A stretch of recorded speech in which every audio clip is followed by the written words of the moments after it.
It was a mistake that happened on my side, and just won't happen again. I feel bad for just my teammates and fans out there. I'm doing it for them. I'm doing it for my family also. But fans, they show the most love. You heard them out there today. Just not being able to start the game, even finish the game, is just gonna get it better. It won't happen again.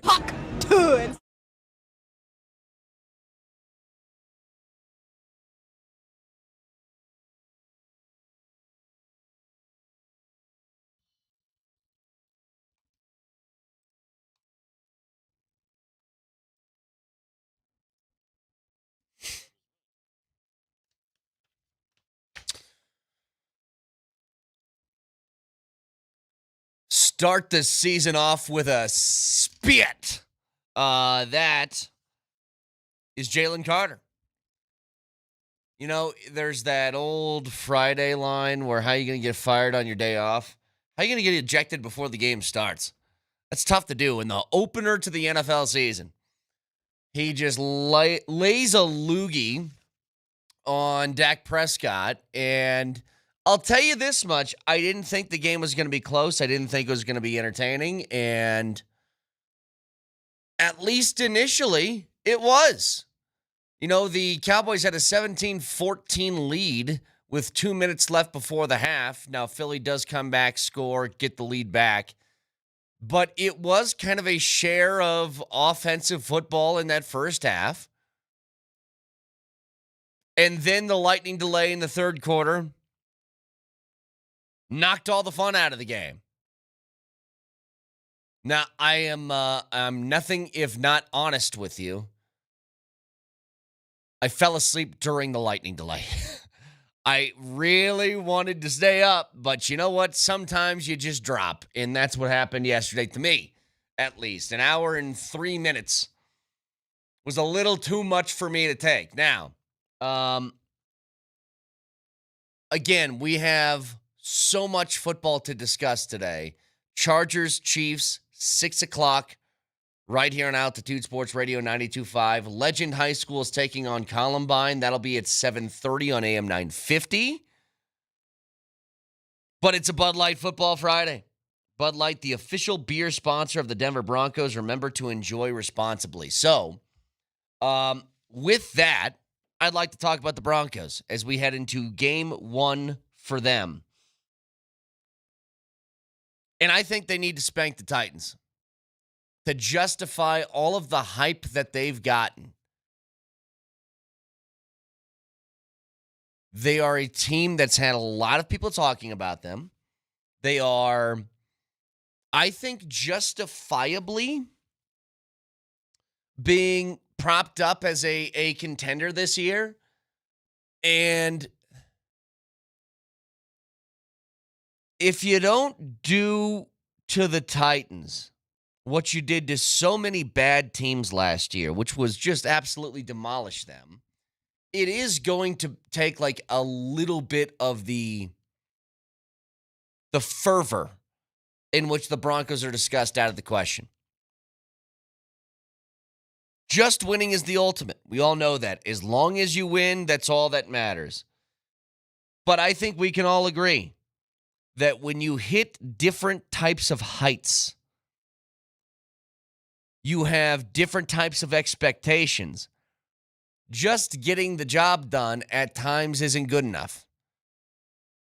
I think style points do kind of matter. And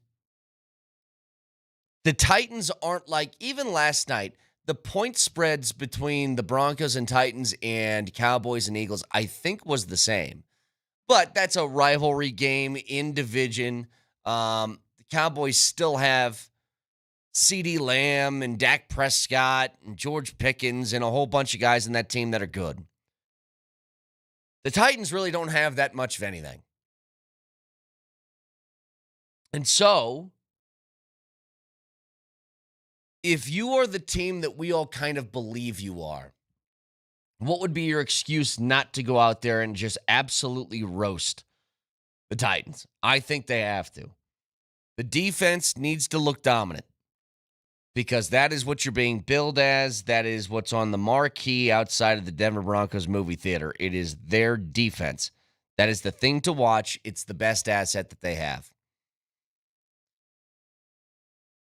I need to see Nick Bonito, Jonathan Cooper, Zach Allen. I need to see those guys living in the backfield on Sunday, living there. Now, offensively, this is where it's going to matter the most. They didn't look good in the preseason, and here's a battle that I have. I'm trying to decide still how much that matters. You know, a lot of teams don't play anybody in the preseason at all. If that was the case, then I don't think we'd have concerns. But am I really going to think and have my expectation for week one affected by a handful of snaps? It was, 39 plays I think the offense had together in the preseason, which is, look, it's a sizable chunk, but it's the preseason, and it was scattered between two different games. I don't think I'm going to get too bent out of shape about it. Now, if they struggle against the Titans, we're going to have a different discussion. I need to see Bo Nix looking poised. I need to see him looking like he's in command of the offense. Because if not,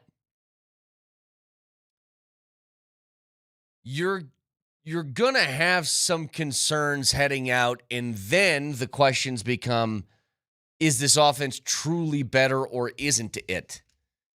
You know, we all kind of know if the Broncos want to reach the heights that we have the hopes for, they need to have Bo Nix playing at a high level. Like, it's a non-negotiable. You play in a division that has, first of all, I think 4 of the better coaches of a generation that are in it altogether. Second of all, 2 really, really high-end quarterbacks. One of them is going to be an all-timer, and the other is very good. And who knows, with Jim Harbaugh year 2, what he does with quarterbacks, maybe this is the year that Justin Herbert makes that leap. The leap from guy who seems to have a lot of talent and can't put it together to guy that has meshed the talent with the winning. Who knows? You know, there's part of me that thinks that the handcuffs are going to come off of Justin Herbert and Jim Harbaugh is going to have him at, you know, a really, really high level that's difficult to deal with. But again, the Broncos need to look as if they're a team that when they play the lower end of the NFL, they can tear you apart shred by shred. And again, when we discuss what we want to see from the offense, you know, I have a whole other set of things that I want to see that we'll get to in a few minutes. You know, I've been a huge proponent of having a way better running game. Like, I'm so entrenched in the camp that if that does not happen this year, I don't think the Broncos are going to be a true AFC West contender. I don't think that they challenge the Chiefs without it. I think it's something that's necessary. I mean, every team in the league, again, who do you consider good football teams?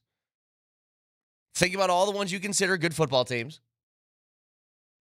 and ask yourself, do they have a running game that's super effective? The answer is almost always going to be yes.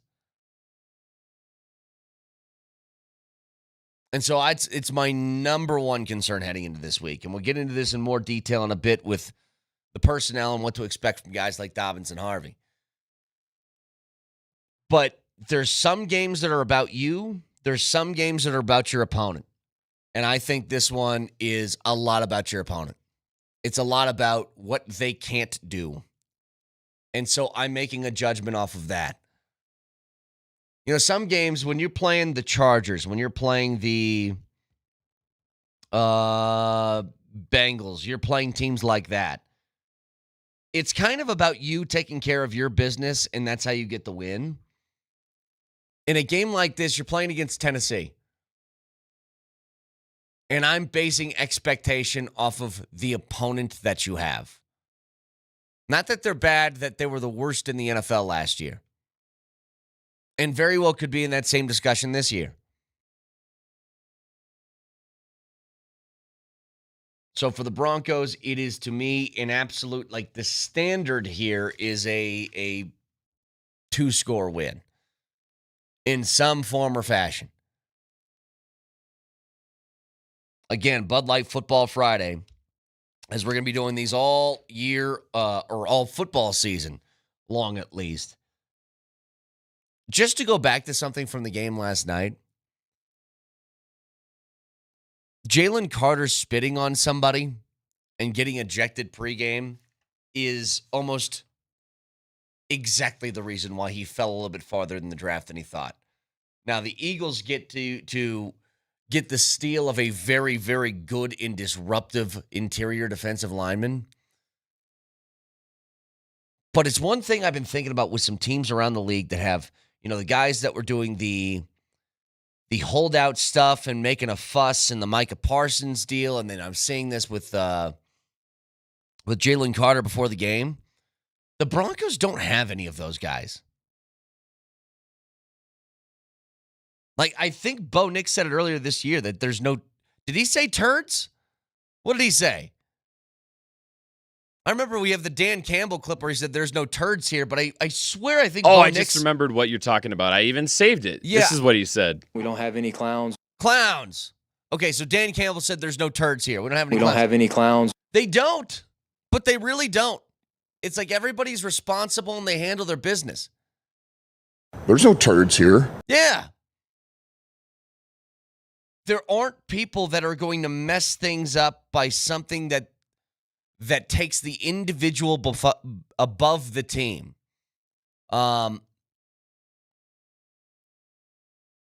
Philly could have sure used a big interior presence last night that they didn't get. And they're pretty lucky to come away with a win. I mean, Dak hits that 4th down throw, who knows what happens.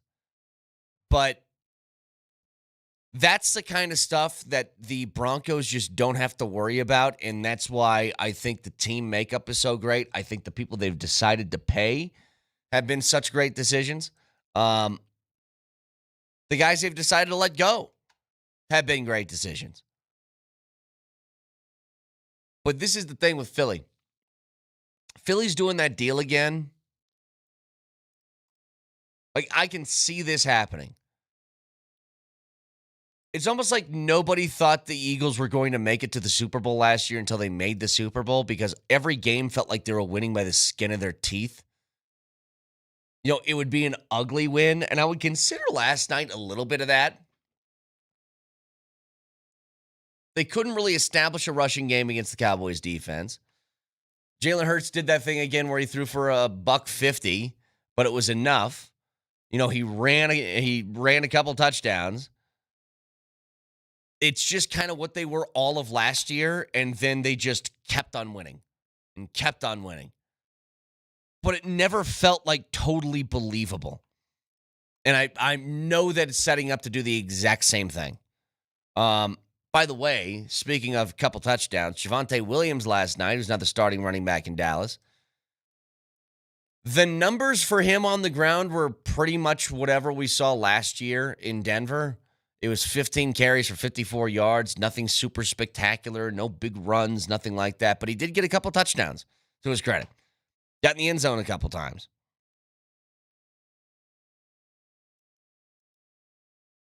But these two teams yesterday, remember, it's the same point spread as what the Broncos have, 8.5 heading into their game on Sunday against Tennessee, and the Cowboys were able to keep it a game. Well, how do you keep Tennessee at arm's length? We'll get to it next.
Sorry, Nelly. I got my eyes clearly on this carbonated water that's in front of me right now. For those of you... I'm going to let you guys in on a little secret. Yeah, I was going to say, I'll do some play-by-play of what Brett's doing right now. He has his usual Kroger brand sparkling water. I like them. They're cheap and they're huge. It is a pretty sizable bottle. And then he has a packet of liquid IV, the hydration powder. Uh-oh. Yeah, keep going. And when he pours the hydration powder into a carbonated drink, it basically winds the clock back to 2008, and it's like he's mixing Diet Coke and Mentos. Yes. So I walked in. It becomes a bomb. Yeah, so I walked there into the studio, and I watched him doing this, and it looks like you're probably holding a baby with one hand and just pouring a tiny little bit of powder. Okay, you ever one thing at a time. You ever seen the meme? It's the dude with the chef's hat on, and he's got the skillet with oil, and he drops the fries in there, and the fire starts. That's how I'm staring at this bottle and this little liquid IV hydration packet thingy. All right, hang on. That was the last pour. We're in the clear, Nelly. We're all good. Yeah. Liquid IV is good, though. It's a nice little thing to mix in your drink in the morning.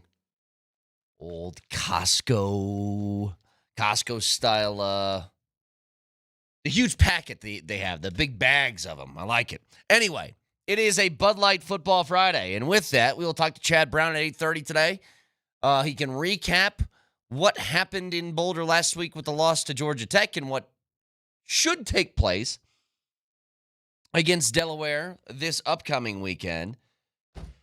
Chargers and Chiefs in Brazil. You can hear that game right here, Altitude Sports Radio 92.5 at 6 o'clock. Where are they playing? I didn't understand what you said. I don't do the Vic thing. It's Brazil.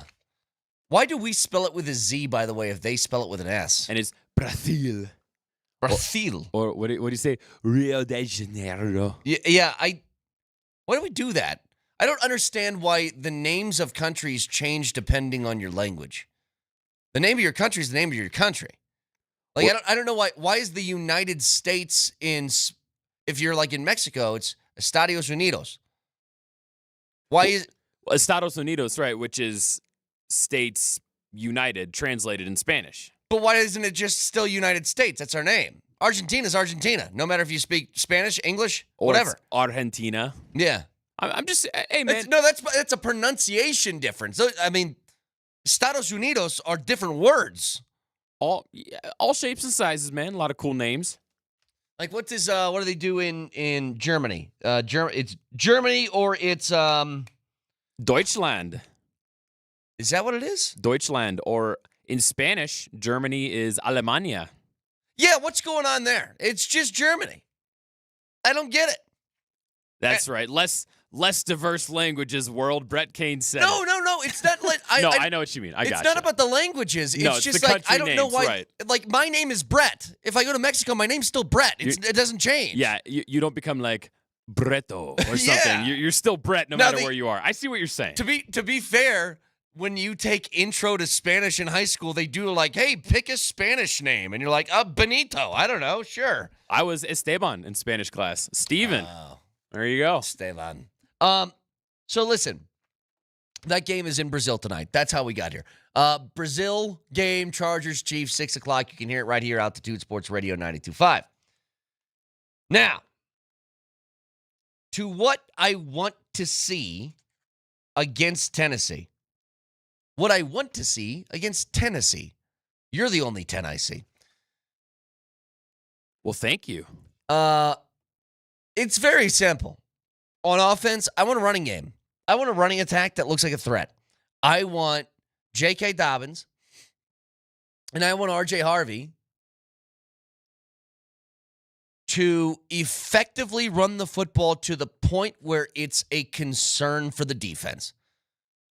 You have not had a concerning rushing game outside of a Bo Nix scramble in about... For whatever you think of Melvin Gordon, at least he ran the football a little bit.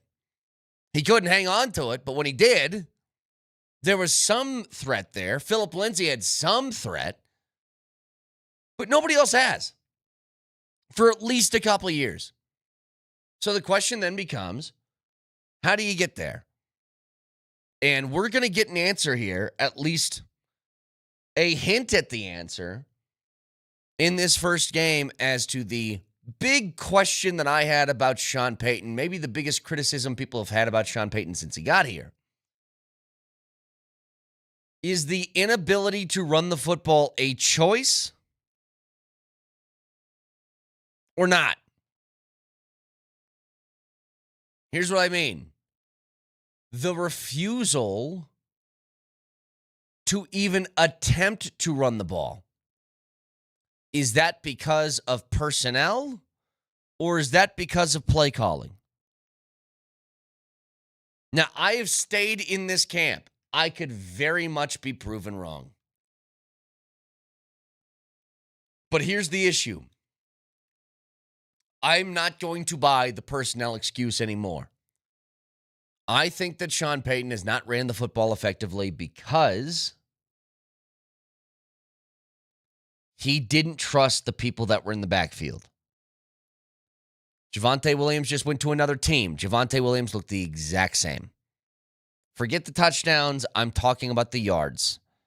There's 15 carries for 54 yards. That was exactly what the Broncos running game was all of last year, except for maybe not the 15 carries part. I don't buy the excuse with J.K. Dobbins or R.J. Harvey.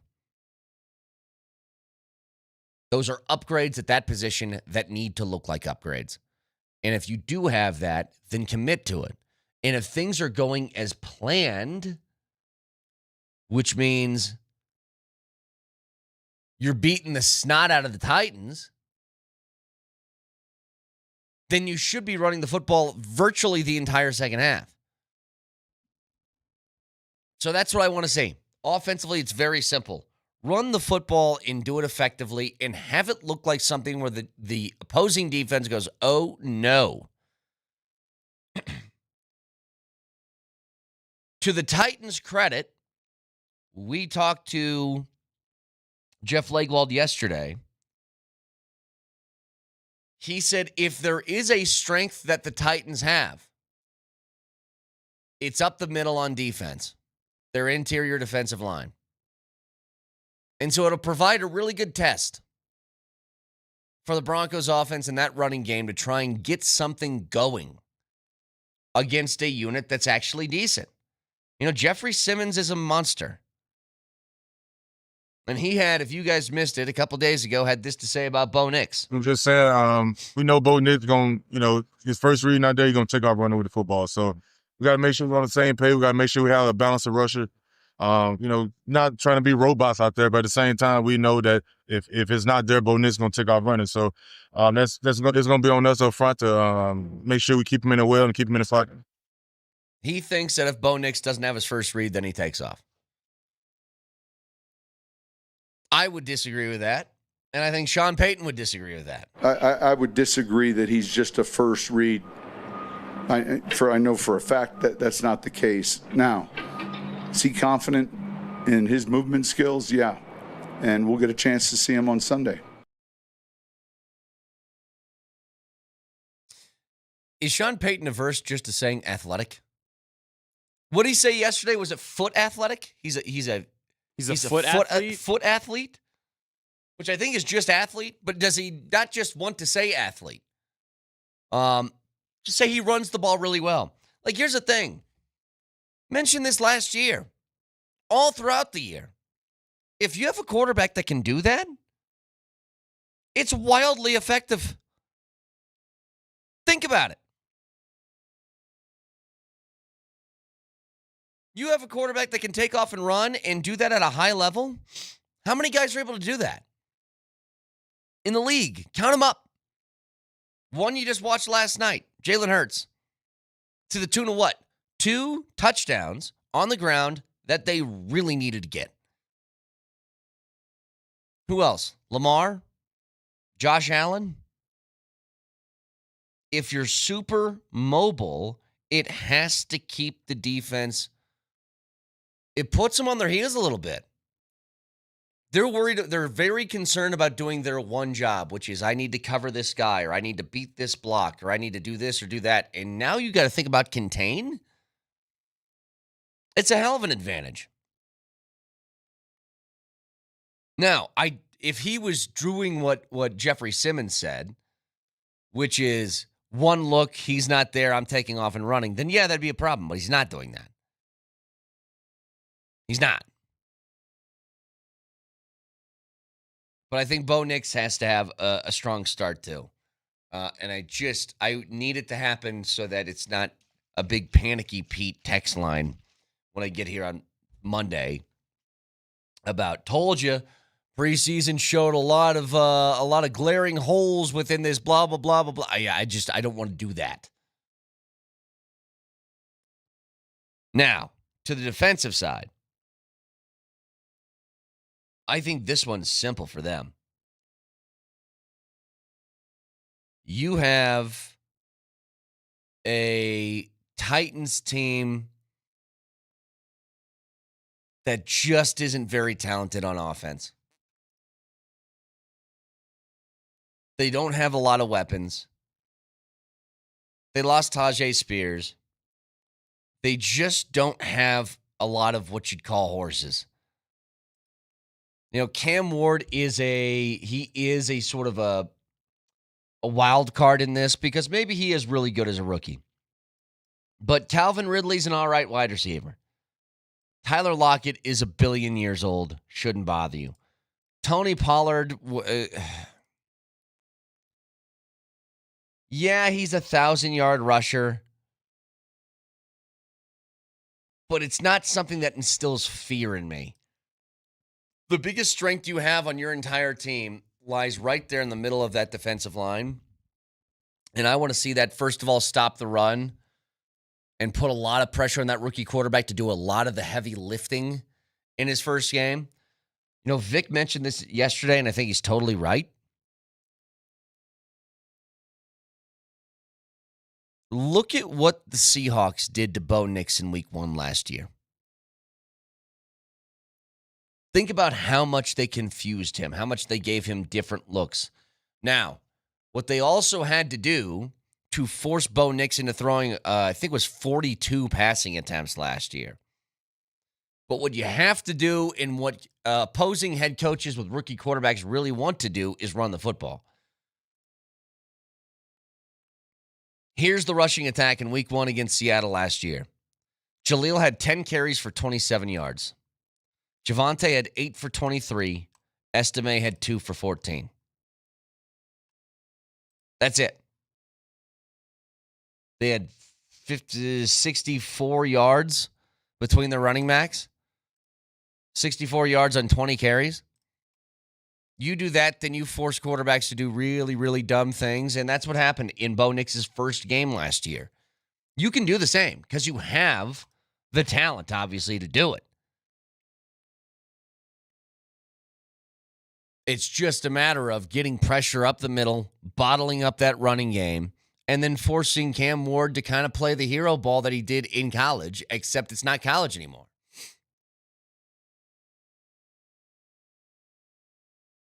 (303-504-0925) Champ Mazda text line. One price, one person, 1 hour. That's the plan I would have. Texture says, did you see Javonte last night? 15 of 54, 15 carries for 54 yards. 2 touchdowns. Not bad. Yeah, getting the end zone twice is nice. It still looks like the same to me. I hope Javonte has, a resurgence in Dallas. I just don't see that anymore. The big bummer for the Cowboys last night is Dak Prescott puts a ball on the money to his star wideout CeeDee Lamb, but he can't come up with it in a crunch time situation. Now, these are the little things. You talk about late game execution. Part of the reason why I was yelling and screaming earlier in the week about the Deion stuff or Deion's clock management at the end of the fourth quarter was because it matters, and you're going to be facing that decision again. You're going to be. How do you handle it?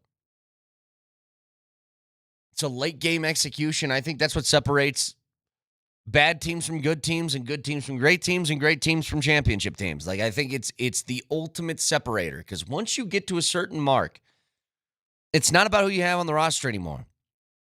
When you look across the field and you're playing against, I don't know, in the Broncos situation, you're playing against the Chiefs, you're playing against the Eagles, you're playing against the Ravens, the Bills. If you're truly a team that's contending, the rosters aren't going to be built that much differently. You're going to be pretty similar. And so it's going to be down to who can execute better, especially in the crunch time stuff. And that's how you get winners and losers. It's how Tom Brady's won for years. It's how Patrick Mahomes has won. Did the team play great? No, but it played great in the last 2 minutes, and that's all we needed. There weren't too many examples of the Broncos doing that last year. There weren't too many opportunities for them to do that. They did it once in the Kansas City game where the kick was blocked, and they did it again in the Cincy game where they had the touchdown right before the end of the clock to force overtime.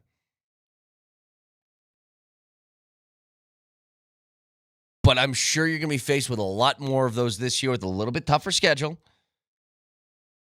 And just I don't think the way last season shook out between if you won a game, you won it by like 17 points. I don't see that carrying over year to year. It's broadcasting from the Backus and Shanker Studios. Their passion is justice.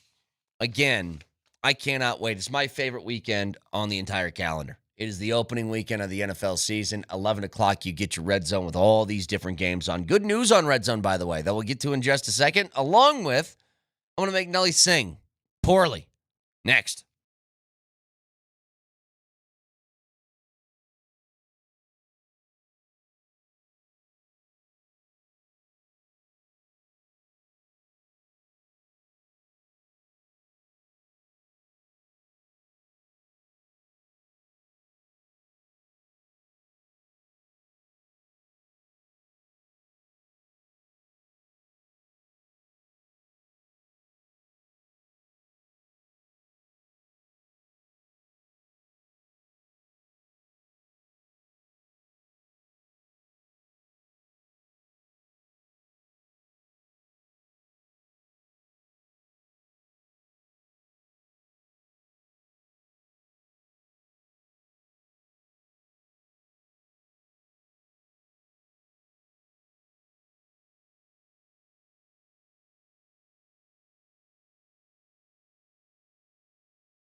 As it is my favorite weekend of the entire calendar. This weekend, the opening weekend of the NFL. Because it's not just that. You got college football all Saturday leading up to that Sunday. And I cannot wait. Here's just an update. By the way, the best part of this weekend is at 11 o'clock. You throw on Red Zone and you get the giant octo box going on. And it's like the greatest feeling in the world. Now, Red Zone was they had some heat thrown their way because of commercials that will be in Red Zone. Schefter had a tweet yesterday to kind of clarify this. Said NFL Red Zone is 7 hours. It's 420 minutes.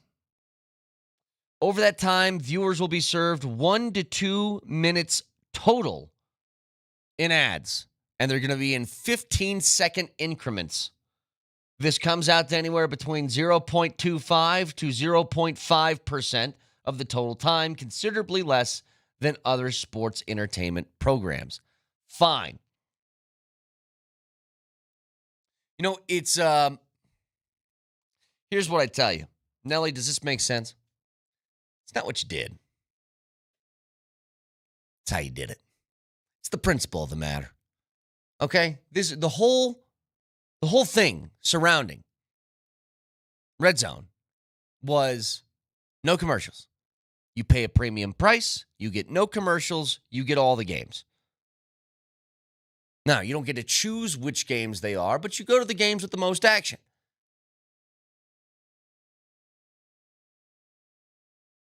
That's what I'm talking about. This is a principled stance. It's not about, I don't care if it was like we're doing one commercial for 2 seconds in the middle. It's not the point. The point is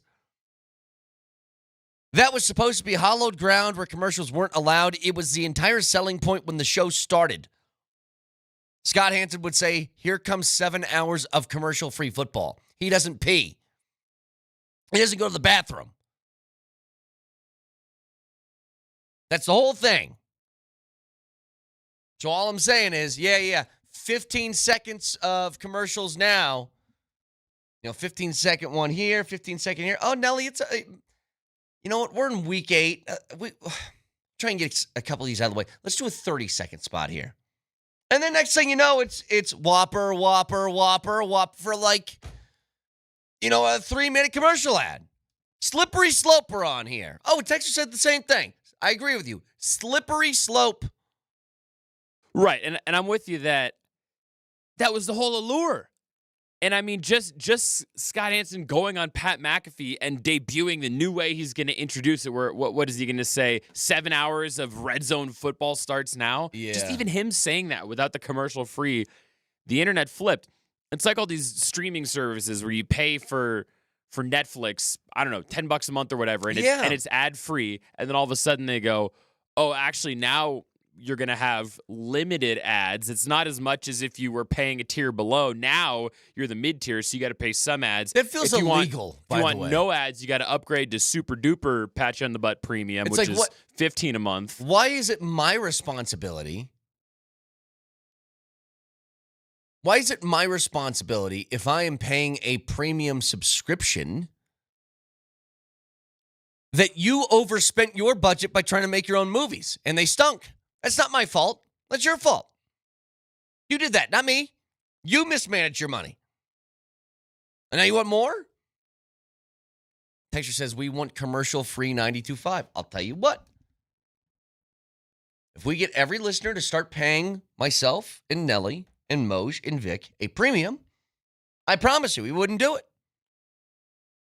If each of you gave us X amount of dollars per month and we gave you the promise of no commercials, you would get this show without commercials. Do we need to set up an only Moj to start funding this? Is that what you want?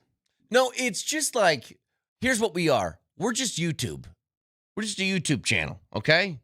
You don't pay anything. And so if there's going to be ads, then you got to deal with the ads. And we got to keep the lights on somehow. Have to. But that's the whole thing behind, like, I memean, yeah, it's you pay a premium price and then you get that, and the whole point to it is no ads. So again, 15-second increments of commercials, is it that big a deal? No, it's not that big a deal, but it's a principled fight with Red Zone. That's what we want. So, in a couple minutes, Brady and his bets. We'll have that with 2 games. I pick one against the 2 games. I pick one that's a lock for the weekend and one that is a potential upset for the weekend. So we'll get to that in just a second. Bretty and his bets. Yes. Sometimes you and I kind of swallow our words or go, Bretty and his bets. It's Bretty and his bets. Bretty and his bets. That's me in my bets heading into the weekend where Nelly sings them. And I love how, I think it was last season, one of our Twitchers was asking, hey, what's Brett's record in Bretty and his bets? And we both said, hey, shut up, nerd. Yeah. You think we track this? No, that is true. Like, keep in mind, I do no research on these. None. Go outside, nerd. Just kind of what I feel in my gut when I look at them. So, on the slate this weekend, of course, tonight, Chargers and Chiefs. That game, 6 o'clock kick. And you can hear it right here. At 7:30 tonight, Legend High School takes on Columbine. That'll be on 9:50 a.m. See, I don't like doing that. AM 9:50. It's a radio station, not a time. AM 9:50 at 7:30 tonight. That game will be on. Listen to what we have for over the weekend, though. Listen to all these games. Oklahoma State and Oregon, 1:30 tomorrow. Michigan, Oklahoma, 6 o'clock tomorrow. At 11 o'clock on Sunday, Raiders and Patriots. At 11 o'clock on Sunday on AM 950. Giants and Commanders. At 6:20, Ravens, Bills. I mean, didn't we tell you? Altitude Sports Radio loves football. Altitude Sports Radio loves football. No bigger proof than that right there. And Nelly, it is time to sing.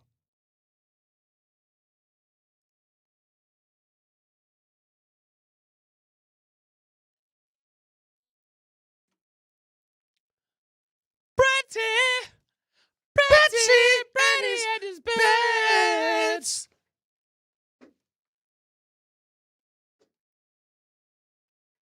Bretty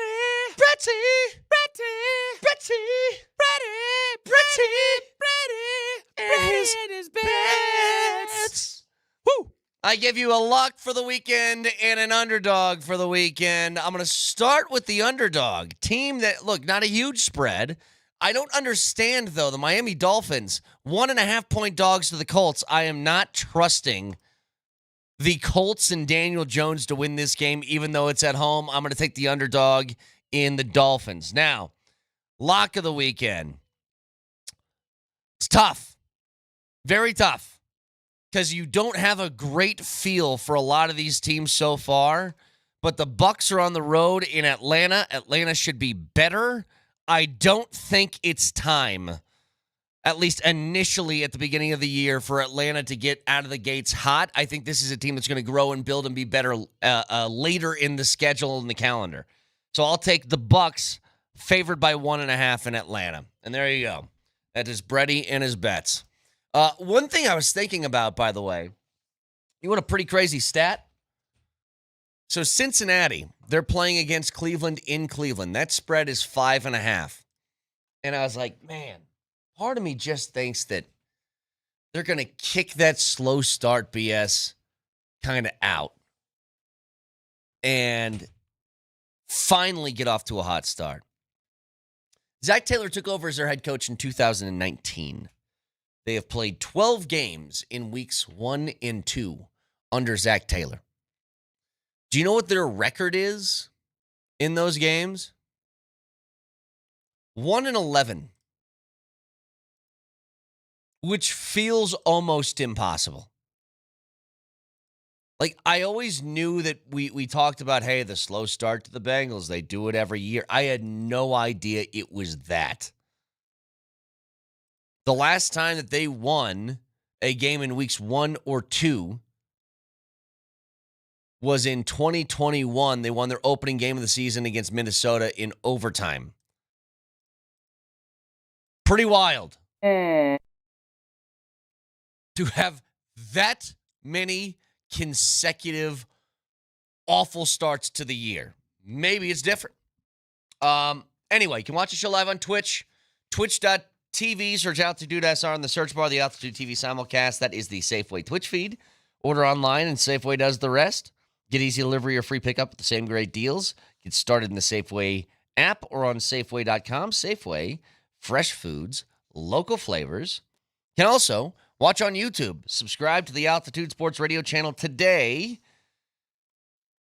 And don't miss anything from Denver's #1 sports station, Altitude Sports Radio 92.5. It is a football Friday, a Bud Light football Friday. Bud Light, the official beer sponsor of the Denver Broncos. Remember to enjoy responsibly as we continue. Our first official Broncos game day Bud Light football Friday of the year. Cannot wait. Moser, Lombardi, and Kane next.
Here he goes. He walks there in front of Dak Prescott.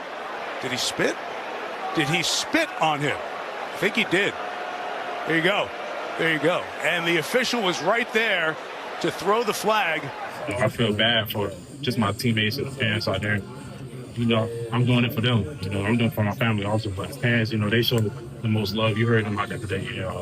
Just not being able to finish the start game, even finish the game, just going to get it better. It won't happen again. Fuck to it.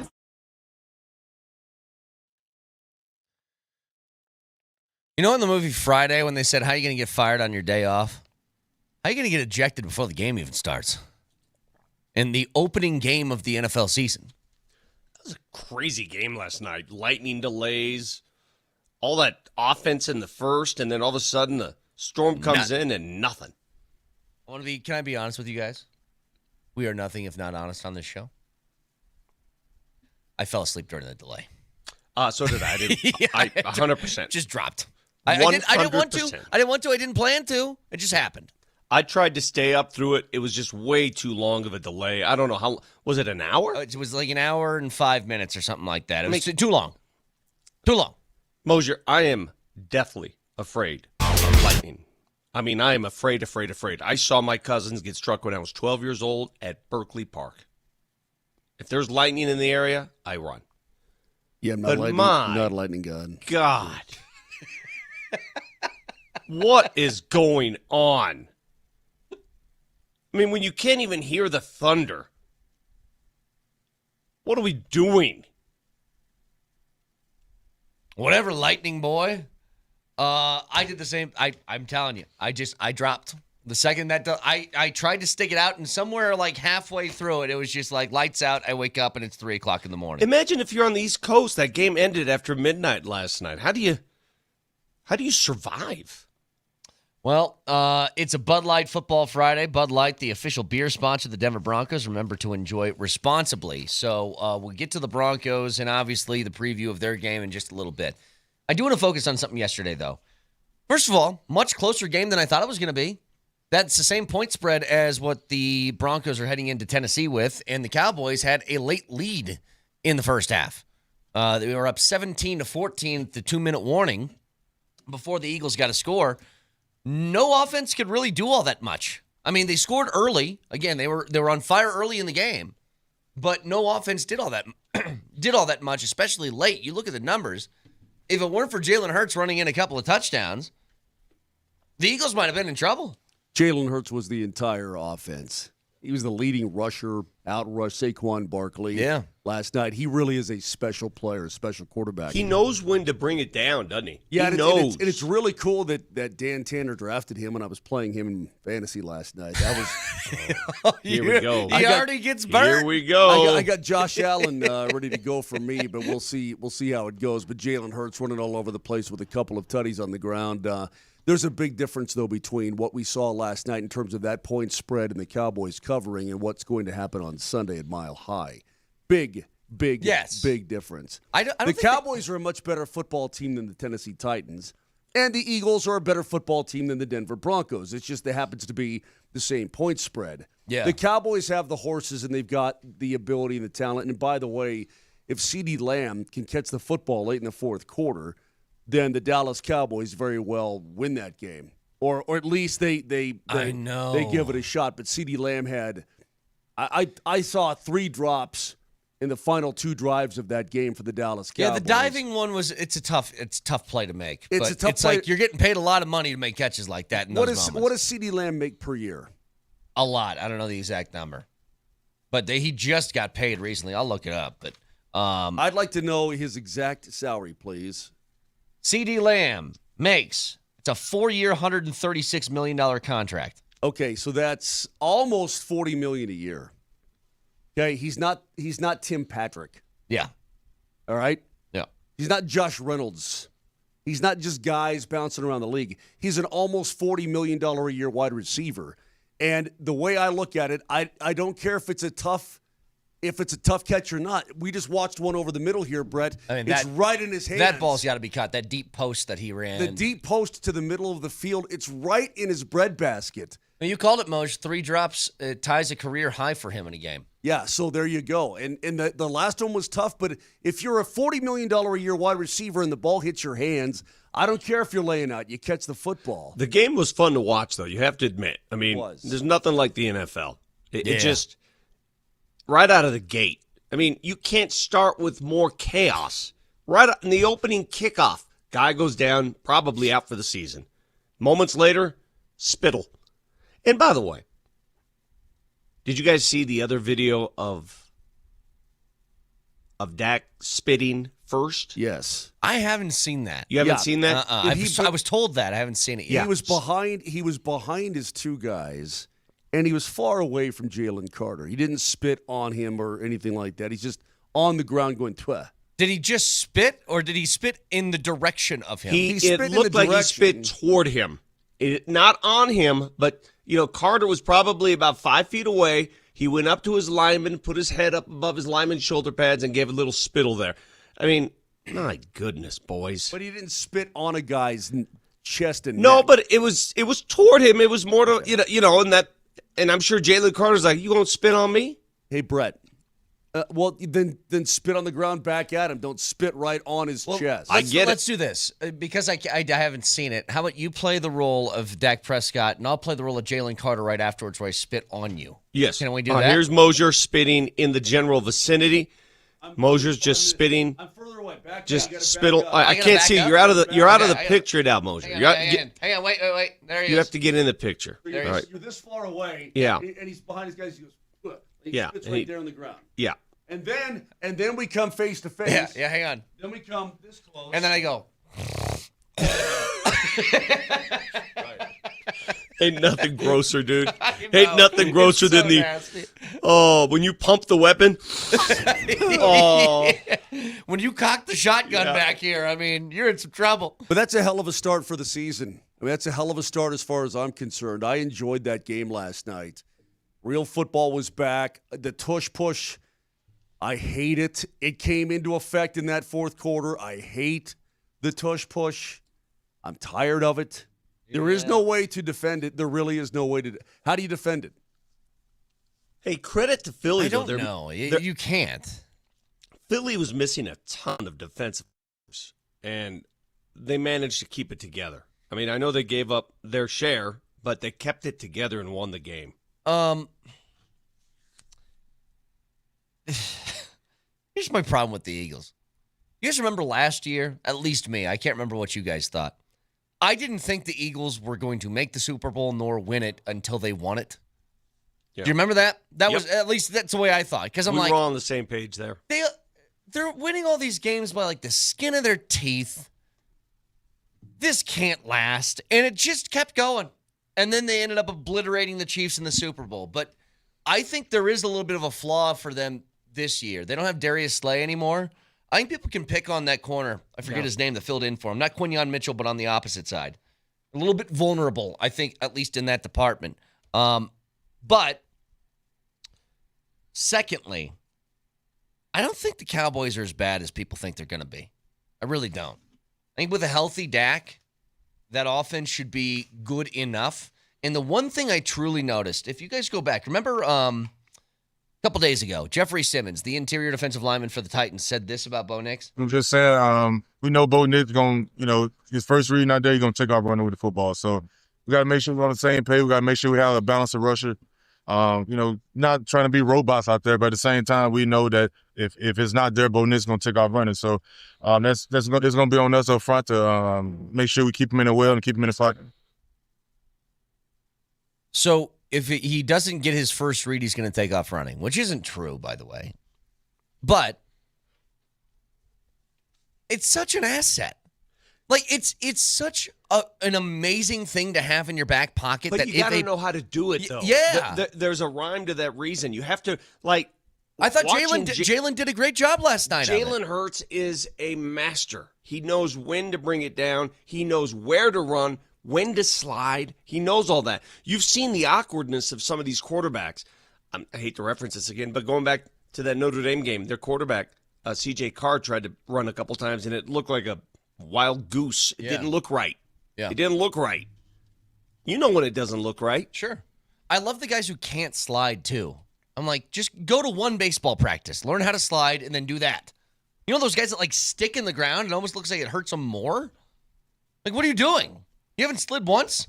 Never had a slip and slide in your backyard? Please. Kyler Murray's the best at it because he played baseball. Sure. He's so good at it. Yeah. But Jalen Hurts, my goodness, you're right. What a weapon to have. That whole offense, let's be totally honest here. It's run, quarterback run some more, Barkley, run. Oh, wait. The defense is way up. Let's throw now. Yeah. He's really, really solid at finding and picking his spots to do it. Again, Bud Light Football Friday, broadcasting for the Backus and Shanker Studios. Their passion is justice. Yes, we Marsh. have so much to get to today on the program, but I'm sitting here. I wouldn't say that I'm buzzing, but I'm sort of for the weekend. Okay, how big of a difference is it between buzzing and vibrating? Because I feel like I'm vibrating a little bit with this football week.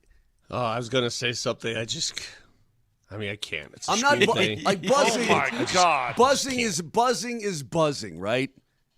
Buzzing is that seems like it's like a higher connotation to be buzzing. I'm sort of vibrating because not only did we start with NFL football last night, we've got more NFL football tonight from where, Vic? Brazil. Here's my question, though. Chiefs-Chargers tonight. Mm-hmm. It's on YouTube. Yeah. It's also right here on Altitude Sports Radio 92.5. It is. We're carrying it on the radio. Altitude Sports Radio loves football. Yeah. As far as television viewing is concerned, help me out. Does that mean I have to get the YouTube TV package, or is it on YouTube? No, YouTube? I think it's just on YouTube. Okay, so you just stream it on YouTube. I go to YouTube, it's there. It's not like you got to get YouTube TV. I believe that's it. Okay. Or else I think they would say YouTube TV. Gotcha. Okay. But as we roll on here, can I ask you a dumb question just real quick, please. Moshe? Yeah. It's going to be really, really dumb. You can help me with this. I would say this is one of your areas of expertise that you could educate me in. Vibrating or buzzing? No. So Brazil, how do you say it, Vic? Brazil. We spell it with a Z. Brazil spells it with an S. Mm-hmm. Why? Well, it's their country. They can do what they want. Dude. No. That's the point. Why did we throw a Z on there if they have an S? I would throw it back to you and ask, why not? Like, this is going to be stupid. I'm telling you, but I want to be educated. Mm-hmm. When you go to Mexico, the United States are Estados Unidos. They aren't the United States. Mm-hmm. They call it Estados Unidos. Yeah. Why? Well, it's the United States. Here we go. My name in the United States is Brett. When I go to Mexico, it's still Brett. You know it's the translation in Spanish is Estados Unidos, right? But it's a name. But it's the name. Are you slow here? It's the name. United States translated to Spanish is Estados Unidos. Understood. So what? What's the problem here? I have an answer for you if you like it. Please. Brazil spelled with a Z because Z was the common spelling and accepted in the English language at the time the name was adopted.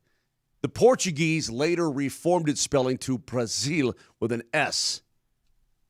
So that means English adopted the name when the Z was prevalent spelling for the country, but the English just never changed it, despite the Portuguese going with the S early in the 20th century. And by the way, for a while... Way to read off Wikipedia, Mo. Yeah, you're damn right I am, Vic. For a long time, both Brasil and Brazil were used in Portuguese itself until they finally said, screw it, we're just going to go with the S. Okay, gotcha. Yeah, It might have happy been Bud the Light dumbest- Football Friday. Here's a geography lesson, Yeah, boys. exactly. No, Jeez. this isn't Such a dumb no, topic this that you isn't brought up. this is not as dumb as you're making it out to be. You should be fined for that. What was your name when you took Intro to Spanish, Nelly? Esteban. Because that is the, I guess, Spanish translation of Steven, right? Yes. But no matter what, your name's your name. I don't know what the hell you're talking about. It's a proper noun. It's the name of a place. It should just have one name, is what I'm saying. I don't like these translations.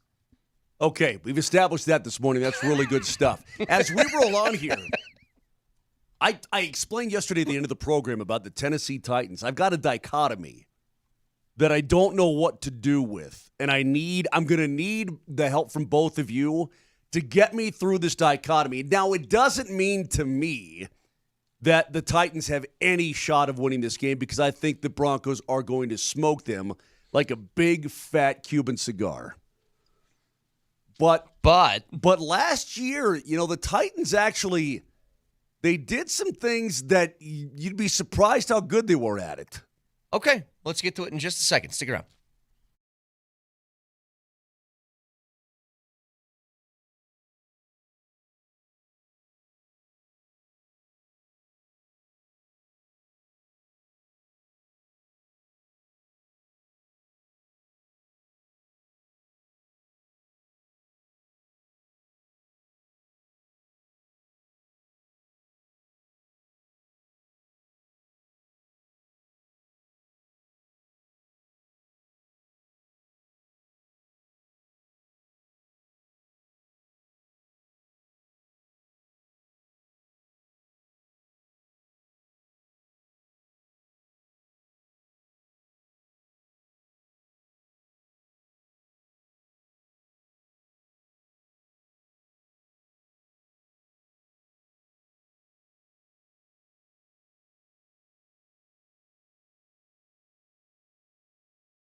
Again, that game tonight, it is a Bud Light Football Friday with football on this Friday. Chargers Chiefs, 6 o'clock right here, Altitude Sports Radio 92.5. Legend High School will take on Columbine at 7:30 on AM 950. So tune into that as well. Mose, you have a dichotomy. Dichotomy, boys. I need some help with this, Vic. So get your thinking cap on the best you possibly can. And I'm guessing part of it is the offense's problem. Part of it is they just break. But I was going through the numbers from last season for the Tennessee Titans, and they were not a very good football team. Do you remember who their quarterback was to start the year last year? Well, Will Levis became the quarterback. Who was it? Or was it Will Levis? It was basically Will Levis, okay? Remember, and I was all, I think he's going to have a good year this year. Yeah, ever since that guy ate the banana with the peel on it, I was out. Yeah, I'm like, Will Levis, this might be a year for him to blah, blah, blah. Did I say that? Because I won't. If I said that, I'm not going to take any credit for it. Okay. They were a 3-14 football team. They sucked.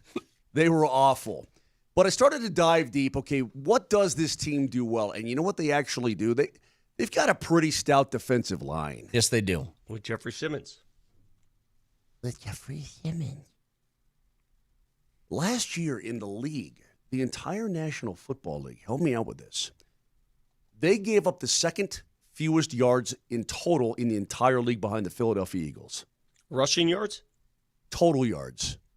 Total yards. Total yards. They were second best. Wow. In the entire National Football League. Who's their DC?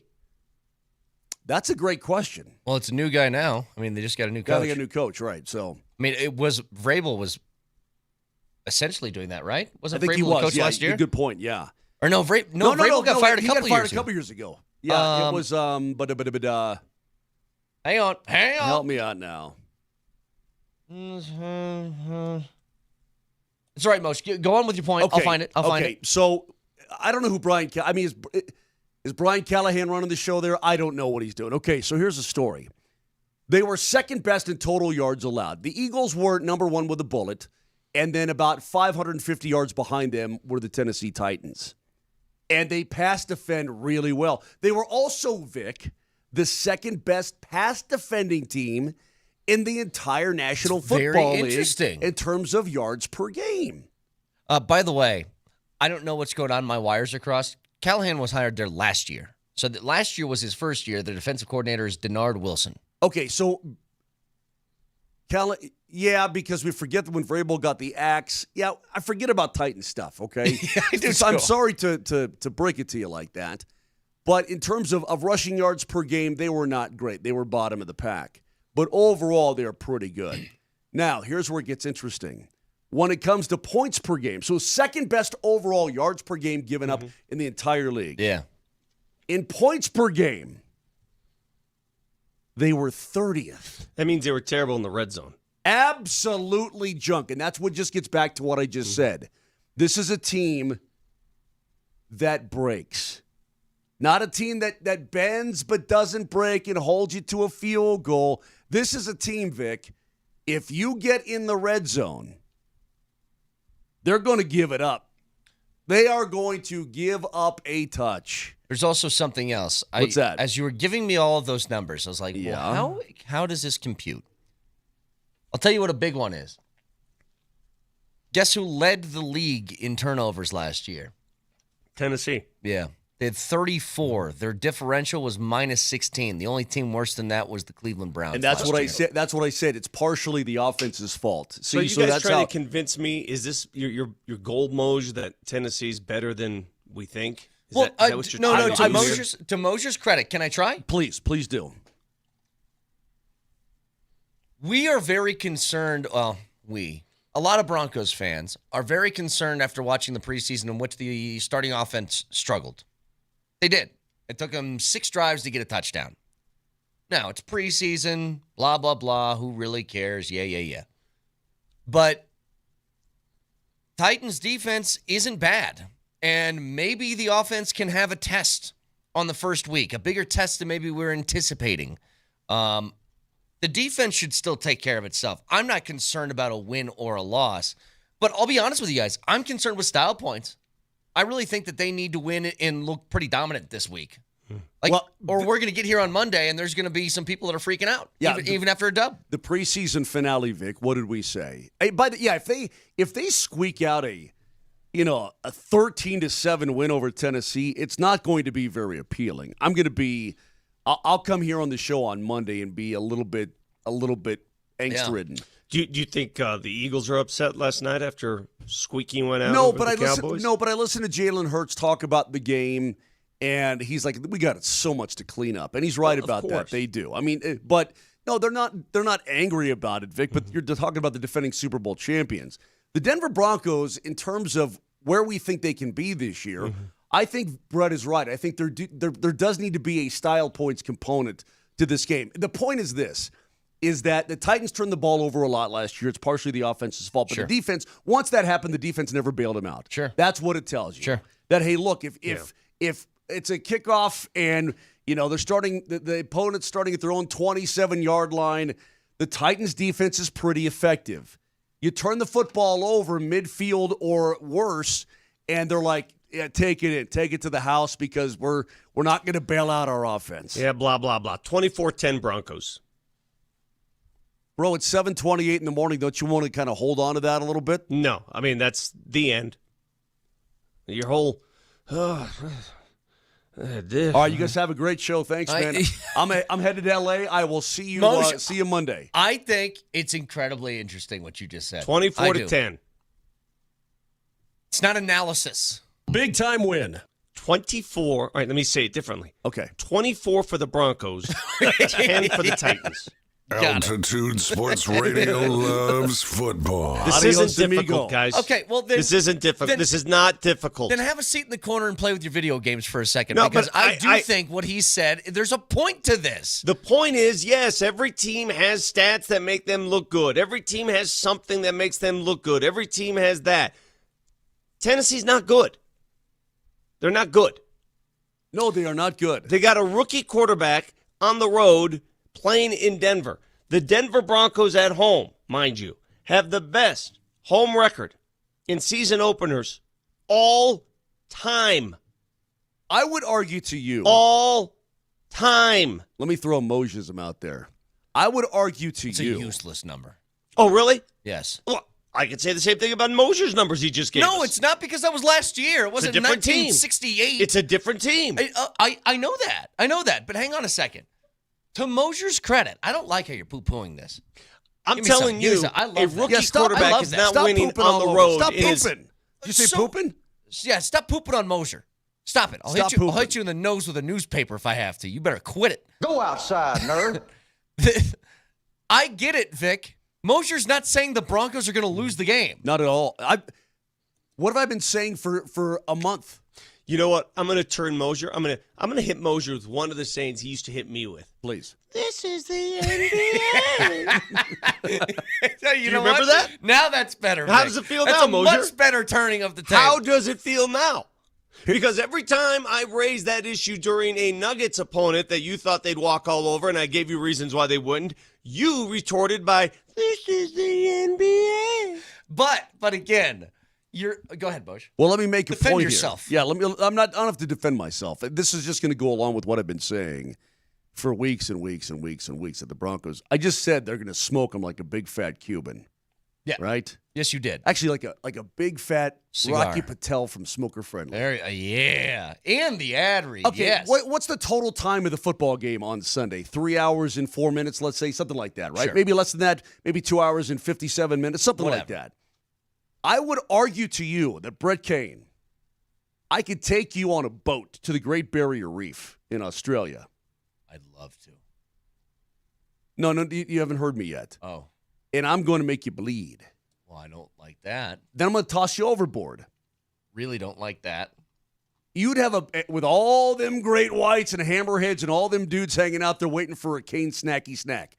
I would argue to you, you'd have a better chance of survival in the Great Barrier Reef, bleeding, bloody, for 2 hours and 57 minutes than Cam Ward is going to have inside Mile High on Sunday against that Broncos defense. I agree. The Broncos should come in here and beat that ass. I would argue to you that if we took both of you to the hospital after that time period, Brett Kane would be in stable condition. I think that's hyperbole, but I think that Cam Ward, this is such a tall task. I can't think. What happened to Brett? Oh, he got mauled by a couple sharks. He's fine. He got nibbled. Why is Cam Ward in critical condition? He played Denver. I mean, I just think that seriously, I think that they're going to Vance Joseph and company, and I love the comments that he made about Nick Bonito. Nobody gets off the ball better than Nick Bonito. Yeah. And this is the kind of guy where his motor is going to be going probably even higher with his new deal. Can I say one more thing about... I'm just excited about it. Can I say one more thing about this, and we can move on? I'm telling you right now, I can see into the future here that the Broncos can win the game. I think for a huge portion of Broncos fans, winning the game isn't enough. If they win on a last-second field goal, there's going to be a problem when we get on the air on Monday. I agree. And it's all about the way that they perceive the offense during the course of this offseason and towards last year. Like, if they can't run the football and Bo Nix doesn't look competent and solid in this game, people are going to have concerns. And I think they probably should. I agree. The Broncos have their own issues defensively. Malcolm Roach missed practice yesterday. Couldn't get through practice. He's got a grade 2 calf sprain. And I tell you guys, calf sprain, or strain, I should say, that thing ain't going to heal next week. I can tell you that right now. It is not. We're looking at we're probably looking. A month to a couple months? Yeah. I don't know. It depends on how severe that grade, I mean, they say grade 2. It's easily weeks. It's not days. It's weeks. That is correct. But do you see what I'm getting at right now, Brett, with the hang this on injury one thing? second, Yeah, Mose. please. The injury report, I'll just go through it real quick. Please. And checking the injury report is powered by Ramos Law, the official injury law firm partner of Broncos Country. So Nick Bonito's listed on here, but he's practiced in full for the last 2 days. Same thing with Marvin Mims, same thing with Alex Singleton. They both practiced in full, but listed on here with different knick-knack injuries. Dondre Tillman has a hamstring. He was limited in yesterday's practice. Malcolm Roach has a calf. It says he was limited, but now that's turning into a bigger issue that Vic just pointed out. And Nate Atkins and Dre Greenlaw, both DNPs. I don't think Dre Greenlaw is not going to play. He is not going to play. There's no way you don't practice all week and play on Sunday. There's no way. I'm so concerned now. He is out for the game with his thigh. And you know what? And again, we did. Get it right. It is listed as a quad on the official injury report. Well, Jeff Legwald put it down as a thigh. Quad. I don't give a crap what it is. It's the upper leg. The fact of the matter is, it's a problem. He missed all of the offseason. He didn't play in one preseason game. He hasn't practiced all week long. This guy is not going to play. Now, we didn't see this really hardly at all last year. A couple times, a little here or there. But now you've got two guys that are supposed to be key figures on that defensive core that are going to miss this football game. And that's an absolute fact. And now that I think about it, Vic, Sean Payton is prickly by nature. But when asked about it the other day, he was prickly. And this is why. He is not going to play in this game. And if Dre Greenlaw does play in this game, I think he's going to be severely limited. I can't imagine they would even let him play in this game. It doesn't change anything from my perspective, even without Greenlaw or Roach. 24-10. What if Nick Bonito spits on somebody before the game starts? That ain't going to happen.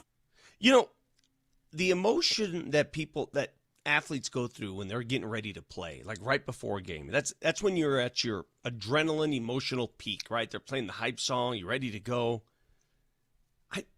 How out of it do you have to be to just start spitting on people? How crazy do you have to be? Would you rather be slapped or spit on? Hang on a second. That's a great question. Hang on a second. If you No. If you, All right. what would make you more likely to fight is what I'm asking. Suds bucket. Okay. Suds bucket. Kick, spit, Both. slap. Both. Kick, slap, spit. I would take a kick, even though it's a bigger muscle group. But kick is just, you're fighting. But slap is disrespect. Yeah, there's Spitting is something about an disrespect. open hand slap. Just an open hand, bam, right across. So sorry. Just a Yeah, second. The second that left my mouth, I was like, oh, yeah, no. It should. Yeah. Oh, no. Why you got to pick one, Brett?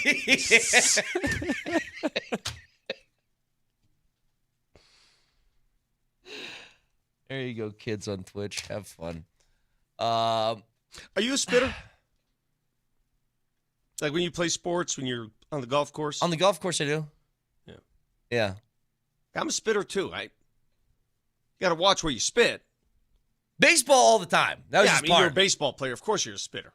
If I see dirt, I'm spitting in the dirt. If you after a game took the ice from the Zamboni and you did a DNA test, you wouldn't believe the amount of spittle on the ice in a hockey game. Now, that being said, if you could do a DNA test on an NFL field following the game, yeah, you'd have so much DNA, it would blow your mind. I don't want to talk about that, but that's what pro athletes do, man. They spit, period. All the time. When I was climbing that 14er, I didn't look behind me on a couple occasions. I spit, and the wind was blowing, and that could have very easily hit somebody right behind me. I didn't even think about that. That's fascinating. Thanks. Head over to Rally House in Littleton today between noon and 3 for a live broadcast with Polumbus, Hastings, and DMac.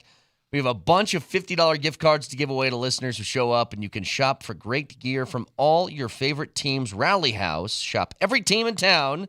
See you in Littleton at noon. So, it's a Bud Light Football Friday, ladies and gentlemen. And there's a lot of football. My favorite part. My favorite week of the year, my favorite day of the year is this Sunday, every single year. Because I get the whole lead up with Saturday's college football games, the day before, and then 11 o'clock, bam, it's Red Zone. By the way, Red Zone's not going to be commercial-laden as we thought it would be. It's just a couple little spots. Boom. We'll explain in just a second with what Vic's talking about next.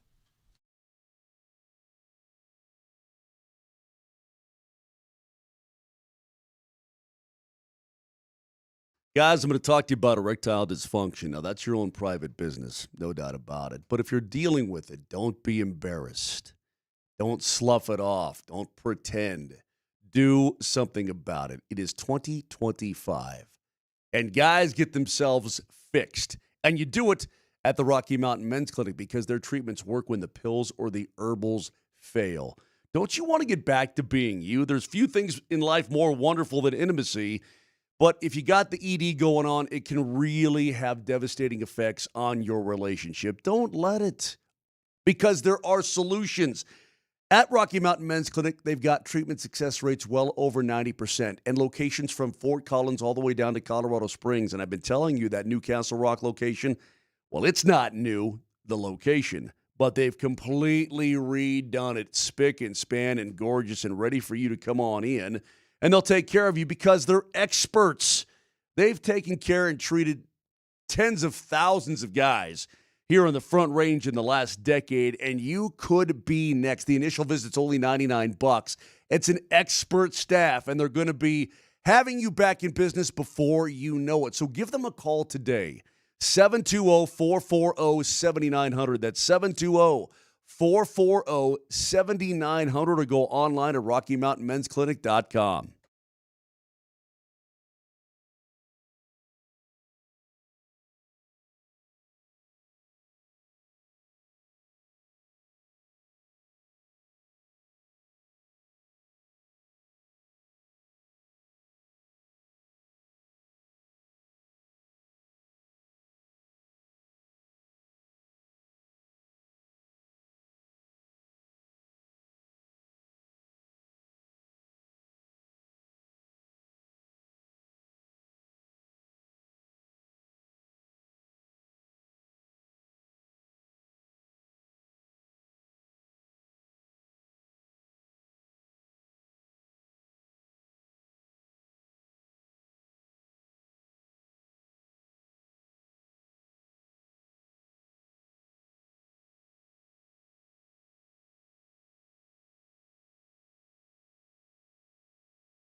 You know what that sound is.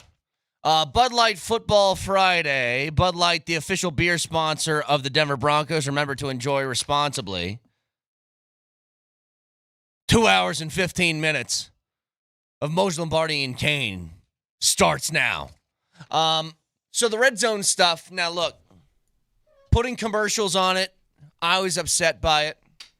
Vic used the line of, is nothing sacred anymore yesterday.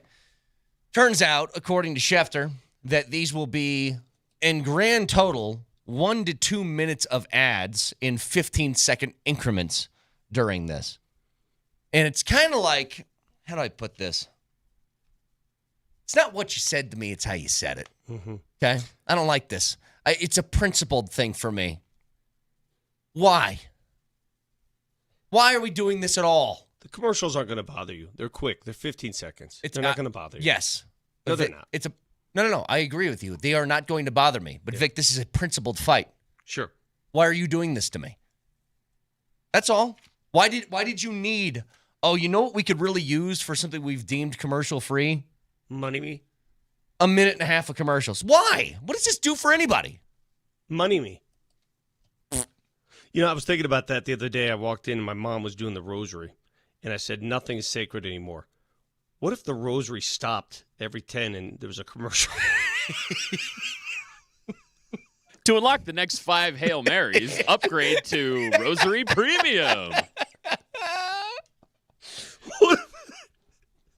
Every 10th Hail Mary, you had to watch a commercial. And it's a promo for Baby Billy's Bible Bonkers. Right. Vic, we can't even get started on the Our Fathers until you cough up some more bread, brother. It makes no sense. At the same time, it would be the same effect. You're like, Vic, you got something going. You're in rhythm here.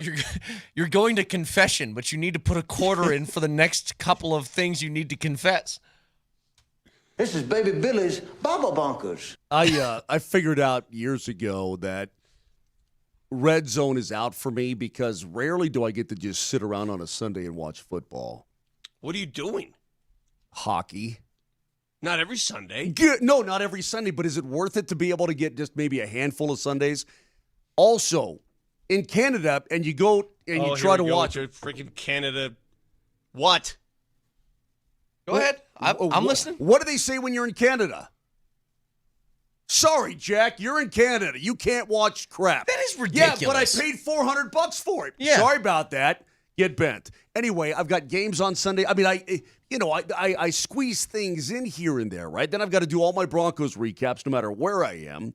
So it just, for me, is not worth it anymore. Anyway, I miss it a lot because I used to have everything going. I had my tiles up, Brett. I'd go, in all kinds of things, different games, and then go full red zone. Not anymore. Yeah, so it really is not going to affect me whatsoever. I agree with these texters, though. This is just, they're slow dripping right now. Oh, guys, relax.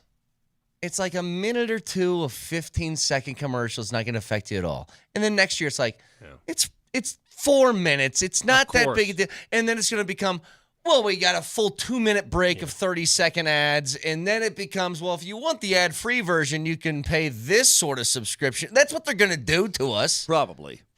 If there's money to be made, they're going to make it. But, now that we're talking about Canada, I do have to side with your argument here, Brett. Mexico calls United States Estados Unidos. Is that what you said? What do they call Estados Unidos. What do they call Canada? Canada?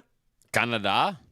Yeah, I don't know. Probably Canada. So the name doesn't change? Now you're seeing my point. Well, I see that angle of him. Like, Canada doesn't change. Do they call Japan Japan? Or do they change it? They call it Japón. See, I don't like that. Okay, in terms of red zone, you're going to be fine for now. Change is coming. We all saw it coming. We all knew it was coming the moment they started putting these things on the apps and all that stuff. It's coming. The question is, how far do you take that before the audience becomes so flustered they won't participate? They haven't reached that point yet. The NFL is still in saturation mode. You put the NFL out there and people will come in droves no matter what. I guarantee last night's ratings, even during the lightning delay, there were more televisions watching the lightning delay than there were any other program. Vic, it's very simple. The NFL has me so over a barrel. I don't know how far they'd have to go for me to be like, I'm out. They could do kind of anything. We need to take a second mortgage on your house to watch the Sunday ticket. I'm like, well, honey, I mean, the Lions are playing. You know what I mean? Like, what's the second baby's name? Baby Boval? Baby Boval. Listen, we're gonna need you to sell Baby Boval. You'd be like, well, give me some time to think about it. No, it's really true because you want it, right? You want it badly, and everybody wants it badly, and that's good. I think there will be a place that they reach that people go, that's too much, and they'll find themselves a happy medium. But I was thinking about this as we roll on here. If this Greenlaw thing should drag on, and Roach is going to drag on, because the Broncos were remarkably fortunate last year with injury. Remarkably fortunate. Last couple of years, really. It's not going to, Vic, I think you're completely correct. It will not affect them this weekend. They're going to beat Tennessee, and they're going to do it handily. But what if we start to talk about it dragging into week 3? Oh, I know. On the road at the Chargers. Hey, man, this is good. That's what they're trying to prevent. Yeah, what about week 4 at home against okay, fine. They're trying to prevent it. I'm not going to feel good about his, quote, thigh quad. No, for the year. Remember what happened with AG last year? Yeah. AG had an issue, and then he sat out for a bit, and then he came back, and then that issue cropped up again, and then he sat out for a bit, and then he came back, and then it was all year. It was a problem. Bro, Christian McCaffrey had a calf last year, and it pretty much ruined his season. Yeah, and he's got a calf right now. Did you see that? I did. He's got a calf. Excuse me. Get it out. Get them demons out. Demons. He's got a calf right now as we speak. Either way, I'm looking at the schedule. Golly, because say what you will, going on the road to the Colts, I have them as they'll be a favorite going into that game, but it won't be easy. Who's a favorite? Broncos. Oh, yeah. But if you're talking about Chargers, Bengals, and Eagles, and you're dealing with no Dre Greenlaw, and Malcolm Roach is definitely going to miss those games. But good. Now I'm starting to be, this is the only thing to me that can derail what I think is going to be a wonderful season. And I'm incredibly excited about it. I'm looking forward to it.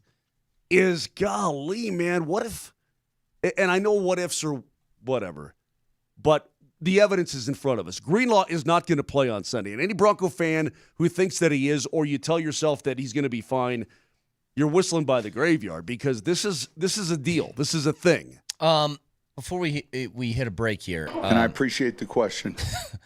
I got a stat that I know that people are like kind of aware of this. I don't know if they know the exact detail. So as we head into week 1, there's always a theme in week 1 of the NFL season. The Cincinnati Bengals start slow, right? That's what they've been notorious for over the last few years. They play against Cleveland in their opener. Cleveland should stink. They're favored by 5.5. You would think Cincinnati's going to win. They've played 12 games since 2019 in weeks 1 and 2. What's their record? The Bengals? The Bengals since 2019, weeks 1 and 2. It's 12 total games. What's their record? They've got to be like, I'll say they're 2 and 10. They're 1 and 11. Jesus, Lord Almighty. I thought you said history doesn't matter, though. I gave you the Broncos home opener record. They've got the best. Well, you said all time. Okay. All time's a little bit different than recent history. Haven't you ever listened to? So you're allowed to use the last 12 games, but I can't use all time. Since 2019 is more relevant. Oh, okay. You're allowed to use a certain number of years. I can't use all the years. Yeah. I got you. Yes. I didn't know the rules here. You were? Yes. Well, I make the rules. I'm the tastemaker. Okay. My rules. But listen, Vic, here's the thing. If it was all the same guys forever for Tennessee, that would be one thing. But they have a bunch of new guys. When you look at the Cincinnati Bengals, that's Joe Burrow's Bengals is basically what it is. Let's go with Joe Burrow's Bengals. It's weird. That's a pretty weird stat. Really weird. Why they get off to slow starts, I have no idea. Here's the thing. You'd much rather see the Bengals in September and October than you would in November and December. 100%. Yeah. Because if you see the Bengals in early December, you're getting your ass kicked. Okay? They're going to hang 40. They're hanging 40 on you. All right, so would you rather see the Broncos in your place or at their place to open the season? You'd always take the home game. Yeah, absolutely. Then my stat matters. The best I've already opening deemed it doesn't matter. home record in football. It matters. I think it matters. It matters. I mean, even though teams change, That's neat. Sunday's going to be insane. It matters. But okay, how about this? Just to clear it up, if this was 4 years ago when the Broncos were bad, would you think the same way? Would it be more about the team and the roster makeup, or is it about the history of it? I guess that's what I'm asking. Go back and see if that survived even bad seasons. Season openers at home. I'm not talking about home openers. Season openers at home. Like first game of the season at home. Their record is the best in the league. Doug Strauss, our stats guy, came up with it. Denver is 39-1. The last one they had, they lost in 2023. 30 wins, 9 losses, 1 tie. Do you know who has... In 2020, they also lost the first game of the season. Denver has at lost home. 5 of its last 6 season openers. So which one is it? The last time they won they were at home to open up the year and won was 2018 against Seattle. Do you know who has the second best season opening record at home? No, and I couldn't give a rat's rip less. No, I don't, and I don't care. Detroit. How about that? Hi. Well, you know what? It's because they're a historically great franchise who always plays well. Okay, here's what I want to do with the listening audience right now. 303-504-0925. What would you like me to do to Vic during the break? Spit. 303, full Jalen Carter. 303-504-0925. That's a new thing. We don't have the squash anymore because I broke it. From now on, if you do bad radio, we get to spit on you. How'd you break it? He was, I tried to shove it somewhere around Raj. Yeah, it was not a pleasant sight, Vic. What? And the handle broke off. Yeah. Or you call it the handle? No, I think you called it the small part. Yeah. I still can't get over the beginning of the squash. That's right. I still can't get over my mom sitting there with the rosary beads and then interrupting her and saying, "We're going to take a short commercial break." God's like, please deposit $4.99 to continue your rosary. All right, so tomorrow, what happens if Juju Lewis, who is going to play at some point during that game against Delaware, plays better than Caden Salter? Get to it next.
Yeah, he's playing. He's playing this week for sure. What do you expect to see out of I know when I'm going to see him. What's that? You just don't know when you're going to see him. I know when we're going to see him.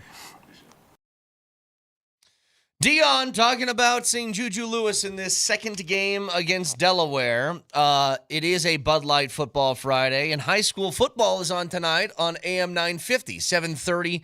Legend High School against Columbine. High school football on Altitude Sports Radio continues as Cape and Lindahl are on the call for that action between those two schools. High school football is powered by Sports Clips, pros in men's hair. So, Dion saying, oh, we're going to see Juju.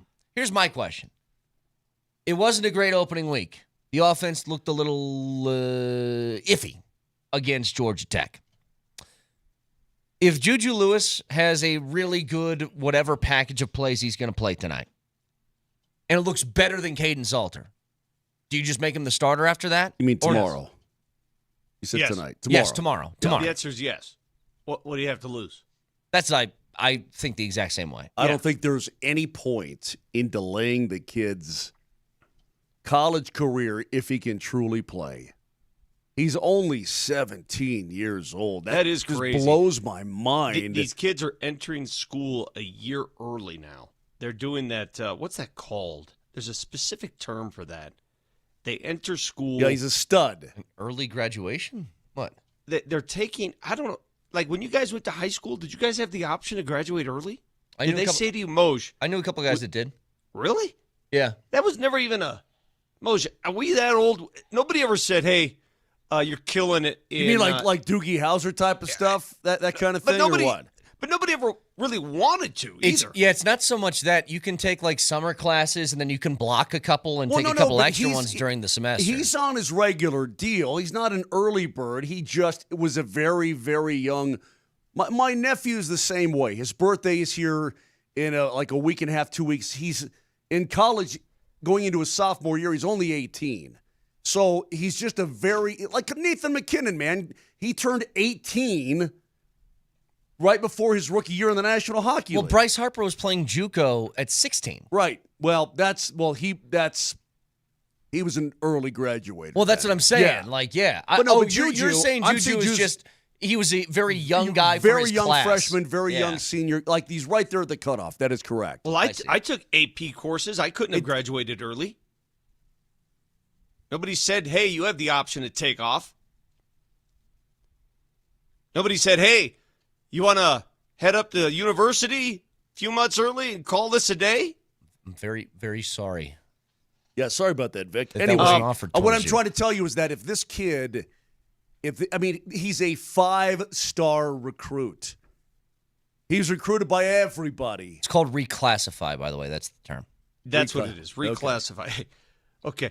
I have to ask you this because CU is playing Delaware. The Broncos are playing Tennessee. I call the Broncos a must-win. But it ain't even close to the same must-win that CU is in.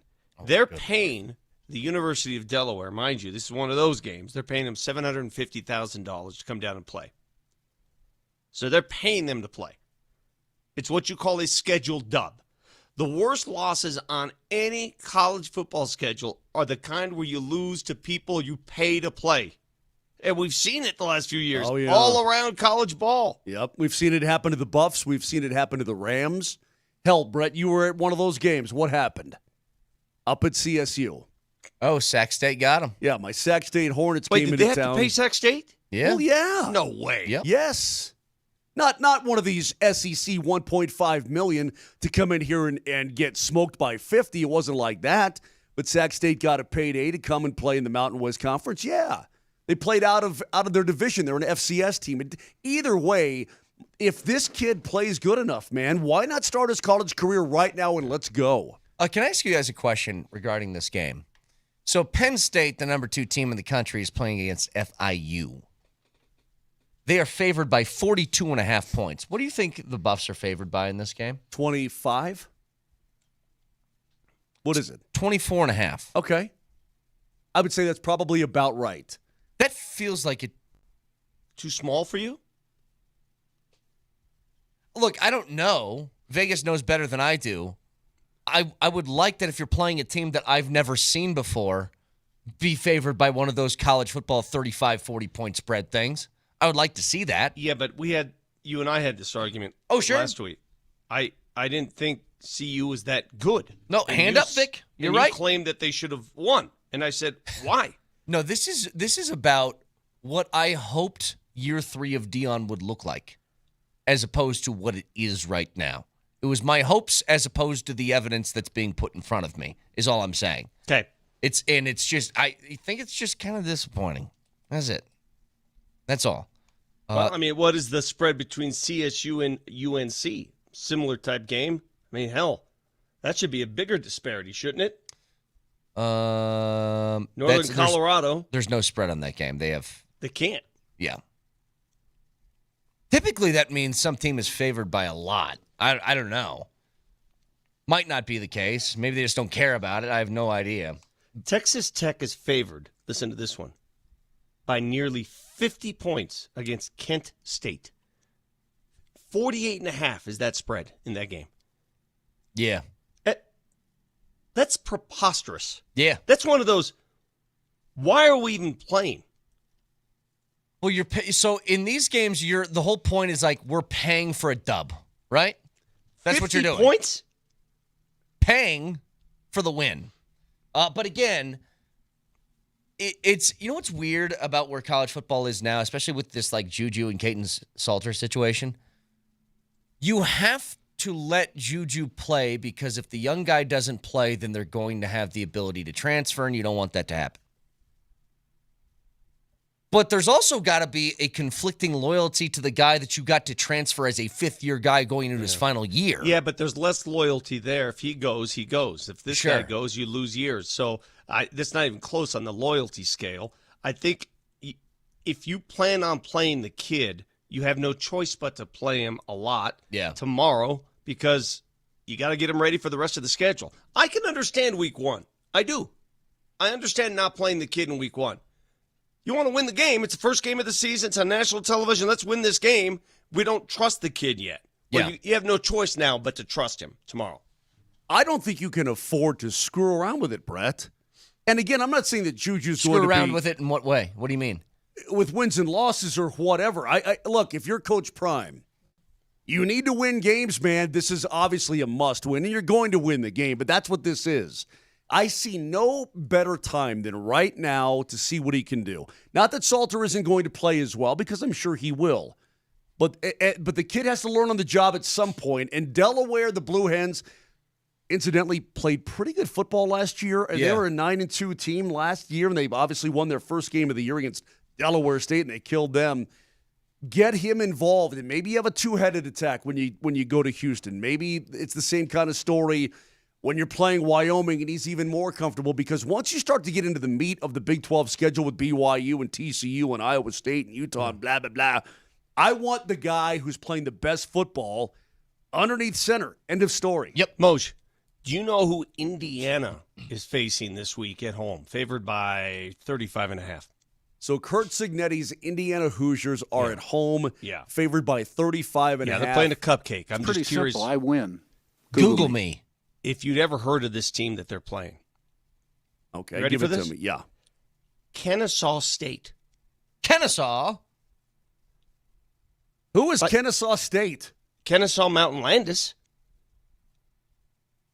Brett, what's Kennesaw? What is that? What is that? It's in Georgia. All right. Have you heard of that? No, I hadn't heard of Long Island University either, and Florida shut them out in Gainesville. I don't know. To get into Kennesaw State University, you generally need a high school GPA of 3.5. Oh, it's a nice school. Smart school. Huh. And they're the Owls, Kennesaw State Owls. To get it, you know what you needed to get into Long Island University? A face. Get into Sac. A face and $20,000 and you're in, baby. You tell me the Headless Horseman couldn't get in? He could. He's the only guy, yeah. To get into Sac State, you just needed teeth.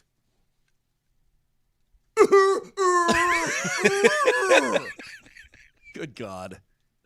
Anyway, the point is, I want this kid I want this kid, if he's going to play, I want the best for everybody. I really do. Moshe, it's your best comebacks now are those.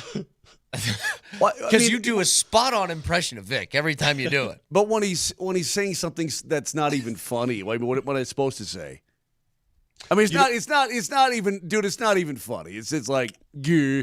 What's interesting, these schools, they're still throwing out football programs, right? Like Kennesaw State, Delaware, all these, and they're still playing football, and they love football, and I love football. But once you have to start paying these athletes like these colleges have agreed to do, it's really going to cost those other sports dearly. That's why DU has a distinct advantage. DU doesn't have a football program. Yeah. So DU hockey is going to dominate like more than ever before. Look at Michigan. Like Michigan, Notre Dame, those hockey programs that are pretty good. Their hockey programs may take a hit now, Moj, because most of that money is going to be funneled to football and basketball. Yeah, it really is the case. I mean, that's where you have to allocate things out appropriately. Chad Brown's going to join us in about 15 minutes. He'll give us another preview on CU. Just a note heading into Sunday, in case you guys missed it, from Mike Kliss. And I don't like this. I think there needs to be a cutoff. R.J. Harvey switches his number. He's no longer 37. He's 12. He's number 12, which... good, because I don't want to get the 27 and 37 confused because him and Dobbins both look similar. I want to know who's in the backfield. Like, 100%. It's really going to help me. But also, I don't think... Can you just change numbers a few days before the first game? Happens all the time. But if people go out and they get a Harvey jersey and he's 37 and then it's like, that's I don't a bummer. think they were even selling Harvey jerseys yet. Oh, you could buy him immediately. When guys are drafted, Could you? Can buy him. Yeah. Well, how did you know what number he was wearing if you could buy him immediately? Once they select the number, it goes on the website. Immediately you can buy it. Really? But he's number 12. But the biggest part of this... hold on a second. Jahdae Barron's number 12, No, he switched to 23. That's right. See what I mean? Number. Yeah, okay. So 12 became available because Barron went from 12 to 23, and now Harvey says, I'm going now to 12. He went from 37 to 12. But again, the big news here in this, guys, is you'll be able to tell Dobbins and Harvey apart because that was a problem for me all throughout camp. Because those jerseys, they get bunched up, and you're like, is that a 2 or a 3? We went the entire segment when you were talking about how well Dobbins was carrying that was just a football. mistake. Oh, okay. That was just a mistake where I just flipped the names around because I'm stupid. That wasn't me confusing the number. But I was very confused when trying to watch it live on who's doing what. But he is now number 12 for those wondering heading into this Sunday. And one last thing that I want to touch on as we roll on here. Cam Ward was good at Miami. Really good. I mean, really good. Have you ever seen, though, an overall number 1 pick quarterback get less love or isn't that weird? Attention or anything like that heading into a season? Let's get to that in just a second. It is a Bud Light Football Friday. Bud Light, the official beer sponsor of the Denver Broncos. Remember to enjoy responsibly. And why are we not concerned about him whatsoever? Even if the Broncos had faced Caleb Williams in game 1 of his career, we'd be going, ooh, Caleb Williams, the overall number 1. He's pretty good. Yeah, we'll get to that in just a second. Stick around.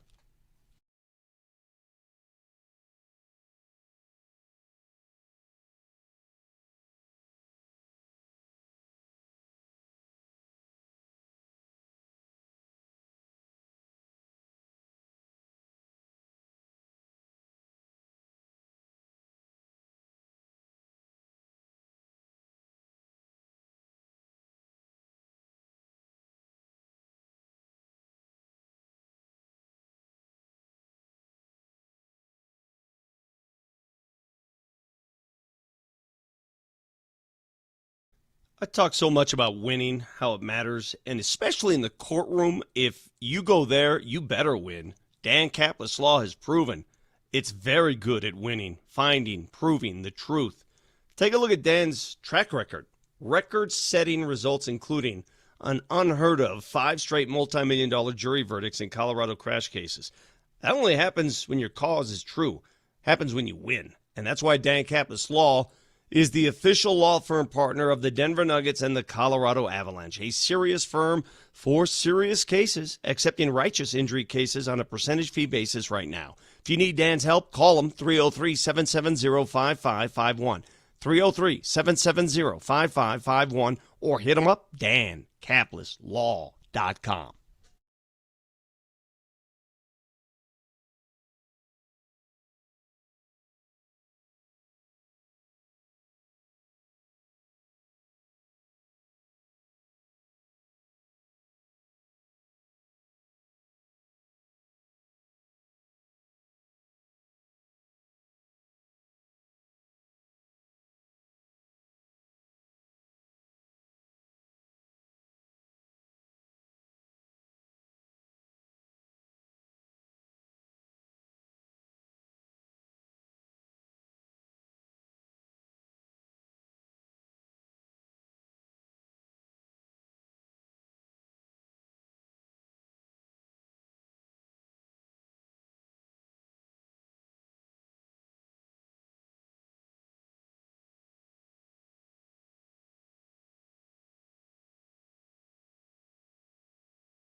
At halftime of tonight's Legend Columbine game on AM 950, tune in as we honor the Student of the Week, presented by Mr. Rooter Plumbing, proudly rooting for Colorado athletes. It's a Bud Light Football Friday.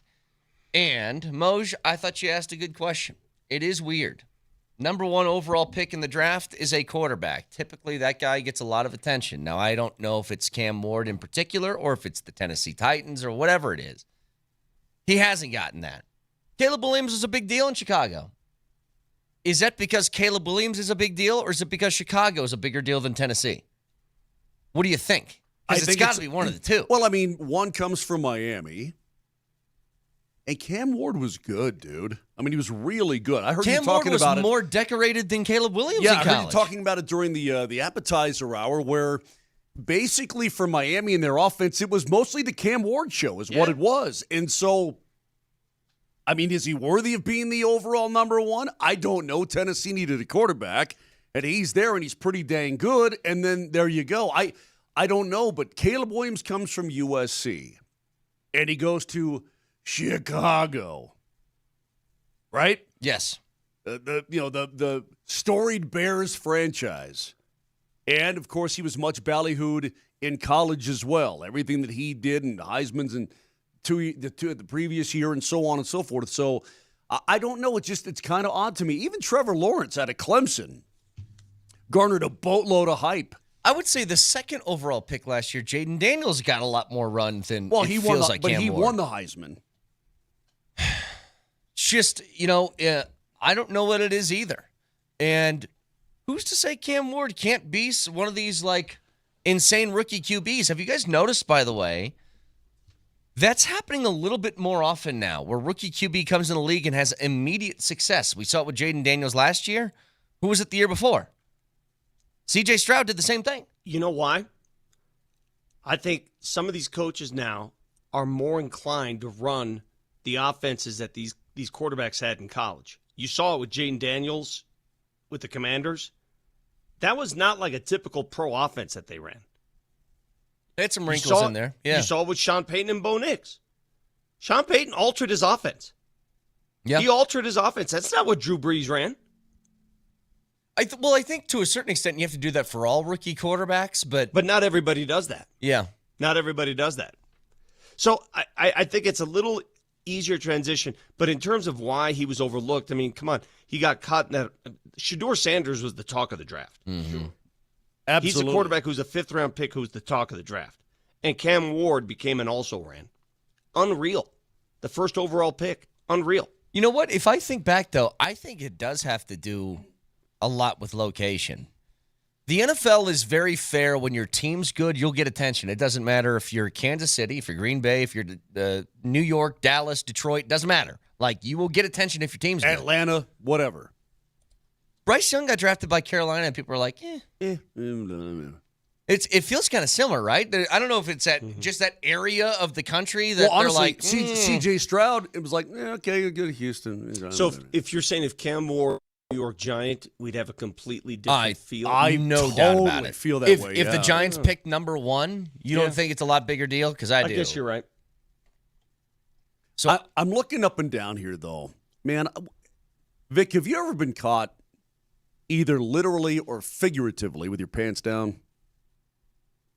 Huh. I get to pantsed when I was squatting in my high school gym. You did. When you were what?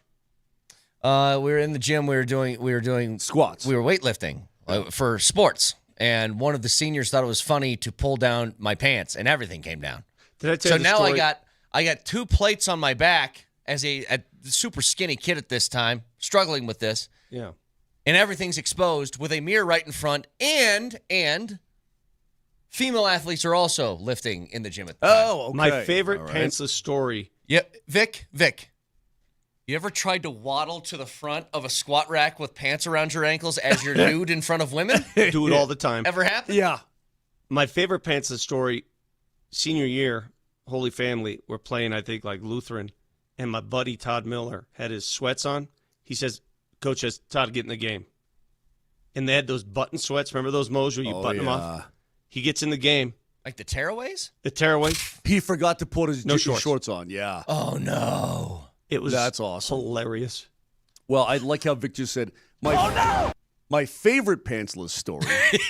He's got 17 pantsless stories lined up, and then power ranked in tiered stories, by the way. Exactly. I don't know, and this is the God's honest truth. The only thing I know about the Titans offense at all is that about 3 weeks ago, Cam Ward said they were mid. That's all I know. What if they come in here and he's throwing the ball all over the place? I just think we're very mid right now. Yeah. For all the hype that Javonte Williams got last night for his 2 touchdowns and whatnot, he only averaged 3.6 yards per carry overall. He looked a little more explosive than he did, obviously, last year. Yeah, so the knee is behind him. Agreed. Either that or, the first thing that came to my mind is he had more room to run. Maybe, but my point is, what if Tony Pollard comes in here and he runs crazy? He still had. What if Calvin Ridley gets off and Tyler Lockett gets off? I mean, I truly do not know what to expect out of this Titans offense. I need some in the beginning of the game too. Then, like, I don't. Crazy. Yeah, that's Calvin Ridley last year. I forgot. I don't expect much, but I really, truly do not know. Yeah, I don't either. Going to Javonte for a second, though, he had that game a million times in Denver. Just it wasn't with a couple touchdowns. I thought he looked better last night than he looked all last season for the Broncos. I thought he looked a little bit more explosive. I'll give you that. Maybe it's a rejuvenation. You're somewhere else in your career. You got a chance to prove yourself, greener pastures, whatever. Maybe that was a part of it. He had a couple runs early. Hell, he had that run near the goal line where he kept the chains moving. He looked like rookie Javonte. You know the one? Yeah, He nearly scored. He didn't do that last year. All I'm saying is he carried 3 guys with him. All I'm saying is it was still 15 carries for 54 yards. I mean, I get it. It was okay. What was Saquon Barkley's line? Well, his was right around the same thing. Okay. Saquon also ran for 2,000 yards last year. I know, but I'm just saying you can't measure it on one game. Oh, I understand. He just use your eyeballs. Did he look that. better than he did last year? I thought he did. Yeah, I'll give you that. He looked a little more explosive. And now you have to ask why. Is it him or is it the line? Well, that's the answer. That's one of the things that I wanted to get to today, and we will in a little bit because we got Chad Brown coming up in a couple of minutes. The point is, overall, in Vic's my favorite pantsless story. let me go back to 88, 89. Mm-hmm. Anyway, Steve was in the locker room at 8. Okay. No, but I mean, what if I say what if? The only thing that would blow me away is, and me caught with my pants down on Sunday, is if they come in and all of a sudden Cam Ward is zip, zip, zip, zip, zip, and Pollard's like zip, boom, boom, boom, bam, bam, popping it outside. Moser. I don't expect that at all, but that would be the only thing that would just blow my mind. Moser, you're worrying too much. 24-10, write it down. Put it in your back pocket. Put it in your wallet. What point total would the Titans get to where you say I'm legitimately surprised? 25 points. I'd be surprised they scored 17. I would be too. If they get to 17, I'd be surprised. I'd say 20. Travis, they shouldn't. Yeah. They shouldn't. It's a rookie quarterback. You confuse the hell out of rookie quarterbacks making his first start on the road at Mile High. Are you kidding me? So I got this. It's for an you, insult by the way. if he gets to 17. Agreed. I looked this up earlier, just as a reminder to everybody. What happened last year when a rookie quarterback started the game on the road against a really good defense? The Broncos ran the ball with their running backs 20 times for 64 yards. And Bo Nix was 26 of 42 for 138 yards and 2 picks. Mm-hmm. That's what it should look like. That's what exactly. And he looked confused. Remember, he threw the ball, and you're like, "Where's he throwing that?" Agreed. That's what That's what you should see when you're facing a rookie. Travis chimes in here on the text line. I've heard more about Jackson Dart than Cam Ward. Yeah, I think it's a New York thing. That's what exactly. I guess it's that market. It's Jackson Dart. He looked good in the preseason. He's number 2 on the depth chart. I'll tell you what's kind of funny now is Chad will join us in a little bit. Plus, Cam's quiet. He is quiet. He just goes about his business. But the free Jameis hashtag is now out. Yeah. People want Jameis to be freed from New York. They want him on a roster where he's got a chance to actually play because the Giants, Vic, I predict by the time the Broncos face the New York Giants, Jackson Dart will be their starting quarterback. I've said this before. I'm not sure there is a player in my lifetime at the quarterback position that I would want to turn on and watch more than Jameis Winston. Maybe Michael Vick. Michael Vick was one. Everything that we got last year in that Cleveland game was why I love Jameis Winston. 80-yard bomb, followed by 3 picks, followed by an 80-yard bomb. And you're just like, this is the most entertaining style of football I've ever seen in my life because you don't know what's going to happen. He's the best. I love him. He doesn't overthink it. He just throws it. If he thinks that's where it belongs, he puts it there. He probably should think about it a little bit more, just a little bit. We now join Chad, who's on a train, a bullet train from Paris to Le Mans. Yeah, Chad Brown joins us now. Is he good to go, Nelly? I think Nelly's still talking to him right now. We'll give him a second. Is that an RTD bus? No, he's on a train someplace. That is absolutely a train. I guarantee you that's a train. So we go out to the Ramos Law hotline. Car accident, you need Ramos Law, medical doctor and attorney, ramoslaw.com, as we are joined by Chad Brown. Chad, where in the world are you? I am on the A-line train headed to the airport. Gotcha. I knew it. Yeah, no, we were both right. RTD runs both. Moser said it was a bullet train heading to Le Mans, France. From Paris, yeah. Chad, first of all, thank you for joining us. Let's go back to last week real quick. What do you think was the most disappointing part of the Buffs' loss? Well, Georgia Tech came to the game knowing they were going to run the football. Everyone knew they were going to run the football. Their quarterback was listed as a dual threat quarterback. So when you're playing a team that runs that style offense and you've got a quarterback who can make plays with his legs, your number one obligation as a defense is to try to make him one-dimensional. And the fact that the Buffs did not seem prepared for that moment, not prepared for that quarterback, that was the most disappointing part for me as a former linebacker. Did they lose that game because of timeout management late or because they didn't take advantage of 3 turnovers early? I would say the turnovers were more important than the timeouts. The timeouts, obviously, when things happen late in the game, get magnified. Coach Prime didn't help the situation by essentially doubling and tripling down on his take advantage of 3 turnovers, only getting 7 points. Nelly? Let's just get him on the phone, Nelly. Yeah. The Zoom's just not going to work. Yep. He's traveling too quickly. It's too high a rate of speed. Yeah, that A-line does about 32 miles per hour. Yeah. If that. Now, how fast does the A-line go, do you think, really?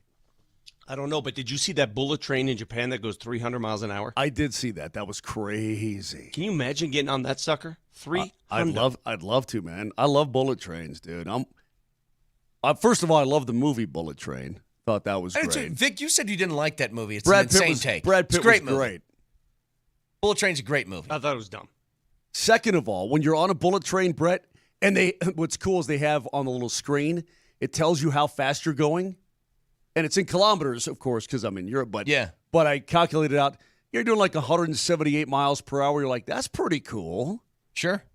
I'm doing 181 miles per hour. I'm like, I'd love to. That's pretty awesome. And everything's going, pretty cool. I'm trying to figure out. Well, I've never taken a bullet train before. I would love to do so.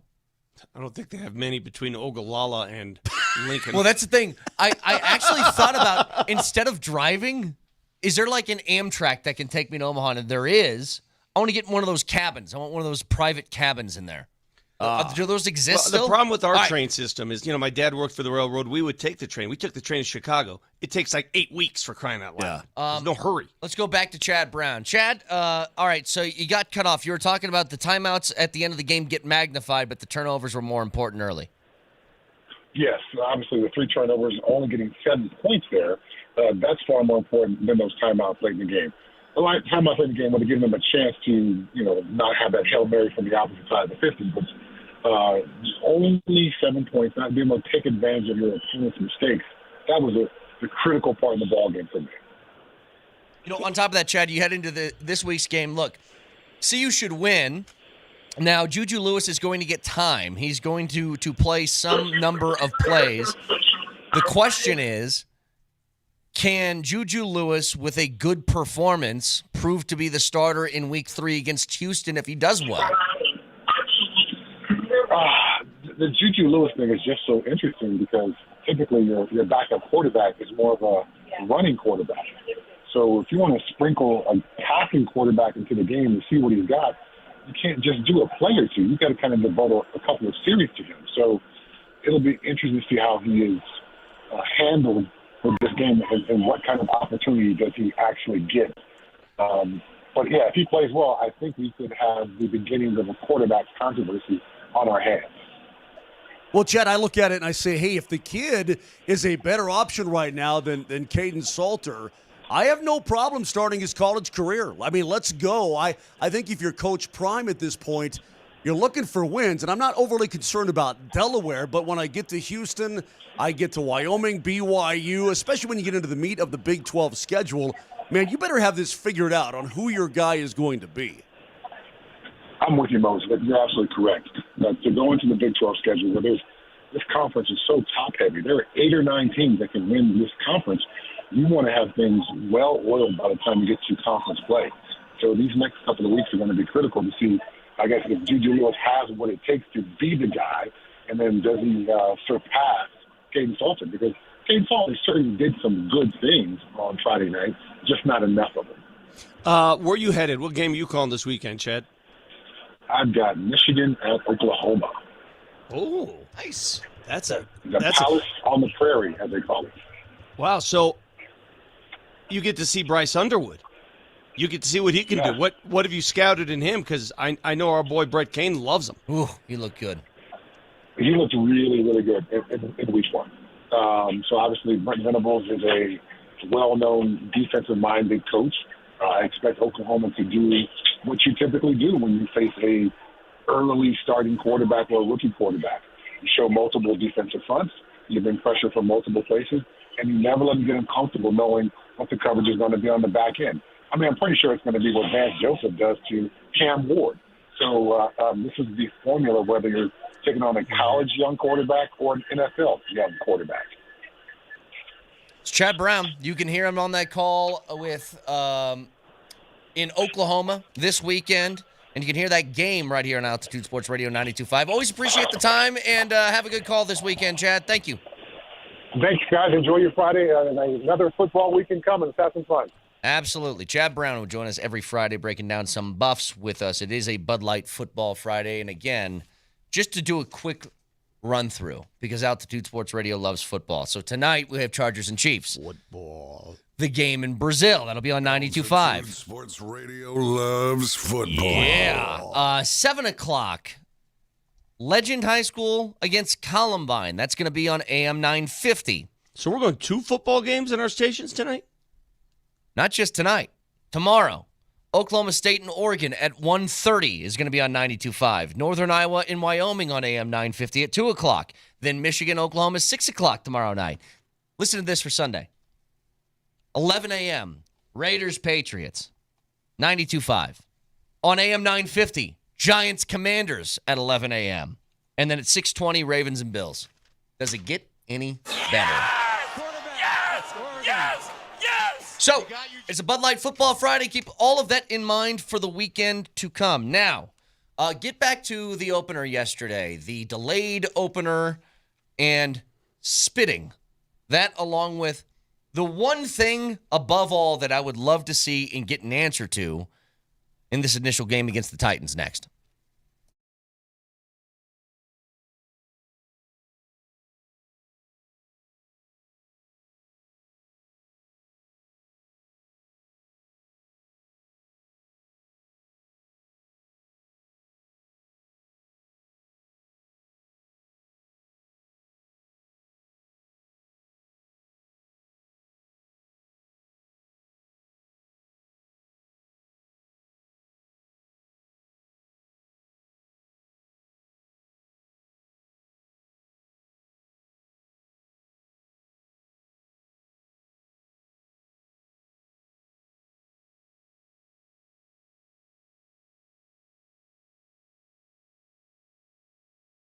Guys, I'm going to talk to you about erectile dysfunction. Now, that's your own private business, no doubt about it. But if you're dealing with it, don't be embarrassed.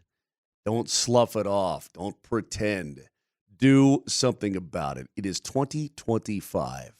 And guys get themselves fixed. And you do it at the Rocky Mountain Men's Clinic because their treatments work when the pills or the herbals fail. Don't you want to get back to being you? There's few things in life more wonderful than intimacy.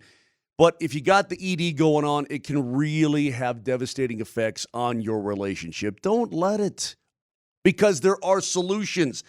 At Rocky Mountain Men's Clinic, they've got treatment success rates well over 90% and locations from Fort Collins all the way down to Colorado Springs. And I've been telling you that Newcastle Rock location, well, it's not new, the location, but they've completely redone it, spick and span and gorgeous and ready for you to come on in. And they'll take care of you because they're experts. They've taken care and treated tens of thousands of guys. here on the Front Range in the last decade, and you could be next. The initial visit's only $99. It's an expert staff, and they're going to be having you back in business before you know it. So give them a call today. 720-440-7900. That's 720-440-7900, or go online at RockyMountainMen'sClinic.com.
Here he goes. He walks there in front of Dak Prescott. Did he spit? Did he spit on him? I think he did. There you go. There you go. And the official was right there to throw the flag. Puck to it. That's how the game started yesterday.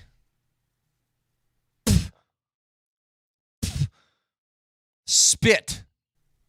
Jalen Carter. By the way, part of the reason why, if you guys remember, Jalen Carter was an amazing college player, huge prospect. He fell in the draft a little bit. One was a car accident thing that he did, or not an accident, speeding accident. Yeah. Did somebody pass? Yes. In that? Yeah. So it's that, but it was, I think overall it was sort of just some immaturity from him that teams passed on, and I think this is probably an example of it. Now, we can do the, oh yeah, but what about Dak? Okay, fine. I watched video. Dak did something similar. Well, Dak, I disagree. I mean, now we're going to break down spitting, okay? That's what we're doing now. I mean, we're getting into the videotape of spitting. When you saw Dak do it, he spit it downward in between his linemen at the ground. It wasn't a forward spit. Yeah. The spit was down maybe at a a 45-degree angle. That's the truth. Jalen Carter spit more of a 90-degree angle. I mean, right at him. Is that 90 degrees? Well, wait. He's much bigger, so I'd say it was more about 75 degrees, Vic. He did have to spit down onto his chest. That's true. I would have to be there to give you the correct angle. You're looking at the other side of the room. That's part of the problem. One of the spits went forward. The other one went down. Yeah. But that's how the game kind of got kicked off. There was a lot of offense early in the game, and then lightning delay happened, and then nobody could do anything afterwards. Now, could the lightning delay have contributed, Moj, to 3 drops from CeeDee Lamb in that game, especially big ones late? Maybe. It may be. I don't know how, though, because you take an hour. I mean, you take an hour to go have a protein bar and go potty and whatever else you do. Does that mean you're going to drop balls that are right in your hands or in your bread basket? Listen, the only one that's somewhat excusable is the last one on what was it, Vic? 4th and 4? Something like that, 4th and 4, whatever it was. But Dak put it out there where only he could get it. And even though he was diving, he had his hands on it. Yeah. If you're being paid almost $40 million per year on average, you got to come up with one of those 3. Period. The one, the skinny post over the middle, dude, it hit him right in the bread basket. It's perfect. It was a perfect pass, and he just flat out dropped it. That keeps the drive going. Then you've got Philly on their heels. Yep. And you've got plenty of time left, and so on and so. Yeah, absolutely. He blew it. I mean, you want to put it all on CeeDee Lamb? No, I don't want to do that. But the fact of the matter is, you've got an almost $40 million a year wide receiver who had 3 drops at critical times. So, season opened up last night. I am, like all of us, very, very much looking forward to Sunday. The opener for the Broncos in a season where it feels like the expectations are real for the first time in a long time, and they're playing against what was the worst team in the league last year with a rookie quarterback in Denver. Here's the one thing I want to see, and it's the one thing I've wanted an answer to all offseason. Because you mentioned Javonte Williams, Vic. You said he looked a little bit more explosive, and you asked, is that because he had more holes, or is that just him being a little bit healthier from the knee injury, or what? I'm excited that we get at least a little bit of an answer to this. Was Sean Payton's inability to call run plays a byproduct of he just didn't want to, or he didn't think he had the horses? I don't think that's an excuse anymore, the latter. I think J.K. Dobbins and R.J. Harvey should be an immediate upgrade where you cannot say that. So what does the running game look like on Sunday? That's the one thing I'm most curious about. Hey, man, if you've overturned your number 1 and number 2 running backs from year to year, and you don't run the football again, that is on you. I don't care if you have to change the blocking scheme up front. I don't care if you have to get in the tailpipes of the O-line and the tight ends and say, you better block better. I don't care if you have to change the damn playbook. I don't care. If you change those 2 guys, you must, Vic, run the football more effectively than you did before. And you can't certainly get away from it like you did. Well, I mean, and what better place and better time to establish that than the home opener against a lesser team? I mean, if you can't, and you gave us the stats yesterday, Tennessee's numbers against the run, right? Pretty damn good last year. Actually, that was this morning. That was this morning. Was it really? It felt like yesterday. Tennessee's numbers against the run, surprisingly impressive. Well, overall, their defensive numbers were pretty good. They were really good against the pass. All right, so let me ask you this. This is a simple question. Let's say that the Broncos cannot establish the run, and they still win the game, and they still win by the score I predict, 24-10, but they can't run. It's all via pass. Will you be upset by that, or do you have to see the run? Yeah, I'll be a little miffed. Okay, here's part 2 of my question. Do you buy this? Well, they're stacking the box to play the run. Because that's what we heard last year. That I don't care about. Like, you need to run the football. You have to. So I'm watching Dallas and Philly last night. Philly's a running team. Yeah. Do you think opposing defenses stack the box? Every single week. Do they still run the ball?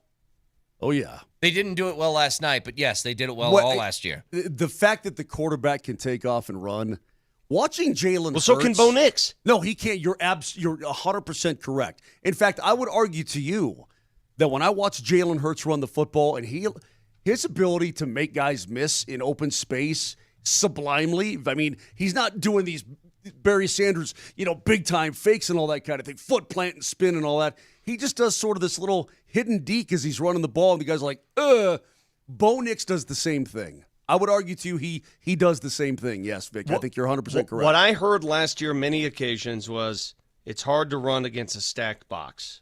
It's hard. It is hard. Okay. Do it. Yeah. That's where I'm at. Yeah, it's hard. Yeah. You still got to be able to do it. You got to be able to trust your guys. Like, I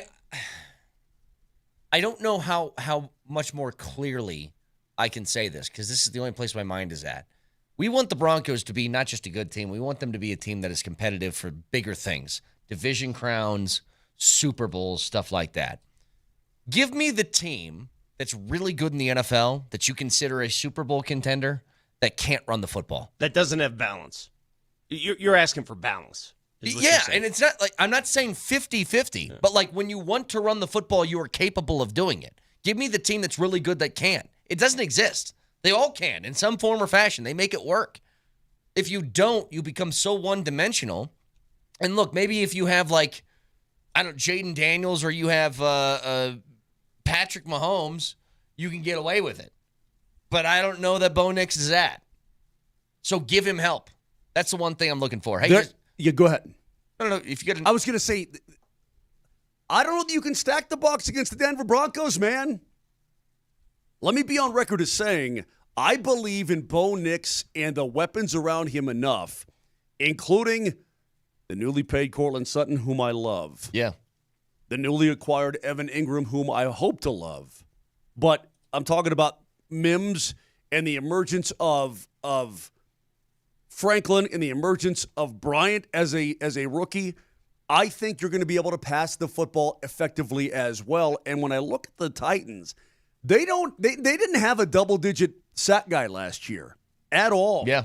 So I don't even know how effective their pass rush is going to be. So I don't know that you need to stack the box, man. I think this offense, this week overall, and by the way, they defended the pass really well, but that's because they've got a good secondary.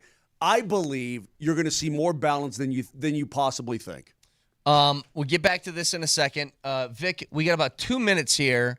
You said you wanted to get to this. Steve Ballmer did this interview on ESPN. He's basically saying, I was cheated. I didn't do the cheating. Here's what he said. I don't know why they did what they did, and I don't know how different it is. I really don't.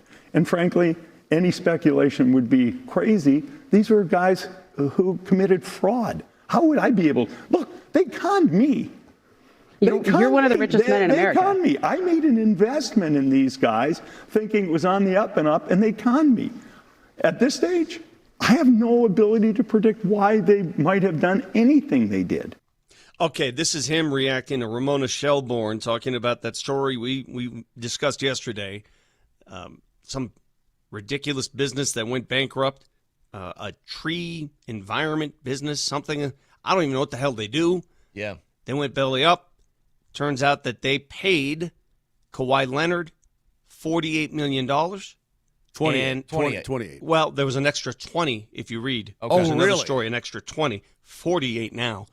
I don't know how much of that he got, but that's it. He was slated to make 48. For a no-show job where he didn't have to do anything. Well, that's every endorsement, though. Everybody calls it a no-show job. I mean, every endorsement's a no-show job. Well, did he have to do commercials or anything like that? He was a sponsor. He was an endorser. Hey, this is Kawhi for Steve's Whatever. House of Trees. Yeah.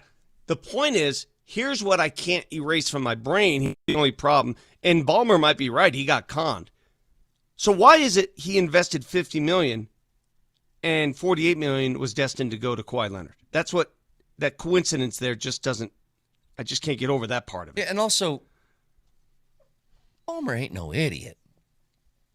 Getting conned out of $50 million for a tree environment thing seems pretty fishy too. Isn't it convenient that his $50 million investment was pretty much the number that this tree company paid Kawhi? Texture says Ballmer's voice went real high there for a second too. Yeah, it did. Well, he's got to be on the aggressive now, proactive. Of course, he's got to.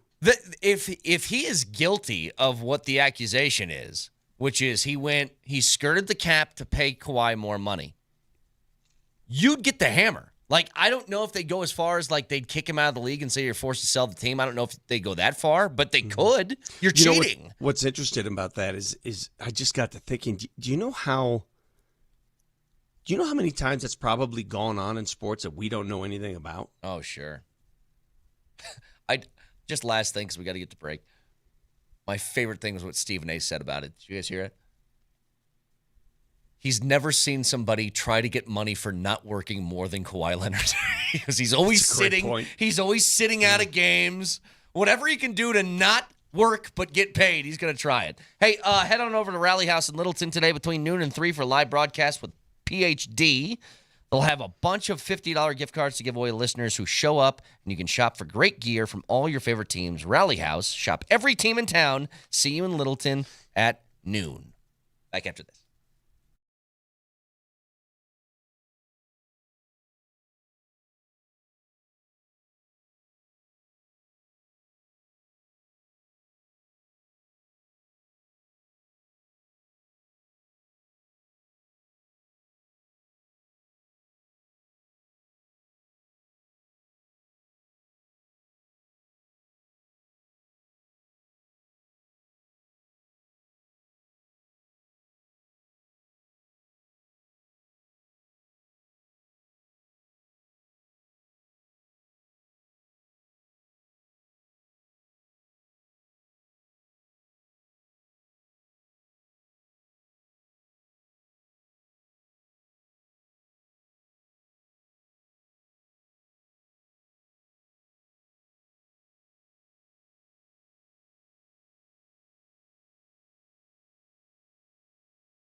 It's a Bud Light Football Friday. Bud Light, the official beer sponsor of the Denver Broncos. Remember to enjoy responsibly. Cannot wait for the game this weekend. Now, we've talked a lot about what maybe we have overlooked, because we're all just kind of assuming the Broncos are going to roll the Titans, and they should. They really should. But it's the NFL. So you do want to take... Do it? Yeah, please. Yeah. I can do it. Vic, you want me to do it? Yeah. I think the Broncos win 24-10. You said that at about 7:28 this morning. I know, but now you're supposed to respond with your thing. Well, no, but it's 9:04, Jack. We all the way before drunk takes, man. We got plenty of time. It's the NFL. Anything can happen in the NFL.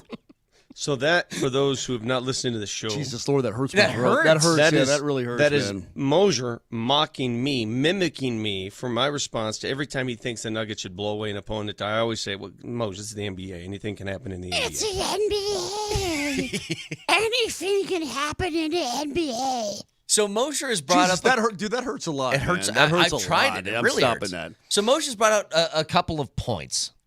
In that Tennessee's defensive numbers are really good from last year. They were second in the league in yards allowed per game. Now, points was a different story because they turned the ball over a lot. So I think the defense was put in bad positions a lot. But the whole thing is we're expecting the Broncos to do well. It doesn't seem or sound like they're going to have one of the new acquisitions of the offseason that we're really excited about. This is Dre Greenlaw. Nelly? At this point forward, and I appreciate the question, at this point forward, I'm not going to talk one thing about player injuries. We'll report what we're required to report, but you'll never hear me talk about how I feel it's going or any of that. And then really there's no advantage for me to discuss it. So, listen, from this That's point the answer forward, of a coach who knows that the guy's not going to be available to play. From and this, doesn't do him any good things. That means it stops. From this point forward, I'm not going to discuss. I want you all to know. Thank you for the question. I will not discuss my back nines from this point forward. I will post a score that the USGA requires me to post, but I will not be sharing that with you. So please, just stop asking me about that, and we can move on, because I will not share that information with you any longer. And you stand to gain no benefit. I gain no benefit by telling you about my 51 in the back nine. Okay, so shut it. No, but dude, listen. Here's the thing about Dre Greenlaw, and I want to be on record, Vic. It's a big deal. Dre Greenlaw is a stud. And when I say a stud, dude, I'm not saying Al Wilson stud, because Al Wilson is one of my favorite all-time Denver Broncos.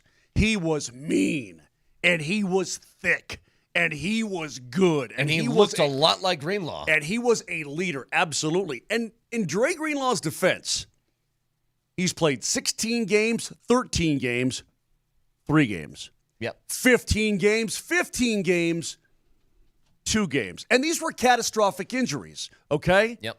Especially the last one. I mean, the torn Achilles just running out of the field. So it's not like he's got a history of just lingering through the course of a season. These are massive injuries. But this thing has lingered and lingered and lingered. But as massive as those injuries are and were, and people may wonder, did the Broncos just go get damaged goods? Consider this. Nobody knew him better than the San Francisco 49ers. They were under his nose the entire time. They went out of their way to try to keep him there. They flew out to his place.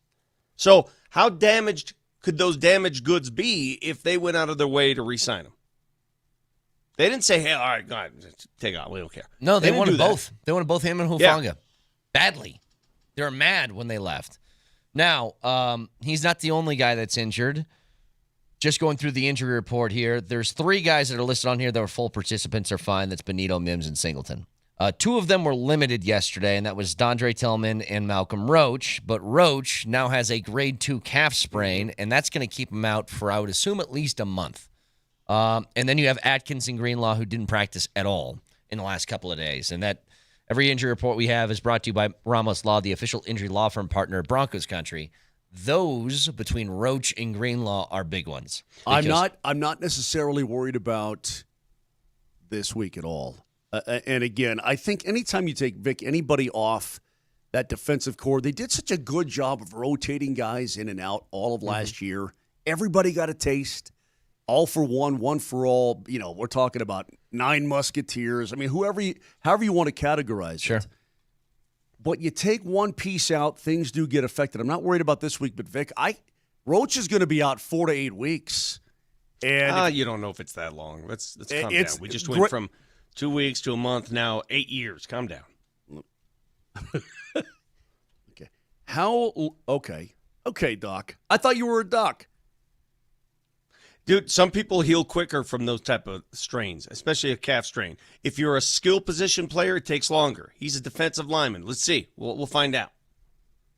I think having your calf when somebody's 330 pounds pushing against you would be a big deal. See. All right, let me go for AI. This whole AI thing is killing me. What did we establish? Vic, recovery for a grade 2 calf strain, which involves a partial tear of muscle fibers, typically takes 3 to 8 weeks, but can extend to 12 weeks or more, depending on the individual and the severity of the tear. Depends. What did we determine is the worst thing you could say to an athlete? What is he? Slow healer. A slow healer. So let's see what he is. God, you heal slow. It sounds insulting. It is insulting. Somehow. No, God, please, how is that? I mean, it's not really insulting because maybe some bodies just work different than other bodies. You had that bruise for like 6 weeks. Heal already. This is the only thing that can derail, and then you have one key injury Sunday on a nothing play. Oh, there's why am I so afraid? I got to stop being such a fraidy cat. There's a new slow healer in the office, by the way. Who dat? I'm going to hit him with it right now. Raj, get your toe figured out. I'm tired of watching you gimp around all over the office every single day. Gout? What is that? He broke his toe. He broke his pinky toe. He thinks he did. He's it's so bruised and swollen. It's like, hey, once he has that kid, he'll be healing up real good for a long time. So, Raj, you're the new slow healer. Take that. Take that L on the way out. Moser, you know what's funny? Is this just a byproduct of the Broncos are actually supposed to be kind of good and there's expectations? You ever notice what happens? When your team is like iffy, the closer you get to game day, it's like the better you feel about it. You're like, I don't know. I think that this can work, and these things we have concern about, I think that's going to be a lot better than we think it's going to be. And then your team's good for the first time in a long time, and Moser's like, what happens if they're not? Like, is that what's going on with you right now? Pretty much. It's pretty much. Is it about Tennessee or is it about the Broncos? He's having pre-wedding jitters is what he's having. Yeah. Okay, I'm trying to think of an animal I could fight that I wouldn't be afraid of, right? Easy. Rabbit. No problem. Like, let me ask you this, Moshe. If they open the season against the Chiefs, I don't think you'd be having this nervous energy. I think you have it because they're supposed to roll. It leaves you room for error. Yeah. This game doesn't leave you much room for error. This again, and there's no reason why you can't think this way. And for those of you who come at me and say anything can happen, I'm the one who uses that line.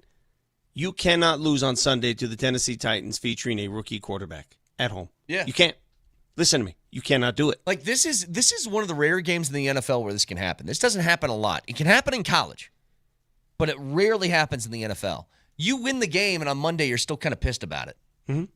You're like, we won, but why wasn't it easier than that? You can lose, but that'll open up a whole new chapter of questions. Yeah.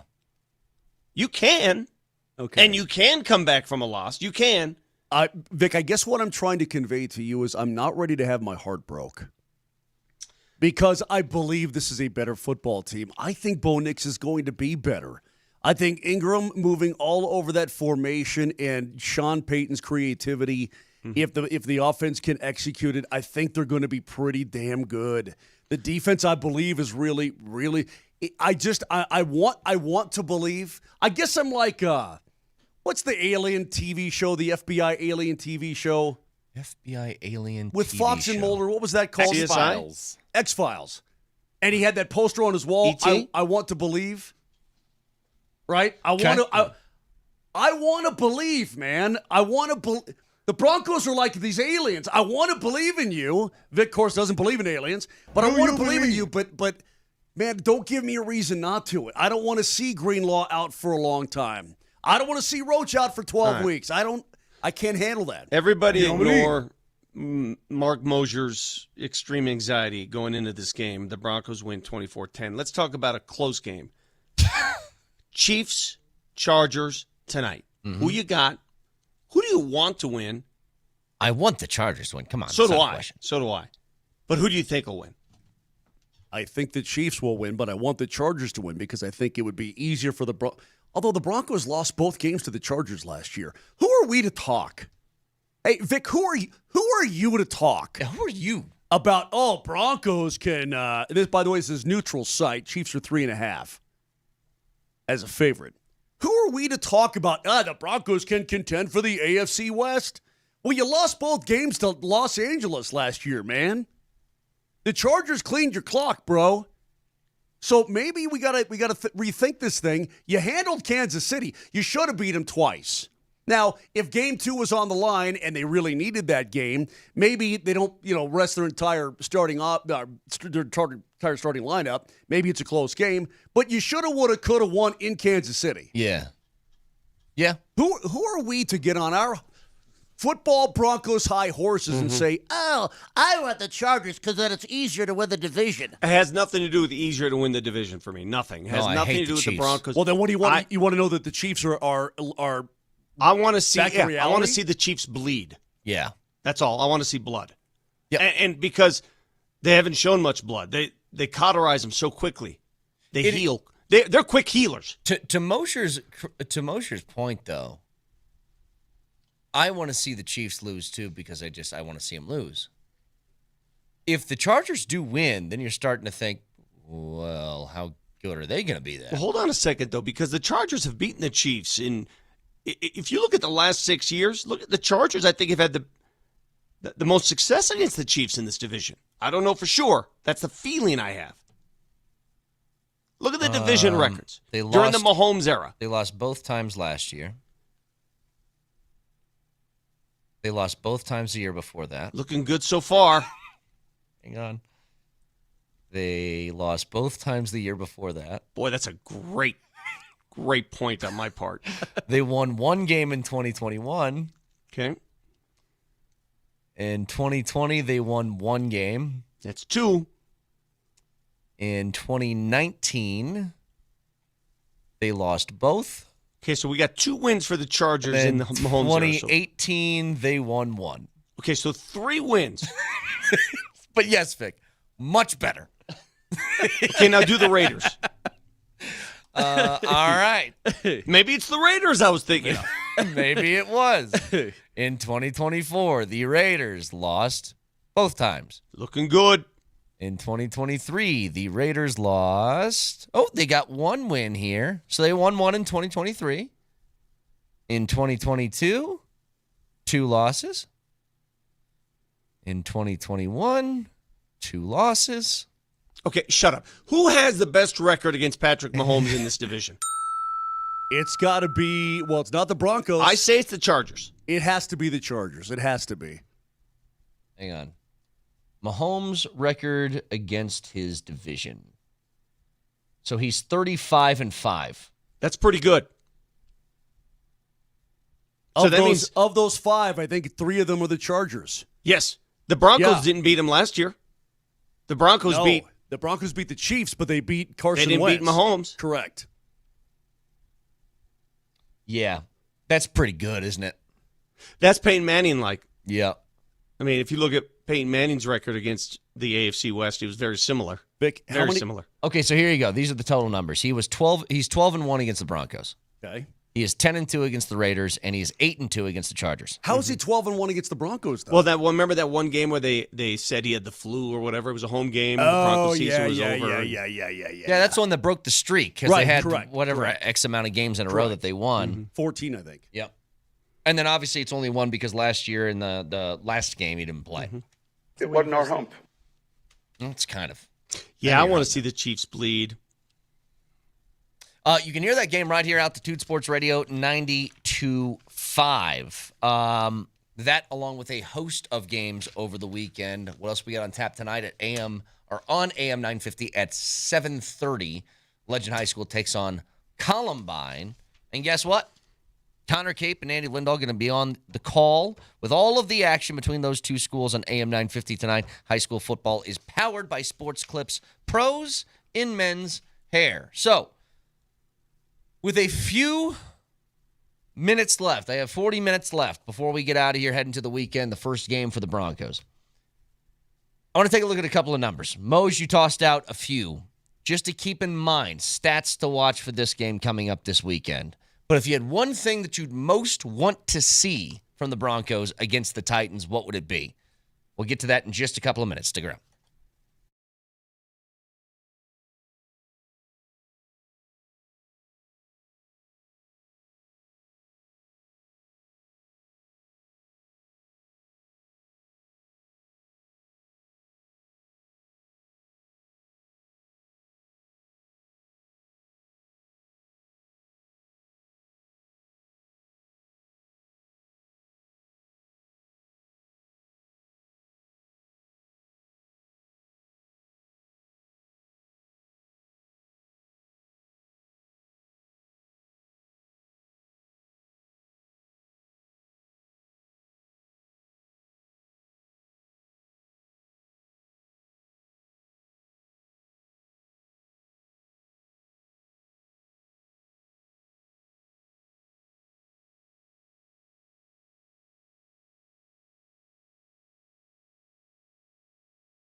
All right, here's some stats to know heading into the Broncos' first game against the Titans.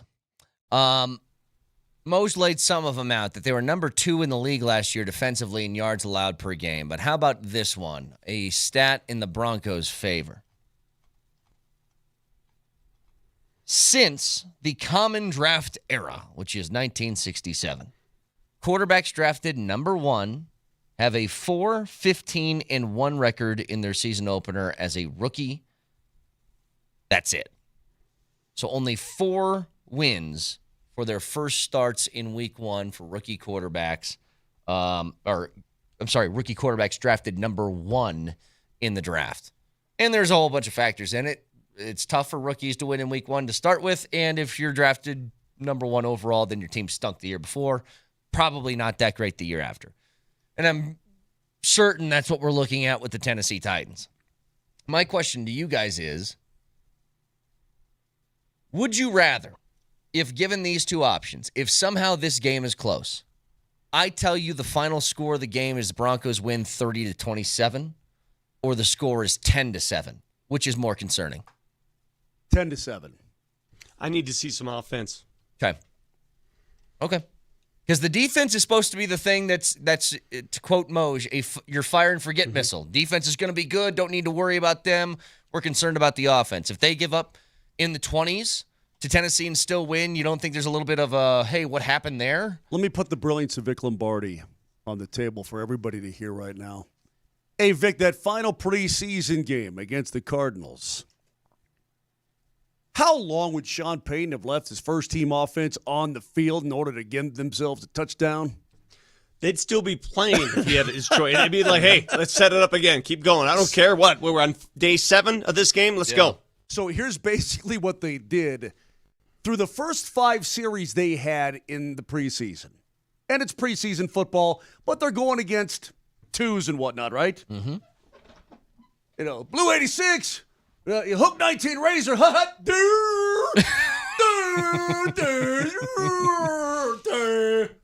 and then finally they put it together. Yeah. Right. Oh, you know what? No, Bo Nix, look, he took a safety because he didn't want to turn the ball over. No, he's so smart that he took a safety on purpose because he's out thinking the other team's second and third string.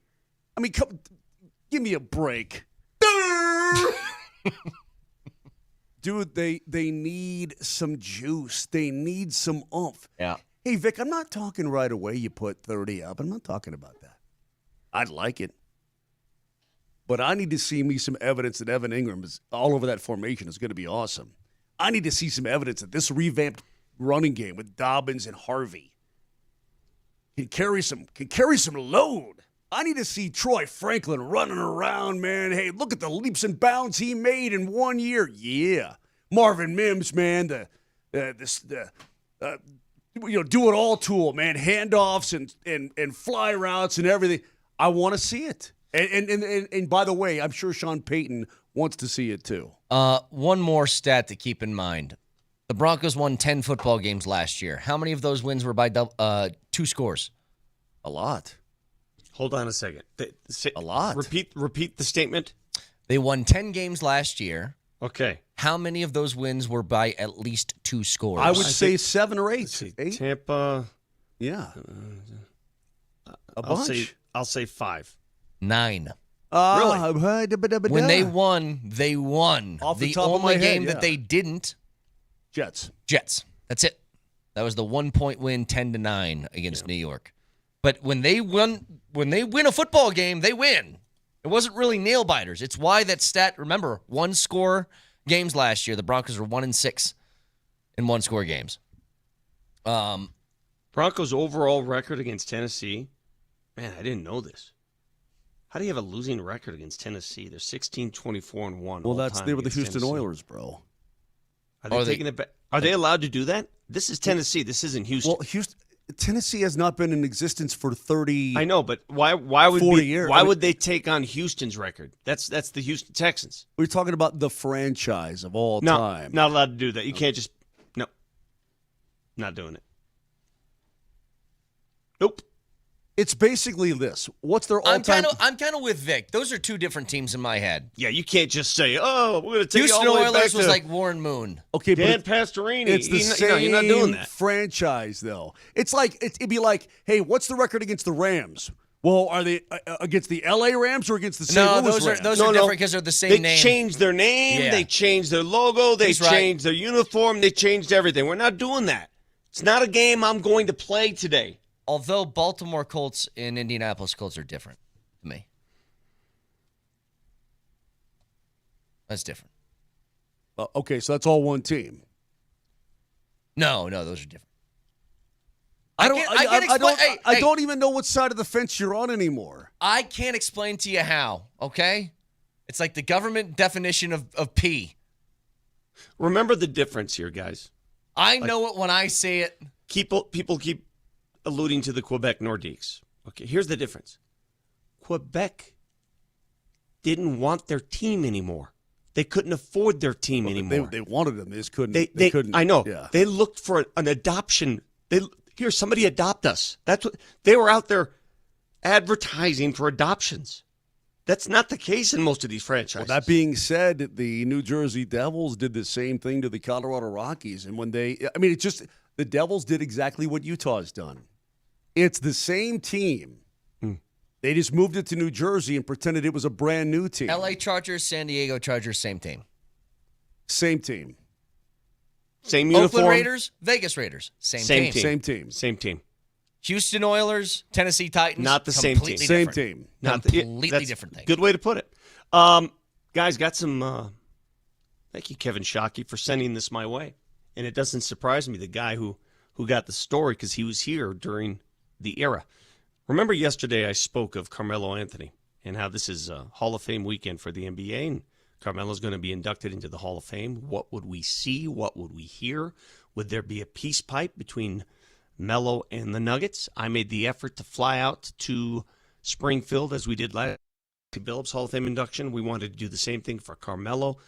Requested an interview with Carmelo. Never heard back from him or his people. I don't know why. Well, now comes word in this article by Mark Spears. Mark Spears.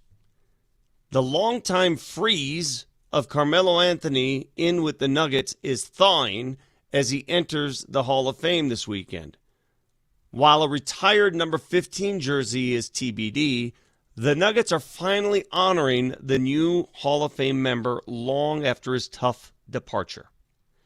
So how are they honoring him? Well, I could tell you what they've done. They did a big video, and the video was sent to Carmelo, and it's going to be played there. And the video also features Josh Kroenke, who in the video says a lot of great things, including Carmelo meant so many things to so many people at all levels of the organization. He went on to say, to our fan base, I think he represented a shift in where the organization was at a certain point in time to a different era of incredibly competitive basketball. We made the playoffs every year. He was here, had some great runs in there, Western Conference Finals one year. He put Nuggets basketball back on the map in an incredible, positive way. He's basically saying what I told you guys yesterday. There's no way you can write the history of Nuggets basketball without mentioning Carmelo Anthony. And I am so glad and I'm so proud that the Nuggets, in this case Josh Kroenke, became the bigger man and said, yeah, we love him. Now it's Carmelo's turn. There it is. There's your public announcement. There it is. Let's see what Carmelo says this weekend. I completely agree. I completely agreed with you. Do you guys agree? I mean, what more do you want, right? Listen, I agreed with you. Let me back it up. I agree with you to the extent that he changed Nuggets basketball. You can't write the history of this team without him. The Nuggets were very fortunate that he fell to 3 when he did. And he took them to the postseason, and he was great, and I loved Carmelo Anthony. Mm-hmm. And I think it's unbelievably wise and mature and appropriate for Josh Kroenke and for the Nuggets to do what they're doing for his Hall of Fame induction. I completely agree with that, too.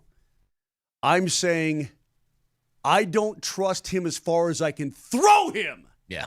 That he's ever going to give an inch back to this organization. because all he's ever done since day one of he might do this though just to be loved. He might do also in this piece by Mark Spears, and Mark Spears was here during the Carmelo era. Let me read to you. Kroenke, however, has hinted at a possible olive branch with Anthony in recent years. Nuggets are showing a renewed love by having a presence to celebrate Anthony during Hall of Fame weekend. They ordered an ad in the Hoop Hall program honoring Anthony and plan to post social media graphics, highlight videos, and even a voiceover celebrating his tenure in Denver. Altitude TV is also hoping Anthony will sit down for interviews this weekend as an in-progress documentary that includes quotes from Kroenke. I can tell you, that ain't happening because they never got back to me. How did Spears know that? How did Spears know that you wanted to sit down with him? I have no idea. That's a damn great question. I got to reach out to Mark. That's a damn great question. I'm going to reach out to him right now. Well, go ahead. Hey, just quickly here because we haven't talked enough. Thanks. We haven't talked much around like the first week surrounding the NFL. A lot about the Broncos today. Can I give you guys a game to watch in the 11 o'clock slate? If you don't got anything that's taking your time early morning, or if you want to focus on one game in particular with Red Zone somewhere else. There are several games I want to check out. Here's the big one to me. Not the best game, but to me, very interesting. I'm watching the Jags-Panthers. I want to see what Travis Hunter does. Okay. I want to see. I'm dead serious. Knock me over with a feather. I could never have predicted that that's where you're going. Well, it's a terrible game. If Travis Hunter's not involved, I'm not tuning into that. But don't you want to know how many snaps is he getting on both sides of the ball? What's going on? Why are you laughing at me? It's in my own head. It's like, you know what I really want to see this weekend? Hey, Nelly, you know what I really want to see? This is the equivalent of this game. I want to see a gerbil get it on with a tennis ball. You know what I mean? I just think that's let's go. That's really fascinating. I can find it.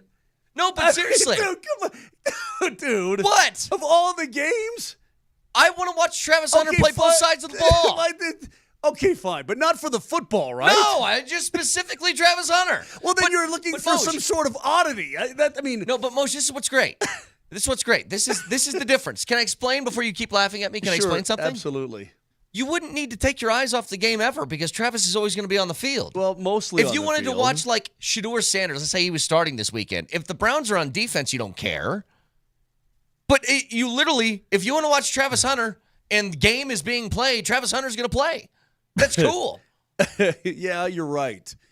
Look, I think I want to see him have an awesome career. I really do. I can think of 3 games that I'd much rather just plunk myself down and watch besides that one. I think the Buccaneers at the Falcons is going to be interesting. What is Michael Penix going to do as a starting quarterback, like a real true starting quarterback? I think the Falcons could be pretty good. The Bengals at the Browns, I think, has all sort of implications for the Denver Broncos. Sure. The Cincinnati Bengals, dude, their offense is unbelievable. And if we're to believe they're a playoff team again, that means somebody's not going to get in. That means the Broncos or the Chargers, somebody is not going to get in if the Bengals are going to get in. So 2 other things real quick. Steelers, I mean, somebody. Yeah, do you think Steelers-Jets with Aaron Rodgers playing against New York again has something to it? Or is it like, whatever? I think for him, for him, I think that for him it's probably not emotional. It means more to him than it does them, yes. I would agree with that. Yes. But I also think, honestly, I think the Raiders at the Patriots, I'm starting to gauge now because of where I think the Broncos are going to be. New England, I think, is on the come. I think they're going to be a better team this year. And the Raiders, I'm fascinated to see what Pete Carroll does with Ashton Genty.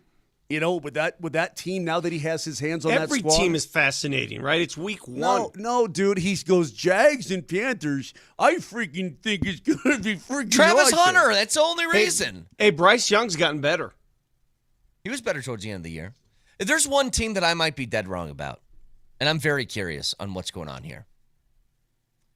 I wouldn't buy stock in the Dolphins throughout the course of the year because you don't know if Tua's going to stay healthy. One hit and he could be out for 2 months. You don't know. But Tua's not hurt right now. He's healthy. They play Indianapolis in Indianapolis. Mm-hmm. Why are the Dolphins a 1.5 dogs to Daniel Jones? I don't know the answer to that. What's going on there? Because Miami with a healthy Tua, Vic, they don't trust Miami. Simply, they don't trust them. Probably but so. You stack up the rosters. It's like, would I take Tua, Jalen Waddle, Tyreek Hill over Danny Dimes? I think you know what I mean? I think I would. Listen, the Dolphins were an 8-9 team last year. And that's with Tua getting rung up again and so on and so forth. With a healthy Tua, I think the Dolphins, again, if they're going to be in, and I'm not saying they will, but if they're going to, who's coming out? Is it Buffalo? No. Is it KC? No. Is it Baltimore? Houston's going to win their division. Okay, so then you get down to the Chargers, the Steelers, and the Broncos. If the Bengals and the Dolphins are going to make a play to try to get in, who's coming out? No. Exactamundo. That's what I'm getting at. So we feel good about ourselves, and maybe we should be poo-pooing the Bengals and the Dolphins. But if they're healthy teams, they're pretty good football teams. I'm not saying they're playoff teams. They are playoff contenders. By the way, thank you, Texter, for backing me up. Ted McMillan, Brian Thomas Jr., Travis Hunter. Be a fun watch, Mo. You never know. Sounds like the only Jaguars fan in the tri-state area just checks it in. Way to go, Max. It should be really good watching the Jaguars run around the field. Our last look at the Broncos opening weekend, along with college football and everything else. Drunk takes. Reminder to you guys, during halftime of tonight's game between Legend and Columbine on AM 950, we'll honor the Athlete of the Week presented by Backus and Schenker. Their passion is justice. Call 222-2222. Drunk takes next.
All right, it's a Bud Light Football Friday. We got drunk takes coming up in just a second, but a final look to the opener for the Broncos in Denver against a rookie quarterback.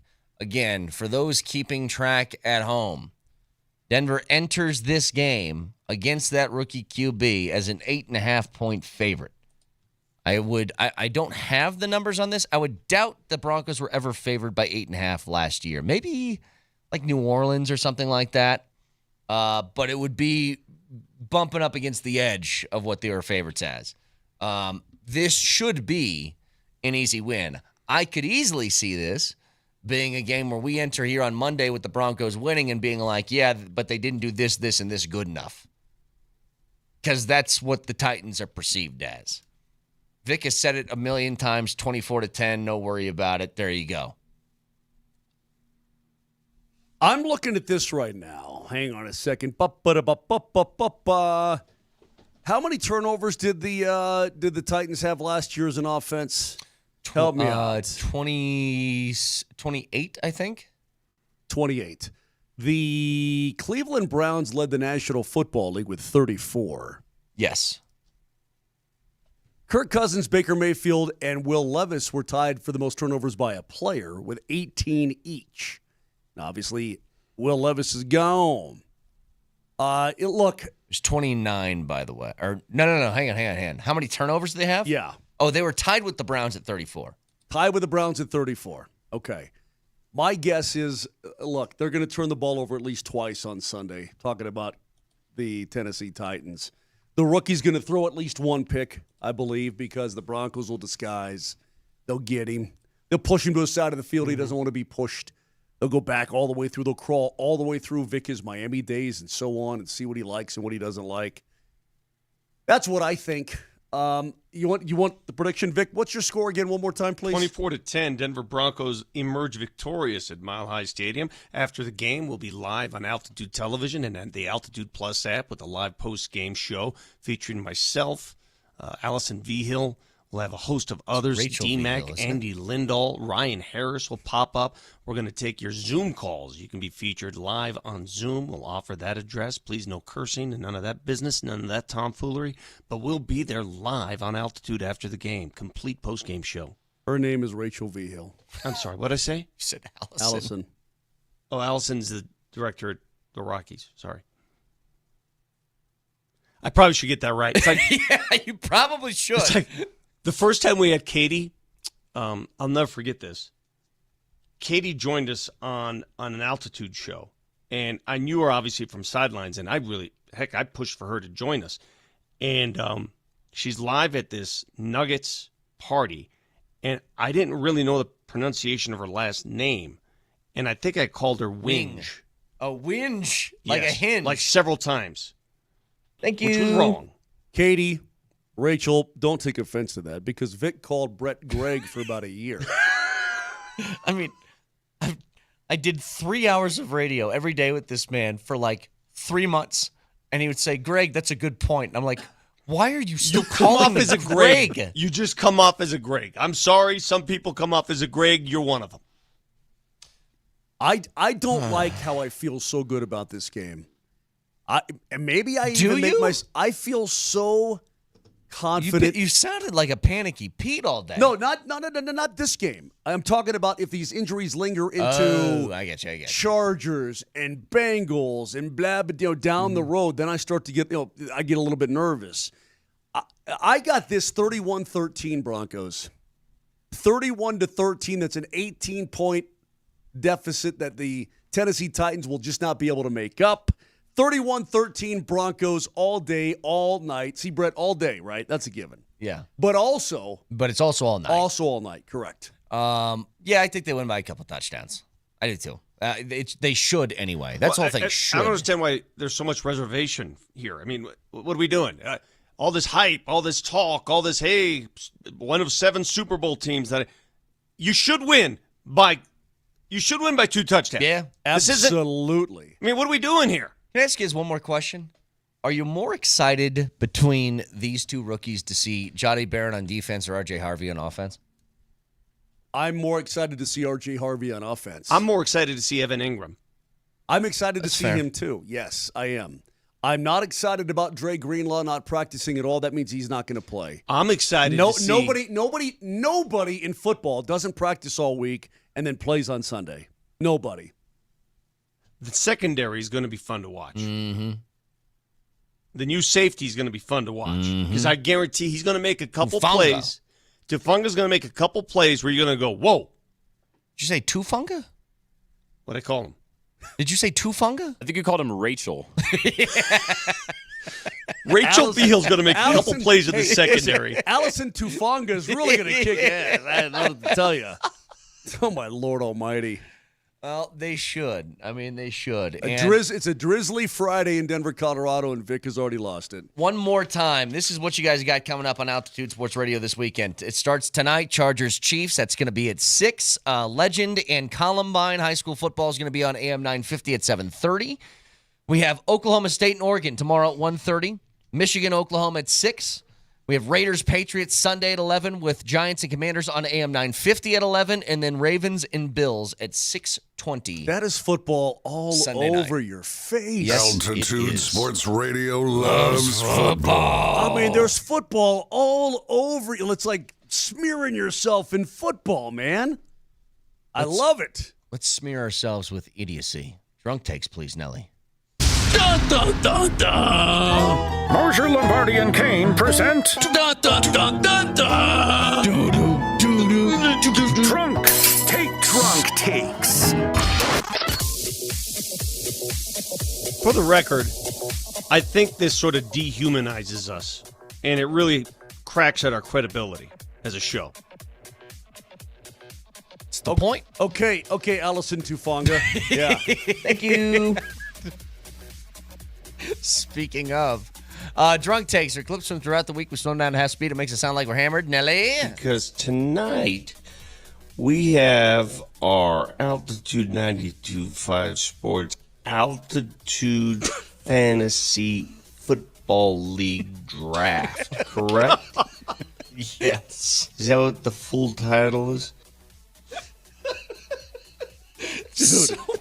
Dude. How many words? I don't know how you did How that. many words were in I don't know how you did that. There's this thing in Oh, radio, my they God. call it word economy. It's like use a smaller amount of words to get to the point. And Vic was like, how many can I throw in here? It was just all descriptors. It was filler. We have our Altitude 92.5 Sports Altitude Fantasy Football League Draft, correct? Just throwing in an extra altitude for good measure, by the way. What's next? Nelly every day walks in here and says, I need to configure your widgets, Daddy. There's widgets on these hotkeys that he needs to configure. But that And he calls me Daddy every time. He does. What? It's a very odd way to start Oh, my my morning. goodness. I'm telling you. What's next? Listen, if you can beat the Chiefs in Rio de Janeiro, Okay, I'm not doing that. were they playing that game in Brazil? Exact location, please. Brazil. Yeah, I was accurate. What's next? I don't know why. Don't look at me. I didn't do this. Did you get that the Rocky Mountains men's clinic? What scale were you on? All right. Put an S at the end. The new way to describe things is place a plural at the end of every word. Oh, my Did you God. get that the Rocky Mountains men's clinic? Rocky Mountains men's clinics. All right, what's next? I don't know what I was trying to write here. It's so funny. I don't know if this is true or false. I'm just going to read it as I wrote it down. Perfect. The Broncos will finish above 500 or you die. It's a real true false. That should be how true false is played, by the way. Pretty much. Put stakes on the line. What's next? And they all say this. The great coaches say the same thing. Foot He athlete. didn't talk about work. He didn't talk about his arm. He didn't talk about any of that. He just said, I love his head. What? Yeah, it was his brain. Oh. Yeah. All right, what's next? Would you rather be slapped or spit on? Hang on a second. That's a great question. Hang on a second. If you no. If you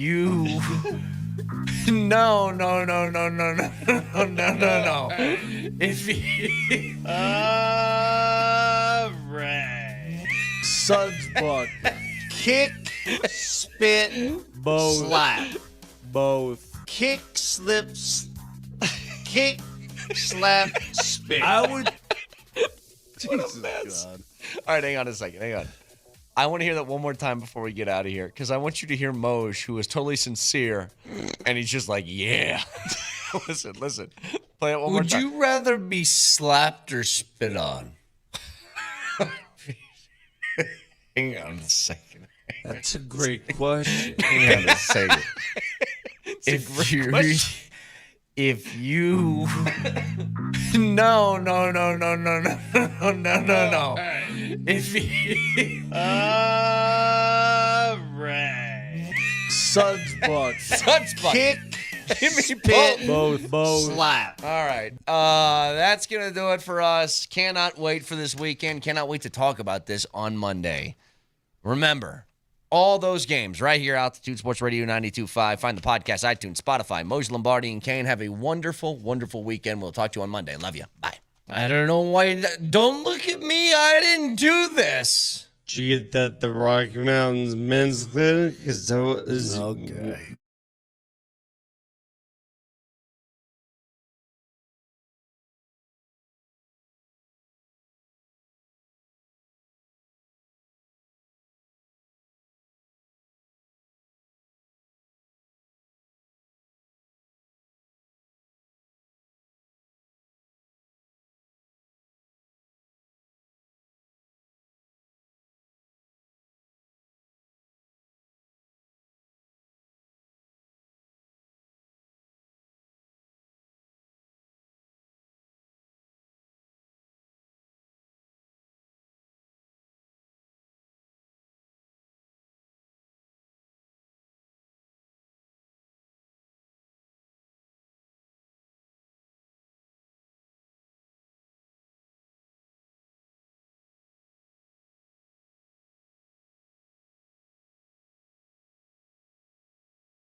Here he goes. He walks there in front of Dak Prescott. Did he spit? Did he spit on him? I think he did. First and 10, Prescott. 3 receivers. Looks at a 4-man front. Shotgun snap. 4-man rush. He winds up. He looks long. Spiral thrown down the near side. Caught. Bobbled. Almost intercepted. Incomplete. It was in the hands of Lamb. He then spun. The ball somehow left his gloved hands. On a ricochet, it was almost grabbed. It was dropped, and it's incomplete. Wow. 4th and 3. He looks at a 4-man front. They bring the blitz. They're going to bring 5. Prescott winds up, arching spiral, far sideline. Diving attempt, Lamb incomplete. Off his outstretched gloves. On the far side of the field, it's incomplete at the Philadelphia 22 down the far sideline. And on downs, the Eagles will get it. The monitor here is showing CeeDee Lamb pointing to his chest to his teammates saying, "That's on me, guys. That's my bad."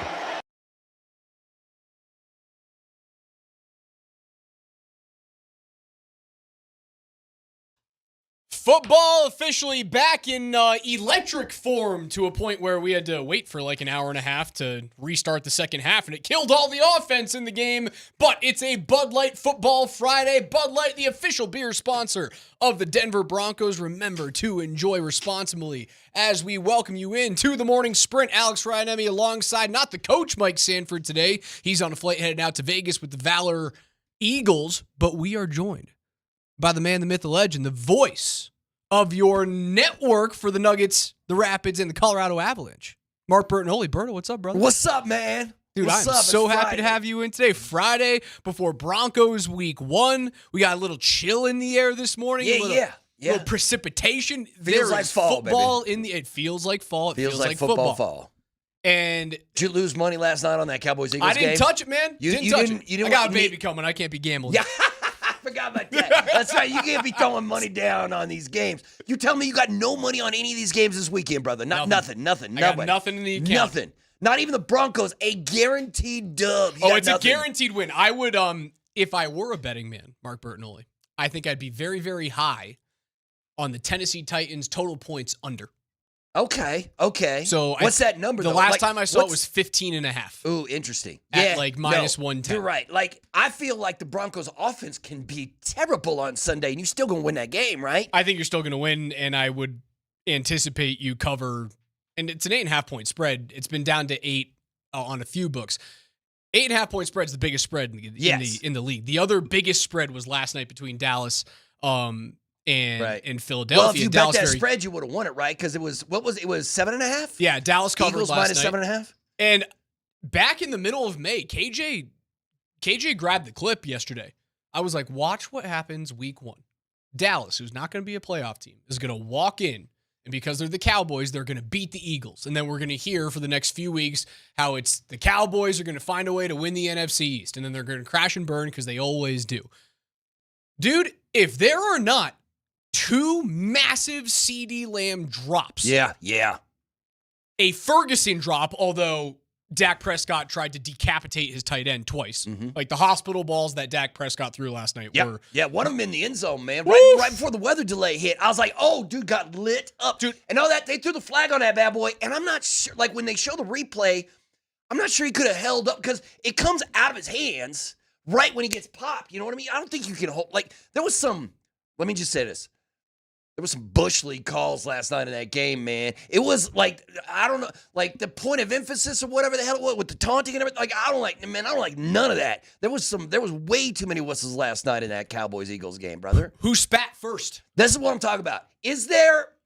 There is no better Spitgate. way to get Loogie-gate. into a fight than to spit on another man. Tell me another way. Like, if I just came up and spit on you, you would immediately swing on me, right? Yep. It is there's no better way to get into a fight with another man than spit on him, right? Talk about his mama, talk about his girl, and spit on him, right? Is there something else? There's something I'm missing? No, that's probably top of the list right there. Like, you could, like, if you're just in the middle of the afternoon, if you're just like, I want to get in a fight right now, I could walk out this room and spit on a sales dude, and guess what? He'd throw on me right away. Right? I don't know what he was thinking. And then afterwards with Dak, and then Dak, KJ's showing it right now. Dak spit. That was the first spit. Yeah, but he didn't spit on anybody. No, he just had a spit. And then it was Carter who was like, "Well, you're just trying to spit on me." And then I was like, "What? No, man. Haley Welch. That is like if you want to get into a fight, that's what you do. You cannot do that, man. You cannot spit on another dude. You cannot do it, right?" I mean, Jalen Carter is going to be known for that for the rest of his career. Yeah, that is. You don't come back from that. No, he handled it well afterwards, and I didn't think he was going to. Where he was like, "It's never going to happen again." He's like, "That's on me. I was stupid. It's never going to happen again." But at the same time, of course, it's not going to happen again. You can't do that. I cannot believe that Dak didn't go after him. You know what I mean? Just like I cannot believe where we was didn't have Dak's a full-on O-line, fight. though? Where was his O-line? I don't know if anyone saw it. Right. Where's this big? Like, you know what I mean? Like somebody should have popped Carter immediately. I don't know if anyone saw it. Well, the official did because he was standing right there. You know what I mean? Like Carter put the exact wrong. Look at the officials right there. Exact wrong time to do it. But yeah, one of these offensive linemen should have jumped in and defended their guy. You know what I mean? Like if KJ spit on you, I'd swing at KJ, and I love KJ. Don't you know swing what I mean? at KJ. I'm just saying that there's certain rules. There's lines in the sand that you do not cross, and Carter crossed it last night. Bro, the Dallas should have won that football game.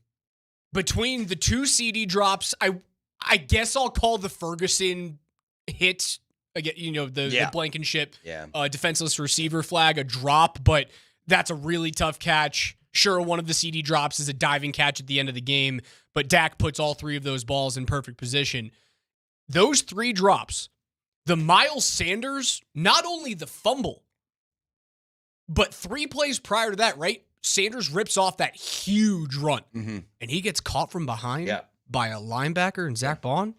You're going to get caught from behind as a running back?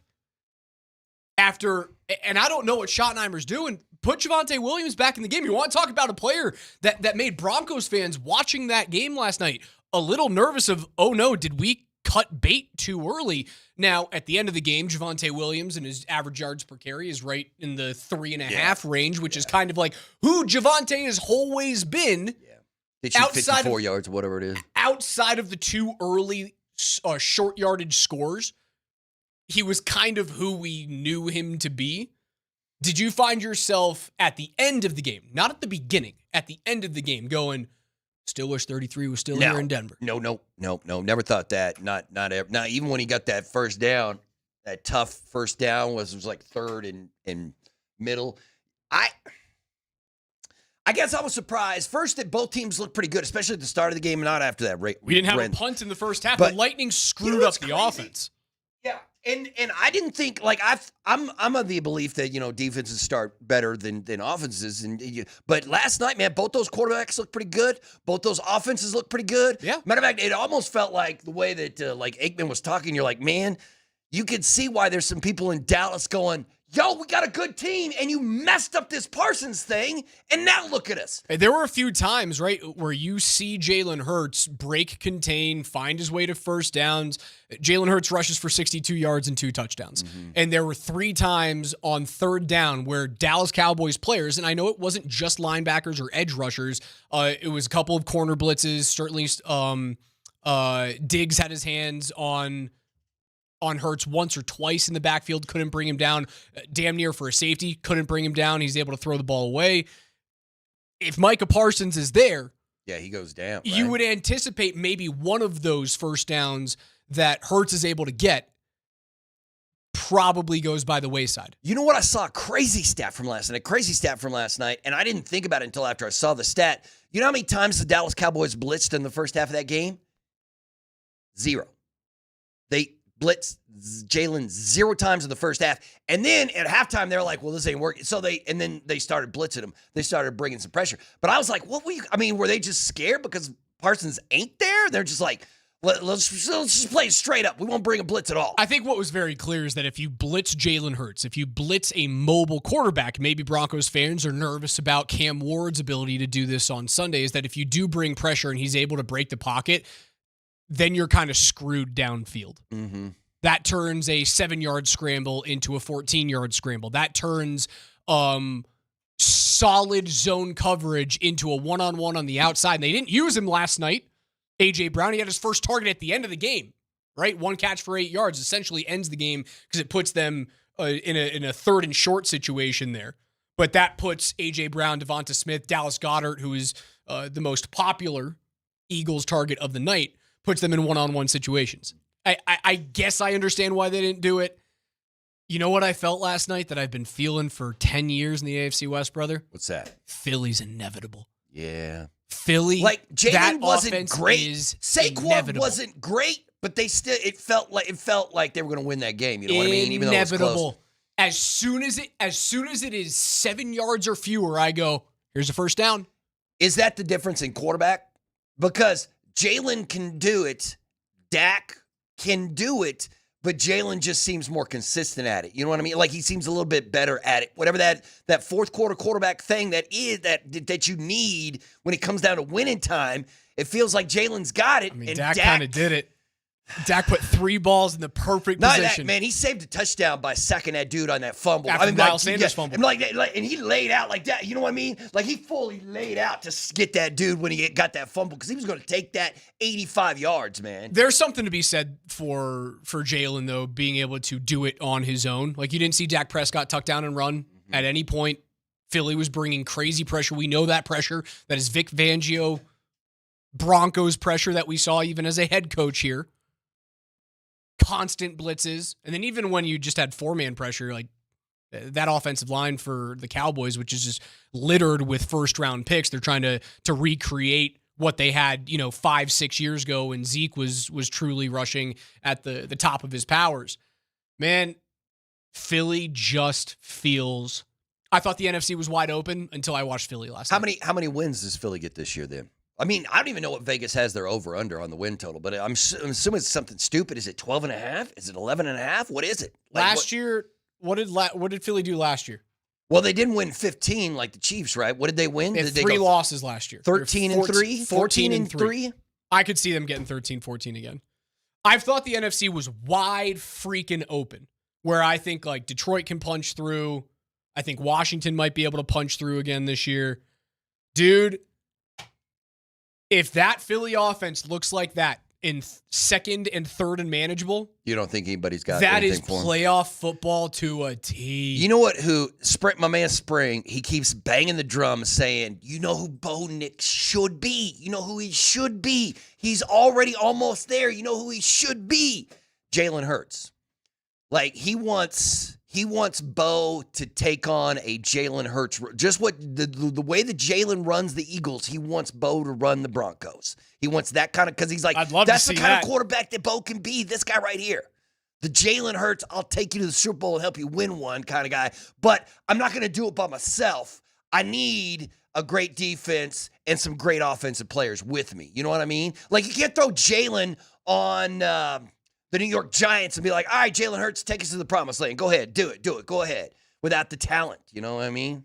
It's a Bud Light Football Friday. Make sure you guys head on over to Rally House in Littleton today between noon and 3 for a live broadcast with Polumbus, Hastings, and DMac. There's going to be a bunch of $50 gift cards to give away to listeners who show up, and you can shop for great gear from all of your favorite teams. That is Rally House. Shop every team in town. We'll see you in Littleton at noon. On the other side, Joe Rexrode of 102.5 The Game in Nashville will join us to talk about the Broncos and the Titans. Also, I was listening to the morning show today. You're nervous about the unknown of a rookie quarterback. You're nervous about how many rookie quarterbacks over the past few years have had stellar rookie seasons.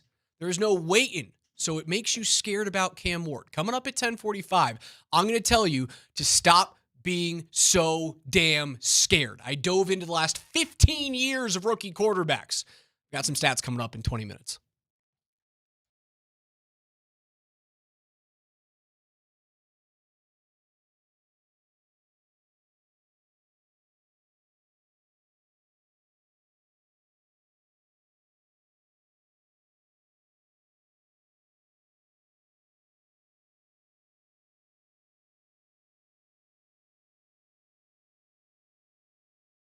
What's good, Colorado? I'll tell you what's good is I got a house on the market, and I decided to put my money where my mouth is, and I went with Barry Remington and the Remington team at WK Real Estate to sell my home. And I'd tell you this, I have Barry Remington's cell on speed dial, and so does my wife. He is always available. He will work his ever-living tail off to get the job done for you, and he'll do it with a lot of integrity and honesty in the process. So get out and save this cell number. If you have any desire to sell or buy a home, it's a great buyer's market right now. And the cell number for Barry Remington is 720-373-9297. It's worth a 2-minute phone call to Barry to discuss the value of your home and if you can get a good price in today's market. Or right now could be a good time to buy. If you're looking to downsize, maybe move further away from the city or into the city, Barry's working night and day for his clients, and he will do the same for you. So once again, call Barry at 720-373-9297 and get started with the Remington team at WK Real Estate.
I just think we're very mid right now. From my position to up front to the receiver's position, but at the end of the day, it all starts with me. I just don't think we're at where we need to be, but we got a little bit of time, and so every day we get better as a whole. We're a young team, but that's no excuse. At the end of the day, we got to come with the right mindset every day and come to work. Bud Light Football Friday rolls on here. Altitude Sports Radio 92.5, the morning sprint. Raj alongside Berto filling in for the coach today. High school football on Altitude Sports Radio continues tonight as Connor Cape and Andy Lindahl call all the action between number 5 Legend and number 20 Columbine on AM 950. High school football is powered by Sport Clips, pros in men's hair. But let's head on out to the Ramos Law Hotline, where we are joined by Joe Rexrode of 102.5 The Game in Nashville, the now national college football writer for The Athletic. Joe, how are you this morning? Joe, we got you? Oh, yeah, sorry, I'm doing good. Sorry about that. Had the mute on, my bad. I'm doing good. How you guys doing? We're doing great. You heard from Cam Ward just before we brought you in there. How mid is Tennessee's offense? Well, mid would actually, I think they might take mid. Oh, no. Actually, I mean, after the last couple of years. The big thing about their offense, a few things that are good. Calvin Ridley actually, I think, is primed to have a pretty good year. I mean, ideally, he's a wide receiver 2 on a good team. But, he's their wide receiver 1. But he and Cam Ward definitely have chemistry. Ridley and Will Levis a year ago really never really built that at all. And that was a big talking point coming into the season. And Tony Pollard's a good back. And then they've done tons to try to fix their offensive line, which has been the worst part of the team for the last couple of years. I think it's going to be better. I think Denver is going to help, tell everybody how much, if and how much. But then, of course, you get to the rookie quarterback. And, I have no idea. He had some great throws in the preseason. He threw some rookie-looking picks. And, frankly, if you watch Cam Ward in college, he would drift around, extend plays, sometimes make ridiculous throws in a good way, and sometimes make decisions that you're just like, you cannot do that in the NFL, So it's going to be fascinating. It's not ideal for the Titans to have him have his debut in that stadium against this defense, that's for sure. What's the hope level there in Tennessee? Because, you got a second-year head coach, you got a first-year GM, you got a first-year a quarterback. So it has to feel like the future is bright, or at least I guess it does. Is there hope there in Tennessee now? Yeah, it's these fans have been beaten down a little bit, especially because the thing is, the person you didn't mention was the owner. And Amy Adams Strunk in the last few years has proven to be a very reactionary, panicky, and at times just flat-out bad owner. Firing Mike Vrabel was a dumb move. Firing the GM, John Robinson, the year before that, in the middle of the season, when you're in first place, having won the division the last 2 years was ridiculous. And then you hire Brand Carthen as GM, you quickly fire him as GM. So 2 years for him. So that's the hope is I think it's sort of muted because of that. And now a lot of people are saying, okay, so it's Brian Callahan, the second-year coach. He came in here having been the OC at Cincinnati. He's worked with Joe Burrow. He was there from the start with Joe Burrow and Cincy. He's previously worked with Peyton Manning and Matt Stafford. He came here because he's a play-calling OC quarterback head coach, right? So is he going to get fired like mid-season if they have a bad record and then you have to start things over for Cam Ward? I think there's a lot of skepticism and worry. But the hope is with Cam Ward, right? The thing is, as we all know in this league, bad owners in pro sports, they can still get lucky. And, they can end up hiring good people who do a good job, and the owner kind of fades into the background. That's what Titans fans hope happens. And obviously Cam Ward is the key to that. If he's what they hope he is, the best version of him, and there are some things to like about him for sure, then that's the source of hope. Or if you're Steve Ballmer, you just launder money toward Kawhi Leonard to get lucky. But Joe Rexrode of 102.5. The Game in Nashville, part of Robbie and Rexrode. Again, also college football national writer for The Athletic. We obviously here in Denver are very high on the defense. We expect it to be number 1, number 2, number 3 across the league. And when you think of great defenses across the league, you think of the Broncos and the Texans and the Eagles. What you don't typically think about is, the Tennessee Titans had the second fewest yards allowed across the NFL. But when you look at how many plays against Philly's defense had, who was number 1 in the league at 4,700 last year, Philly only saw 303 plays against. Tennessee had 460 plays ran against them last year. Should I be nervous about Tennessee's defense? No, that's a very deceiving stat. Oh. And and really a lot of it comes down to they had short fields. The offense and special teams last year, the special teams was a complete disaster. They fired their special teams coordinator, Colt Anderson, and hired Bones Fossil, which is a good hire. But it was so bad last year. They put that defense in short fields constantly, not to mention the turnovers from Will Levis in particular. But just, you go up and down that team, and it's just they were bottom 5, bottom 6 in the league in a lot of key categories, and were just really didn't help the defense. So the defense did end up with a good total defense number, but you look deeper at some of the numbers, and they had some good games. There are some things to like about the defense. Denard Wilson, second-year defensive coordinator. There's some optimism and excitement around him. But I don't know about fear. There's a few wild cards here. One, L'Jarius Sneed, is he going to play? Is he going to play the whole game? Then they would actually have a number 1 corner. That is, if he's still L'Jarius Sneed of the Kansas City Chiefs of 2 years ago. Last year he played a few games for the Titans, had a quad injury, and missed the rest of the year. But as everybody knows, he's had these knee injuries where he barely ever practices. So if he's able to play Sunday, okay, now you kind of shift everybody else to a better spot, and that helps. And then the Titans, the pass rush was anemic last year, and then lose Harold Landry. So what are they going to do for that? I will say Jeff Simmons, 98, is definitely that's the guy you have to deal with. You have to double him. You have to game plan around him. And he did lose weight and looks really fast and explosive right now.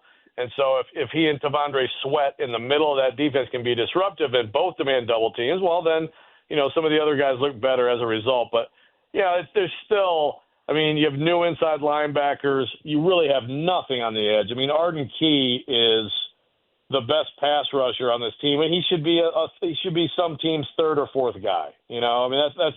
They drafted Femi Oladejo out of UCLA, but he's only played edge for a year, and he looks like it right now. So that's where the Titans, if they're going to get pressure on Bo Nix Sunday, to me, it's going to have to be schemed up. It's going to have to be, blitzing from somewhere to get any kind of pressure. I don't think you're going to see much 4-man pressure. Who do you think is the best football player on the Tennessee Titans right now?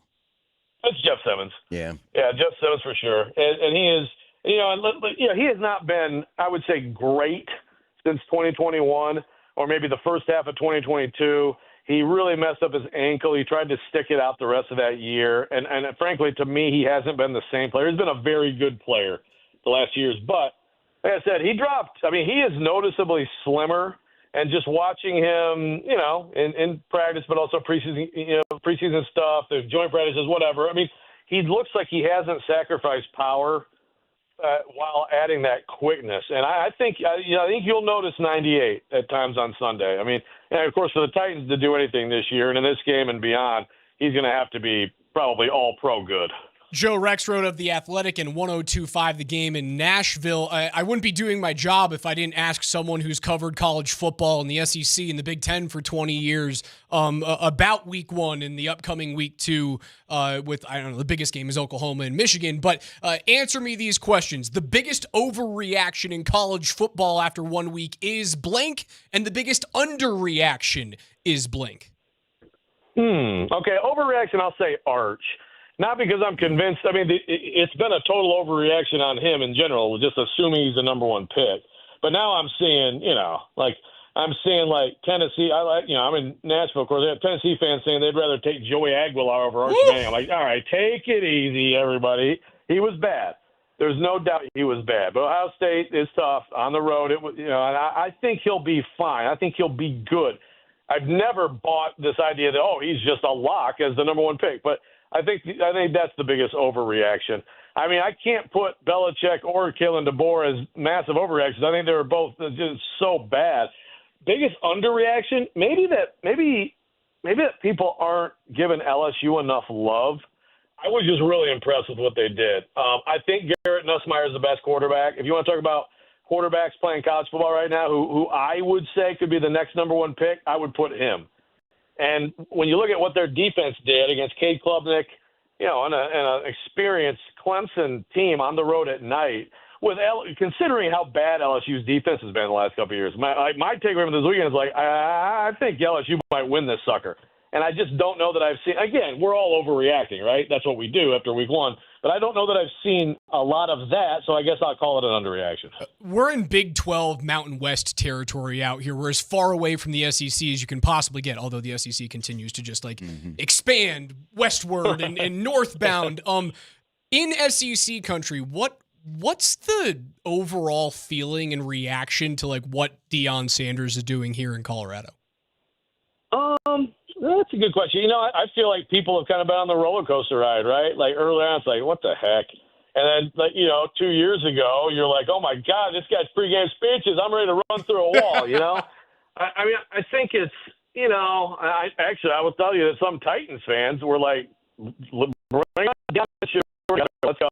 Let's do package deal. At least the NFL will talk about the Tennessee Titans for a year or two, at least have some fun. But yeah, I feel like a lot of people probably have a little bit, maybe a little sympathy, of course, considering what he's gone through, but even a little bit more respect for he's sticking it out. I mean, I think there were a lot of assumptions. This includes in college football media at large, that this was going to be, that he would not be there by now, So I do feel like there's a little bit of, okay, I mean, Deion is, I don't know. It's a tough loss to Georgia Tech. It's a good Georgia Tech team, by the way. And I know the time, clock management stuff being brought up and everything, but I do feel like there's a little bit more okay, Deion's hanging in there and he's going to try to give it a go. So, the little bump in respect because of that maybe. That is Joe Rexrode of The Athletic and 102.5 in Nashville. Joe, as we let you get out of here, give me a score prediction for Sunday between the Titans and the Broncos, an 8-point spread. Yep, I'm going to go Broncos 27-17. That sounds right. I appreciate it. Joe, thanks so much for your time, man.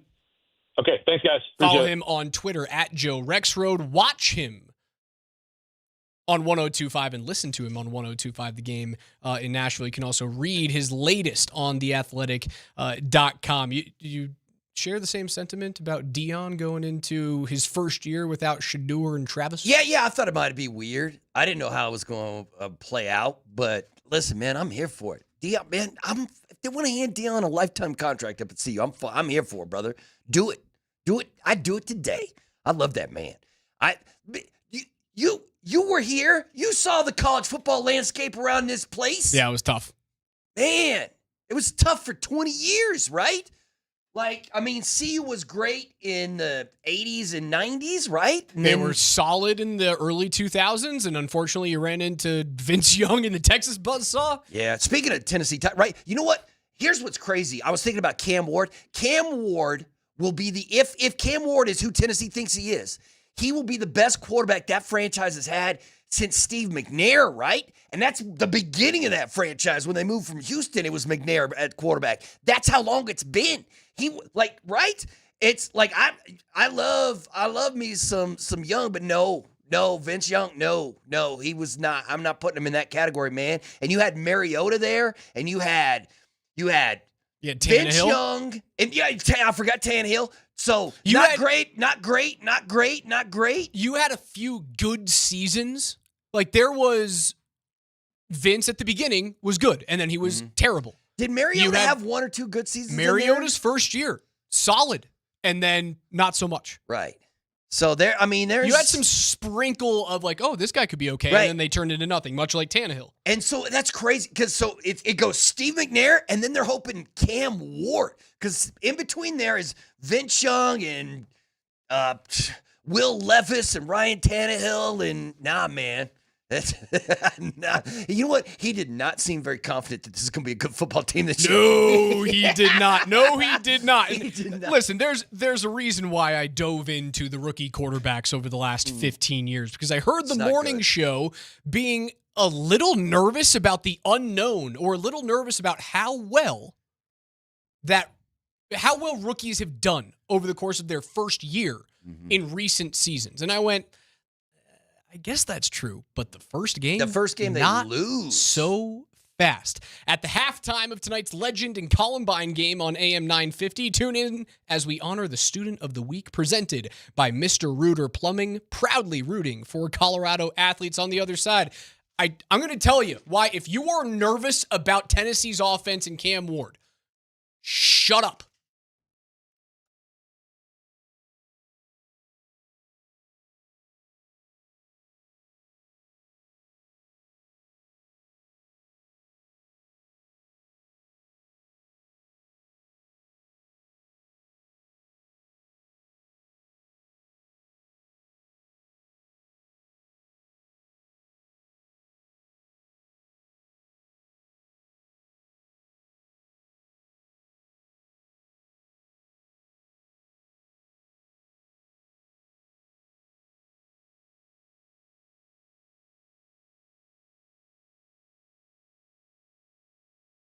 Last night at football practice, I noticed that the shadows, they were getting a little bit longer.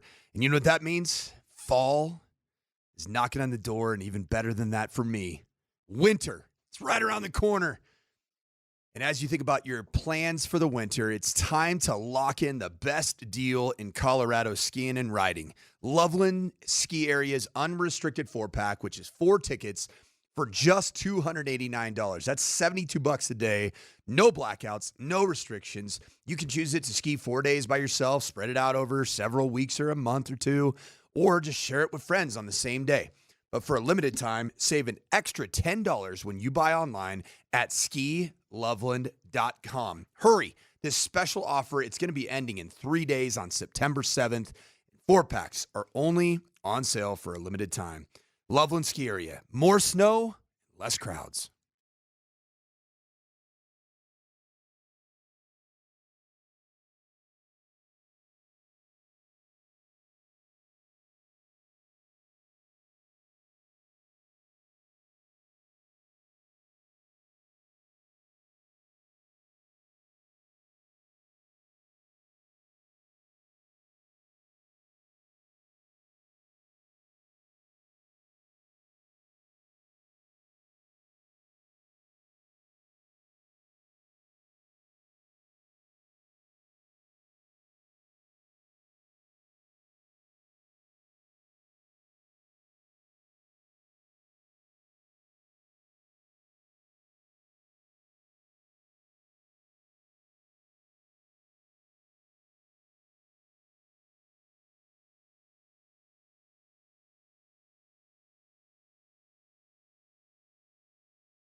It's a Bud Light Football Friday, and it rolls into week number 1 of the NFL season. Broncos and Titans Sunday afternoon here in the Mile High City.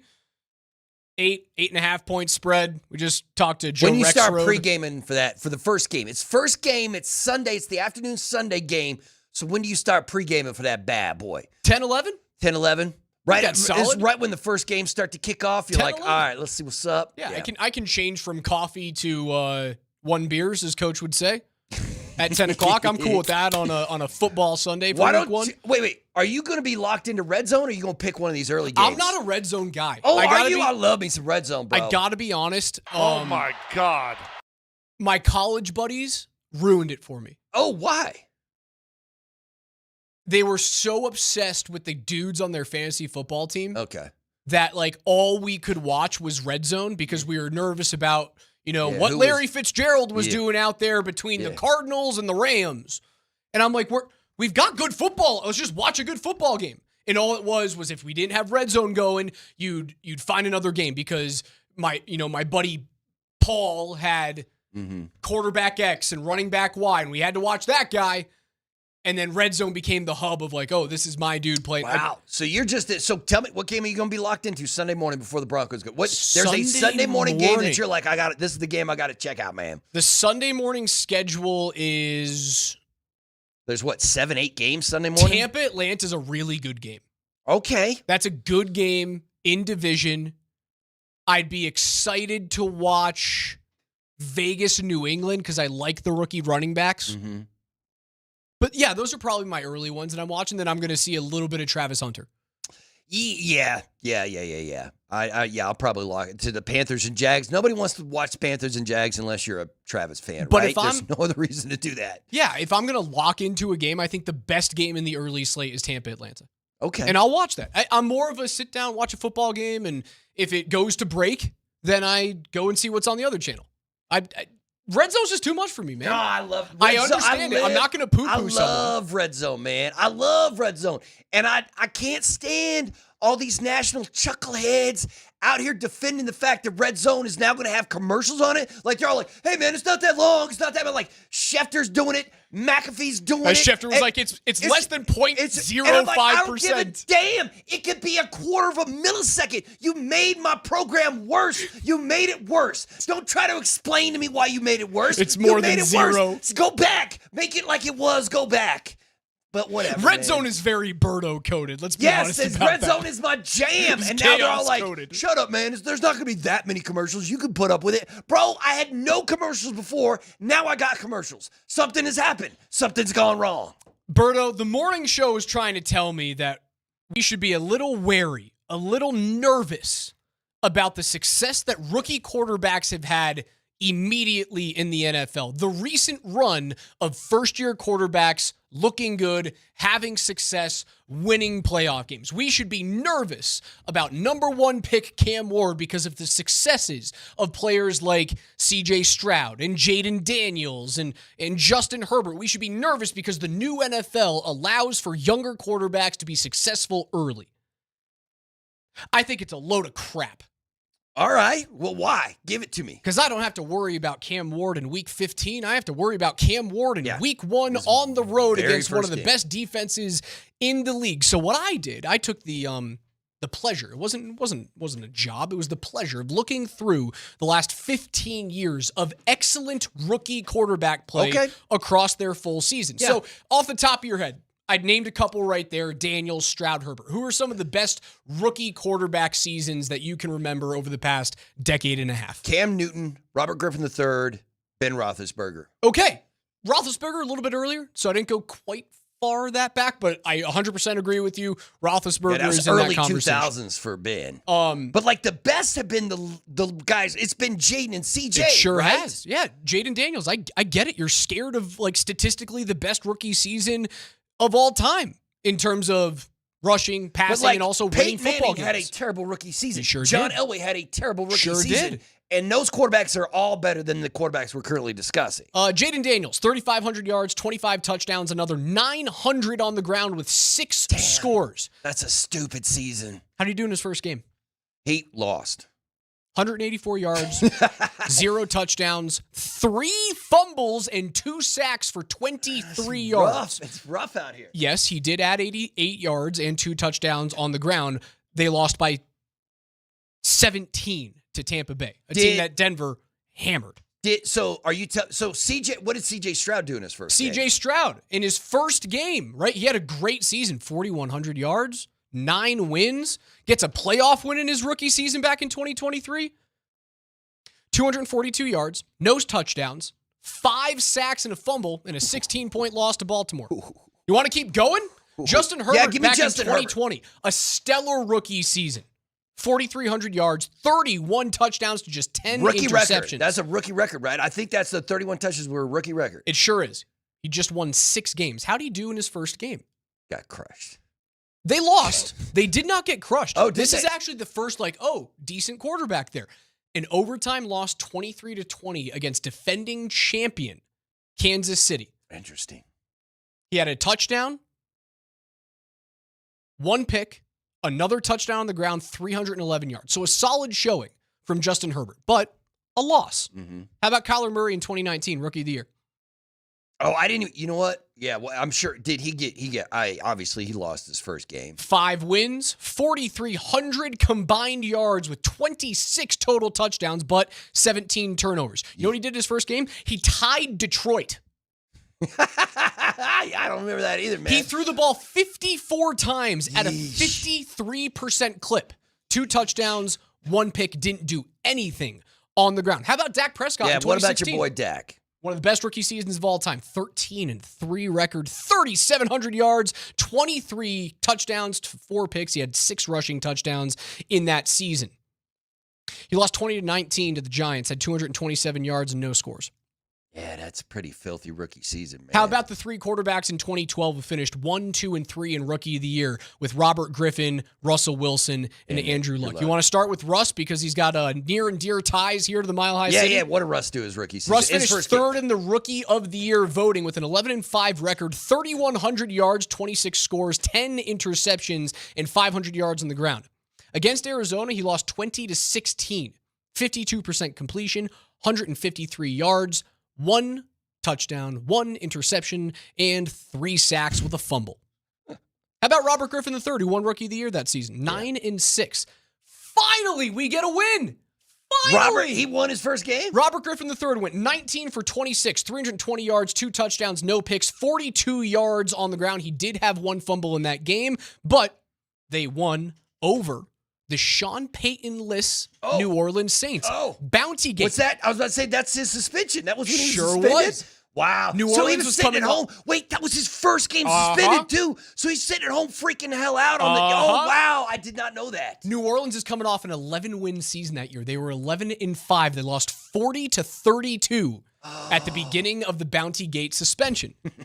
Andrew Luck finished 2nd in Rookie of the Year that season, 11-5 record, 4,300 yards through the air, 23 touchdowns, 18 picks, but he did have 5 touchdowns on the ground that season. He lost by 20 to the Chicago Bears. He threw in that game for 309 yards on just 51%. 1 touchdown, 3 interceptions, and a fumble for Andrew Luck. Man. You want to keep going? I've got more. Man. How about Cam Newton? Rookie of the Year goes 6-10 for 4,000 yards on 21 touchdowns, 17 picks, but he does rush for a stunning 14 scores on 700 yards on the ground with just 5 fumbles. In his first game, he falls 28-21 to Arizona, but he did throw well, threw 422 yards through the air with 2 touchdowns and 1 on the ground. He threw for 1 pick in that game. And then finally, my last of the 15 years, Sam Bradford, Rookie of the Year season goes 7-9. But in his first year, his first game, the former Sooner gets hammered by Arizona. 3 picks on 55 attempts. Sam Bradford made so much money. He was the reason that they changed the rookie pay scale, right? For quarterback. Sure was. Because they handed him like $200 million before he even. You know what? Jameis Winston, his very first game as a rookie quarterback, I think he lost by like 40 points. He lost by 30 points or something. It's one of the worst. Like, that's what happens with rookie quarterbacks when you're just like, all right, let's go. Let's see what's up. First game in the NFL, and Jameis gets rocked. Like Andrew Luck, I think you're right. He got rocked, right? We just talked about 3 that. 3 picks and a fumble. Just getting John Elway. John Elway's very first game as a Bronco. He lost. He threw 2 interceptions, and his passer rating was 47.5. That was John Elway's very first rookie. His first game in the NFL as a rookie. Guys, rookie quarterbacks suck in their first game. Cam Ward could have a Jaden Daniels season. I don't know. Peyton Manning threw 3 interceptions in his first game as a quarterback. Jameis Winston, 42-14 loss against the Tennessee Titans. 42. What was it? 42-14. Yeah, that's a beating. 2 touchdowns, 2 picks. He also lost 2 fumbles. That's a 2.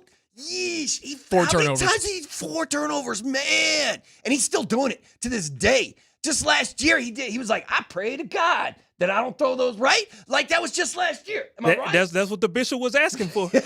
Guys, I showed you out of 15 years of excellent rookie quarterback season play, 2 games. There are 2 games, one of which was a win. The other was a loss. 2 games in which those guys performed well, and that is Justin Herbert and Robert Griffin III. The rest of them, it's a big nothing burger. It has to be tough, man. Cam Ward could win Rookie of the Year. You know what he's not going to do? He's not going to sniff the Broncos defense for a win in week number 1. Mm-hmm. Denver's going to kill Tennessee. Stop being scared. Get over yourselves.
It's a Bud Light Football Friday on the Morning Sprint. Bud Light, the official beer sponsor of the Denver Broncos. Remember to enjoy responsibly. Raj alongside. That ain't the coach.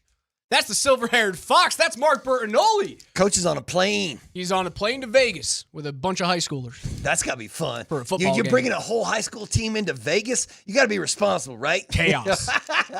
Chaos. Yeah, man. And it's team travel, so like the team is staying in a hotel, but like parents are staying, I assume, like at the Aria, having a great time. Right. This is a good place to play We're a not high staying school at the game, Flamingo. man. Vegas. Is the Flamingo still standing? Yes. Flamingo standing. The Trop got shot, and they're going to build a new one, a brand new. I don't know. Brand new Trop or brand new Trop? I don't know. That was a great place to have a $1 blackjack table, brother. I don't think I ever been to the Trop, like in all my times in Vegas. I don't think I've ever. I think it's gone. But yeah, that's where Sanford is today. So Birdo hanging out with us. Are they going to get to go to the Sphere? I don't know. They're there. It's a business trip. They got to go win a football game over the weekend. They can still go to the Sphere, man. The Sphere. Right? The Sphere. Oh, goodness. We should open a casino in Vegas, bro. We could make some money. How much do you think that would sit? Like, if me, you, and KJ pooled our money together, could we build a casino in Vegas? I think you need, like, multiple billions to make that happen. So I couldn't, like, take out a second mortgage. No. And get it going? No. I could not take out I would have to take out a second mortgage if I went through hockey sticks the way Nathan McKinnon does. Me and you were just doing the math on how much it costs Nathan McKinnon just through hockey.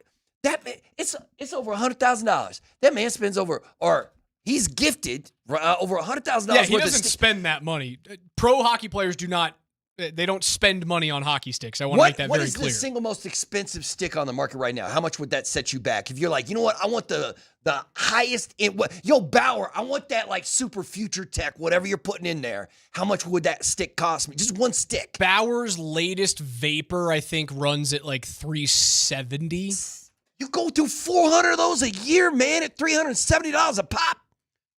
Woo! Yeah, that's just shy of $150,000 in sticks. Damn, bro. McKinnon's going through a house every year in hockey sticks. Woo.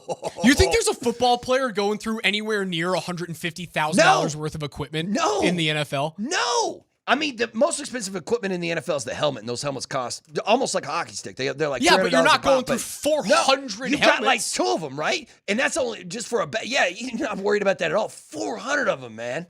That is crazy. I don't even know who is Mac's stick sponsor. Like, who's he? He's a Bauer guy. He's a Bauer guy? He's a Bauer guy. Okay. I think he uses a Nexus. All right, man. And I bet you, what are those? Those are $380 twigs. Yeah. Man, and you have to keep...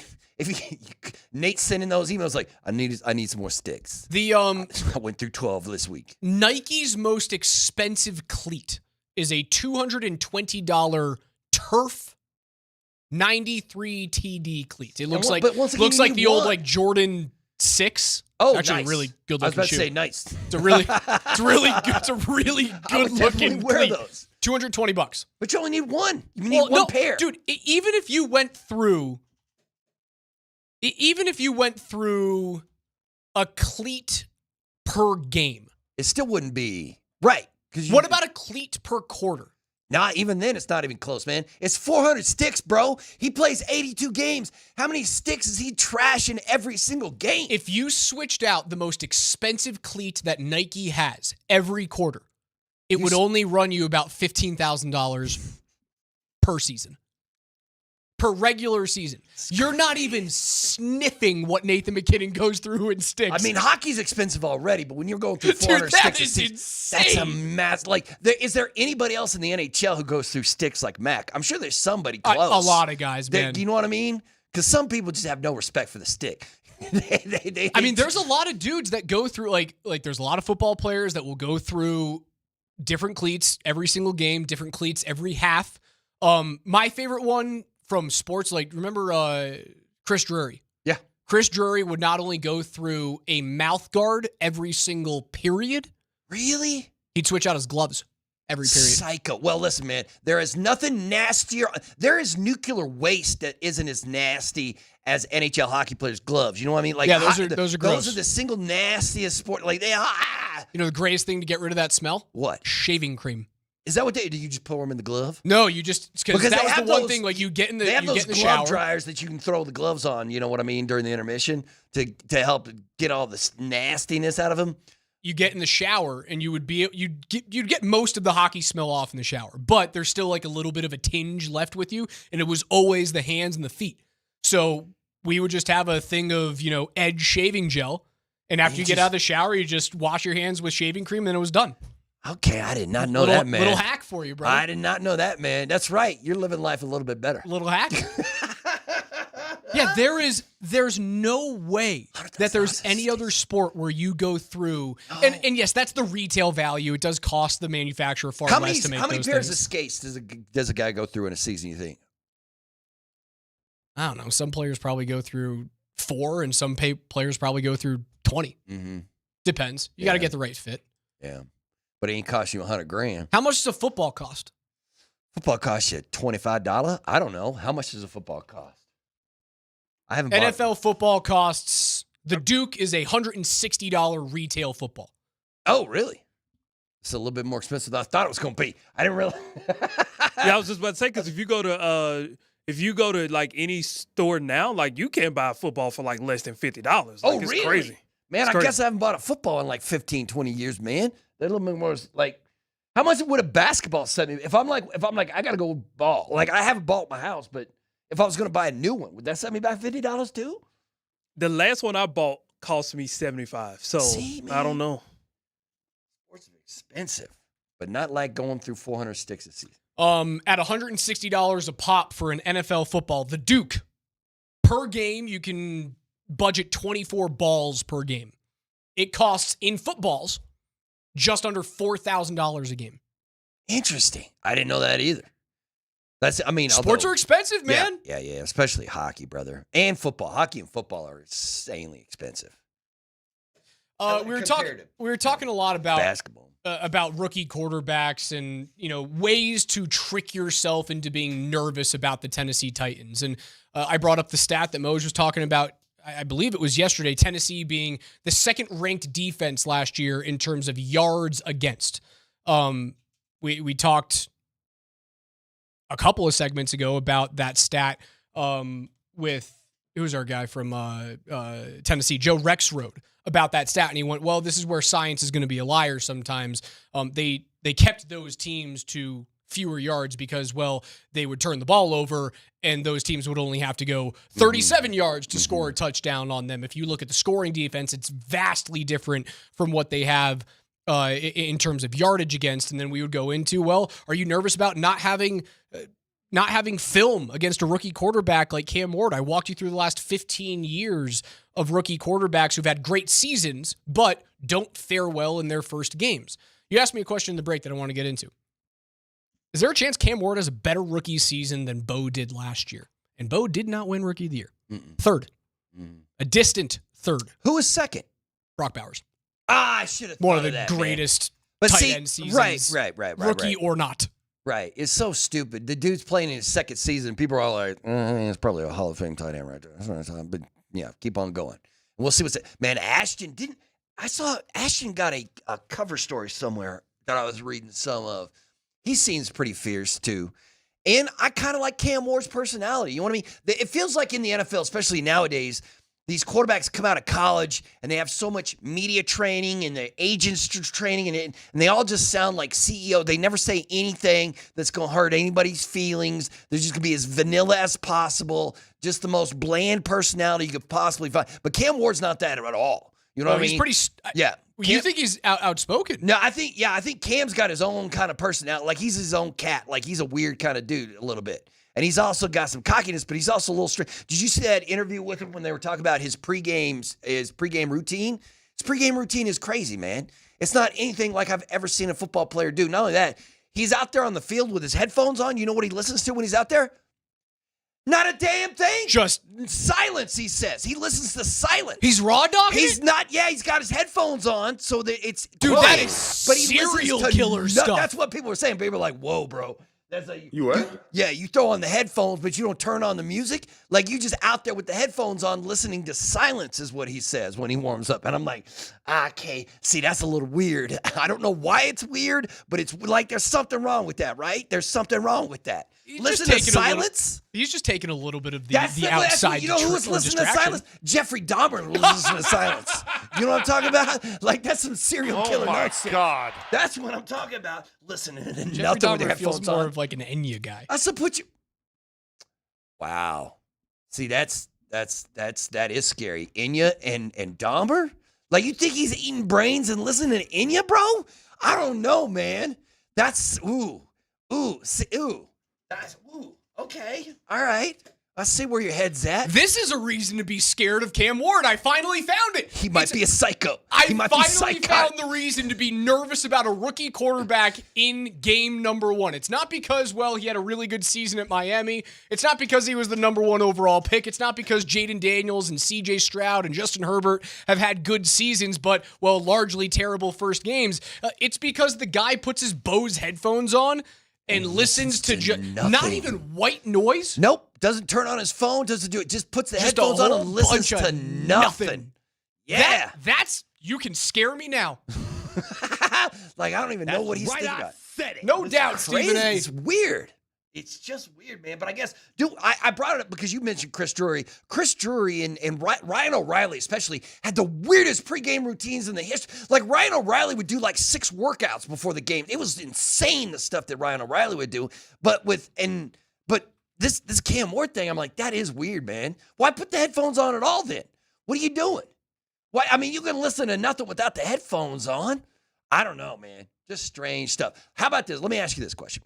Let's say the Titans do win. The Titans do win. How did it happen? What's that path? Because I can't find a path to success for the Tennessee Titans unless it's Bo gets hurt and they turn the ball over 5 times or something like ridiculous like that. I cannot find a way. Dre Greenlaw doesn't play, and the inside linebacking core can't stop the run, and Tony Pollard looks like he did 2 years ago with Dallas. Bo turns the ball over more than 2 times, and there's a special teams gaffe somewhere. Either Tennessee has a punt return. You're right. That's a good idea. So Tennessee gets two touchdowns from like turnover and from special teams, and the defense is looking around going, we're doing our job. We held them to a field goal. You gave up. Or the other thing, don't say the loud part, out loud. There's a catastrophic injury. Jarrett Stidham comes in and takes the Broncos to the Super Bowl after Bo twists an ankle. I don't know, man. I don't know. Those are the ways. Coming up next, KJ's NFL Notes. We'll take one final look through the NFL before the Week 1 weekend is upon us. But before we do that, head on over to Rally House in Littleton today between noon and 3 for a live broadcast with PhD. We've got a bunch of $50 gift cards to give away to listeners who show DMac's up. there.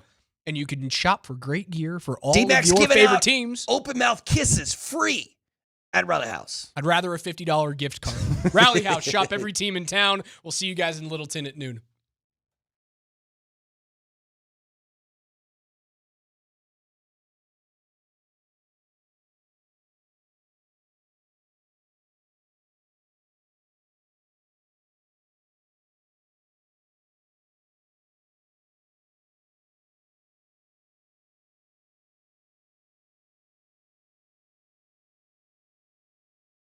Hey, Denver, Coach Mike Sanford here, and just telling you, if you're considering anything with regards to your real estate, it's worth a 2-minute phone call to Barry Remington to discuss the value of your home and if you can get a good price in today's market, or if now might be a good time to buy.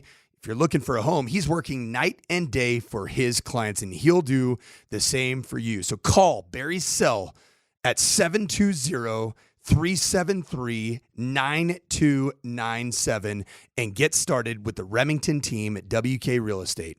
Once again, Barry Remington at 720-373-9297. Tell him that Coach Mike Sanford told you to give him a shout out. Right now, it's a buyer's market, and don't underestimate what a seller will do to get a deal done. Barry's got more inventory than he's had in 10 or more years, which is awesome for buyers. But at the end of the day, it's all about finding the right home for buyers or sellers to get into the best possible price point. And Barry Remington and the WK Real Estate team is the team for you. So once again, reach out to Barry Remington, 720-373-9297.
Every single day here on the morning sprint with not Coach today, but Berto and Raj. We go through the biggest stories in the NFL with KJ's NFL Notes. But before we do that, let's check the injury report. Powered by Ramos Law, the official injury law firm partner of Broncos Country on this Bud Light Football Friday.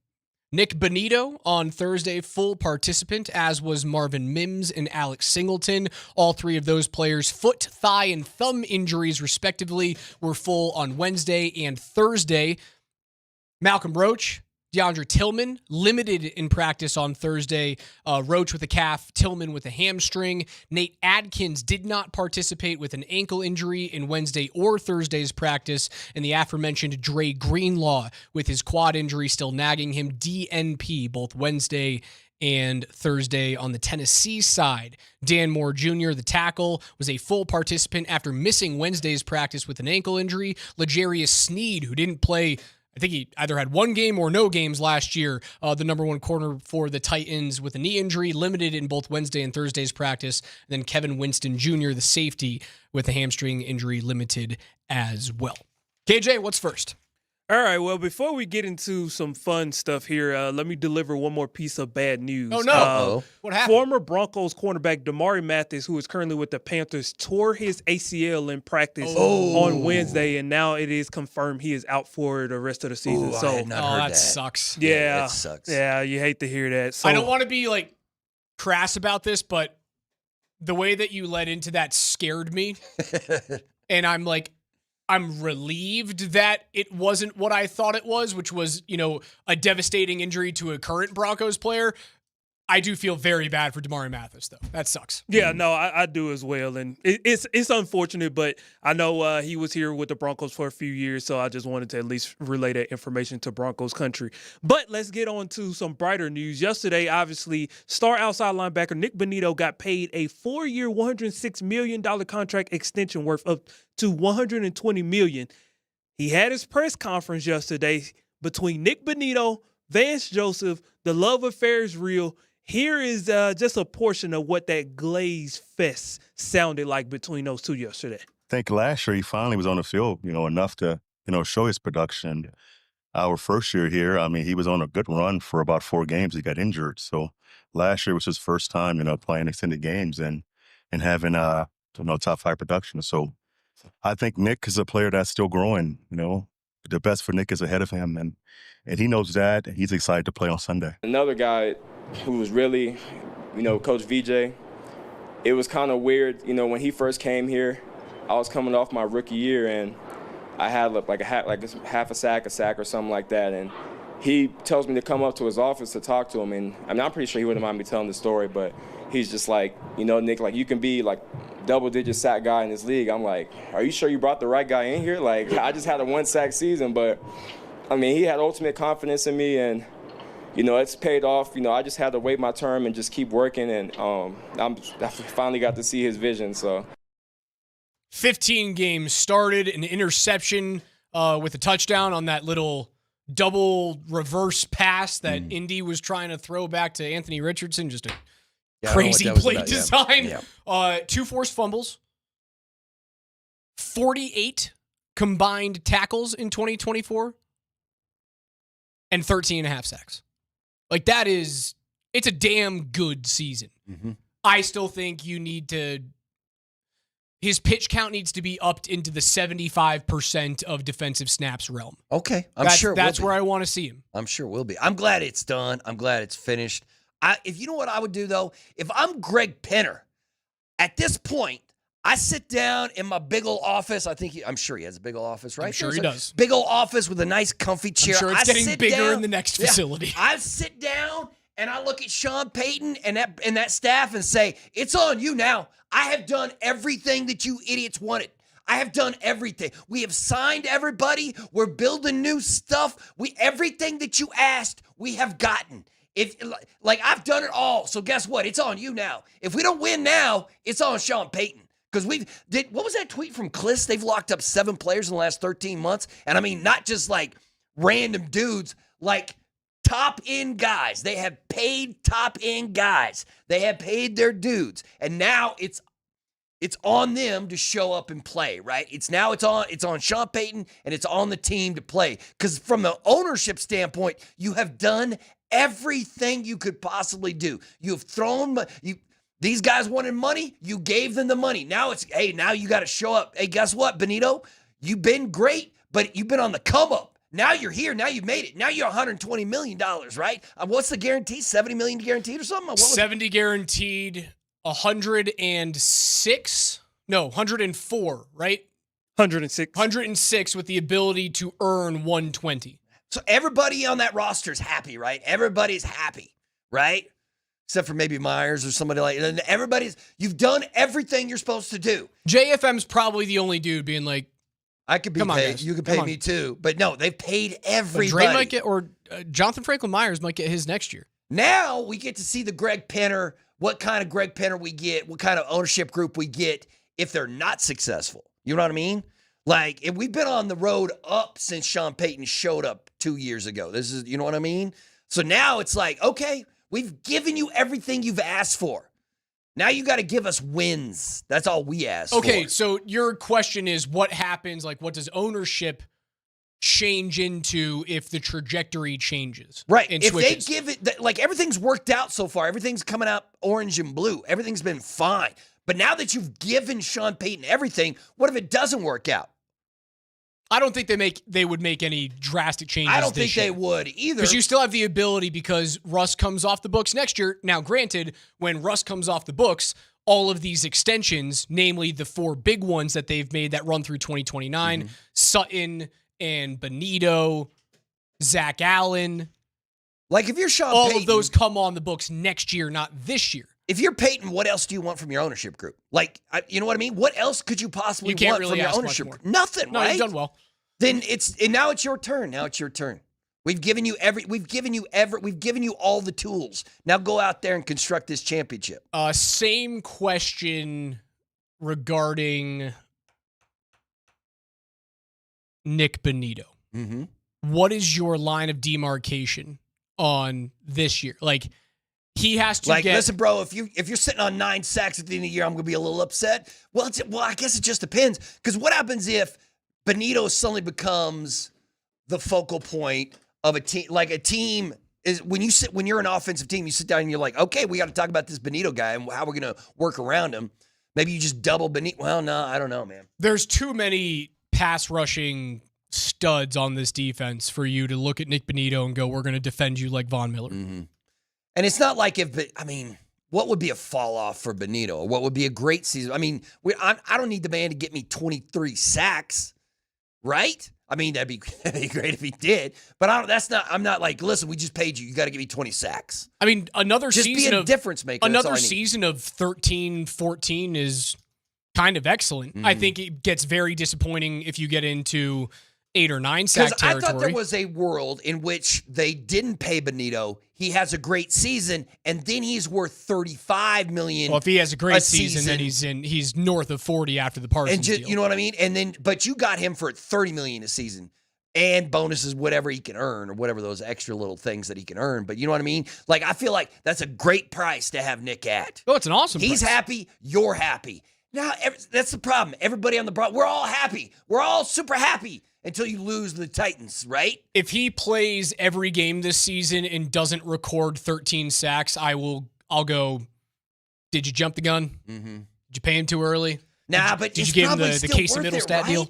It's better to pay him early than pay him late. Unless he underperforms. Because that's a $10 million difference, unless man. he underperforms. You're the richest ownership group in the NFL. You don't care about the money. You I care about the cap. cap. Yeah, that's the only thing you care about, though. And as long as you can get around the cap, you're good. Like, a couple of weeks ago, I was like, the Walton Penner Group needs to find out a way to weaponize the amount of money that they have since they are so much richer than anybody else in the NFL. But then Ballmer pulled what he pulled, and I'm like, oh, maybe you shouldn't do that. Maybe you shouldn't. We're not giving you Walmart shares. Yeah, maybe you should not weaponize because they'll come for you, brother. The construction company that's doing Dove Valley right now doesn't have a $32 million kicker in there for Bo Nix in 3 years. Right, their foreman is Nick Benito. The no pay, yeah, no. So, yeah, don't weaponize that kind of money. KJ, what's next? I'll get with you when we do. Well, until you do, Sean, let's talk to your OC, Joe Lombardi, because the problem here in town is why can't the Broncos start faster? And we understand that one of the top defenses from last season as far as pass defense and third down defense is coming to town, but Joe, can you at least give us some kind of hope, maybe? Yeah, I think, I think it all starts with protection. They have a good pressure package that stresses you. You know, they got good games with their defensive linemen, their linebackers pressuring and picking. And so and they've got good players to rush the quarterback. So, you know, making sure the quarterback's comfortable in the pocket. You know, the details with our route running. You know, adjusting how you run your route versus zone and man, and getting into the routes, not getting disrupted. They do a good job with that as well. So it's just all 11 guys playing together and executing. But yeah, you're right. I think 4 times they held teams under 30% third down last year. They won 3 of them. So you know, certainly a key to convert third downs and keep getting shots on goal. Helps score points for sure. Shots on goal, love that. Joe Lombardi, you a hockey guy? Does Lombardi feel like the 15-year-old trying to get their permit and there's someone sitting in the passenger seat with a brake and another wheel? Oh, yeah, I know what you As the offensive coordinator, I'm doing this thing. Yeah, but, no, you're not really. Yeah, not really. But if you don't stop all the way at a stop sign in a residential area, you get that Sean's hard in just jerk. Jamming the brake on the other side of the thing. Yes, that's exactly what is happening. Yeah, he does sound like that. In all seriousness, I think the answer to that question is you have to average more than 4.1 yards per carry. Yeah, you can't. You got to score some points on these teams. But if the Denver Broncos aren't 2-0 to start this season, something has gone horribly wrong, right? Because your 2 easiest games of the season are your first 2 games of the season. It got harder once Daniel Jones was named the quarterback of the Colts. Oh, you think Daniel make that big of a difference over Anthony? I think Anthony Richardson sucks. I think he is a terrible quarterback.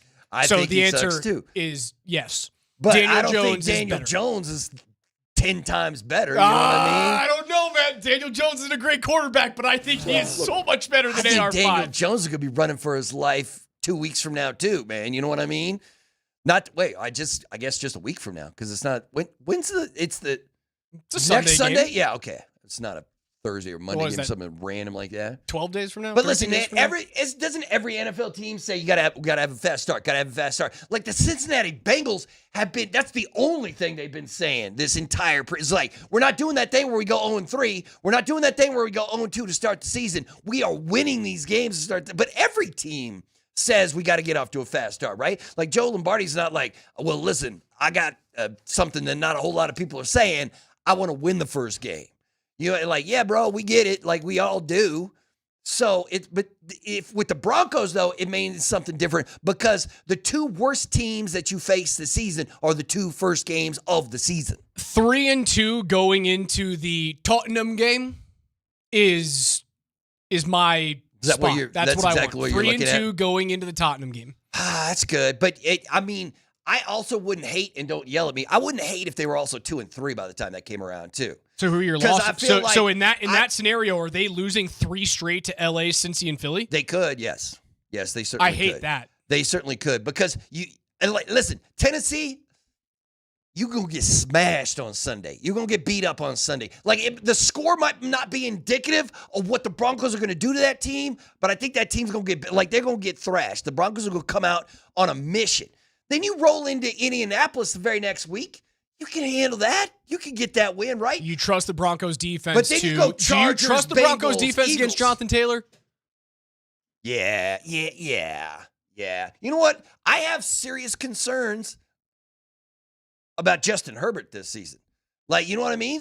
Like, concerns about how he's going to be very good and very difficult for you? No, the opposite. Like, he might. Like, I'm Rashawn Slater, man. It's a huge. We're gonna learn so much tonight. And listen. You can listen to that game. This is going to be great. This is right here on the station. Chargers and Chiefs in Brazil, 6 p.m. on 92.5. If you're out and not around a radio, you can listen to it worldwide on the Altitude Sports Radio mobile app. You can stream it. Chargers and Chiefs tonight in Brazil. You're going to learn so much about the Chargers and what that Rashawn Slater injury has done to them right off the bat. I still think the Chiefs get that win. Oh, do you? Well, yeah. Yeah. I mean, the Chargers, if I'm the Chargers, I'm a little upset. Like, yo, this is a division matchup, man. And we're the home team and you're putting us in Brazil? Nah, man, this is one of those, like, I don't mind if you have a game, if we play like the New York Jets in Brazil or whatever. This is a division matchup, bro. Dude, this is a game that you could look back at the end of the regular season and go, it literally decided the division. Mm-hmm. Like, I don't like it that it's in Brazil. Like, and if there's I'm a great the Chargers, chance I'm that like, the turf is going to be terrible. Yeah. You're exactly right. Both Mahomes and Herbert go down because the turf is, yeah, man, who knows? The 590. It's 9 days, you idiot. Is that what it is? It's 9 days between now and the end of the game. Sunday? Week and a half? What is that? Remedial math. My God. It's not Yeah, even I a don't do week and a math, half. man. During halftime of tonight's game between Legend and Columbine on AM 950, we will honor the Athlete of the Week presented by Backus and Shanker. Their passion is justice. Just call 222-2222. KJ's NFL Notes are brought to you by our friends at MountainHighAppliance.com. They're Colorado's most complete local appliance store. They have locations in Denver, Louisville, Littleton, Colorado Springs, and Glenwood Springs. They offer every major appliance line and brand. Find them once again at MountainHighAppliance.com. Berto's filling in for the coach today. We will wrap up the morning sprint on the other side, hand things off to PhD, who are live at Rally House in Littleton today between 12 and 3. We're giving away $50 gift cards there. And kisses. And kisses. So go hang out with the fellas from 12 to 3. Nate and Andy on your drive home from 3 to 6 today. On the other side, we will get you our Broncos Week 1 score predictions. Spoiler alert, Denver's going to kill Tennessee.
It's a Bud Light Football Friday. Bud Light, the official beer sponsor of the Denver Broncos. Remember to enjoy responsibly as we wrap up the morning sprint here ahead of week 1 of the NFL season. Broncos and Titans, Sunday afternoon, 2:05. You can watch that game on Fox.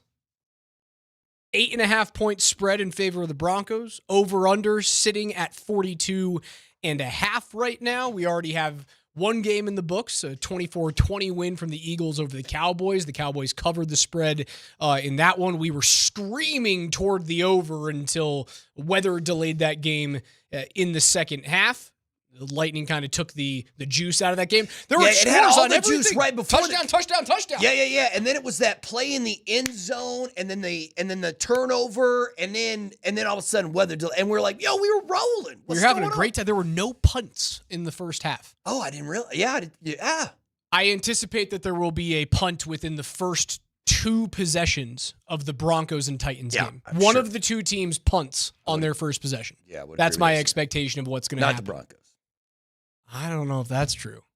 Oh no, man. I believe until I am proven otherwise, I'm all in on the Broncos offense this season. Matter of fact, what's telling you that you shouldn't be proven otherwise? The preseason was not pretty. No, it wasn't. But once again, Sean Payton did that thing where he's like, I'm showing nobody nothing. I'm keeping my football offensive genius under the covers until the start of the season. I remember I played baseball with a kid named Miguel. And he was just one of those kids I don't know, we were 13, 14 years old or something. One of those kids who was just bigger, stronger, threw the ball way faster than anybody else. I wouldn't say in the state, but anyone that we were playing. Yeah. And before games, what Miguel would do is you'd kind of rope-a-dope him. You'd play a little bit of chicken. And he wouldn't warm up as hard as he was going to throw in a game. Mm-hmm. He'd warm up kind of, throwing balls in the dirt, but taking 15 miles an hour off pitches. 10 miles an hour off pitches. And then not showing the hammer curve that he had at like 13 years old. And then the first kid that comes up, he's just dotting again as a young teenager, just dotting like 84 on the inside corner, and you see these kids go, what the hell was that? Is that what Sean Payton's doing right now? That's what Sean Payton's going to do. Here's my prediction, and I think this is probably... Shout out Miguel. I hope you're doing great. I'm trying to keep it within the lines. I don't want to be too crazy. So I'll say this. Sunday, when the Broncos take on the Titans, the largest margin of victory in a Broncos football game ever was 45 points. Yeah, I don't know if it's getting there, bro. They beat the Seahawks back in the 70s, 52-7. I want 45 points from the Broncos offense. 45. I need 6 touchdowns without a single missed extra point attempt and a field goal. I want 45 points from this off. I want 3 touchdown passes from Bo, a rushing touchdown from RJ, a receiving touchdown from Court. And then I have 1 touchdown just out there. Who wants one? Who wants one? Come and get it. I want 6 a defensive touches. touchdown. There you go. Surtain takes 1 back to the house. 6 touches, not a single mixed extra point, and a field goal. 45 points on the board. All right, so if you remove the final game from last year where they hammered Kansas City or whatever it was, 38 rip, it doesn't count. You were not playing the Kansas City Chiefs. You were playing some JV C-level version of a team that would get to the Super Bowl. Doesn't count. Your biggest margins of victory are a game from 1989, 1962, 2012, 97, 79, 76, 2007, 2000. I want that offense back, baby. There is a game. There's a sneaky game in there. A 45-10 victory on the road in Arizona back in 2018, where Denver, who is 3-4 at the time, walking into Arizona against a 1-6 Josh Rosen-led Cardinals team. This is a Case Keenum season. Case Keenum, with just 1 touchdown on the day, the Broncos put up 45 points against Arizona in 2018. That's what I'm talking about. That's what exactly Case Keenum went 14 of 21 for 161 yards, 1 touchdown, and 1 pick. Emmanuel Sanders threw a 28-yard touchdown pass in that game. There were 2 rushing touchdowns on the ground. However, Denver's defense showed up big time. Chris Harris Jr. had a pick six. Tom Davis had a pick six. I don't want just 45 points. I want a 45-point victory, which means if these idiots score on Sunday, man. I need more. I need like 50. If you're going to score a touchdown, I need 52 points. You know what I'm talking about? If you're going to score another one, I need 60 or more points. This is what I'm saying, man. Stop it. Why? Here's what I agree, KJ. No. Both of you need to stop. Listen, I think the guy who's scared of Tennessee is an idiot, and I want you to shut up. But I also think 45 points is insane to 45 demand. Points for the margin of victory is that I don't want just 45 points. That's what the margin of victory has to be. That's what I want. Why are you guys so afraid, man? Why are you so afraid? I'm not to dream afraid. a little bit bigger. I spent an entire segment Dream telling people a little to bit stop bigger, being people. scared. But there is an end to my confidence level, and I think Now, it comes I gotta well see it before first. a 45-point spread. No. You're going to tell me after the preseason we just had and that training camp we just had where everything was coming up Broncos, you're expecting me to just be like, I think they're going to win by a field goal. No. Until they prove otherwise. No. This team is putting whoopings on fools. That's what I want to see. I want to see a 45-point margin of victory. All right, fine. I want to see the offense on tilt, man.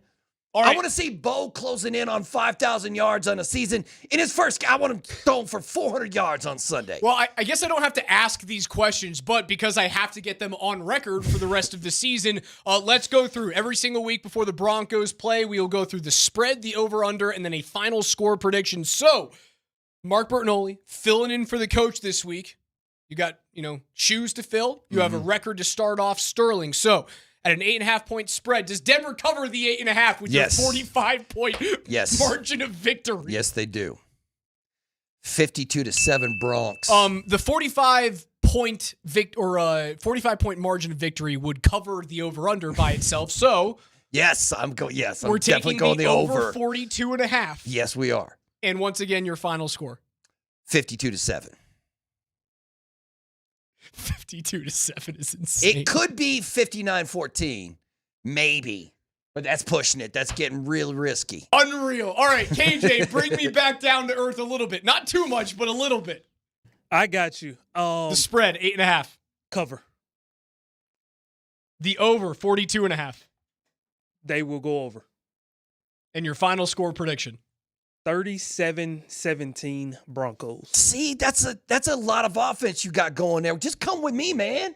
Just get a little bit more confident. That's a lot of offense you're talking about right there. All right, I'll take Denver to cover the 8.5. All right. I'll take the over, but just barely. KJ and I we're kind of in lockstep right now. I have my final score at 31-13.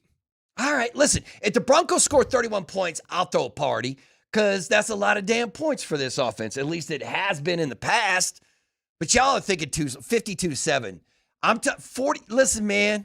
So you're saying the morning sprint, we're too small-minded around here. Yes, man. You got to dream bigger, brother. Dream bigger. 31-13 is your final.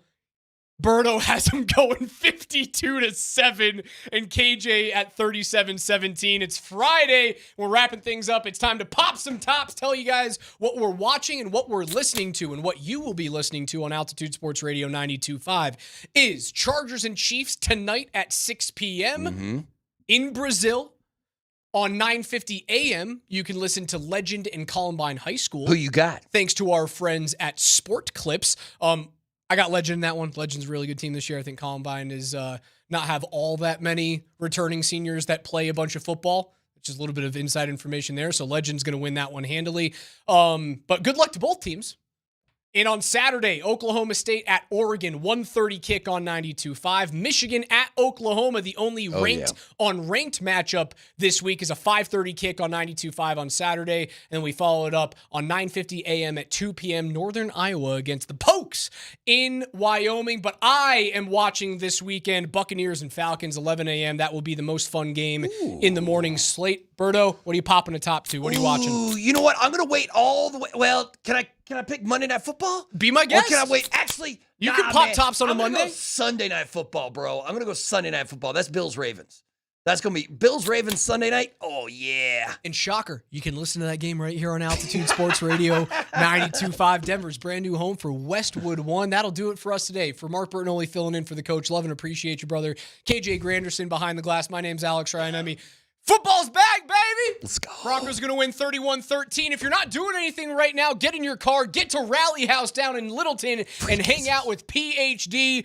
They're giving away $50 gift cards, and as Berto says, some Free open mouth kisses. Just go up and ask him. Ask DMac, ask Scotty, Tyler. They'll handing out kisses, brother. It's a Bud Light Football Friday, and we love it, and we love you. We'll talk to you on Monday morning at 10 a.m.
Yeah, shop every team in town. Holy cow.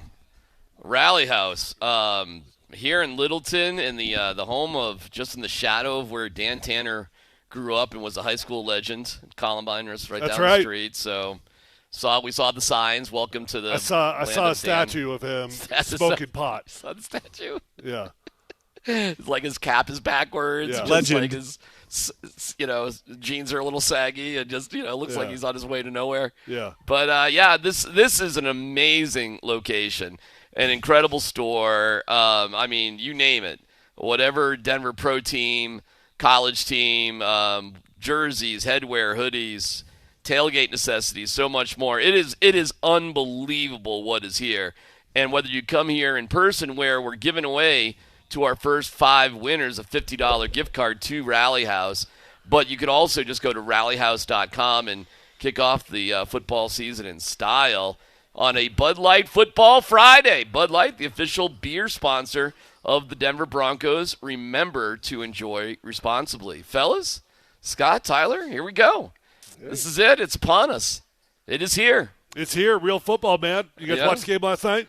Last night was unbelievable. Yeah. It might have been the greatest up until the lightning delay first game of It was pretty cool. the NFL. I mean, there was nothing to complain about, that's for sure. Yeah, it's pretty cool. Dak Prescott actually looked like he was worth that $60 million last night. It was fun to watch. Javonte doing his deal, getting out the gates hot. Obviously, that lightning delay was a major buzzkill. But I actually stayed up and I watched the rest of the game. I thought about going to bed, but I stayed up and watched. I'm like, I got to watch the first game, right? I got to see that start to finish. You bailed out? I went back up to the bed after they got the ball back with 4 minutes. Then they got it back with 3 minutes. Then they did something else. Dude, they made it interesting at the end. Yeah. Dallas could have won that game. Or, wait, what was the score? Tied the game? 24-20. Okay, 24-20. Dallas has the ball. Freaking CeeDee Lamb. They got the ball twice in the last 5 minutes and couldn't score. Yeah, and on their last attempt, CeeDee Lamb drops a that. 60-yard bomb and then drops another. He dropped three bad balls. He had 3 drops after the Lightning. Yeah. Right there. Yeah. And he, I don't know about your fantasy. He was picked early too. He went pretty early. Well, enough. you get it. I mean, you understand why. And Catch the ball then. I felt a little bad for Dak Prescott. In CeeDee Lamb like a top 5 paid wide receiver? Well, he's a receiver. He's one of those guys, no doubt. Yeah. But he was credited with 4 drops on the night. But I know what you're talking about. There was 3 after the Lightning. Here was an interesting stat I heard from Kevin Harlan as I was driving back listening on the radio. 21-20 at half. Only 3 times last year did both teams score over 20 points in the regular season. 3 times. Got to think about that. Wait, say that again? Only 3 times did both teams score over 20 points or more all last year in the first half. Oh, in the first half. Okay. In the first half. Gotcha. But I mean, and as you said, it started off, oh, my God, this is going to be a shootout. It was We're great. going to see a 38-34 or, something like that. But then I heard that. I went, wow, was scoring down last year? I felt like scoring was okay last year. I don't know. Shoot, NFL, you put up 40 points. That's a rarity. It feels like every game goes into halftime. You don't put up 40 points all too often. It feels like every game. Obviously, right? I mean, only 3 times all last season. 32 teams, 17 games. Well, only 3 times both teams had 20 points or more in the first half. The game goes from Boyz II Men, killer national anthem, into the kickoff, which apparently is working, by the way. Yeah, it's like every kickoff seems to be returned. Guy gets hurt, that's a bad thing. There's a delay, and then we get into Spitgate. Yep. Unbelievable. I mean, absolutely unbelievable that entire sequence. That was the dumbest thing I've ever seen in my forget life. Spitgate. How about the poor dude that gets hurt on the first play of the game? I mean, are you kidding me? You got to have the worst luck known to mankind to get hurt on the first play of the season. Yeah, they get the card out, they put him there. And then, watching it live, I didn't realize, you guys, it didn't hit you that Dak had spit first. Kind of. You really? Yeah, really. Yeah, they showed it. Dak had two of his own guys in front of him, and he spit on the ground. I'd call that a far difference from spitting on another. But he was looking at him and smiled. Oh, you could tell that he spit something. Yeah. Like in real time, like as it was happening. Oh, I couldn't even tell that. But not in real time. Further away than you and I, and it was straight down right here. I mean, he spit on the ground. I misunderstood your question, I guess. But no, I didn't notice it in real time. But now that I've seen all the videos. It was Peaky Blinders. He spit on the ground, then looked at Philadelphia. No, I know, but like, it was when Carter spit on him. I was like, that is such a weird, like, response. Like, it didn't make any logical sense. And then when it came to light that Prescott had spit in his general direction, it still was an incredibly dumb thing to do. But at least it sort of answered the question why he spit back. I'm not trying to justify it. I was looking for Bill Romanowski. Yeah. Well, I thought of that too with the J.J. Stokes stuff. Yeah. Didn't make as big a deal about it other than it was just stupid. No, that was just dumb. It was just dumb. I mean, Dak was literally just spitting. I don't think he was spitting trying to cause something. I don't think he was trying to even spit it in his direction. He spit on the ground, and he had two of his own offensive linemen in front of him. Yeah, well, it was one of the craziest starts to a game that you could ever imagine. Yeah, that was nuts. I've never seen anything like it. And then the Cowboys took advantage. I mean, they were able to run the ball. They were able to for a while, but they couldn't stop anything. And that Philadelphia offense looked – Jalen Hurts looks just kind of unstoppable to a certain degree. Everything sort of changed after the Lightning I found myself pulling for the Cowboys pretty hard. I don't know why, but I was definitely pulling for the Cowboys in that game. Well, they're a big underdog. Yeah. You know, so it's kind of natural to pull for the big underdog, but – Philadelphia's just got too much of I was really impressed by Dak Prescott. I thought he had a tremendous game. Yeah. Well, where are the Cowboys? Well, I feel bad. Hey, I was pulling for him at the end, too, like, make it interesting. Let's go. I mean, listen, the Cowboys looked good. They almost always win 10-plus games. I don't know if they'll win 10-plus this year, but I bet they'll be a 9-win team. I bet they'll be over 500. Did it give you any pause that an underdog was competing so well against a heavy favorite? No, week one. That's why with your prediction of the Broncos winning 30-6, I'm like, I don't think so. They won 5 games last year, and Dak missed 12. Yeah. Or something like that. Week one's weird. Here's what it reminded me of is we make all these dumb, really, predictions, and here's what's going to happen in the league, and you don't know. You don't know. There was a reason 2 years ago Dak Prescott got the contract he got. Yep. And you go back and look at some of his numbers he was throwing up, and I understand success in the postseason. We ain't in the postseason. We're in the regular season. He's been really good in the regular season when healthy. Sure is. So, and all these, they're terrible. Well, okay. We'll see. I think Dallas, I think you better look at that schedule and go, if you got Dallas on your schedule, going, it might be a little bit of a game. Might be more of a game this year. Oh, for the Broncos, yeah. I mean, anybody has them. What about for the Broncos? Where are you guys' heads at with the Broncos? You don't like my 30-6. What do you like? I mean, listen, they should win, and it should be in control, right? Like it should never be in jeopardy. I got them winning probably by 13 to 17 points, right? So somewhere in that ballpark. I'd be surprised if we put up 30 points of offense just based off the offense that we've been watching in preseason. They don't feel like they're quite gelling like that just yet, but I do think that we're going to win with relative ease because I expect Cam Ward to have a turnover or two. Scott, you know what I think of with you and the little kids? What? The Nuggets games when they have the dots and they play the games and they bounce the ball. They have to sit on the dot. And there's nothing more adorable when you get out on the court and sit with the little kids. Oh, the little basketball playing the kids. basketball, on their little spots. It's your crowd right there. That is my crowd. Little kids are kind of my crowd. I'll grant you that. Where are you at with the Broncos then, big man? Gotta wait and see. We got to wait and see. Yeah, they ain't played a game. Oh, well, what's your vibe? What's your feeling? My vibe. What do you think? My vibe is their offense is going to come out of the gate struggling. Okay, and I hope the defense can keep you in games, and I have a feeling we're going to see a lot of 21-17, 21-14, 20-14 games this year. Is that what you think is going to happen on Sunday? Yeah. It's going to be a bit of a nail-biter. Yeah, well, I don't know nail-biter, but I mean, you could win 20-13, the game's not even that close. Like, I think you'll give up a touchdown late. I think it might be like 20-6 late in the fourth quarter. They get a late score with like 2 minutes to go. Here's a stupid onside kick, doesn't work, and we win the game. I'll call it 23-10. 23-10. Okay. I was 23-9 yesterday. I'm thinking, 26, 20-9. But kind of lackluster. 2013. Offensively, I think we'll see some good defensive plays. Okay. All right, and off we go. Now I hope I'm pleasantly surprised. We didn't see Dobbins at all during the preseason, so maybe this guy's got something we haven't seen in a while, and we really didn't see the tight end other than one play with the second unit do anything. Maybe we got more schemes in there for that. Mims didn't do anything on the offensive end. Dude, I would love to see our offense come out and be explosive. And I'll be the first one to tell you that, with Scott and his, demote Sean Payton from play calling, like, we intentionally had the most vanilla offense possible during preseason football. So some of that factors into it for sure. But I haven't seen an explosive offense yet. So that would be a surprise to me if we came out the gates being super explosive. All right, got a bunch of stuff going on here this weekend. First of all, thank you for listening to us on the app. It's powered by the Wilhite Law Firm. Injury lawyers, go to wilhitewins.com. That's wilhitewins.com. Andy Lindahl is on with Nate Kreckman, but he's also rolling with Connor Cape as we're doing high school football between number 5 Legend and number 20 Columbine right down the streets.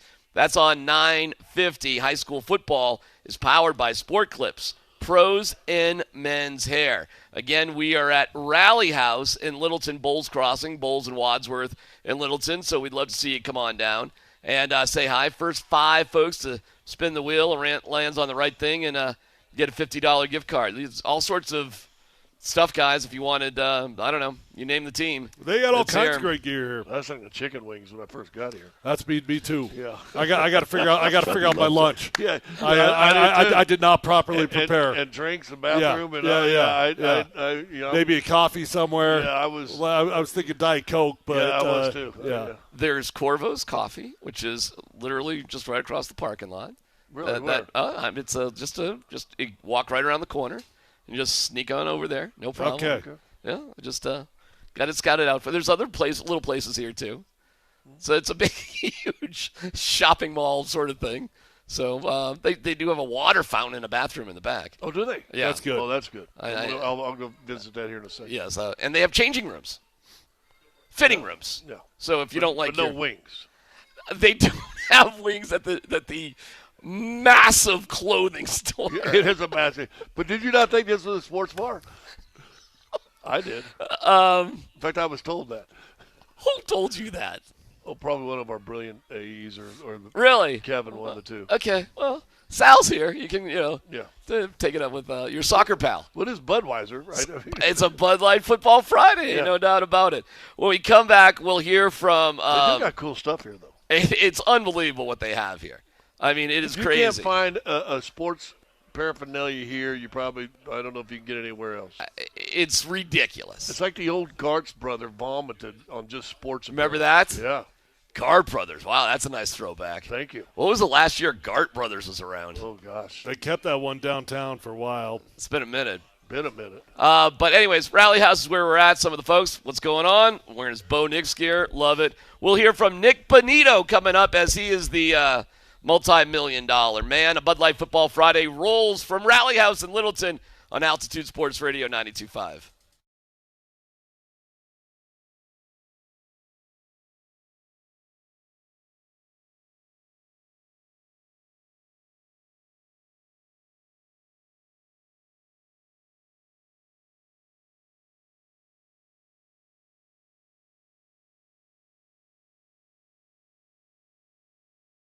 It's DMac for the Rocky Mountain Men's Clinic. They got a new joint in Castle Rock. It's spectacular. Seriously, you got to check it out, man. I mean, there's 5 locations, but Castle Rock in particular, revamped, recharged, renewed, just like you'll be at the Rocky Mountain Men's Clinic. For those of you in the southern part of town, check it out. Just over the hill, down there in the Rock, it is awesome. And whether it's low T, you're dealing with erectile dysfunction, when, as Mark Moser puts, your man machine just ain't feeling like it should be, the Rocky Mountain Men's Clinic is there for you. They have, when it comes to ED specifically, they have what takes what it takes for you to get back in the game. When the pills or herbals fail, the Rocky Mountain Men's Clinic is there. Success rate's well over 90%. Check them out today. Schedule the consult. You get $99, get you that consult, a T and a PSA test. If advised, a test dose. If it doesn't work in the office, your visit's free. Like a lot of men, you could be having sex the day after your appointment. And again, that office in Castle Rock, spectacular. 720-440-7900, RockyMountainMen'sClinic.com.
I want to start off by thanking Greg and Kerry Penner, Coach Sean, George, my teammates, my parents, everybody that was involved just on this journey helping me get here.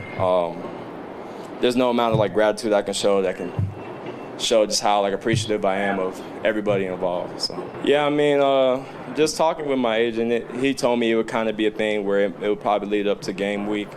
So I never had like any doubts that it would get done. He just told me just keep working my butt off, keep preparing for Tennessee, and just keep being ready to dominate, and he'll handle the rest. And they ended up getting it done. So happy to be here now for sure. Can you imagine that moment? I mean, you guys got more than most, right? For your families, you got to be pro athletes. That's incredible, right? the levels of being a pro athlete are wild. From especially football. Getting there, first of all, is practically impossible.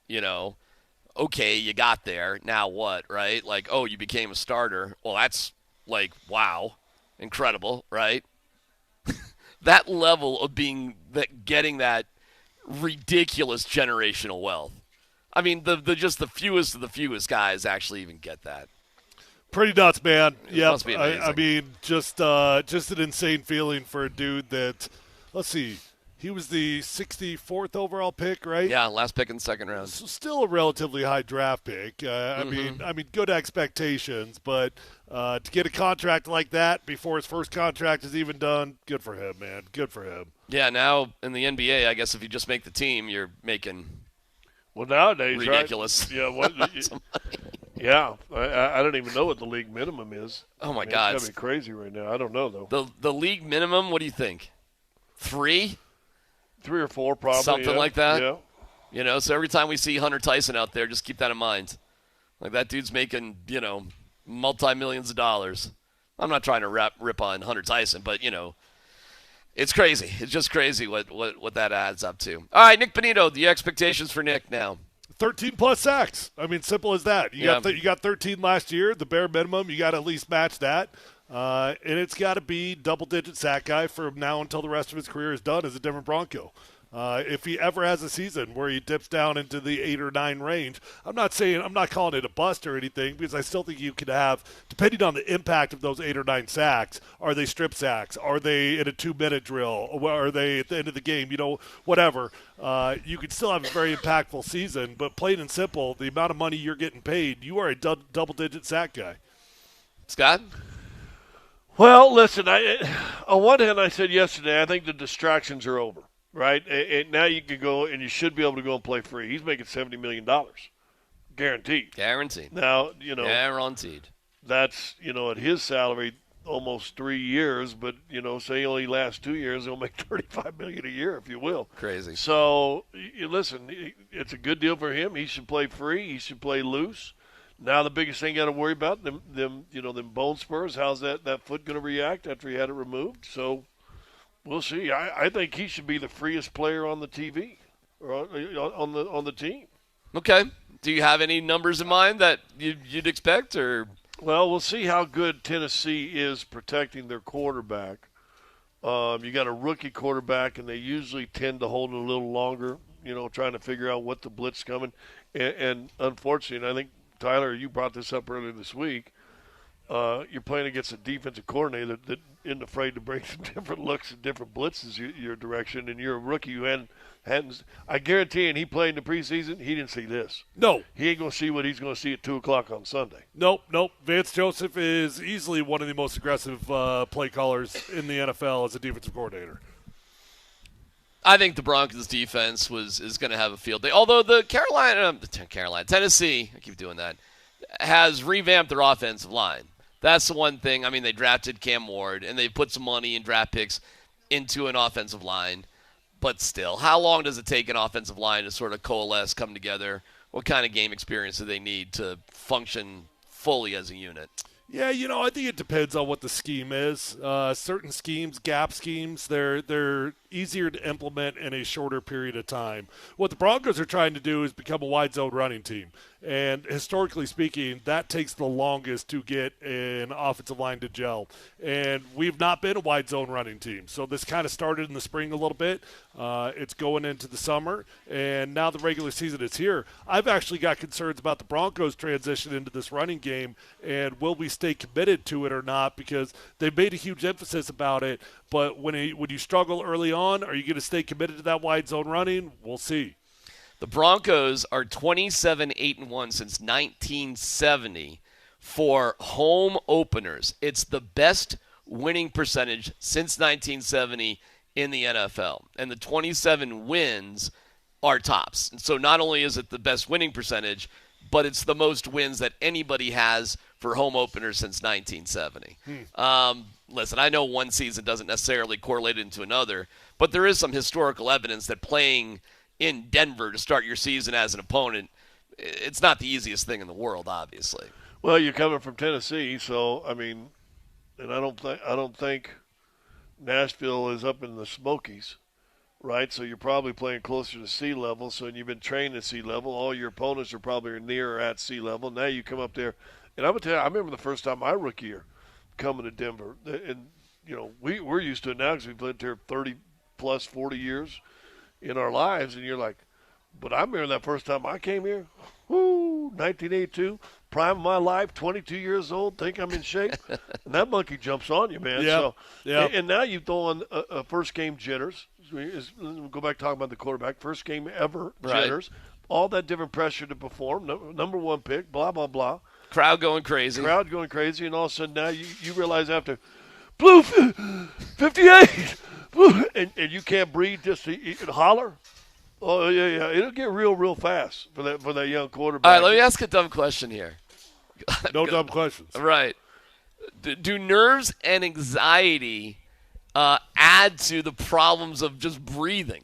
Yeah. Does it all sort of work into itself? Haven't you ever seen them guys having to do breathing techniques when somebody has a breathing attack or a panic attack and they do 2, 3 out, and you gotta breathe them down and everything. It probably does for sure. I mean, you build it up, man. It just even if it's not like typical anxiety, you build up anxiety about just coming to Denver to play. Right. Well, listen, and you ask, what do I expect it to do? What do I expect him to do? Yeah. If this team is a team that everybody, all the national muggles, we can call them the Elven. If all the Elvins, who have picked, what are we calling them? Elven? I was going. I don't know an Elven. Muggles is Harry Potter. I was going Elven, like Lord of the Rings. Whatever you want to do. Sure. The pretty people with the long straight hair, the pointy ears, and all that stuff. Yeah. If they're going to do that, yes. Then honestly, they should probably win this game by all the national media standards, 43-6. I'm picking them 30-6. Yeah. Well, and if they are correct. Now, if it's a struggle and it's 2013, 2017, 10, am I concerned? No, because I'll take wins. But, boy, that ain't how I want them to start. I want them to start out the gate. We used to play with that last year, do you remember? Mm-hmm. I want Star Wars out of the gate, dog. I want Star Wars out of the gate. I want halftime with Lindahl and Hastings going crazy and talking trash. I want, man, I just – that's what I want because I'm going next week with all my Kansas City Chiefs fans, right? All my boys' reunion. I don't need to beat Tennessee 13-6. You know what I'm saying? Yeah. I need to put some – and then I'll be watching the game Sunday with them. So I need out of the gates, dog. I need I need Obi-Wan in his prime. I need. You need style points in this win? I want style points in this win. It would be nice to have some style points in this win. It sure would. With all the hype that's going on a national stage, we got to back that up now. So 23-17 is going to be like, okay, all right, whatever. I'm going to be happy. Wins a win. And at the end of the year, nobody really remembers the scores of the games anyways. They remember what your record I mean, was. Clearly you guys want style points. I do too, by the way. I do too. I'm not fully expecting that, though. Like, I'm not sure what Scott's expecting. I'm really not expecting a big stylistic bomb out there. Like, oh, wow, Star Wars, let's go. I'm telling you, if the Elvins are true, what do they call them people? I really don't know. I'm not sure what people I don't know. Legolas or whatever his name was. The pretty guy in the green with the long blonde hair. Even the name Muggles was not my idea. It was suggested to me by a listener. I'm not a Harry Potter guy. I don't know what the level is. I know what you're trying to say. It's they're elevated. Did you ever muggles, watch but Lord they're of the still Rings? No, not really. Well, sort of. Did you ever watch Lord of the Rings? I mean, yeah, but I hate it. Oh my God! I mean, the blonde dude's got the ears. Lord of the Rings is long and boring and slow. I feel like I'm casting pearls among swine right now. I just got to say. The elven guy is the blonde dude with the ears, right? Yeah, green, always so pretty. Orlando Bloom. Orlando Bloom, yeah. Legolas, wasn't the name or something like that? Legolas. Legolas. He's legless? Anyway, on the Legolas, Where's which is my the national precious? media. Give me my precious. The national media. Okay, yeah, those guys. I'm expecting Star Wars. We could just call them the legless. Qui-Jin, is that better? Qui-Jin? I don't know. Yeah, well, is that a Star Wars thing? Qui-Gon. Qui-Gon. Hey, boys. I want Qui-Gon before he got. I have never felt like stabbed in less the gut. of a nerd in my life. Live long and prosper, boys.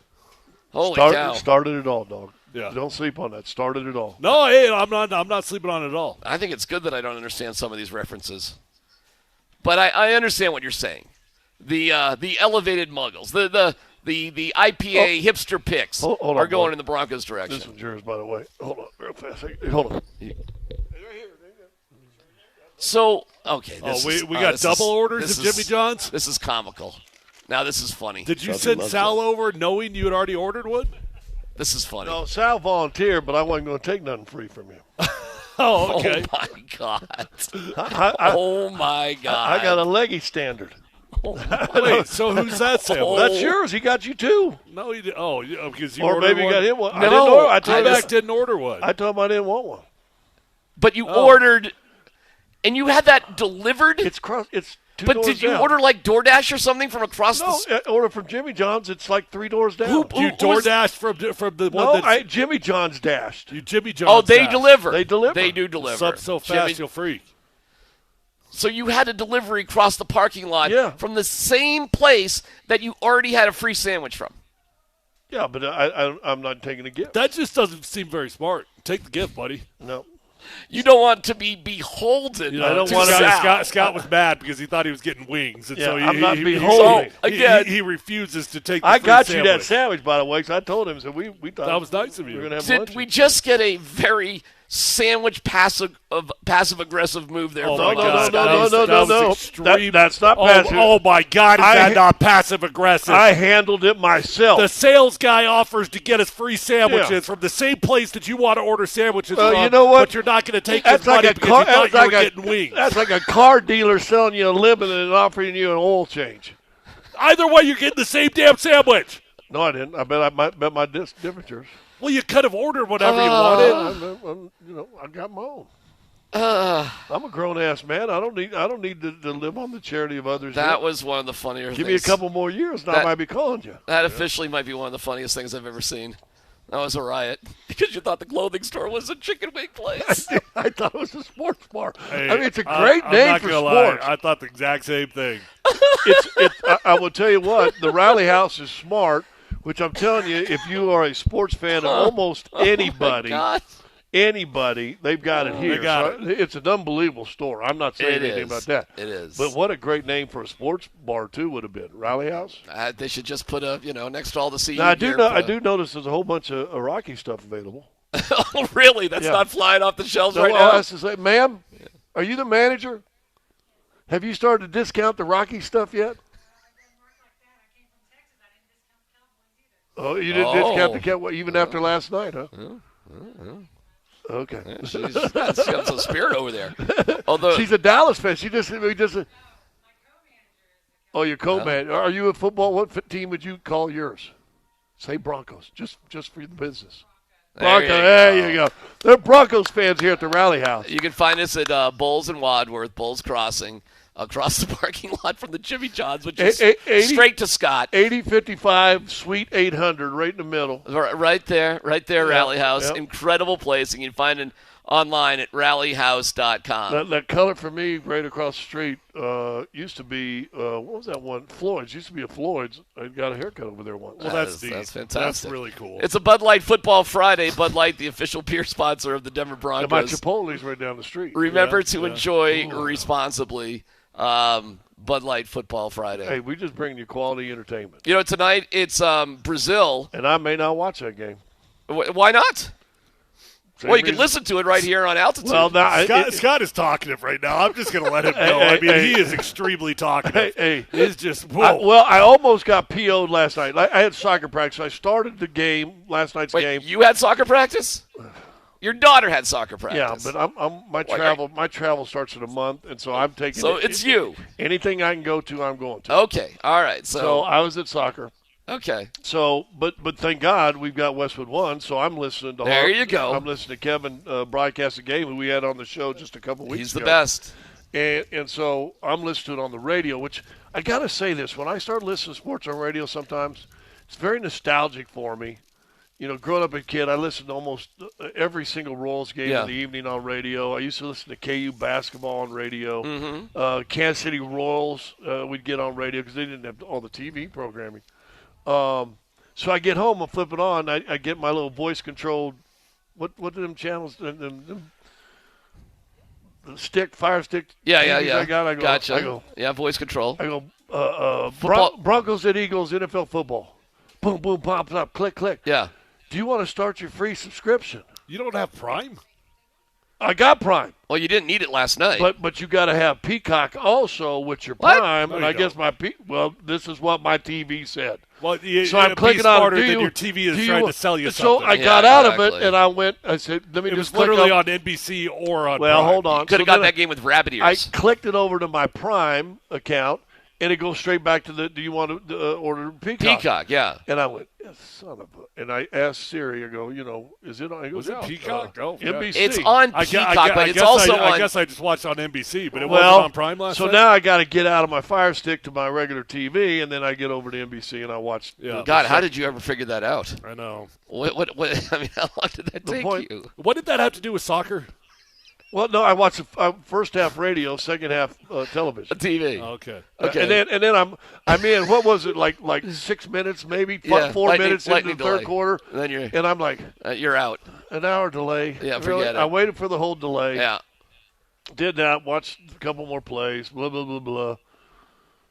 Got Philly. I got the only score of the second half. I got the field goal. I got to watch that.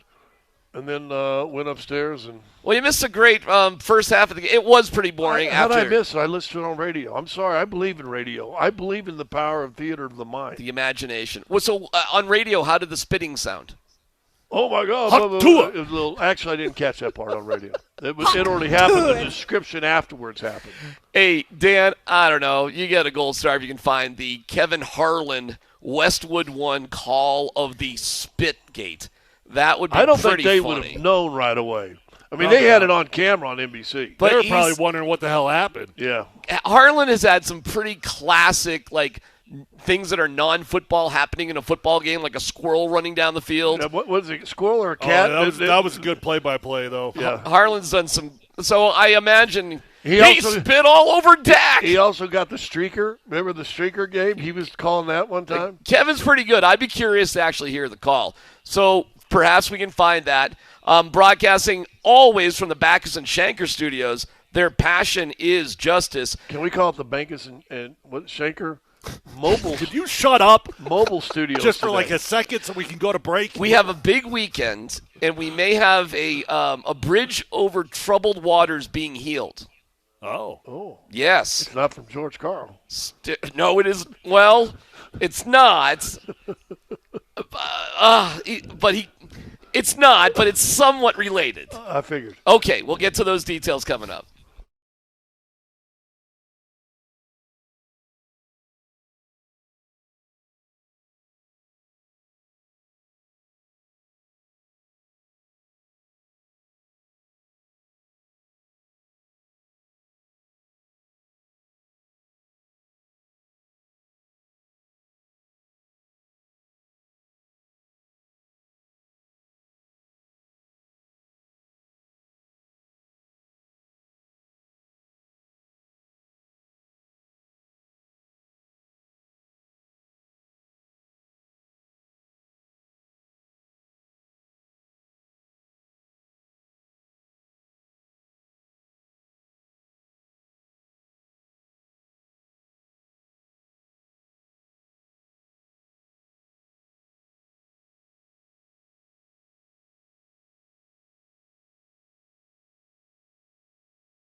Yeah, thank you to Safeway, the Safeway Twitch stream, which you can watch the show. Order online. Safeway does the rest. Get easy delivery or free pickup with the same great deals. Get started at Safeway.com or the Safeway app. Safeway. Fresh foods, local flavors. Got to cut Scott a little bit of a break here.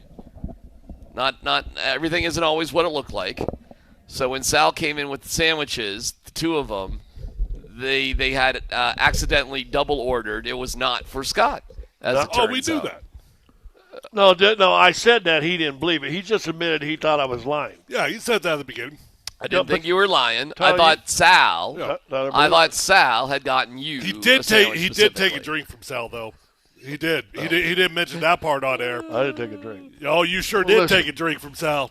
Listen, a man comes up thirsty, you always give him a glass of water. Hey, there you go. Man comes up hungry, you give him a sandwich from Jimmy John's. Man comes to Rally House, you buy a T-shirt. Yeah. Well, or chicken wings. I may get Warden some new pajamas. There's plenty to choose from. I'm going to buy some Buffs gear before I get out of here. There's loads of Buffs gear here. What happened to the contact contact you had and you used to get all that free gear a couple years ago? Do I look like a rapper? We're at Rally House in Littleton, Bolson, Wadsworth, and would love to see you here. That guy online, you could go for Ren's big brother. Oh, okay. Rallyhouse.com. Ren is awesome. You know about Ren? Yeah. Oh, Ren is awesome.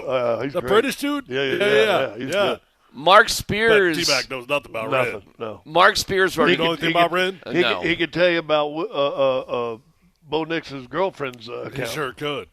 Izzy Smoke, yeah. I mean, I'm just watching her Insta every 5 seconds, see what she's got going on. Yeah. You know, don't miss a thing there. Yeah.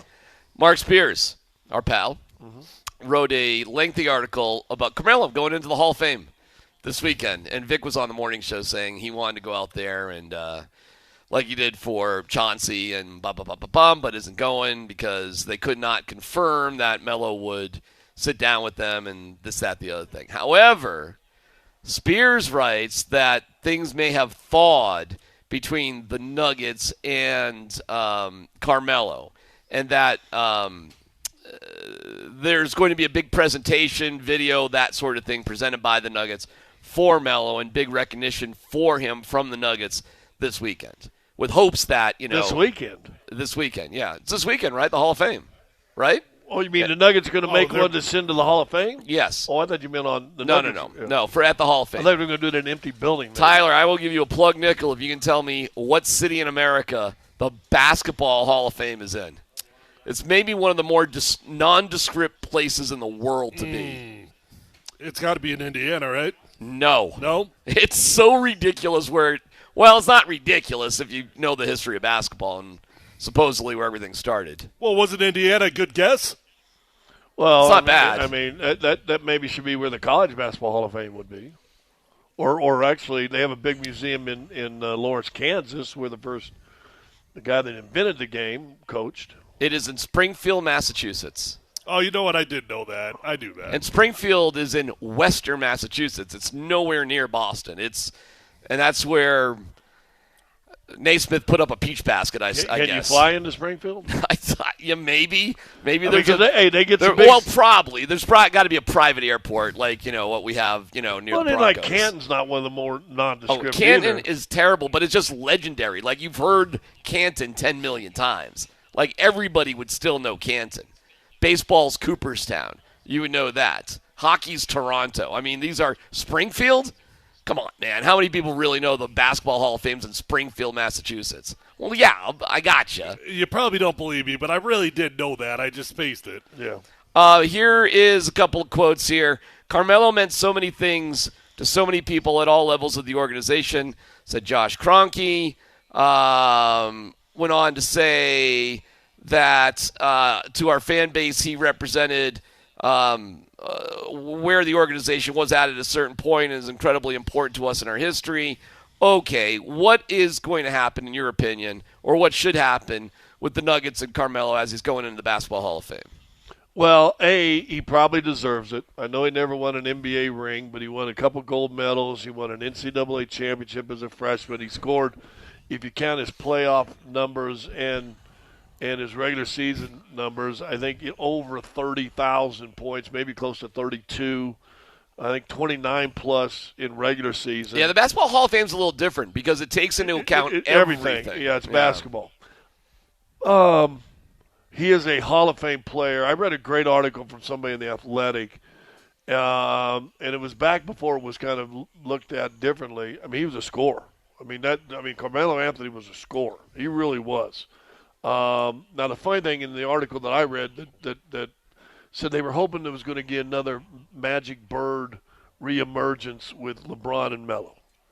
Problem is, the only way you get a Bird Magic is they got to play each other in the finals. Yeah. Right? Now, it's funny, no one even remembers this. I think Melo at one time was 9-1 head-to-head with LeBron. Wow. I mean, they dominated LeBron in Cleveland. And then he wanted to leave. I still, and he never does, I still blame it. I think it's his ex-wife now. I still think that was more on Lala wanting to get to New York and her brand and all the stuff she was doing. For whatever reason, it could also be that he was tired of George, where we could maybe understand that a little bit. That doesn't look like that relationship is defrosted at all. Mm-hmm. Any, if you look and see George's ex post, George is a hell of a Twitter follow. I mean, his for post sure. the other day was. Oh, did he have a new one? What? I missed that. I thought I sent it to you. Basically said, I'm one of the few people to still say I hope the Nuggets don't honor Melo. Shut up. Wow, did he really say that? Go look real? it up. Oh, Yeah. my God, gosh. George. Go look come it up. on. Go look it Yeah, up. I mean, that's insane. We are long past due Should be. time. to Well, be are we? Yes, we're long past due time that we need to bend some fences here. Yeah. And I don't know whose job that is. I don't know if it's the Nuggets' job. I don't know if it's Carmelo's job. I don't know. All I know is he was Nikola Jokic before Nikola Jokic to this franchise. Yep. That's exactly who he was. You said something yesterday about Dion, and I would say both George and Melo changed the course of this franchise when they kind of came in together. I mean, it molded in early on in his career and came together. And I think they both ought to be more respected than they probably might be are right now. I would say, and I love George to death, but he's got to get over a lot of stuff. He's got a rolling battle continually with the stars on that team. Kenyon Martin and him go after each other. JR and him go after each other. Him and Melo, or at least he towards those guys. And I know Kenyon's responded. I think JR's responded. But that was a fun time. Hell yes, that was fun. That was a fun time, man. Dude, that was my youth. That was my youth, and all I'm telling you is the Denver Nuggets were freaking cool. They were cool. Yep. They were a blast to watch. Between that and then you bring in AI and you add that on the tail end, it was just. And they were awesome. They were two, and I firmly believe this, and I think if we had Chauncey on, he would confirm it. They were two inbounds plays in two different games in the Western Conference Finals from being NBA champions then. Yeah. They'd have beat Orlando. You think so? Oh, no question in my mind. They would have beaten Orlando like the Lakers did. Mm-hmm. They'd have beaten Orlando. And they had leads and lost two games, both of them in L.A. when they couldn't get the ball inbound, and then gave up the boat in Game 6. Shouldn't have even come. It could have honestly. It could have been a 4-1 series. I've being a Syracuse guy, for me, Carmelo could virtually do no wrong. And when he came here, I was so thrilled. So thrilled. Bought a 10-game package, and I didn't have two nickels to rub together. Took my 25-year-old, who was 3 at the time or whatever, to games, which was, he doesn't even remember now, but I remember him sitting on my lap and us rooting for things. And I just always have fond feelings for Melo, period. I mean, they went to the playoffs every year, but I am amazed when I listen to other people talk about Melo. Moser, for example, hates his guts. Hates his guts. Kaner, when Sorry. No, I was just saying there's other people here in this town who just cannot get over it. Period. Listen, I was hurt for a handful What of year years. did he leave? What year was that? Oh, I'd have to look it Yeah, up. I mean, just guess. 2011, I think. What year they win the championship? What year the Nuggets Syracuse, win the championship? Syracuse win it. Oh, I want to. Oh my God. Well, that was. I want to say that was 2000. 2000.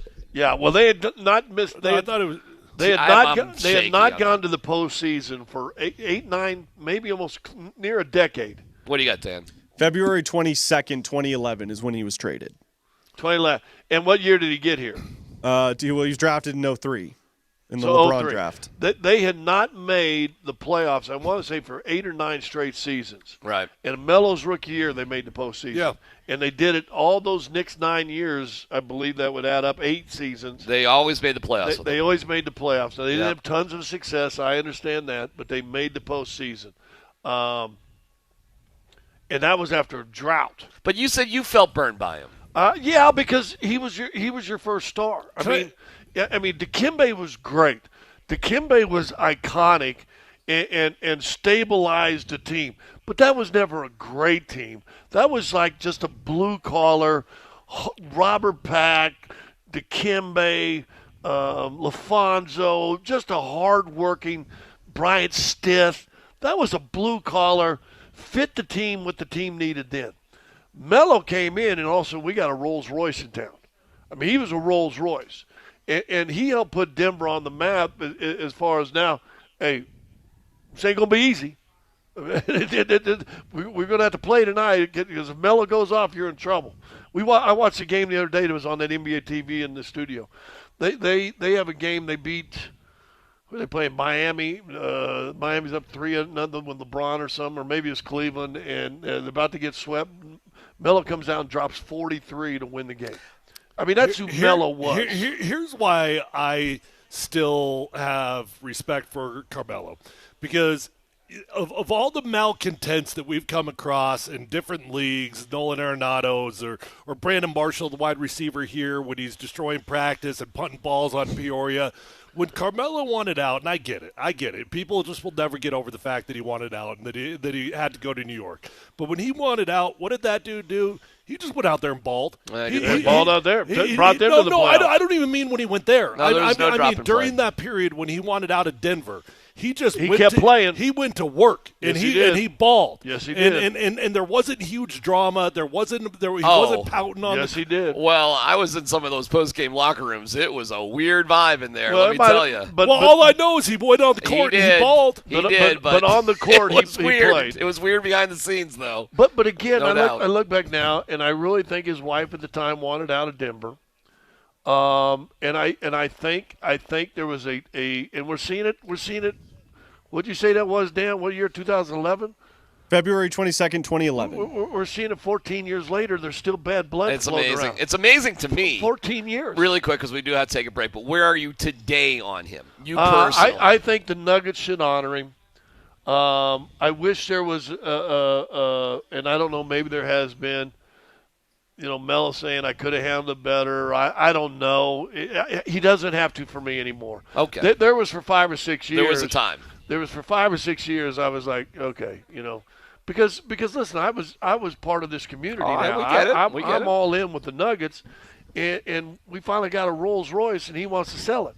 Gotcha. He wants to move it upstate. Feel a little burned by that. And you felt burned by that. But now you get over, and especially now I see, and these guys are old men now. George is an old man. Melo's older than you, Tyler. I mean, Put it behind you. And you're like, and we're still being babies? We got to take a break. It's a great topic, and we'll revisit it as it goes on. I'd be interested to see what the fans think right now. Okay. We are live at Rally House in Littleton. We'll get back to the Broncos and what Dre Greenlaw's absence, and we'll find out maybe that's a real thing or not coming up next.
It's a Bud Light Football Friday. Bud Light, the official beer sponsor of the Denver Broncos.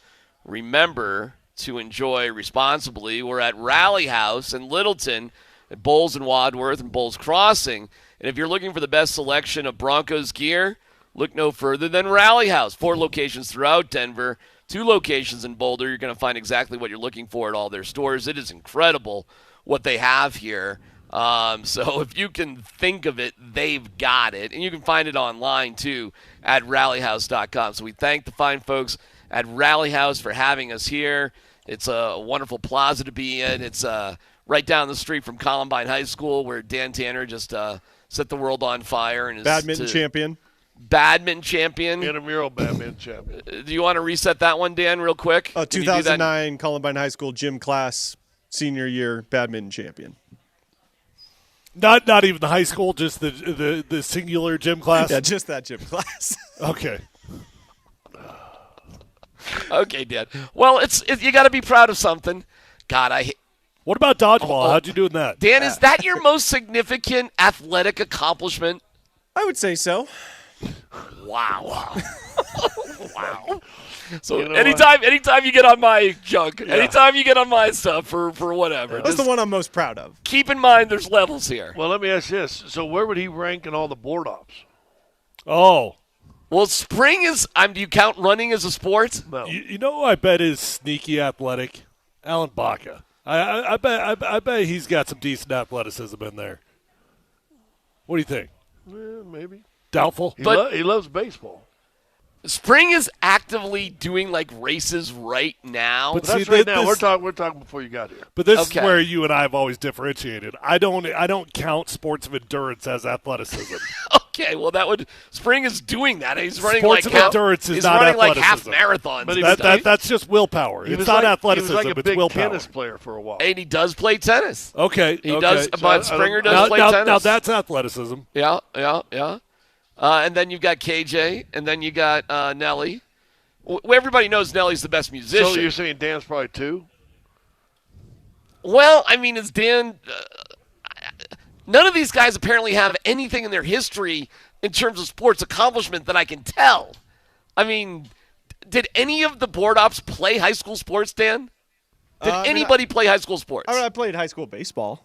You did? I don't know about what the grade? others. Hold on. To what grade? Junior year. Did you play varsity? No. I wasn't that good. Are any of our board ops?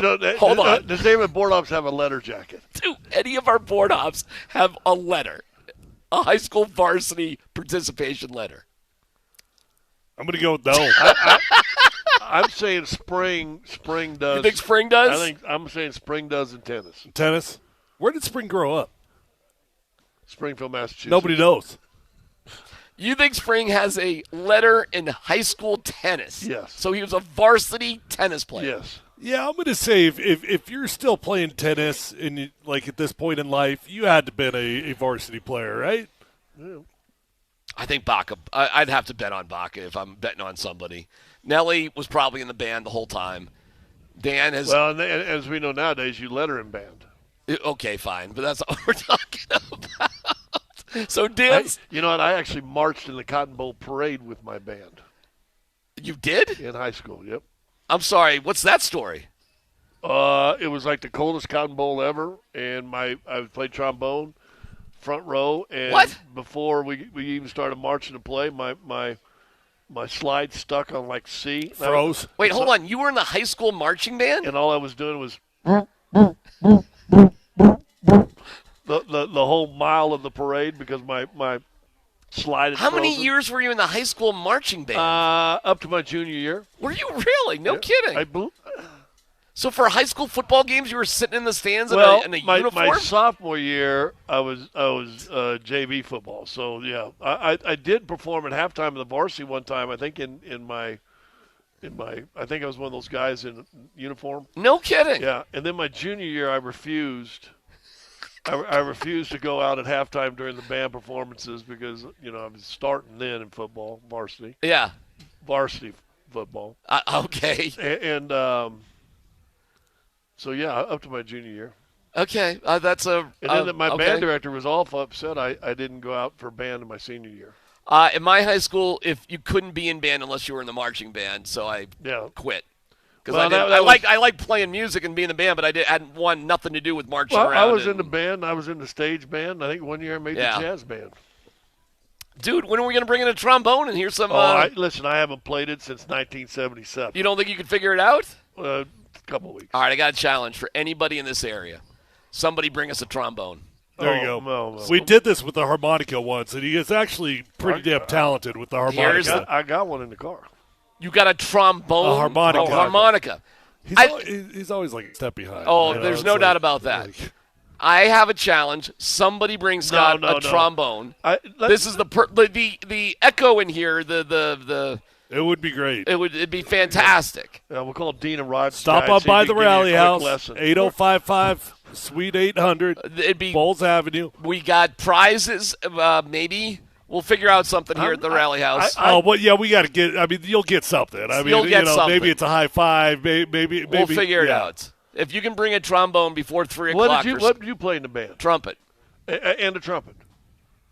But is it a shocker that a nerd like me could play an instrument? I mean, Can you still? Probably. I mean, maybe. I don't even. It wouldn't be that interesting. I don't remember the scales, and I've not played a trombone since 1977. It makes the challenge here at the Rally House even that much better. On a football Friday, a Bud Light football Friday, it is a challenge. Who's going to really have a trombone around here? I guarantee. Well, you do live close. Wait, you have a trombone at home? Get out of here. How far do you live from here? Let's go. Go get it. Go get it. We give you permission to leave. How about this? Tell your boss we told you could leave. How about Let her borrow your car because she can't take you can take my car. You want to take my car? Well, let's wait until. Hey, hold on. Give me the scales on the trombone. Imagine right here. Bum bum bum bum bum bum. Okay. Okay. Well, how about this? In a half hour, if nobody shows up, you go home, get your trombone, and bring it to Scott. All right, but we're giving the listeners a half hour. We're gonna give the listeners a half hour. Wait. You gotta get her name. What's Tony? Jolene. Jolie. You've never heard that, have you? Go get that freaking trombone. at least once a week. Now, I will say this, and I can't remember this either. I got bored with the trombone in junior high, 8th or 9th grade year, and so I would sneak over and I taught myself how to play the baritone, which was a cooler instrument. All right. Well, but I couldn't do that anymore either. So we go from Dan playing badminton and the board ops having no athletic ability whatsoever to Scott in the marching band. It's a Bud Light Football Friday. We're knocking it out of the park left and right. Dude, I wish I could still play. Maybe this inspires me to go get me a trombone, and then sitting at home. And then the rest of the football Fridays, I do like a. That would be fantastic. I do like a theme song. Are you kidding me? And march up and down the band, get people to rally. That would be unbelievable. It is called the Rally House, Scott. That would be, and maybe just you have a charge, whatever, something like that. You got a little Scott Hastings thing. I mean, how much do trombones cost? Well, back I paid $200 for mine. They're $160. $2,000 to $15,000. $15,000 for a trombone. What are we talking about here? And I dropped $160. Now, buy a freaking car for $15,000. Hold on. Now watch this. Lord. Now, is your trombone one of them fancy ones that's got the little? How much is your trombone? What's it called? No, I spit valves down here. The thing you can actually change the tone up here once in a while. You know, see the little curly things all up in How there? much is your trombone? All right, well, we can't really hear Jolie. It sounded like she said her papoose had it. All right, when we come back, I promise we'll get into Football Friday, no doubt about it. Maybe. Oh, we're in if we feel like it. But the challenge is to bring Scott a trombone. We'll see if that would be fantastic. That would be a great Bud Light Football Friday tradition. Hearing something from Scott on the trombone, that would be unbelievable. And we'll look into Dre Greenlaw and try to get a report in the sense of where the Broncos are at with his injury. Coming up next, it's live from the Rally House of Bud Light Football Friday on Altitude Sports Radio 92.5.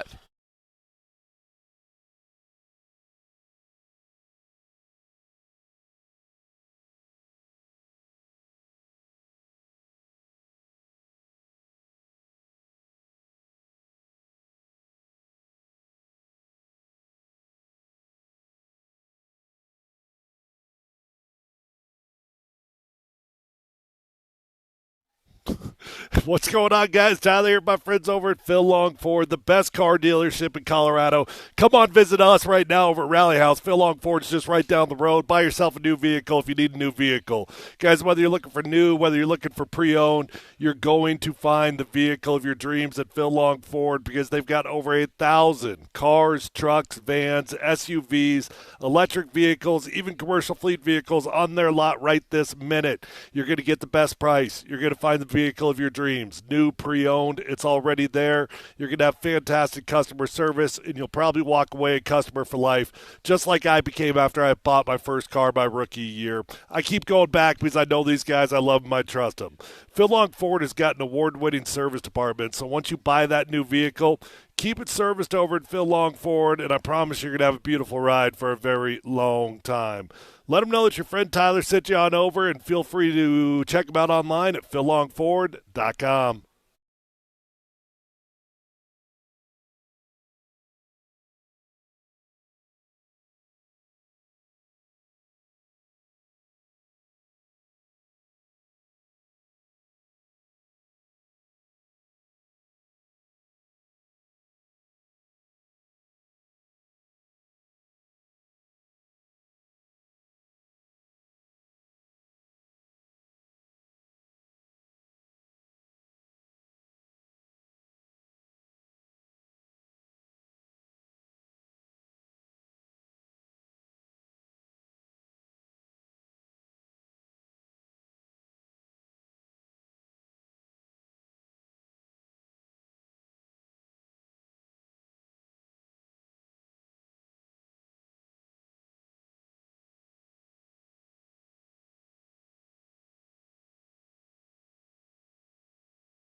I think you're always prepared, Mike, for your guys to step up and play, any position, linebacker, safety, corner.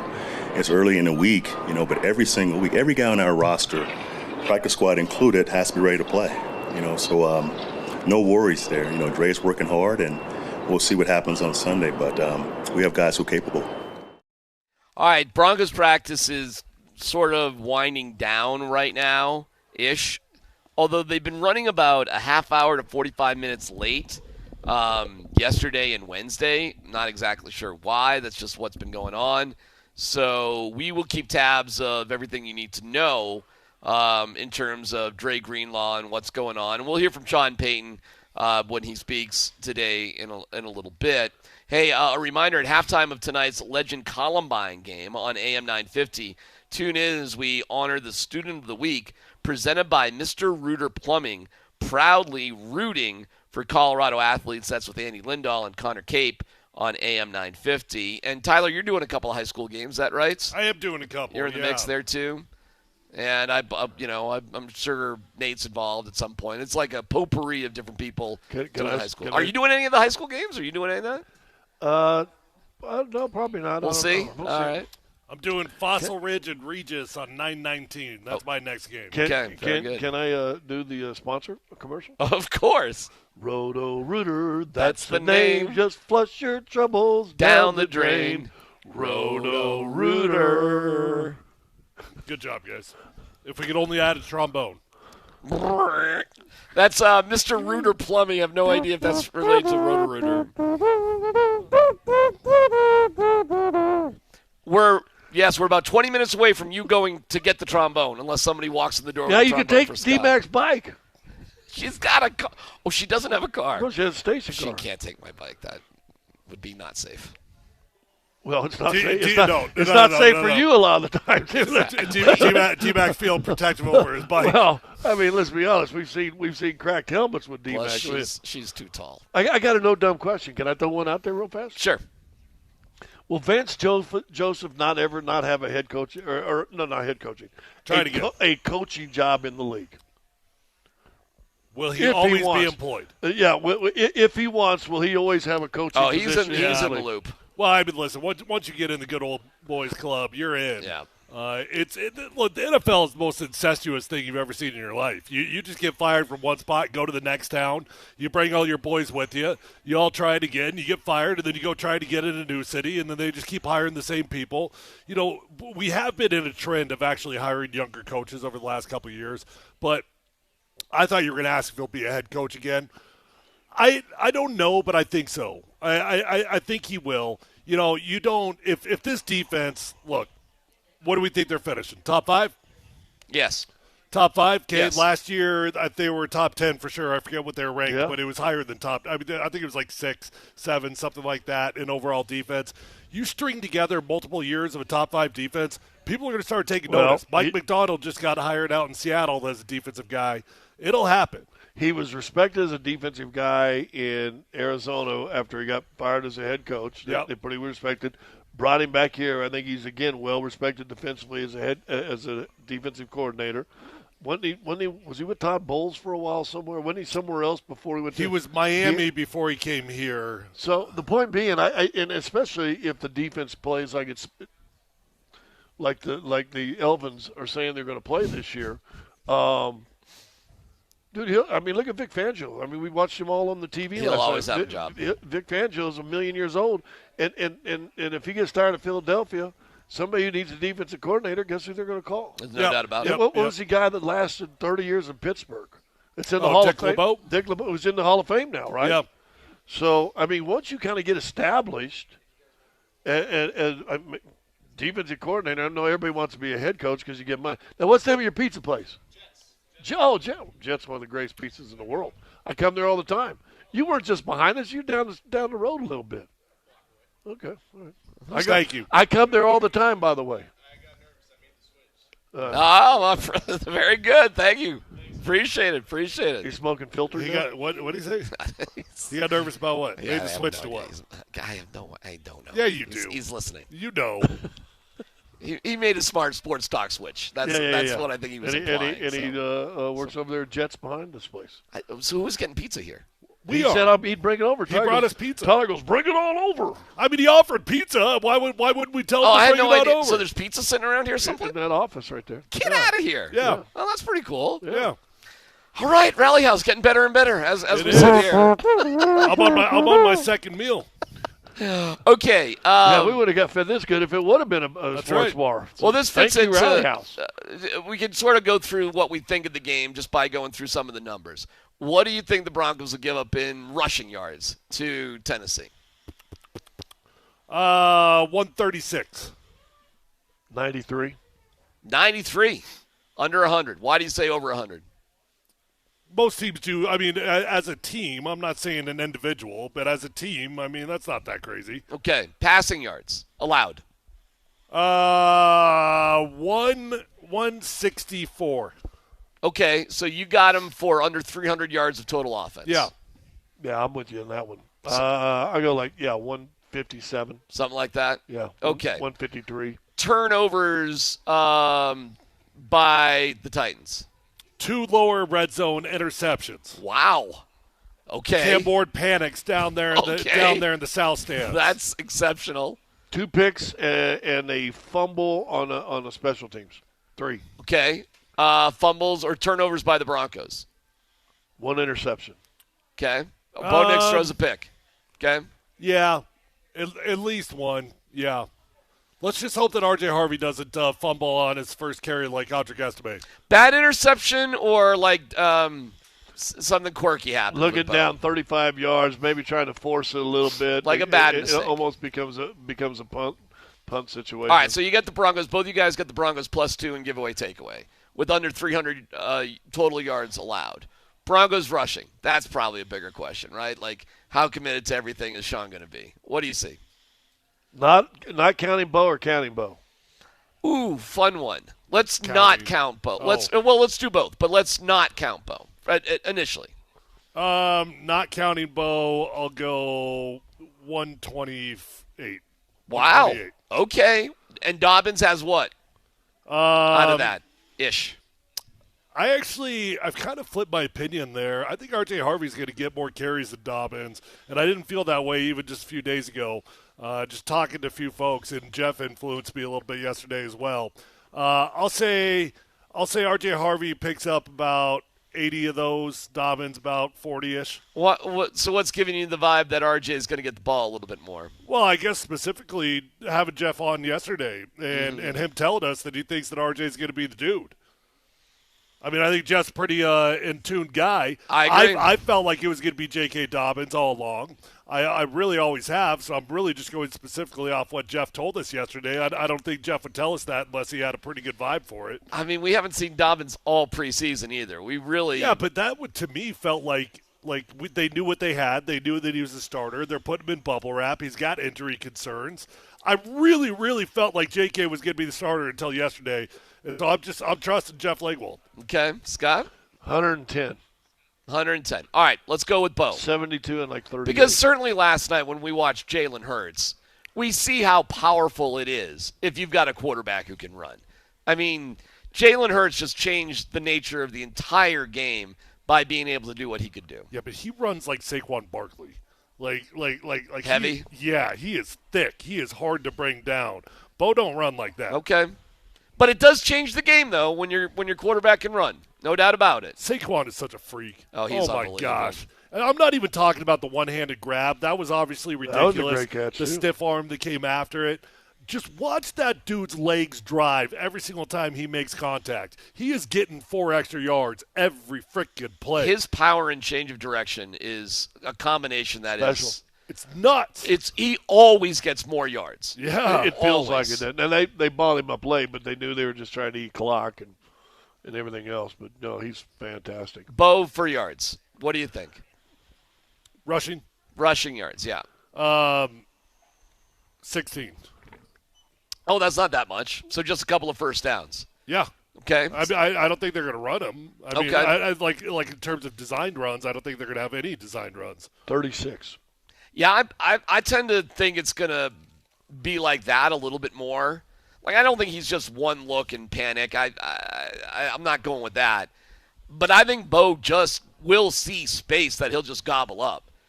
And 36 isn't that much, It's I know what you're saying though too. Like he'll only run when he really has to run. Right. He'll only run to pick up. But here's the thing: third and threes in the world. A lot of times with quarterbacks, when they do get out, they can get some big gains. Correct. If he's only going to run when he has to run, then that I think goes to why he'll throw a pick. Because eventually, that'll get frustrated. He's going to look down the field and try to force one in, probably to Cortland, right? And here comes the safety, comes over, boom, boom, boom, boom. But listen, they talked about it in the game last night. They're putting a spy on the quarterback the whole game. Then all of a sudden they forget about him late in the second quarter, and he rolls out. There's nobody coming out with him with a spy, and what did he run? 14, 15, 16 yards for that touchdown? I like Jalen Hurts. I think he's a nice player. I liked him before last year. Passing yards for Bo. 200. Pretty mellow. 178. Oof, under 200. I'll put it closer to 250. What do you mean? You got us putting up 30 points. How are we getting to 30 points? I think Bo's going to have it. I think it's going to be a bit of a day. Wait, how many did you say? I'm sorry. 250 passing yards. Okay. And I think Troy Franklin's going to have the breakout game. I think he's going to – Cortland's going to be Cortland, but I can imagine Troy Franklin having some big moments. By the way, on Cortland Sutton, I saw something today. Sometimes you get in the debate, best receiver in Broncos history. Do you want to, just real quick, best receiver ever in Broncos history? Sure. How are you relating it by stats? I mean, whatever you want. Or by looks? I'm Scott's second favorite word. First favorite word is narcissist. Second favorite word is bias. I'm biased on this one. I'm going DT. DT, okay. And again, do you want to go stats or do you want to go You can looks? do whatever you want. But I have some interesting numbers. If you want to go about appearance, and the guy, when DT took the field and ran the football, there was nothing prettier than that. I'll tell guy you right who there. should have been the best in the franchise history. Brandon Marshall. He should have been the best wide receiver we've ever had. Could have been. All right, you're gonna say Rod. You're gonna say DT. What are you gonna say? Statistically, it's Rod. Okay. Well, what do you think? Jeez, I don't know. Because I want to point out something about Cortland Sutton real quick, but I'll go Rod. Rod, and you're gonna say DT. Yep. Great arguments for either of those guys. Cortland Sutton sits at 5,340 yards right now. If he gets like 1,000-yard season, he would go into 6,300. He would go into fifth place overall behind Rod, DT, Sharp, and Taylor. Okay, Rod Smith, and that would give Cortland Sutton fifth place overall if he has a good season. Who signed all this money? 6,300 total yards. Rod Smith has 11,300 total yards. DT has 9,055 yards. So even if Cortland Sutton, who's been here forever, is a longtime captain, signed this huge deal, even if he has a really good season, he is so far behind. He's still not 5-6 really, yards not really away. though. I don't think so. I disagree a little bit. I mean, if he averages about 1,000 yards per season for the next 4 years, that puts him right there. Three yards to DT, and then it'd be 5 or 6 to get to Rod. Fine. If he has that lengthy of a career, and I hope he does. Well, we just re-signed him. I understand, but it is interesting to me, like how much further he has to go to catch these guys. And you know what? I forgot for a second what kind of numbers Rod Smith actually had when he was here. Yeah. I mean, it's How many actually years was Rod? stunning. I'm not sure how, but 12, 9 or 10, something 11. like that, But he didn't start. His last year, he hardly played. In his first year, he was on practice. Right. It took him a little bit to get going. But, of course, he was here, in Elway's prime and all that. Well, maybe not even Elway's prime. No. I shouldn't even say that. I'm just giving some props to Rod He was Smith. in here during Shanahan's prime. He was here during Shanahan's prime, yeah. I actually really do believe that Cortland's going to be right there. I mean, how many years did we just re-sign him? Does anybody remember off the top of their head? 3 more on top of this season, right? So 4 seasons? I believe. It was a 4-year deal. Okay, so he's got 4 years left. He's the number 1 wide receiver. He should average about 1,000 yards per season, if not more. Probably have a season in there if Bo Nix is a top 4 or 5 QB, in which he has 1,300 or 1,400 yards. He could beat Rod when it's all said and done. Do you think that will happen? That's a great question. Do I think he'll beat Rod? Do you think he'll beat Rod Smith? I don't. I mean, I think he's probably got another 2 seasons that you're looking at, 1,000+, depending on how effective Bo Nix is. Maybe it gives him a fighting chance. Then the next year or two of his contract, probably looking at like a 650, 700-yard type of season. You know, when you sign these guys to these big contracts, the Zach Allen, Benito, whatever, you are saying we believe these guys are going to be some of the greatest players ever in the history of the organization. You are saying that. Will Cortland Sutton be in that conversation? Yeah, he already is. You don't think so, Scott? No. Well, I mean, you said one of, right? Like we're not saying the best. We're not saying he's the GOAT. Do we consider any of the amigos of one of the best wide receivers that's ever played? Probably not. Do you? Which one? No, I mean they're probably the most. I mean, they're notorious. Right? Yeah, well, they had a fun nickname, and they went to Super Bowls. Yep, no doubt. I mean, they were notorious. Where did you, as a group, they're fantastic. Didn't you say as it stands today, he's number 6? No, Sutton? Yeah. As it stands today, he's 1, 2, 3, 4, 5, 6, 7, 8, 9, 10, 11. If he has a 1,000-yard season, he'll go to 5th. Got it. So he's 1,000-yard season away from being in the top 5. He's already in that conversation, boys. I'm just asking the question. I look at greatness as different. What does that mean? I think, once again, I asked you a while ago, are we going to go statistically or are we going to go how you look? There was not a prettier wide receiver than Demaryius Thomas. That was one of the more beautiful running, playing Jessies I've ever seen. That guy was fantastic. But he didn't touch Rod's numbers. Rod was a blue collar. Yeah. Rod was a blue collar wide receiver. Yeah. Catch the ball, get first down. Catch the ball, get a first down. Move the chains. He was a move the chains, blue collar wide receiver. Not pretty. Yeah. But effective.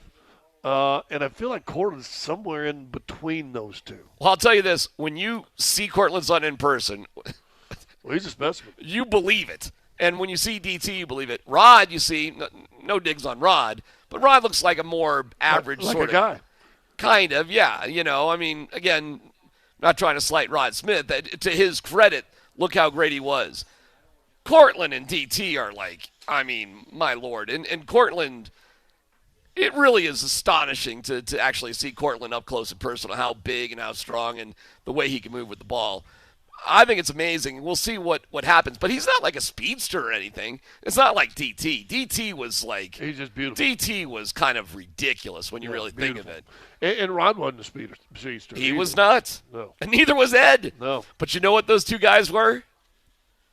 They could block. And they could play with the team. And there were seasons, a couple of them, where they both got 100 receptions. Yeah. I think one year they had both of them had 100 receptions, and your running back had over 1,000 yards. It was. Well, I mean, we're talking about the best of the best teams offensively. We're talking about some crazy good offensive teams. Do the Broncos have that? Well, can I say so? I hope so. I'm hoping so. I'm trying to hear everything that all the Elvins are saying. If we listen to the Elvins, I gotcha. Then this is going to be a special team. If you keep saying it long enough, it's going to work. It'll stick. Just keep at it. Yeah. It's fine. All right, no dumb questions. And then, Dan, maybe even during no dumb questions, we'll see. Sean Payton should be talking here quickly. We'll have an update on the injury report. We'll find out for sure. By the way, we got 2 Chiefs fans right here. Yeah, we're surrounded. I know. Surrounded. There actually is a good sample of Chiefs gear. Did you notice that? Lady that? over there? See that lady over there at the counter? Yeah, there's dummies all around. No dumb questions. Coming up next from the Rally House on a Bud Light Football Friday.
Polumbus, Hastings, and DMac present No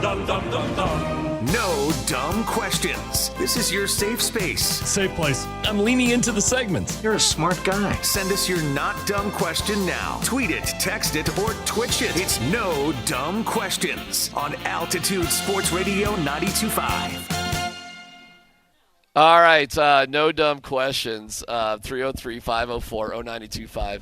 Hey, Jolie, 10 minutes. If nobody's here with a trombone, just go to your house, bring one in for the end of the show, which would be fine.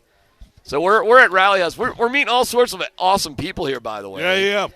Including our guy John, who's become kind of infamous in throughout the course of the show, because he's the guy that was willing to send us a Russell Wilson autographed shirt from New York. He was willing to fly it out. Yes, personally to get the. What were we giving away? I don't know. Was that the hockey stick? Was it a bobblehead?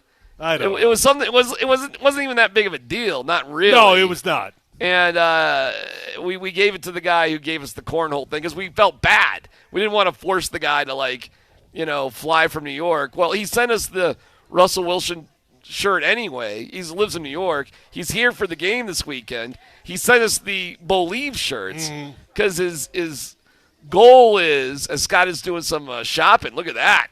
Look at that. Look what you got there for the warden. She's going to be a happy camper there. So the goal was to get Scott to Believe and to put on the Believe shirt. But it's great to meet John and some other people here too as well. That's our guy. The warden's going to be happy with that. The warden and the junior warden.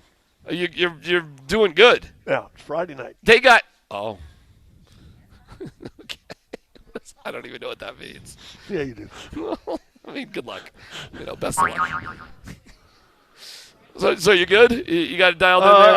I think I will. All right, we're open for no dumb questions. If you got anything, the whole show's been kind of a big no dumb. Dan, you got something? I got one. What do you got, Dan? If Carmelo Anthony is getting his number into the rafters at Ball Arena, yeah, does that mean that Mikko Rantanen also has to get his number in the rafters after he retires? No. He won a championship. Carmelo didn't. Maybe. I wouldn't have a problem with it. Maybe. Why? Yeah, I'd be fine with it. Well, yeah, there you go. They both wanted out for money, right? Wow. Mikko got traded. Yeah, but he wanted out. No, he didn't. He wanted No, that's not true. He turned down a big contract. Mikko wanted to be here. He just wanted to be paid. He wanted paid more than he. Yeah, but he's playing for somebody now that. But it was not like a Carmelo situation. Like Carmelo, there probably was not a dollar figure you could offer him that would have kept him here. Mikko was surprised and disappointed. He just wanted the hell out of Dodge. Might have been able to. Do you think there was? Hold on. Do you think there was a financial figure that would have made Melo happy to stay here? No. I think if there was a way at the time to boost his salary by $5 million, I think he'd have been. You think so? I think he'd have told the wife. Here. Really? Take 2.5 of that. I disagree. Boy, I did not get that impression. Well, I didn't at the time either. I think it was all about going to a big market. I think Mikko would have, in 2 seconds, would have signed. Absolutely. What do you get from a big market? That's why I've never had bad blood for Mikko, because like who's going to blame a guy for wanting to get paid? Here's why you can blame him in the hindsight. He's playing for now with with Dallas with the Avs offered him here. Yeah, it didn't go his way. I understand. I understand. He gambled. It didn't work out the way that he wanted it to. Right. But it was not an active somebody get me out of Denver situation. It was just hey, I'm a free agent and I want to make. Well, he wasn't a free agent, but eventually you get the point. I just want to get paid as much money as I possibly can. To me, that's way different. Yeah, like I said, we're talking about 2011. We're talking 2025. He gambled on himself, Mikko, and it didn't work. Melo, part of the argument was he wanted a bigger market so he could expand his brand. Yeah. Well, when you're trying to expand your brand, what in essence are you saying in code? Well, I want to make more money, but yeah. So I think if you'd have been able to find a way to give him $5 or $6 million more a year, he probably would have shut his mouth. Well, it's too bad our guys aren't like playing for Steve Ballmer, who would just have no-show jobs and just, exactly help you out that way. Did you see him go on ESPN looking like a fumbling, bumbling idiot? I did. I saw that. Yesterday, I was like, yeah, he's not guilty. After watching him on ESPN, I'm like, that dude guilty. That dude is guilty. I think he's guilty, too, and I think he's conveniently he's got some loopholes to as excuses. But I think he fully knew what was going on. Fully. And I do wonder how many other owners throughout the years have done similar things that we just have never found out about. Yeah. To keep athletes happy. They kept asking him, like, why did Kawhi not have to do anything for $28 million? Yeah. He didn't have to do anything. He's like, well, I don't know. I don't know why they set it up the way they set it up. Yeah. Oh, okay. Yeah, I think you just don't. It's like Sergeant Schultz and Hogan's Heroes. I know nothing. It's I know nothing. It's conveniently don't tell me any information or whatever, and I don't know. All I know is you put in $300 million, and somehow Kawhi got $28 million of it, and you don't know nothing. No dumb question. I feel you. Do I spend my money today on Buffs gear or Broncos gear? Oh, I think you do. I answered my own question. You got a ring. I get alumni discount with the Broncos. Well, you don't with CU? No. Really? Well, he's not in Prime's inner circle. I mean, I used to get a box from the equipment guy every year. I did too. And that was fun. That only lasted about 5 years of my playing career. It didn't even last my entire playing career. What was your nickname for him? Santa? No, I'm trying Flip. to play. Some people start calling him Flip. No. Flip was Broncos. I'm talking about CU. I'm talking Broncos. Oh, I'm sorry. I'm talking about Broncos. Flip used to give me. Oh, he's absolutely Flip. Yeah. When I was there with him, it was the Godfather. Oh, okay. No. Well, yeah, he wasn't the Godfather. Because he always wore the two-tone fancy shoes. He wears the bowling shoes. Yeah, they look like bowling shoes. Yeah. He was Godfather, and then he became Flip. Yeah, Flip used to hook your brother up with because he always wears box every year. Yeah. Those days are done. Yeah, them days gone. What's the next game you're going to? For CU? Or either? I don't know if I'll go to a Broncos game, but I'm definitely going to a couple more Buffs. Well, you're going October 19th for sure. Oh, that's right. I am going to the Giants game. So will you be to I am going to the alumni game. Are you going tomorrow to the Buffs Delaware game? No, I'm not. Yeah. I got a note from my kids. Hell no. There's I got plans tonight. Okay. Apparently tickets are not selling quite as hot for the Delaware game as they were for the Georgia Tech open on Friday. Might be a couple of empty seats there again, tomorrow. It's stupid that you're not playing CSU and probably this weekend because that would have sold out. Yeah, the Wyoming game sold out. I think the most of the games are actually going to be sold out. But it's Delaware. Yeah, this is the one on the schedule that's like if you were looking for a cheaper CU ticket and you just wanted to go to CU, I mean, just to keep it real, it's a good time. It's at 1:30. Yeah. They're going to win by. Why is that a good time?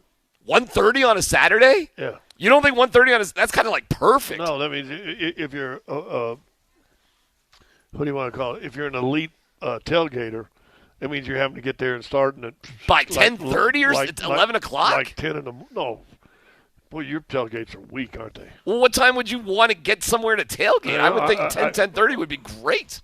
I think when I was tailgating heavy with those guys, and it'd be a 1 o'clock game or 1:30 game. We're leaving the house at 8:30 in the morning, rolling in there at 9. Sounds good. Yeah. Is there a? I like it when a 6 o'clock game and you roll in there about 2. Yeah, but the getting out of Boulder at like 9, 10 o'clock, Scott, is a bear. That sucks. Is it ever good getting out of Boulder? It's tough, but if the game's over by 4:30, help me out here, Tyler. You can go back and tailgate for another 2 hours if you wanted to. Speaking of getting out of a game, have you guys ever been to a game in Clemson? No.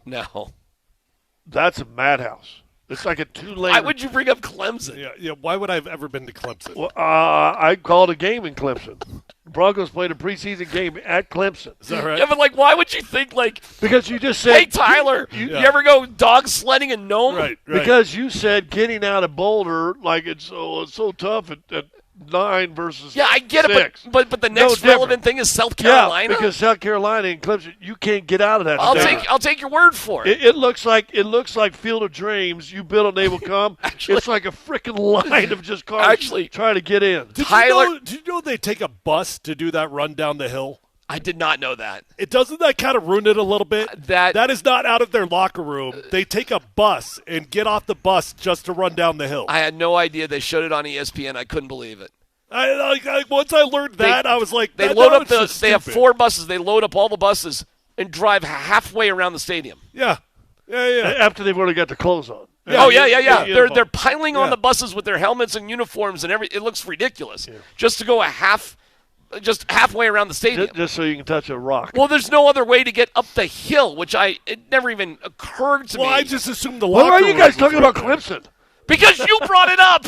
Now we actually had a logical reason to talk about Clemson. Oh, we're talking about traffic jams getting in and out of places. Actually, Tyler's been part of the worst ever getting out of a game. There's 2, and I don't think you. I have? At Colorado Springs for Air Force. No, I didn't go to that. Weren't you caught up in You talking about the hockey game? The hockey game was the worst. I didn't go to that. But you were part of something in Colorado Springs, weren't you? There was some rain. I did go to the CU game at Air Force when it was like sleeting rain and we freaking lost to them. Right. It was an overall miserable experience. I was out there in the freezing cold but no just to one watch was us there get our asses when kicked by Air Force. Okay, right. But you're right. I'm sorry. You're talking about the traffic jam he got in down there when he went to the Pro Rodeo Hall of Fame. Yeah. Trying to get out of that. The Avs game, the horror stories about people leaving that Avs game from Colorado Springs may top every single horror story you could imagine about leaving a sporting event. Well, since we're talking about random play, you ever been to a Redskins game? Seriously. Yeah. That is hell. That is absolute hell. We live in Ashburn, Virginia, or Leesburg, Virginia, Northern Virginia. Our facility is a solid, without traffic, 55-minute drive. After the game, you play a night game on the East Coast. I mean, to get out of that parking lot, by the time you get home, for your home game, it's 2:30 in the morning. It's the worst setup ever. Which now you'll tell me, because I experienced this too, there's nothing better leaving a game when you're on the team bus. Because you got all them cops, and they're pulling everybody over, and it's just... Police escorts are the best. Yeah, police escorts are fabulous. All right, Julie, it's time for you to go get the trombone. Yeah, if you can. She can't. Oh, you're not allowed? No, she can't drive over there. She's got to do her job. Nobody's got a car you can borrow? Do you really need my bike? That would be foolish, though, right? That'd be silly. All right. She didn't have the right, unless they sell those kind of shoes. We'll hopefully find out from Sean about injuries, Dre Greenlaw, all that. In terms of the game itself, we can make our predictions and let you know what's going to happen. That's coming up next. It's a Bud Light Football Friday on Altitude Sports Radio 92.5.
Yeah, Rally House is amazing. You get the most popular gear you see at stadiums, work, or watch parties.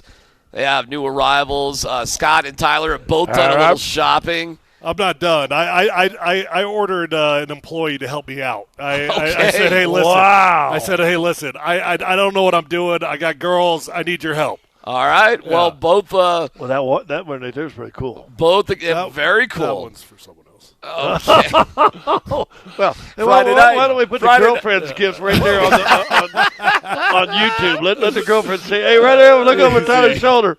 Well, you can either come and see us or go online to rallyhouse.com, just like the fellas have done. We thank Bud Light.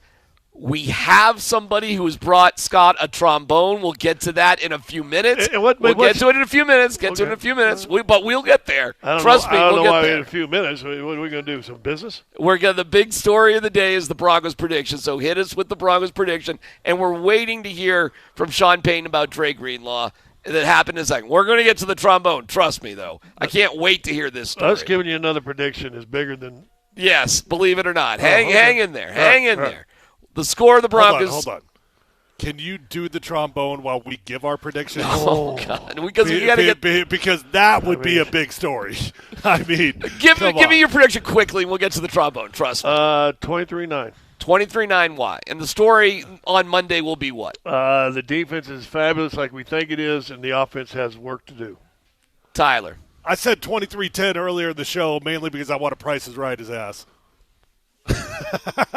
The story on Monday would be what? Story on Monday, defense is doing their deal, gets rookie quarterback, forced a couple interceptions from Cam Ward. I do think that the Titans are going to score. Like, I don't think it's going to be like they're going to go without a touchdown or anything like that. But I think that they'll probably toss an interception down there in the lower red zone even. So offense probably does enough to not be frustrated.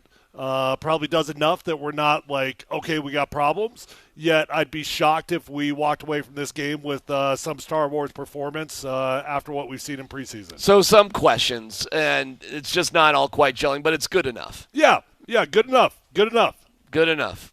All right, let's just get to the trombone stuff. We might. You want to give yours? I think 36. I think different. I think we are going to see some Star Wars numbers. I think the offense is going to blitzkrieg the Titans, and I think it's going to be a slaughter from the beginning. I think the defense is going to force turnovers, which will result in some easy touchdowns and points, and I do not think the Titans will score a touchdown. The Broncos have won 27 home openers since 1970. This will be 28.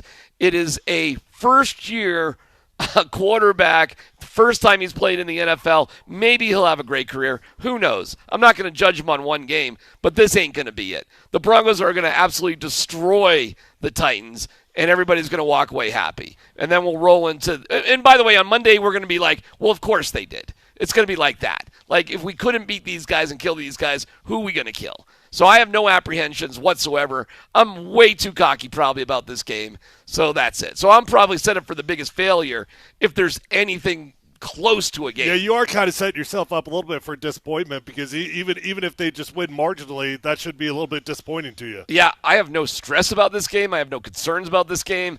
I think it's going to be a blowout. I have questions whether the separation in score is going to be bigger from the Broncos and the Titans or the Buffs and the Blue Hens. I think that will be a more interesting battle. I got the Broncos at 24 points. We'll see with CU. Hopefully it is more than 24 points, frankly, against Delaware. Here's another question. So you're saying we will see Stidham late in the game? There's a possibility. I mean, we're going to be in kneel down, like garbage time, fourth quarter stuff. So yeah, we could see stuff like that. I mean, it's going to be a blowout. I mean, the game's going to be over by that. So I hate the way you say the game's going to be over. I hate when you do this. I hate when you do this. The fourth quarter is going to be virtually meaningless. You are just putting bad juju, the disrespect you put on NFL teams, the way you talk like that. Got a Rockies fan. That is actually extreme bad juju. That is actually amazing, actually, right there. Yeah. Like somebody walks in with a Juju Lewis is good juju. Dustin, when's the Rockies apparel start going on sale? Well, we might want to talk to this young lady. Big game against the Padres tonight. Yeah. You got to get those. Oh, she's going. Well, all right. You got to get 3 more wins, 3 more magical wins. They're on the cusp of probably a 13-game losing streak. But okay, let's get to the trombone. This is unbelievable. Now this is kind of ridiculous. No, hold on. What's our dude's name? What? Right, we got. Come over here. Well, there's the manager right there, right? What's your name? My name is Nico. So, Nico, you were listening in as we needed a trombone? Yeah, we've gotten a few calls as well. We came to support you guys. I didn't know the music nerds listened to us. Correct. We are from Music around just down the street. Okay, perfect, So wait, perfect. Scott could possibly own this trombone. He could. No, you said you have it for a kid. It's for sale. It's for all levels. But you know what's amazing about this trombone? It's used, but it's not rusty. Not even in the slightest. We do Like full me. servicing. Full service. So I thought you said that some kid was putting on hold, was waiting to get this. We can't hear you. Oh. We sell them to kids who are, in school and getting ready to start up band, but they're full-on adult trombone. How much would this trombone go for? $300. I bought mine in 1974 for $160. Yeah. Well, I remember because I had to help pay for it all. Hold on. What's your most expensive trombone in the store? That's it? This one, yeah, we don't get very many trombones. So Okay. It's a lost art. Yes. All right, when was the last time you played trombone? 1977. And you have played a trombone in a marching band? I was in the Cotton Bowl parade. Okay, and how many years did you play trombone before you stopped playing it? That's a good question. Like 3, 1, 2, 3, 4, maybe 5 years. All right, so 5 years of trombone playing and hasn't played since 1977. Yeah. So from like 12 to 16. Okay. Hans got the trombone. Ladies and gentlemen, Scott Hastings. We got this on film? Okay. We are recording this. Wrong end. Oh, wrong end. Here we go. Okay, There's a stunning amount of attention on this right now. Hold on. Are you a little nervous? Watch it. No. You lock it up. Yeah. Unlocked. Okay. Oh, it's, a little sticky down here. Well, it's an old trombone. Pretty good. Well, I can blow it. Noise came out of it.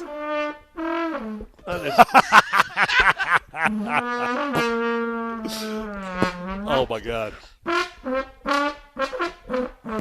I think I could do that. Well, here. I think I could do that. Clean it off. All right, hold on real quick. Can you do some form of scale? No, because I don't remember how it goes.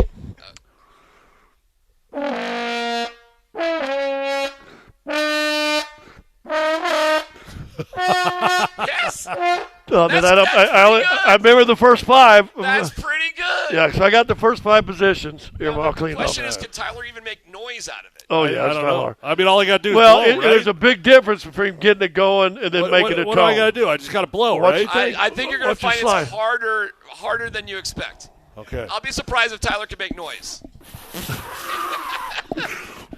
Right. See, there's. He's trying to play like a what's that humming thing you hum into it? Right, like a kazoo. Yeah. And it's the kind of stuff we got going at the Rally House every single day.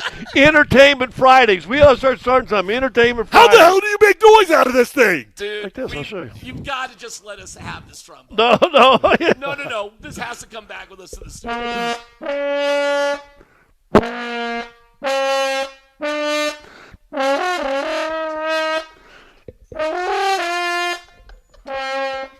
Oh, I could pick. You know what? In 2 weeks, I can pick this up. Hey, that was okay. I can hear that now. Okay. It's all yours. All right, I tell you what. Pretty sure the Cronkies could afford $300. Yeah. You'd be surprised. Hey.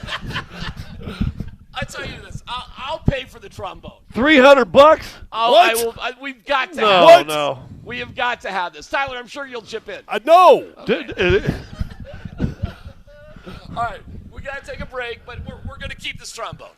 We'll figure out how to keep this trombone, all right? So where are you at? Are you behind us? You guys are the best. Line of peeps? All right, we'll take it over there, and I will come back and get you. We'll make sure. This trombone is coming home with us. Oh, I don't think so. It's coming home. I really don't think we need the trombone. I'm paid for it. Forget it. I'm paid for it right now. I'm paid for it right now. I am paid for it right now. I will pay for it right now. Yes, it's my gift to you. Are you buying it?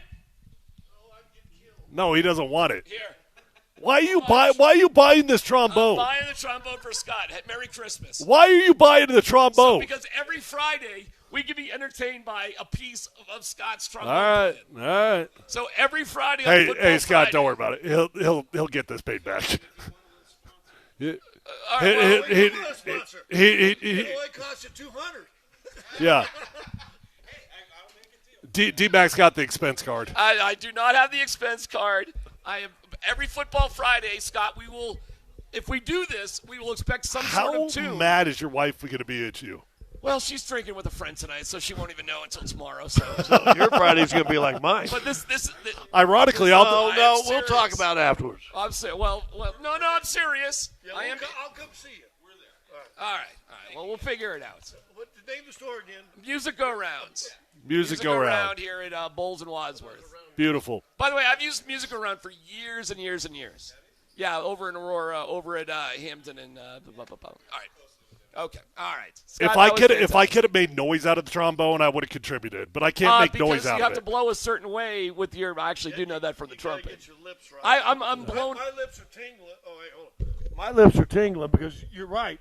You forget, and then you went, oh, okay, now you got to hold your It's mouth. like whistling. You got to get I'm not going to lie. I am super impressed that you could make any noise out of that whatsoever. 1977. You know, it's like riding a bike. Riding a bike and playing Something the trombone. like that. All right, we'll take a break. Let's Football Go comes next.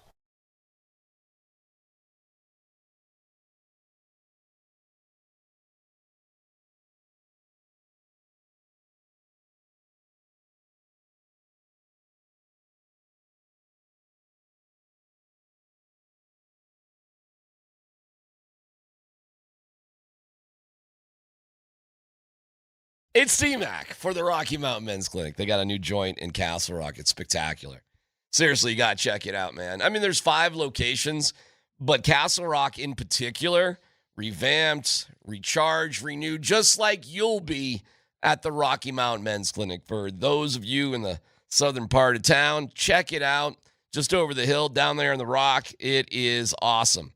And whether it's low T, you're dealing with erectile dysfunction, when, as Mark Moser puts, your man machine just ain't feeling like it should be, the Rocky Mountain Men's Clinic is there for you. They have, when it comes to ED specifically, they have what it takes for you to get back in the game. When the pills or herbals fail, the Rocky Mountain Men's Clinic is there. Success rate's well over 90%. Check them out today. Schedule the consult. You get $99, get you that consult, a T and a PSA test. If advised, a test dose. If it doesn't work in the office, your visit's free. Like a lot of men, you could be having sex the day after your appointment. And again, that office in Castle Rock, spectacular. 720-440-7900, RockyMountainMen'sClinic.com.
We love you, Mountain High Appliance. You can find them at mountainhighappliance.com. It is a Bud Light Football Friday, and we've got it all for you. During halftime of tonight's game between Legend and Columbine on AM 950 with Connor Cape and Andy Lindahl on the call, we'll honor the Athlete of the Week, presented by Backus and Shanker.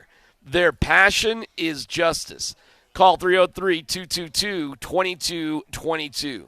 303-222-2222.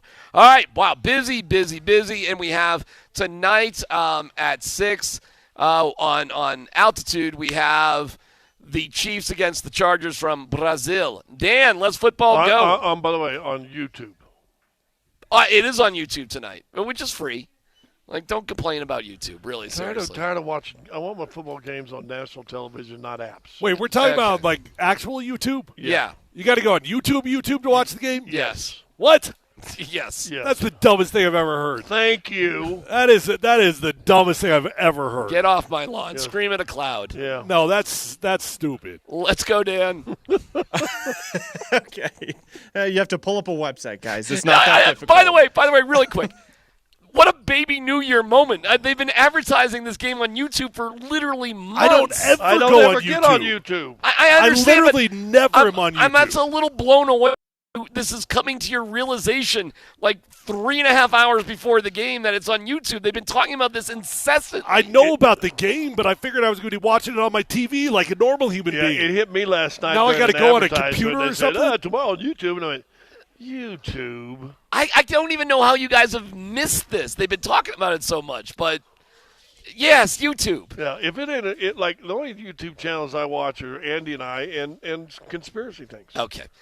Dan, first story. Okay, we'll hear from Sean Payton here in just a second, fellas. But just a heads up, Sean Payton basically didn't give any update on Malcolm Roach or Dre Greenlaw. So he's done talking about injuries. He said he wasn't going to talk about it. He declined to give an update. So there is your update. Okay. Well, they have to release an official injury report, Dan, though. That has to come out. Right.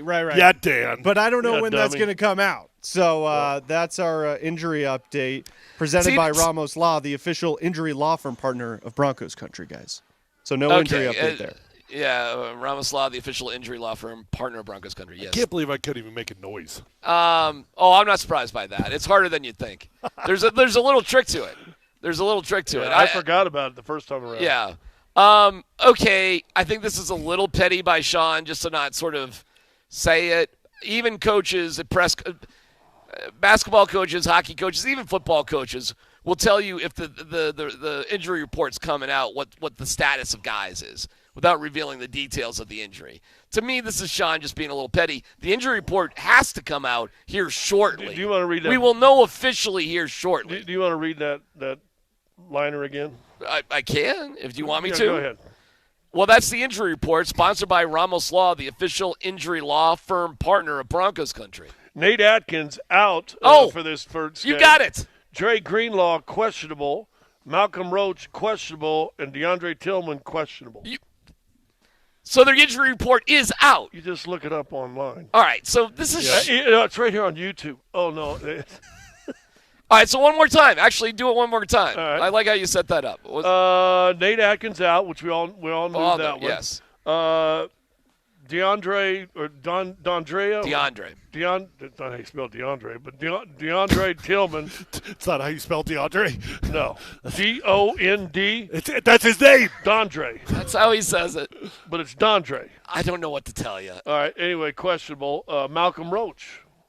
Well, he's going to miss like a month. Questionable. And Dre Greenlaw, questionable. I'm not sure if you got an updated one, to be honest. Yeah, I don't think that's updated either, friend, to be honest with you. Well, I can give you the timestamp on it. Okay. I mean, because Malcolm Roach is going to be out. For like a month. This right here says last one we got, idiots. What time? It actually says idiots. It says last one we got, idiots. Really? We got idiots. Okay. All right, Dan, what's the next story?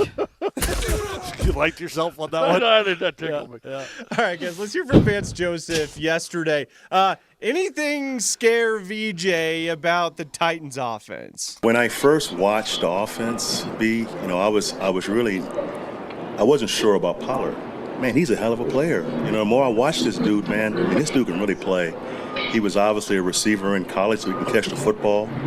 But he's a one-cut runner. He gets vertical. He breaks tackles. He can push the pocket. He's good in space. So he's a real guy, And then they've got Ridley. In my opinion, he's a top 10 receiver in this league. I mean, his speed, his stop and start, his ball skills are elite. So it's going to be a challenge. They fixed the O-line. That's the first goal for an offense to get better. It's up front, and the coaching's really good, right? Watching every game from last year over the summer, they had really good game plans last year. Every single game, the run game through Callahan is special.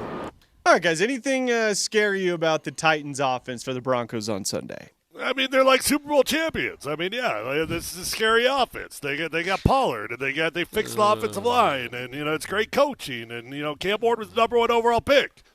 It may be the most winnable game the Broncos have had in a decade. So, no, there's nothing that scares me about the Titans. You know what? DMac is going to force us to lose this game. Yeah. I just want everybody to know that DMac literally is willing the Broncos to lose this game by his utter disrespect. This is disrespect. I mean, this is I'm like Kyle Freeland, facing Devers. You're like a defensive tackle spitting on a quarterback. Ain't no doubt about it. All the disrespect. By the way, on the injury report I gave you, yes, Dondre Tillman limited participation. Okay. Malcolm Roach limited participation. Dre Greenlaw. You're reading an old one. Malcolm Roach didn't practice today. Well, then why didn't you do the report, dummy? Well, we know Malcolm Roach wasn't going to practice today because they told him. Did you do it? Did I do it? No, because they don't have one out. Well, it says limited, so this says today. There's no chance he was limited in practice today. There's no chance he was. Then how was he practicing yesterday? Because he got hurt. Because he got hurt yesterday. How did he get hurt if it was limited? He got hurt at practice. No, he got hurt at practice, and it created him being limited because he got hurt during practice. I disagree. I think this is today. I think this was put out this morning.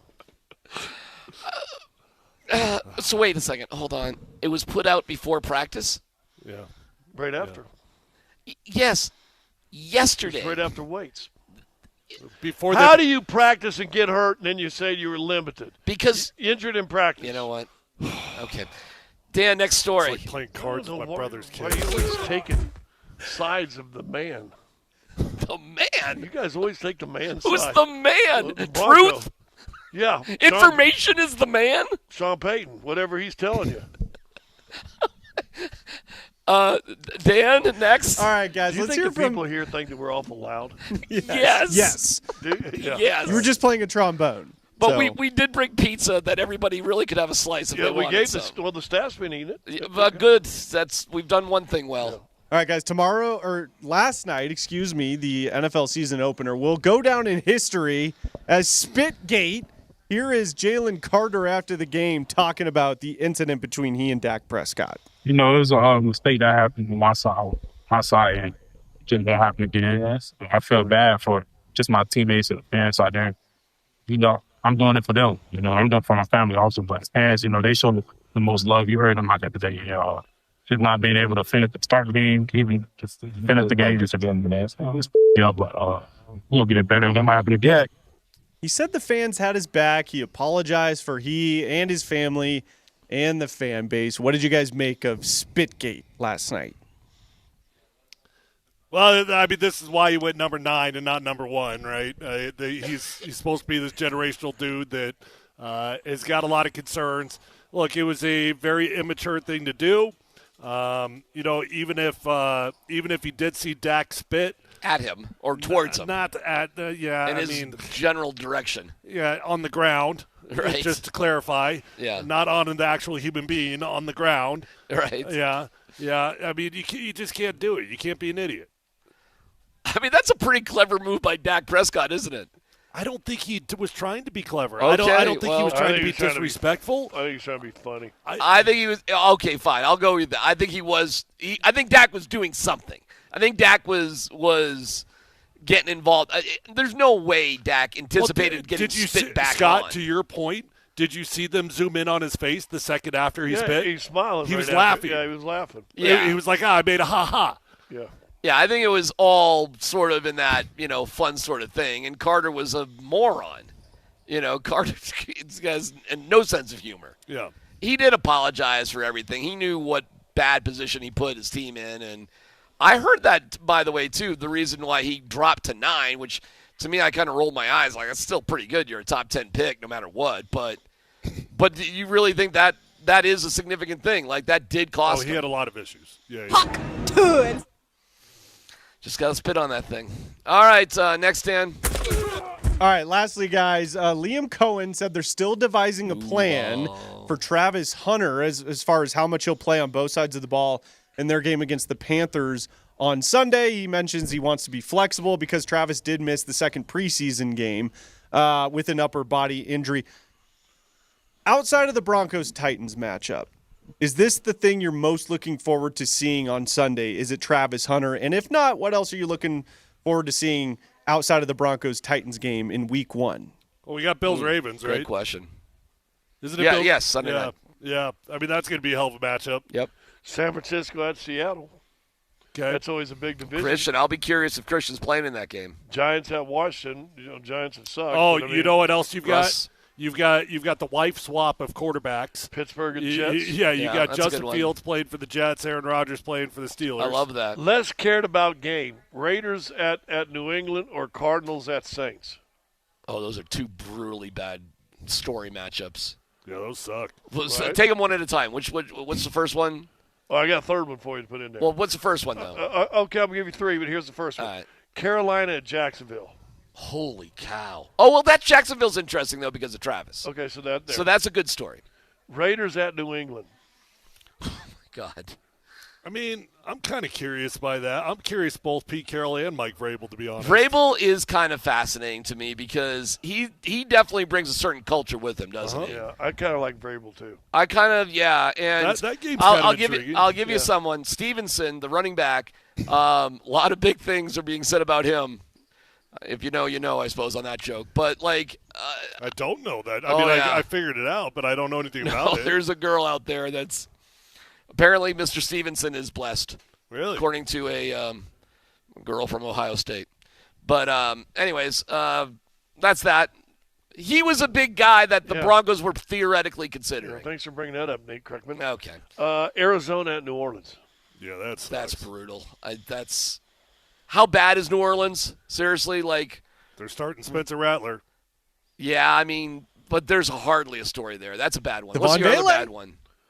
I He- like this he- though. He I gave love- it to us. It was Carolina. But I Jacksonville, got another good one for you. Go for it. Detroit at Green Bay. Well, that'll be great good. game. Yeah. That's in Wisconsin. Is that right? an NFC championship preview? Yeah, it's at Lambeau too. Yeah. That you could see those two teams fighting to go to the Super Bowl. Yep. Texas around Ravens. All right, let me go back to that other game. What's more interesting in that game? The way the quarterbacks and offenses are going to be, or Micah Parsons' first appearance? Is he going? Is Micah Parsons going? I'd be shocked if he doesn't play. How do you sign a contract and not play? Because he's messed up. He has to. Well, he's got to take a. Well, what's he got to take a? My best epidural. guess is that whole injury is getting way overplayed right now. You got to think that the Packers do what they were. So signing zero up for. chance he doesn't play. I don't think so. Yeah, I think. Okay, I think. that's a great story though. That's a great game. All right, Minnesota Bears. No one cares. J.J. McCarthy making his debut. Oh, that's right. Against Caleb Williams. I don't know. That seems pretty interesting to me. All right. Ravens, Buffalo, big. It goes without saying. I mean, you got some big. I mean, dude, it's the NFL. It's awesome. I even think San Francisco, Seattle is still going to be intriguing. Because think of that division. Yeah. San Francisco, yeah, you're right. Seattle, Rams, No. or Arizona. I mean, you're playing these two guys. I mean, these guys got as much chance to win the NFC West as anybody. I guess I'm curious if Sam Darnold is really going to be that guy.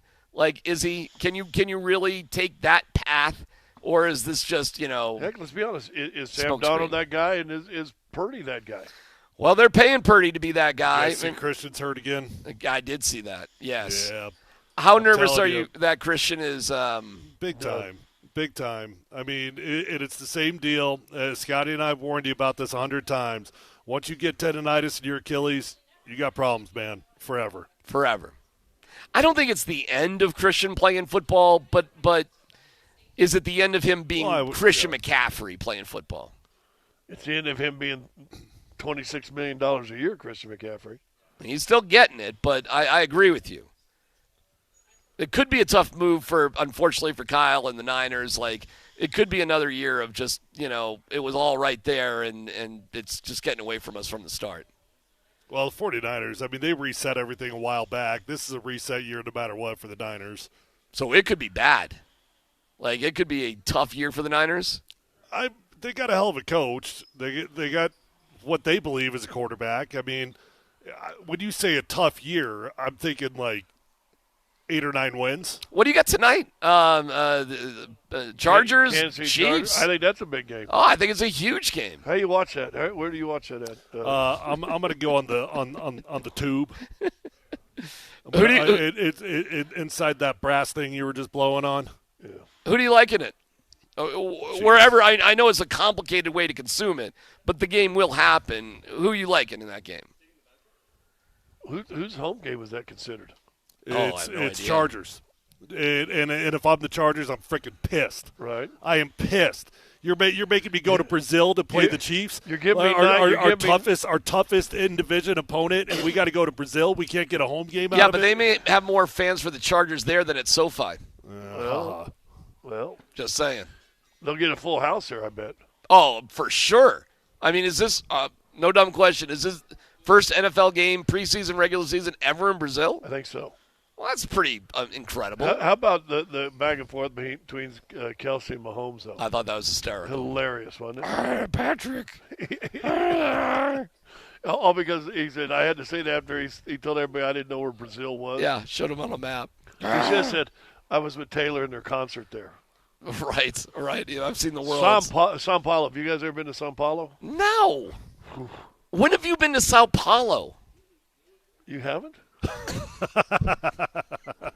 I haven't been to Clemson Stadium or Sao Paulo. Yep. Those two places that I know it's shocking. Yep. Shocking that I've never been.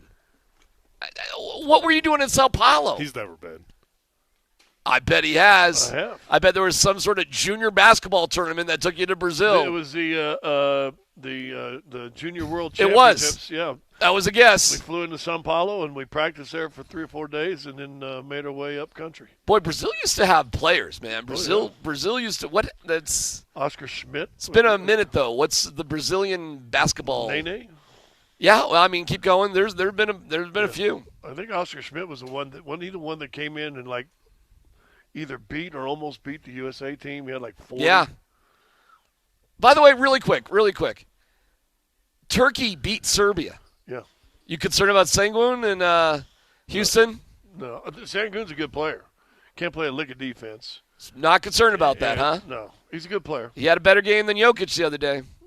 Would you say that Jokic played 13 minutes? No. He played all out on that one. They lost by 4. It was like a heads up, like, here we go. Now, it was not an elimination game. It was in their final qualifying round. And by the way, when does Eurobasket end? It feels like Eurobasket has been going on for like 3 years. But now they're talking the playtime. Now finally. Yeah. But we had friendlies, we had training, we have qualifications, now we have elimination. I just found out today we're doing the Nuggets preseason game October 4th. So you know what today is? September 5th. Yeah. So let it go another 10 days and let Joker play basketball. And then get your butt over here. I'm wondering if this is a little bit too much, though. Seriously, dude. Dude, he's playing him about 17 minutes a game. Have you seen some highlights from the run that the Nico Hines run that the almost the entire Nuggets team is at? And I think it's California or Nevada or someplace. And with Aaron going off. Dude. I saw one where Aaron just was killing everybody. It's just a trip to watch, like, NBA players, even if they're playing against themselves, just playing casual games when they're just loose and there's zero pressure. And it's just fluid. You just forget how freaking ridiculous these guys are at basketball. And Cam Johnson. Yeah. Listen, man, I know it's just a practice sort of thing in the summer, but I'll tell you this. His release is like lightning. No, it's good. And he is smooth as freaking silk. So it got me. It's good to see everybody play well. And Strother was drilling shots left and right. Yeah. But seeing Cam Johnson just be like The only one I saw was basically a highlight clip of Aaron Gordon about 10 he shots, looked great. and he was smooth. He looked great. But looked like the leg was filled. Check out the Cam Johnson stuff. He did look great. It's coming around the corner. The good old Nuggets. Hey, who's ugly hat you getting up there? You like that? It looks kind of silly from here. Nah, Okay, we'll take a break. This is the statue outside the stadium. We're live from Rally House. It's Polumbus, Hastings, and DMac and Altitude Sports Radio the Buffalo 92.5. just got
I can't really off the top of my head know how many rookie quarterbacks I played against or if I have played any.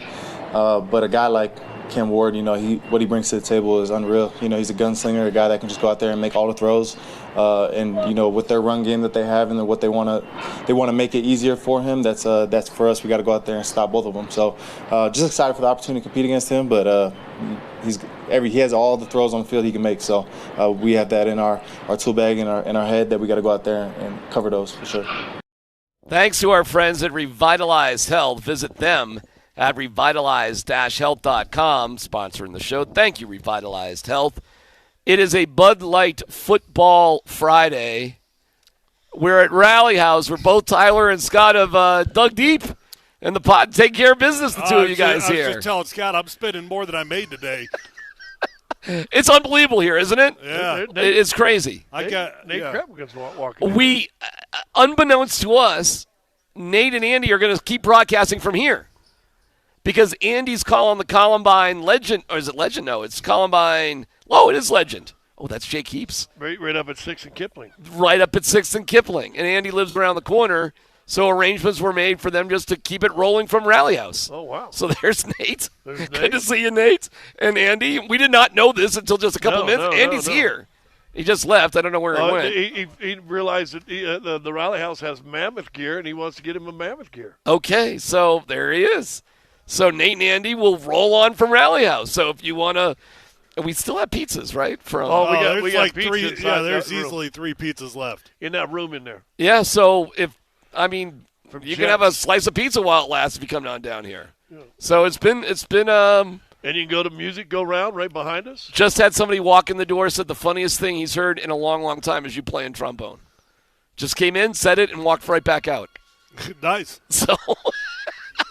We've had John, the guy from New York, who was sending all that stuff. Our boat stuff the other day. I actually do tend to forget, and I shouldn't, what home football games for the Broncos really mean. Yeah. And it means like a lot of people come into town. A lot of people do that. Yeah. Like they circle their calendars like this is a big one for me and whatever. And the amount of Bronco fans, we maybe take it for granted because we're so used to being here, but you see the enthusiasm of people coming in here. They're excited. They're fired up. Rightfully so, too. Yeah, absolutely. Absolutely. Okay. We just heard from Hufanga. For new guys on the team, who are you the most excited to see in action here? Who's got your interest the most? Well, it's starting to feel like we're not going to see Dre Greenlaw at all. So I guess cross him off the list. I hope I'm wrong, but if he didn't practice either of the 2 padded days, be very surprised if he's out there. If he does get out there, we're talking about probably less than like 10 or 12 snaps. Boy, I guess I'm going to go with Talanoa. I'm going to get. There's just something fun about that guy. He's got infectious energy. He flies around. He's got that bouncing, cool hair. He looks like Troy Polamalu out there. He's going to be a hell of a fun addition to this football team. I want to see if Franklin can take what he did in the preseason. I'm sorry, was that a new guy? It's not a new guy. I know what Scott's saying though. Tyler's right. It's not a new guy. Not a new guy. But I told you yesterday, Greenlaw was who I most want to see. But to me, the guys that didn't play much last year, I don't know if Franklin played later as the season went. He played the whole year, but he just was not there. Right.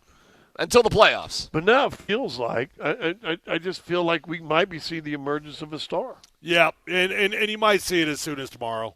That's what Sunday. day is today? Yeah, or Sunday. 48 hours, whatever. We got a game on YouTube tonight. I'm getting all confused with my days here. The good thing is you can go sit and park with a girl and just put it up on your phone. Yes, I can do that. You can also listen to it on Altitude Sports Radio, part of Westwood One's coverage, just right here. Now, Harlan didn't have to go from Philly to Brazil last night, did he? That game. Okay, yeah. that game. Did he have to go to where? From Philly to Brazil today? I doubt he's doing that. I do find it funny, though, on game day, they'll be in one place. They'll be in Columbus, and then they'll go to South Carolina, like Herb Street will be on the call. Who is the YouTube broadcast crew? That's a good question. Oh, it's Mr. Beast and Speed. And Sam Sausage Head. That would be funny. Yeah. Well, I joke about that, but did you see Goodell did a promo for the NFL on YouTube with Mr. Beast and a ton of influencers. Well, they did the Dude Perfect broadcast the last 2 years. So for Thursday night games, you might not like it. You might be like, get off my lawn. But like, the NFL's not stupid. They're reaching out to wherever fans could be. And they understand the reach that these YouTube influencers have. They ain't reaching out to the fans. They're reaching out wherever the dollars to be made. Whatever. I mean, it's all the same thing. They're going worldwide, obviously. They'll expand to 18 games, and they're going to put it on every platform they can think of to get out to their fans. All right, you ready for the announce team? What? Oh, the announce team, yes. Yeah. Who's calling the game? Terry McCauley is going to be your rules analyst for a NFL guy. You're actually going to have a sideline creator. Oh, so they are that's doing, like Mr. Beast. They are doing that. The guy's name is Destroying. Okay. So Destroying. Destroying. Yeah, he's a football guy, actually. He does, like, cool football catches. All right, well, he's going to be over there. Oh, that's really interesting. I didn't know that. You know who he is? I don't, but I get it. I get where you're going. Stacey Dells is your sideline reporter, who I really like her. Okay. Former OU here. Former OU, or don't get anything already. You and Ellie. The warden. Is that it? She's just getting her stuff? That's it? Hey, wait a minute. Come here. That's it. I'm just picking up my Did you stuff. know I had it, or you were coming here to get something? Yeah. Okay. So you're just getting your free stuff and see you later. All right. Well, I mean, you can even look if you like the stuff he got you. You just now you're just going to act like you like it? Yeah. Oh, don't lose the card. That's the trombone card. I'm going to go buy it. By the way. By the way, he has to spend $300 on a trombone. A used trombone. Yeah. So for all the packages you order, guess what? A trombone's coming home. All right. Are you glad you stopped by? I just got. Okay. Bye. You know, I just got whispered. You better not. Anyway, Stacey Dells, former OU All-American basketball player. She's been doing announcing stuff for a while. Who I really like her. Kurt Warner's your color guy. Oh, okay. Who's doing play-by-play? And I think he does a good job. I've heard him a couple times. Kurt's good. Yeah. Rich Eisen. Rich is doing play-by-play? Play-by-play. Okay, well, that's kind of an A-team. That's not. Well, he's a big name. Has he ever done play-by-play? Oh, yeah. Rich Eisen, sure. He's been sitting behind his studio for 20 years. He's making a big crossover combo meal with ESPN. Like, he came back and did a Sports Center for the first time in 2 decades, and he's going to be a regular thing now on ESPN. Well, that means the NFL knew they were. Oh, by the way, selling. Maybe we have the audio here. This is a good moment for you guys. Good moment, you guys. I guess if you like Nick Wright, do you have that? Oh, that's the first thing Nick Wright's ever got right in his life. Do you have that, Dan? Are you gonna like? that? You're actually gonna like this, Scott. Yeah, I don't know if Dan's got it or not. Oh yeah, I gotta wait a second. I sent it, so he doesn't. All right, well, that's true. Yeah. If DMac had said it, that'd have been on a push button. Oh, right Tyler there. sent this one in. Yeah, I don't need to get that one. We're getting to it. We're getting to it. But just to let you know, the commercial interruptions on Red Zone are going to be like nothing, minuscule, like absolutely nothing. It's like a minute and a half, which will make Nate happy. And Nate Kreckman joins us as well from. Good to see you, Nate. All right. So as we pointed out yesterday, what needs to be said is when Scott Hansen starts, we have 6 hours and 59 minutes of commercial-free football coming your way. Well, that's what it amounts to. It's like in total over 7 hours a minute. And it's not even going to be the entire screen. So complaining. Anyways, here's Nick Wright, Tyler, and Scott. 1 minute too many. You guys are going to love this. Go ahead. And it is time we all start watching the NFL like adults. So here is the misinformation. There are going to be a few commercials on Red Zone this year. People are blaming ESPN. Listen, I'm not above taking shots at the competition. This ain't on them, though. They don't own it yet. They haven't taken it over yet. And by the way, if you were paying attention to Red Zone last year, they already did this. There are commercials on Red Zone a couple weekends last year. Are we going to miss any of the game? No. They're just going to go split screen 4 times for 15 seconds each and show you a Burger King ad while you're watching the game split screen. That's it. That's all that's going to happen. And honestly, we've been spoiled by having Red Zone as we've had it the last 20 years anyway, so everyone stop whining. But that's not really the take. The take is this. And this is controversial. Oh, this night. But in my bones, everyone knows I'm right. You cannot be a self-respecting, die-hard NFL fan if the only way you consume football is through Red Zone. Thank you, Yeah, Nick there Wright. you go. I was like, okay, enough of him. And Thank you, Nick Wright. He goes on to say it's time to be an adult and watch an actual football game. Yeah, now I like it. Where do you fall on that, Krecker? Oh, you kidding? I mean, it's not you immediately go to Krecker. Exactly. I get what you guys on. Yeah, I understand how you guys feel. I don't know how Nate feels about it. Well, can I stay up for 36 consecutive hours to consume all the NFL that I need to before I do my radio show on Monday? No, but you can watch SportsCenter after. Can I develop a unhealthy enough methamphetamine addiction to stay up and watch that much football before I come in, or could I just sit there and watch Red Zone and flip from game to game As it so happens. I know what's going on so that I can then watch the Broncos game in the afternoon, and then I can show up and do my radio show on a Monday and speak semi-informedly about what happened around the NFL that day. If your information is on pure highlights, you ain't really getting deep. But that's not what Red Zone is. His point, though, is at least he'll have a general knowledge of everything. You guys who are just watching one or two games. I will when I watch SportsCenter a little bit later. So you'll get get the exact less same thing than the Red Zone viewer would have. No, we'll get you're every wrong. touchdown. I'm going to get more of the actual football games that intrigue me. Yeah, but based on what? I'm going to watch the actual game. Red Zone goes game to game to game to game. It's like, hey, exactly. here's a And you first have down no at the idea what's 30-yard going on. line. What do you mean you have no idea? Do you have ADHD? No. No, but Nate, they're going to I'm fully capable of sitting there and paying attention to the game and being like, hey, it's a third down and 6. What happens on this play? If you could sit there and watch Red Zone for 7 hours, you don't like football. You just like touchdowns. You just like That's not all it is. Yeah, it is. It isn't. I've never watched it, but yes, it is. You claim you've never seen it, but that's not because they start right when the games kick off. Like it's not immediately a touchdown. Nate, they can't just sit there and wait. I don't watch Saturday Night Live, but it hasn't been any good since 1975. That's the other criticism I love. Yeah. I know this thing sucks, even though I pay no attention to it, and it used to be much better back then. The best version of sampling as much football as I possibly can is to watch Red Zone. So, for the sake of my profession, yes, I try to pay attention to these things. All right, it's KKSE FM HD1, Broomfield, Denver, Boulder. How do you want to do this here? We gotta bring in Lindahl and let them do their show. I know we gotta get adios. Nate There you situated. go, Andy. And I'll Toss the old headset, fellas. This is a fun transition though. We have this has never happened. We're transitioning live and in person. At what time was this decision made, by the way? That It was about 10 minutes ago. Is this convenient for you, Nate? We know this is good for Andy. But is this good for you? Can get on a headset now, Andy. You can get on a headset. You can talk. DMac, as I put in the group text where this decision was made today. Yeah. Tune in at 3 o'clock for How Can I Make It Complicated? The Andy Lindahl story. Okay.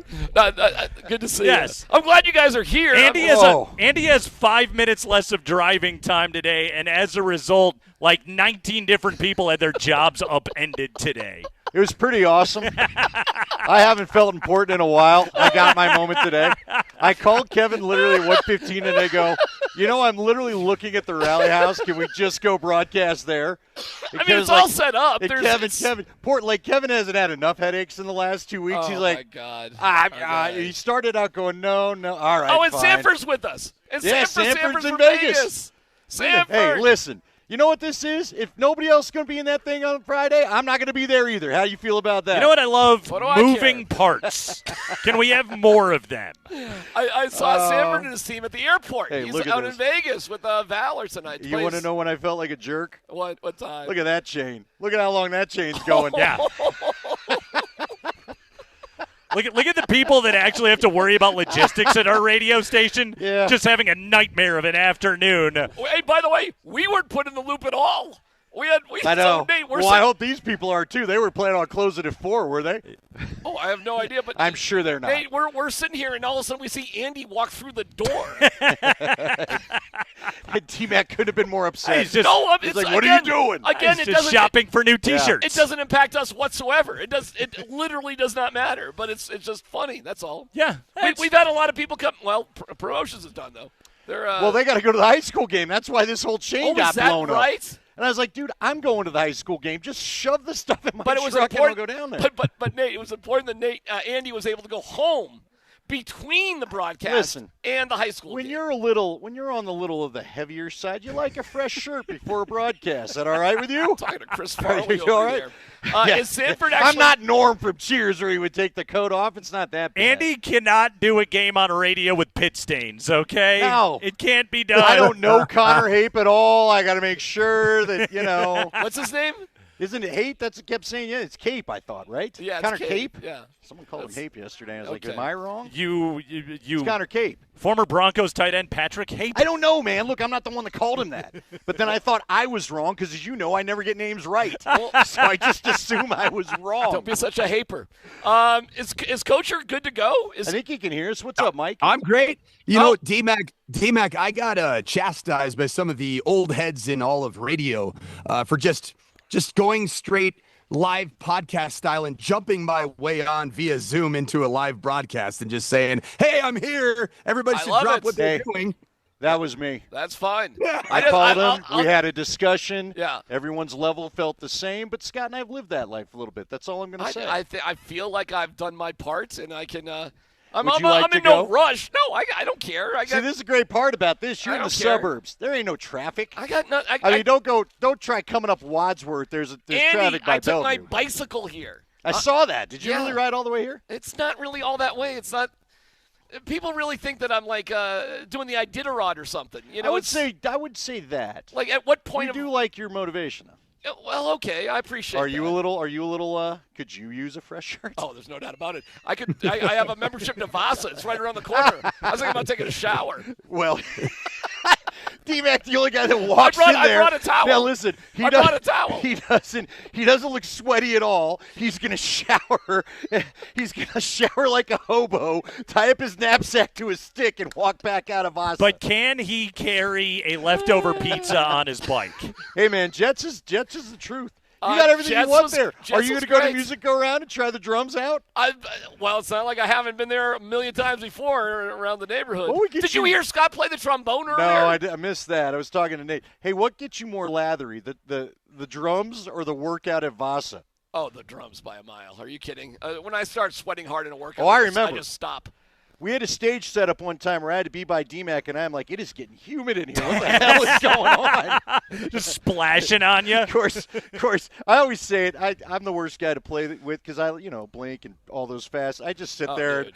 I got 4 chords. Nothing's really testing You know what's me. funny, Nate? Meanwhile, DMac's trying to keep. What was it, like a 9,000? Well, because in music, punk rock is 3 chords. Yeah. It's not that complicated. Except, I don't know. Yeah. They have the world's greatest drummers. Hey, DMac, here's Travis Barker. You think you can pull that off? All right, enough of this crap.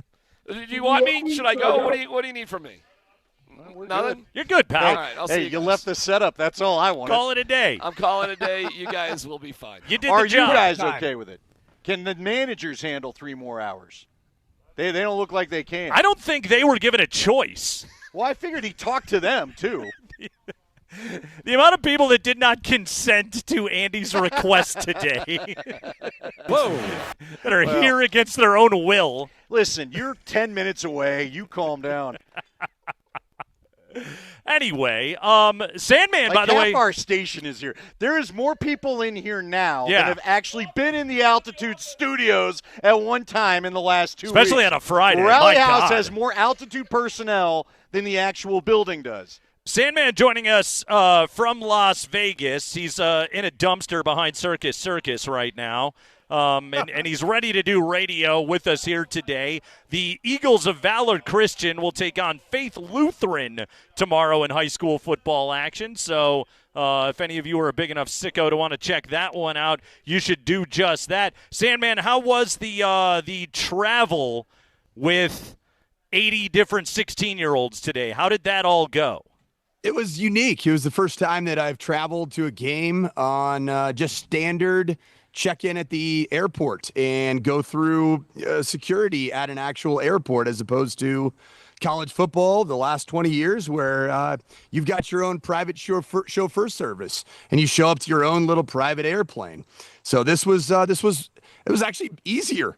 I I feel like pro football teams and college football teams make travel more complicated than it should be. We just took the old Southwest bird and checked in like a normal human being with You're 80 telling me Valor Christian University doesn't have a chartered plane service?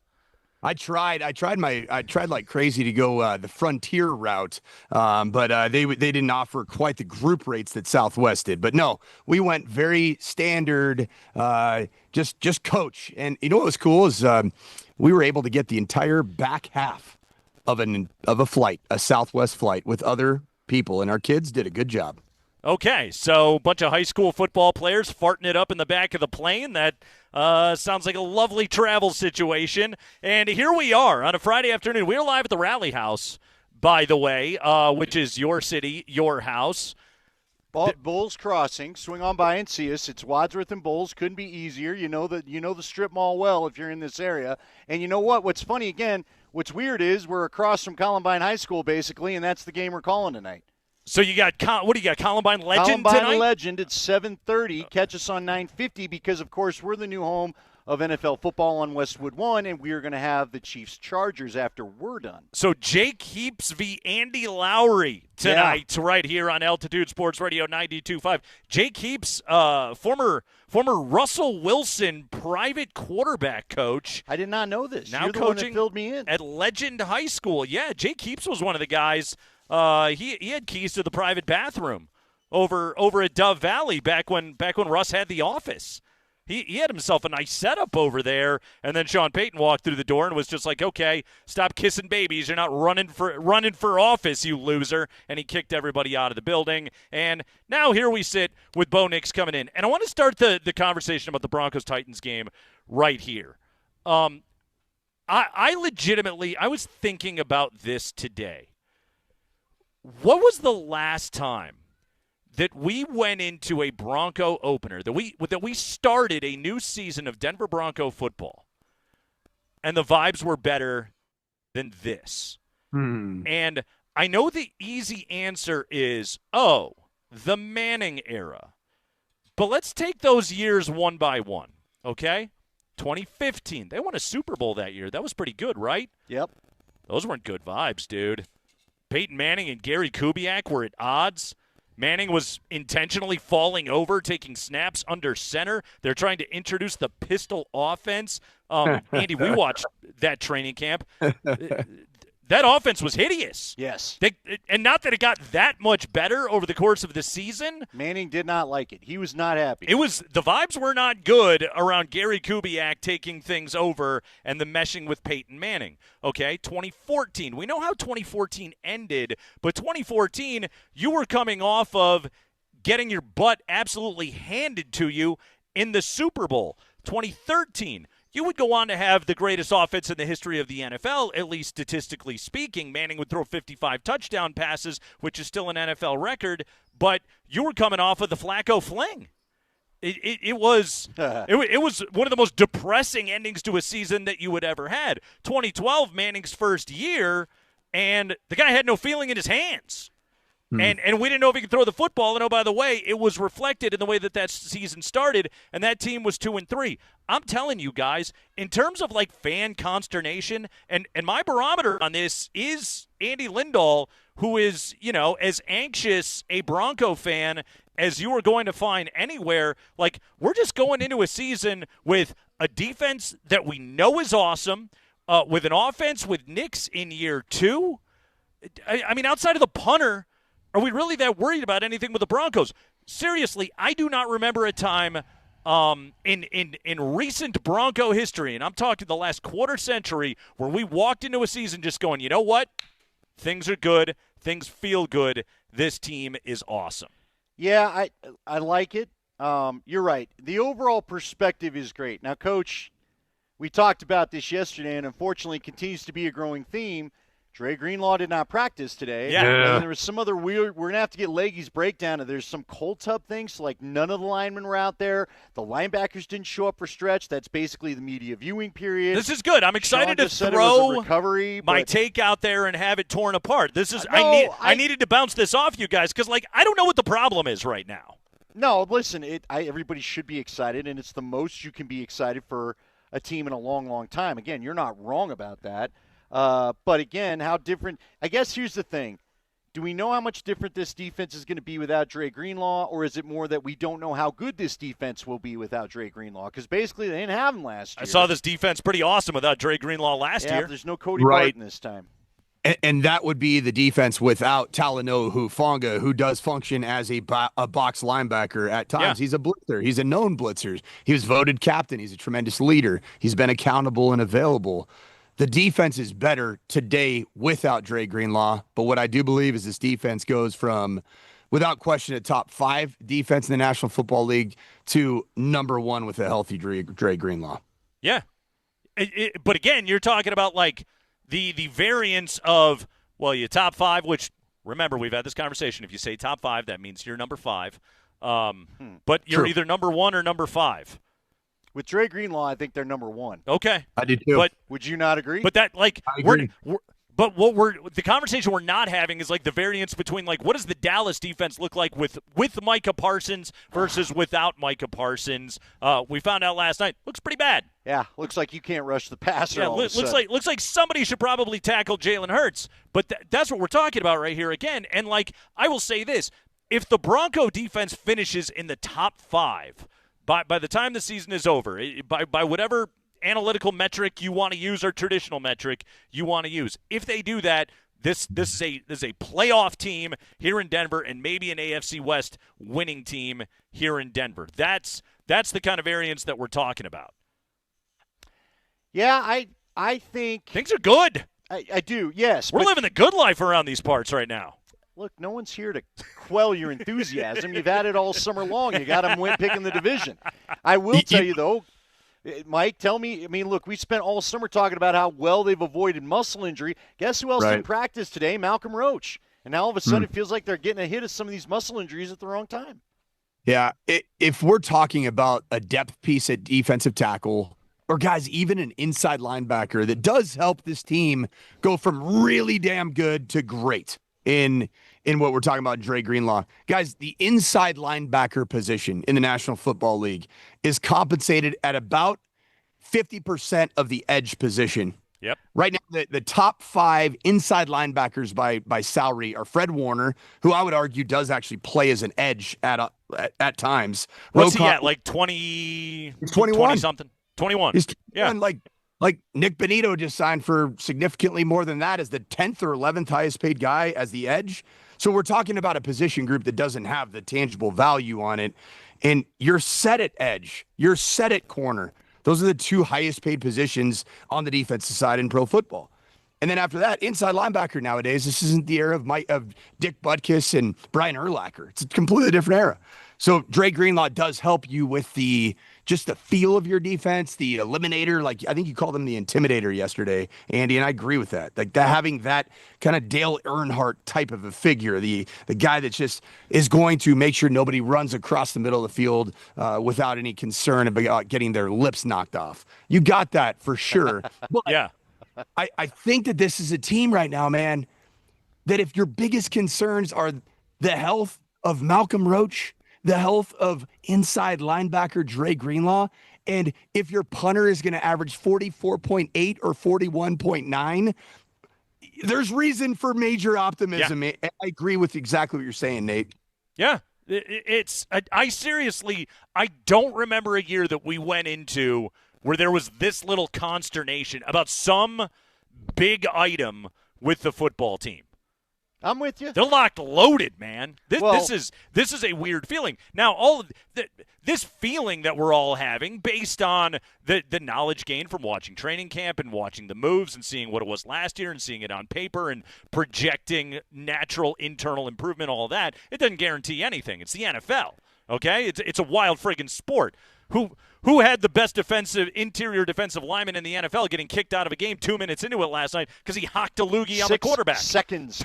They timed it. 6 seconds. 6 seconds. I believe they were saying on First Take it was like the quickest ejection in NFL history or something. He made it 6 seconds. To launch a magic loogie all over Dak Prescott. Again, the NFL's a little bit unpredictable, I would say, but based on the controllables, Denver right now is in the best spot I remember them being in a long time. Well, and it's because, you know what, to add to your point about the optimism, this is the first time I think any of us expect a Denver unit to be elite, whether it's the offense or the defense. You know, we weren't so sure about this defense last year. Remember, You're right. Coach, we Not kept at all. asking, are they You're right. struggling Not at all.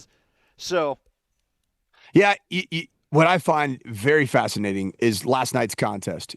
We all thought the Eagles were going to obliterate the Cowboys minus Micah Parsons. But what last night reminded me of is that the NFL, even when you have huge disparities of health of franchise like the Eagles versus the Cowboys, still a 4-point game, fellas.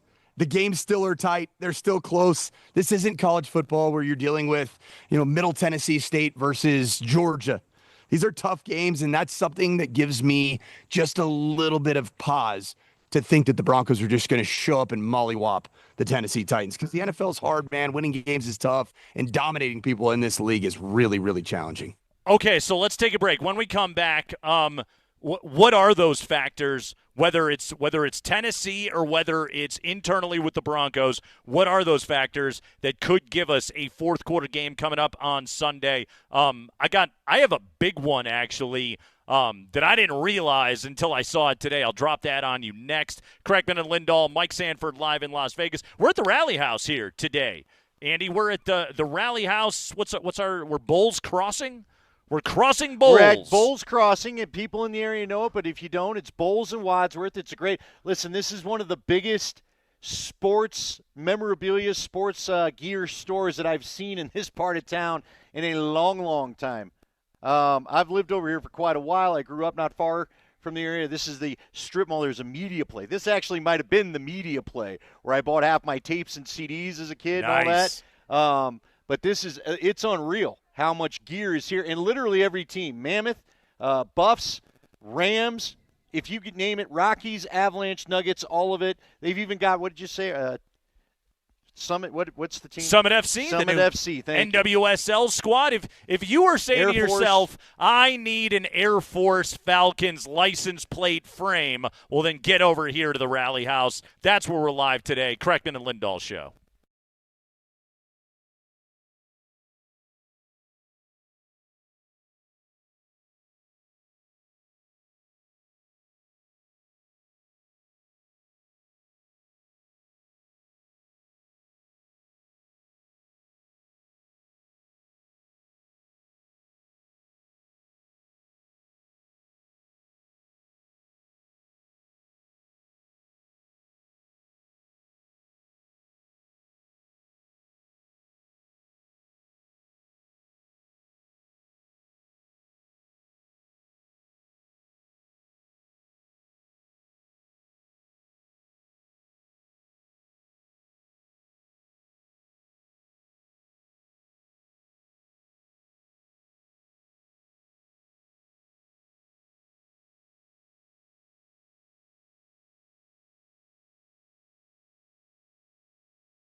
Hell yeah, Ska Friday, Bud Light Football Friday. Kreckman and Lindahl were live at Rally House today. Bulls Crossing, 8055 West Bulls, located here in Bulls Crossing. Come say hi to us this afternoon. We're hanging out with you until 6 o'clock. It's me and Andy here. Sandman is joining us from Las Vegas as Valor Christian will take on Faith Lutheran there. The out-of-state matchup for the 2-0 Eagles coming up there tomorrow. By the way, Sandman, quick scouting report on Faith Lutheran. What kind of game should we be anticipating? Well, quick scouting report is I got a little insider information because the now retired head coach that took him to back-to-back state championships, well, his name is Mike Sanford also. He's my father. So I may or may not just have a little bit of information about Jay Staggs, the new head coach, who I coached at UNLV when my dad was the head coach. He's now the new head coach. He was my dad's defensive coordinator. So it's going to be a lot of fun. We're going to have a Fast Friday practice here. Not a Ska Friday practice, a Fast Friday practice here in about an hour and a half. Wow, so we get to find out, has the pupil become the master tomorrow as Valor Christian takes on Faith Lutheran. All right, Andy, give us, by the way, latest Bronco injury report. What do we know? Yeah, so the team's already ruling out Dre Greenlaw. Not a shock there, but unfortunately I don't think that's the exact kind of news that we wanted to hear right away, right out the chute. Let me go and pull up. I know, Nick, Tom Pelissero, he's got the info here. Marvin Mims and Nick Benito are off the injury report and good to go. I'm seeing nothing about Malcolm Roach, but there's a couple of our local folks, basically Nick Kazmaier, one of them, kind of saying you got to wonder a little bit about Roach with that calf strain, right, Coach? He's a big guy. You don't want to have the calf strain get any more serious at this point and let this drag into the year. Coach, who was it? Was it you or Scotty that had said to me, they think they need Greenlaw and the full. They need everybody by the Charger game, basically, right? Mm-hmm. You'd love to have everybody good to go this weekend. You'd love to have everybody good to go against the Colts, but the Chargers game is really where you got some. You're gonna have to maneuver some tough travel because you got home Monday nighter, off to the Philadelphia, then off to London and all that. It's really that Charger game you want to zero in, getting everybody ready by, isn't it? Yeah, it is. That's the first contest that we as fans and we as analysts in the media would say that you got to have your full arsenal of talent. But, man, I go back to last night again and all the bad that's happened with the Dallas Cowboys with CeeDee Lamb, who just continued to get wide open and played like he had his hands removed. Like they actually were surgically. When did CeeDee Lamb get Darius Watt's hands? What was happening out there? But think about it. The defending champions are CeeDee Lamb surgically having hands removed away from going down against the laughing stock of the NFC East and the Dallas Cowboys. So my point with the Denver Broncos is, when do you think you need to have all of your players healthy? As a coach, the paranoid, schizophrenic individual that I am and that we all are that have lived in this world, it's the opening game against the Tennessee Titans because guess what? They're an NFL team. They're an NFL roster. Yeah, everybody's on scholarship, so to speak, as you guys like to say, Sandman. All right, so how could this game stay close? How could this be a fourth quarter game? Because, the analytical predictions generally have Denver at minimum a 2-score winner in this game.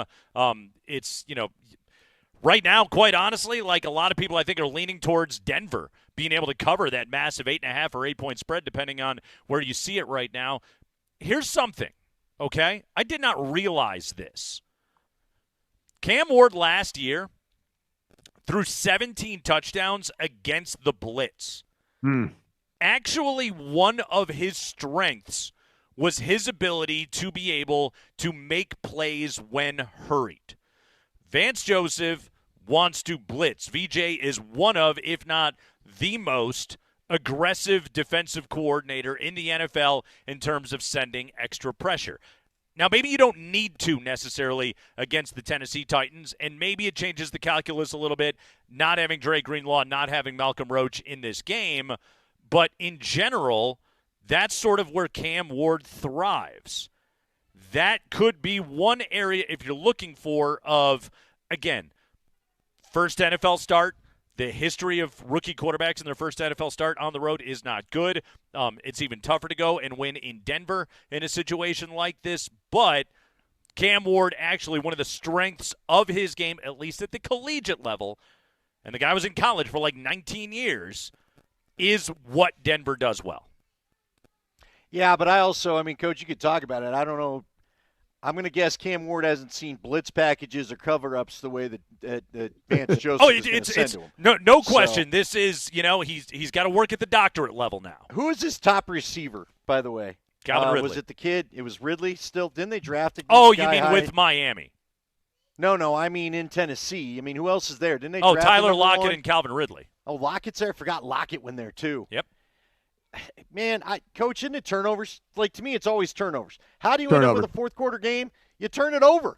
Like, what happened why did the Cowboys not win last night? You turned it over at the goal line. You had that weird fumble after the delay. Or wait, that was right before the delay, right? Yeah. The play before. It was the play before. And the game completely changed on that one play and then the delay itself. But, yeah, Andy, you're right. Not only has Cam Ward not seen the complexity, speed, violence, physicality of the pressure packages that Denver Broncos offer, he also hasn't seen the consistency of that pressure package that just, it suffocates you. And if you go back to the Denver Broncos pressure package from a year ago, when it was greased up, did you not feel like the edges were accounted for? Like there weren't a lot of quarterbacks that were able to extend plays by way of stepping up in the pocket, reversing out, and then doing the Mahomes or the Lamar Jackson, or frankly the Bo Nix, right? I was going to say the guys that did that were the Lamar Jackson, Josh Allen, Justin Herbert, Joe Burrow, Patrick Mahomes types. They were, but I would say that Cam Ward ain't one of those dudes, not yet. Well, you know what I found too is that I think that VJ, when he talks himself out of his identity, his ethos, his DNA, which is play a lot of single high, cover one, which is man coverage, and or match cover three, which has elements of zone and elements of man, and combine that with 5 and 6 man complex pressure packages, he gets spooked of running those types of packages against those aforementioned players. He ain't going to be spooked about Cam Ward. He is going to kitchen sink him, just like Bo Nix got kitchen sinked a year ago in his debut against Seattle and Mike McDonald. Yeah, give him as many looks as he possibly can to have to be able to digest. Okay, there's one thing. Let's take a look at this, okay? In all seriousness, like Calvin Ridley, and I know his career has turned into a little bit of a mess based on what he was early on in his career with Atlanta. But this is a dude that last season, we went over the numbers earlier this week, when Will Levis was his quarterback, like the amount of on-target throws that Calvin Ridley actually saw was next to nothing. Well, Cam Ward, again, why was he a number 1 overall pick? He actually is an accurate quarterback. Ridley's a tough matchup. The problem is that now you have to give Calvin Ridley a matchup against Patrick Surtain, the best cornerback in all the NFL. So again, like, is Cam Ward going to be able to take enough advantage of what's going on with Tyler Lockett and Alec Ayumanor to be able to beat these guys? I don't know. By the way, is that how I say that name, Alec Ayumanor? It is. Yeah, you nailed it. Stanford Cardinal. Do you remember the wild game in 2023 where Stanford came in and shocked the CU Buffs with that? Was it like 39-0 second half run? Oh yeah. That was actually the game that Travis Hunter was exposed as a cover corner a little bit by a bigger wide receiver. That was Elikai Minor. That was tremendous pronunciation. And I remember while I was at that game and I was watching, I said, who in the world is that guy? And I don't know that Travis Hunter wants to see him ever in the National Football League. And consequently, it looks like they're going to be matching up against each other here for years to come. Alec Ayumanor, by the way, out of Medicine Hat, Alberta. Really? Yeah. Family roots in Kincaid, Saskatchewan. Wow. Yeah. All right. You think that he can high point a football? You should see him on a freaking power play, man. Yeah, that guy, 294 against the Buffs. He went off. He went off. 294. How would you like to plant him in front of the crease, huh? Yeah. Woo. How's that for your power forward? That's a big fella right there. That guy taking the goalie's eyes away. I do remember that game because that was one of those times in sports where you just kept thinking, all right, that was lucky. Then he does it again. Then he does it again. And I just remember thinking, God, Travis got to get him sooner or later, right? And Travis just never got him that night. So I actually talked to David Shaw last year at training camp about him because that was believe it was David Shaw's last year as the head coach at Stanford, if I'm not mistaken. No, that was a Troy Taylor coach game. But David Shaw had recruited Alec Imanor. So I asked him, I was like, well, what's going on with that guy? Is he a no-brainer first rounder? And he said he's raw, but his upside is as good as anyone that we had at Stanford. And I say we because I had been a part of some of the fun years at Stanford when David Shaw was the head coach. Yeah, 4th-round pick last season of the Tennessee Titans. Okay, so again, we cannot find a way that this game stays close. We cannot, outside of just turnovers. I can. Come on, give me something. Give me something better than The the offense oblong looks like ball it does in camp. will bounce the wrong way. Tell you what, Sandman's got it. We'll take a break. We'll come back, and Mike Sanford will tell us why we're going to have a closed fourth-quarter game, because it doesn't sound like Cam Ward's going to be able to do it. Live at the Rally House on a Bud Light Football Friday. It is the Kreckman and Lindahl Show. Live at the Rally House. Denver sports fans, have you checked out the new sports apparel and merchandise retailer, Rally House, yet? That's where we are. Altitude Sports Radio 92.5.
Bud Light Football Friday on the Kreckman and Lindahl Show. Bud Light, the official beer sponsor of the Denver Broncos. Remember to enjoy responsibly. It's also a Ska Friday. It's never not a Ska Friday, no matter what kind of Friday it is. Nate Kreckman and Andy Lindahl. We're live at Rally House, Bowles Crossing, 8055 West Bowles. So stop in today. I mean, Broncos, Nuggets, Rockies. Literally everything. You could sing the jingle if you wanted to. I'm not going to do it. The Rammies, the Buffs, the Fighting Falcons of the United States Air Force Academy.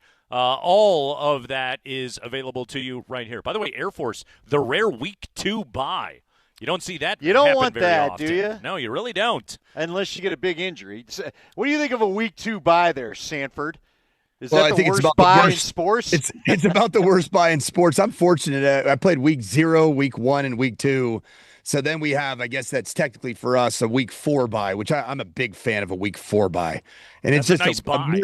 it's a mere 2-week difference, but yet not all buys are created equally. I would say a week 2 bye is slightly better than a week 11 bye, if that's your only bye.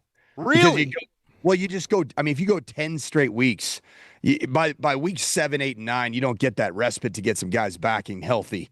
You need that at some point. I kind of like even looking at it in terms of 3 or 4 games and dividing it up that way. And you can't really do that when you have a week 11 or later bye. Yeah, Air Force saddled with the rare Week 2 bye. CSU's got UNC. Buffs got the Fightin' Blue Hens of Delaware, and Wyoming will take on the Fightin' Kurt Warners of Northern Iowa tomorrow at War Memorial Stadium. By the way, here's a fun note for you. Check this out. So Wyoming announced yesterday that I think it's in November, they're going to retire Josh Allen's number 17 up in Laramie. Allen? Thank you very much, Spring. They sold 7,000 tickets to that game in 4 hours.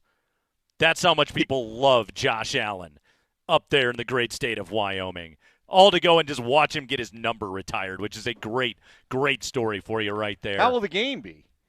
Well, they're playing Nevada that day. So that go their way? should be a Competitive Wyoming contest. victory. It's probably going to be a 7-3, is what I'm guessing. It's gonna be a tight one. after the Cowpokes went to Akron in the opener and won, it felt like it was 3-0 until the very end of the game. I think it ended up being a 13-0 Cowboy victory for Wyoming. Nevada's head coach Jeff Choate. He's a buddy of Sandman's. I saw him in the gym at the Circa this summer, and I'll tell you this: he does more pull-ups than I can. I'll give you that. You got that vibe? Uh-huh. That's spoiler alert. Not even the vibe. I literally watched it.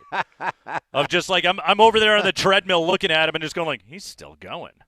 Yeah, he's got that RFK challenge in the bag. Let me tell you, that guy didn't even have to get in shape to be able to do that thing. All right, Sandman. Why could this game go bad? Tell me. It's going to be based off of a term that you and I and Andy really love, and it's not the typical Nepo baby that you like to drop. I'm more concerned about the Nepo daddy.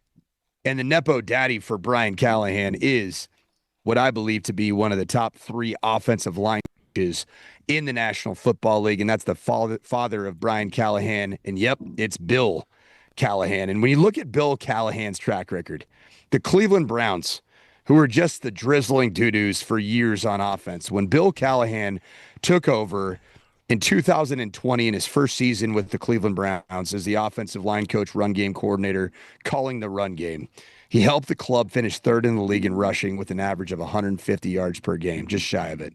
2021, the Browns led the NFL with an average of 5.09 yards rushing per attempt. 2022, the Browns had the 3rd highest rushing total in club history with 2,490 yards. And in 2023, before Bill Callahan departed to work for his son at the Tennessee Titans, you had the 10th best scoring offense in Cleveland, Ohio, which doesn't seem like it ever has top 28 scoring offenses. Bill Callahan is going to help this J.C. Latham-led offensive front for the Tennessee Titans in his second year shorten this game. And if the Titans are intelligent, they take the ball out of Cam Ward's hands and don't allow him to give the football liberally to the Denver Broncos. Shorten the game, run the rock, and play behind their best strengths. Therefore, it's a close game. It's a big Tony Pollard day. Yeah, I was about to say, what do you think of Pollard as a back? He's still got it. Is he anywhere close to the Pollard we saw in Dallas? I mean, it's not that you're not super far removed from Tony Pollard's better years in Dallas. I mean, the 2023 season before an injury-riddled 2024 campaign, I think he's certainly he's a better back and has a better top-end ceiling than what you saw in Javonte Williams, who everybody thought was the second coming of Barry Sanders last night, as the Broncos country was melting last night when he recorded his second touchdown of the night. Yeah, he had a mere 3.6 yards per carry. He had a long carry of 11 yards last night. Yeah, but you know what? Nate and I, in classic radio fashion, and Mike, you'll get used to this, I had to go off on a 5-minute soliloquy about how they're just sat Javonte Williams and nobody took him in our fantasy league, and Javonte's washed up, and man, does he suck. And then he goes and has 2 touchdowns. Scored a touchdown like 2 minutes into the game. Like Cameron Parker, somebody immediately jumped on it. And it was like Javonte Williams hasn't had a multi-touchdown game in like 3 seasons or something. Sounds about right. Yeah. It was unreal. It was 50-some games or something like that. Does that have something to do maybe less with Javonte Williams' running abilities and more with Sean Payton's play-calling tendencies inside of the 5-yard line? I think that has a little bit more to do with why he didn't have 2 touchdowns ever under Sean Payton. I don't know, dude. That dude, like, he couldn't get tough yards last year. Listen, he just flat out couldn't. The reality is, and we all know this, and look, I'm rooting for Javonte. I was a big fan of his at one point. His rookie year. I mean, Andy, like Collinsworth was going off about it during the broadcast last night, and it's like we get such selective amnesia, but like, yeah, his rookie year, you were just like, oh my God. They've got a dude. This is one of the most violent backs I've ever seen. But we all know, too, Mike, you see this, backs that run the way he does, and he can't help but like the contact. That's what he's been since college. They wear down. Yeah. Of course he looked good in week 1. Check in with me. And again, like you said, it was good as 50 yards. If he doesn't have the 2 touchdowns, that's beyond it. That's not even a mundane night. Do you remember his 11-yard carry last night? And it was a Javonte move the pile kind of run, right? But did you notice he went down at the 2-yard line? I was just like, okay. Again, 21 or 22, Javonte, he scores a touchdown. Pushes that in. Yeah. Quinn Miners comes and gives him a big shove. Yeah, he finishes. Did they outlaw, though? Is that outlawed, Mike? Is that one of the new rules? Can you shove the back in anymore? You can. You can. Was that all part of the tush push junk? No, the tush push. That all got pushed aside, correct? It all just got too confusing for everybody. And they all yelled at each other at a meeting that Nate had a great story on. Yeah. So, Andy, you bring up a really valid point about the running back position, where sometimes the early part of a running back that you love is that you seek out contact and you destroy would-be tacklers by way of giving up those leaky yards that Sean Payton talks about, right? Leaky yards.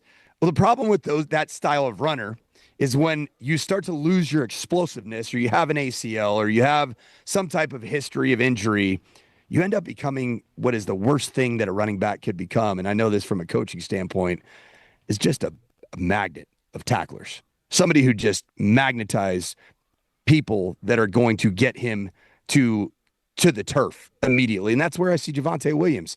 I don't see Tony Pollard that way. Yeah. I don't see either one of your top 2 options in Denver as tackle magnets. And I think J.K. Dobbins is still in a place where he seeks out contact and he can push the pile because he still does possess that explosiveness. And his injuries have been much more of the soft tissue variety as of late than they are of the Javonte Williams, oh my gosh, he's lost his explosiveness. Right. Hey, before we let you go, Mike, who do you think, because I know Jeff feels like that we are in for probably a healthy dose of R.J. Harvey. Tyler said on my way over here, he's kind of flipped, and he thinks R.J. Harvey may be the main back. I mean, I guess I kept thinking they were going to, they kept the bubble wrap on J.K. so that we would see him as the main back coming up this Sunday. Are you in the group think there? Do you think that maybe it is R.J. Harvey's job when we get the first formation? No, I still believe it is J.K. Dobbins' gig, unless he has some type of injury coming into this or some type of tweak, man. You guys remember last year the J.K. Dobbins introduction to the Jim Harbaugh-led Chargers world? He was fantastic through Dude the first lights two. out right away. And then he wore down Out as the of season went on. control. He had the injury in December. He is going to be featured early, but I don't think as often as maybe Jim Harbaugh and Greg Roman featured J.K. Dobbins. And I think that's why you have a really talented change of pace back in R.J. Harvey. And I think it's going to be a fantastic 1-2 punch. Mike Sanford in Las Vegas, Valor Christian, Faith Lutheran tomorrow. Sandman, go get a dub, all right? If Go throw a couple punches of your own. Yeah, if you don't come back with a victory, don't bother to get on that plane, okay? I'll just stay in Vegas and turn into the degenerate that I've always wanted to be. Well, you know what's funny? It probably works for your schedule better, right? You can do this show a lot easier without on Pacific time. It's great, man. 2:00. This is awesome. You're done. You got plenty of time. Great, man. I might hang out with the wife for a minute. I was gonna say, what do you do with 80 high school kids for a night in Las Vegas? Is that a Well, we're a 2-night outfit because of obviously flights home after a game are tough. So I allowed them pool time on the Friday before the game. Okay. Because we play Saturday. Pool is off limits, so sleep in tomorrow. Get a good night's sleep, and then on Sunday. We're going to get a little church. We're going to go to my parents' church. I'm bringing 100 and some odd people to my parents' church, and then we're going to have a big old buffet, go a little bit more pool time, and then fly back home, and it'll be good. And we have a bye week next week. Now, hold on. Seriously, flights out of Vegas are hard to get. Yeah, right. Is that what you sold them there? Tough to find. Sanford? Hey, man, I'm telling you, I can't. There's not a single flight out of this town. It is hard to travel to Vegas. All I know is that the Come on, parents Mike. We're on to you. They were lined up there. I think that our parents collectively spent somewhere between $250 and $400K on Eagles tickets at the Sphere. So there's a lot of very happy parents that we timed it up with the Eagles being there at the Sphere on residency. I was gonna say I've spent a lot of time in that town. I've done a lot of things in Las Vegas. I can honestly say church wasn't one of them. Never went to church. Well, but he said there's a buffet after now. Is it a pancake breakfast? How old school church are we going there, Mike? No, it's a buffet back at the hotel. So I was gonna say it's not. No, this is more like it's more of a ska Friday type church with a rock band and a theatrical lighting up there. Man. Hey, listen, I'm gonna tell you right now. If I walk in and you got a guitar at your church, this taking too long. I'm going somewhere else. There's too much singing. I'm out. I need the basic. I need the quick. This is a 50-minute outfit now. 50 minutes. That's Andy. right. That's what I need. Man. I need it. Let's go. Peace be with you, and I'm out of here. That's a couple handshakes, and we're good. We're good to go. All right. And on that, and on that, Andy and Nate and Springer, and also with you. Mike's off for the wine. Get the $4.99 prime rib at Terribles. All right. It's Kreckman and Lindahl. Jeff Legwald joining us next you better on keep Altitude. those kids off Fremont Street. Sports Radio.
Broncos Injury Report, sponsored by Ramos Law, the official injury law firm partner of Broncos Country.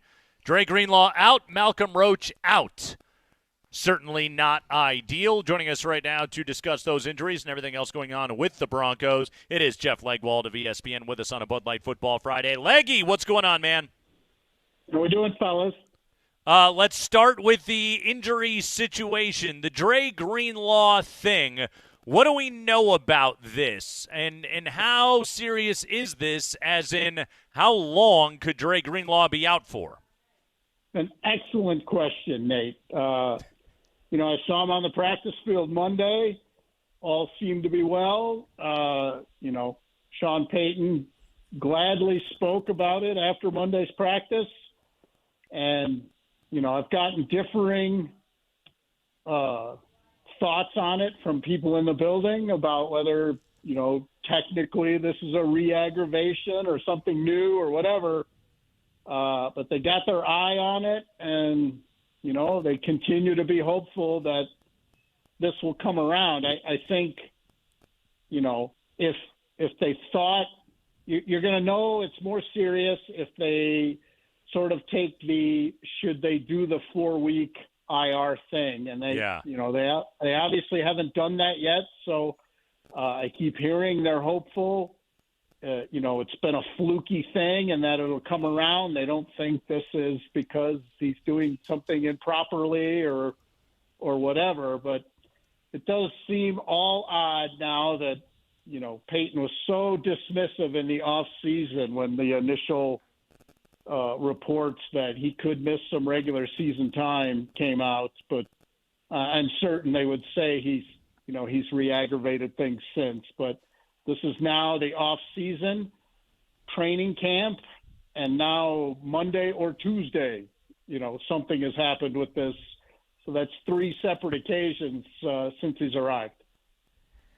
All right, Leggy. That's just kind of not great. Yeah, it's not great, and like you said, it continues to seem to be a re-aggravation. Anything up on Malcolm Roach? I know it's very hard to get information out there because, as you said, early in the week, Sean made it very clear, I'm not here to give daily updates on my players. You can look for the injury report. I remember that quote. But do you have any more info on Malcolm Roach? Do you think he'll have trouble getting out there Sunday? No, he's out. Oh, he's out He's too. out. So he was added too. All right. I saw him come off the practice field yesterday. He did not look happy. Often that is an indicator of how guys feel about the initial diagnosis, at least. But I know from experience that calf injuries on the linemen can be tough to deal with. So I'll be interested to see as they move forward here, how soon he comes back to even a limited practice role. If it was just kind of a strain or whatever, then that can be pretty quick, but it's such a big muscle group, anything lower body is just going to be maybe take a longer time to deal with. So I think that's a wait and see, but I didn't feel like yesterday there was any way he would play this weekend. And I think that means the Titans suddenly are very interested in running the ball against the Broncos. That was kind of going to be my follow-up. Is this the bad team for this to happen? Or, what should we expect out of the Titans? You worked there for a long time. I know you got friends that are still there. This is a game I think the Broncos have to have because there's really not too many excuses to go losing this one with the rookie quarterback and what Vance Joseph can do defensively. But what are you expecting out of this Titans squad, Leggy? I think they will initially, knowing Brian Callahan and how he wants to approach things on offense, I think that you watch, one of the Broncos, the bigger nose tackle is out, and the physical inside linebacker is out. They've revamped their offensive line there. They've spent some money and some draft capital to revamp the line, and they like Pollard as a running back. So I think certainly with a rookie quarterback, you're going to be inclined, at least early in the game, to take some shots and see if the Broncos are up for it. Are they going to be up to play physical because you're going to play smaller without Greenlaw in the lineup. Suddenly Justin Sternad's in there, and you're a smaller lineup.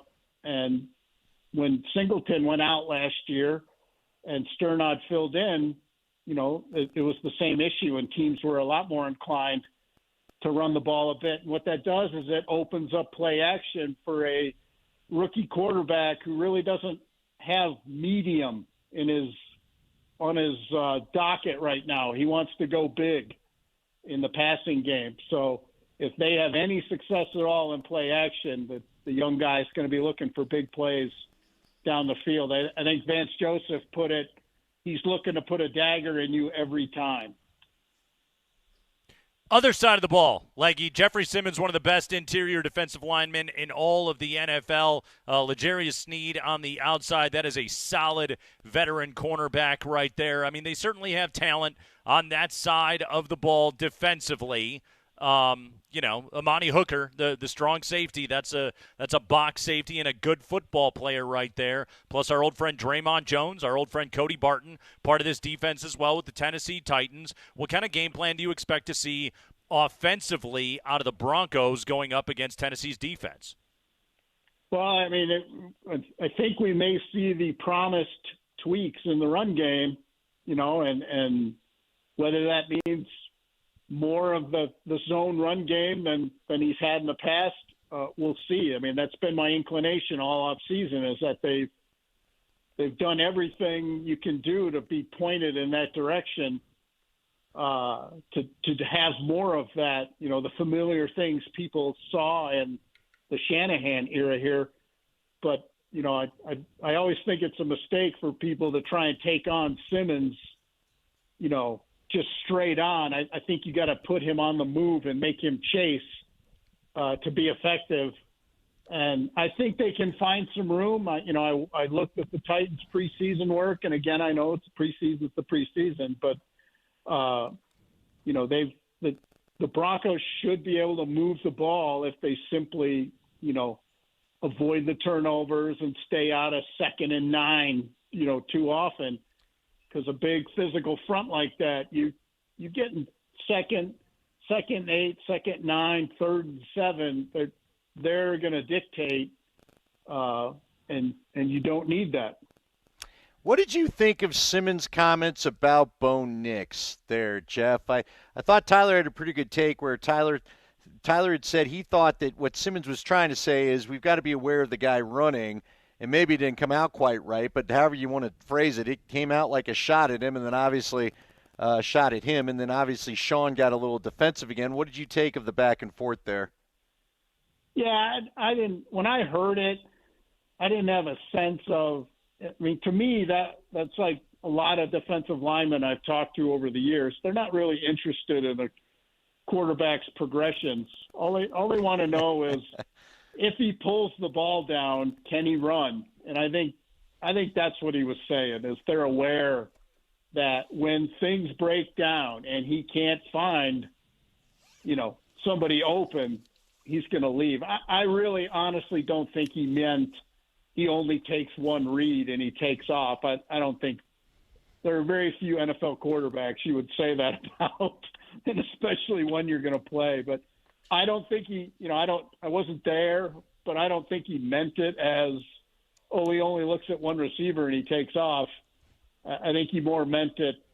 Last year, people were surprised by Nix's mobility, and we won't be. I think that's where he was going.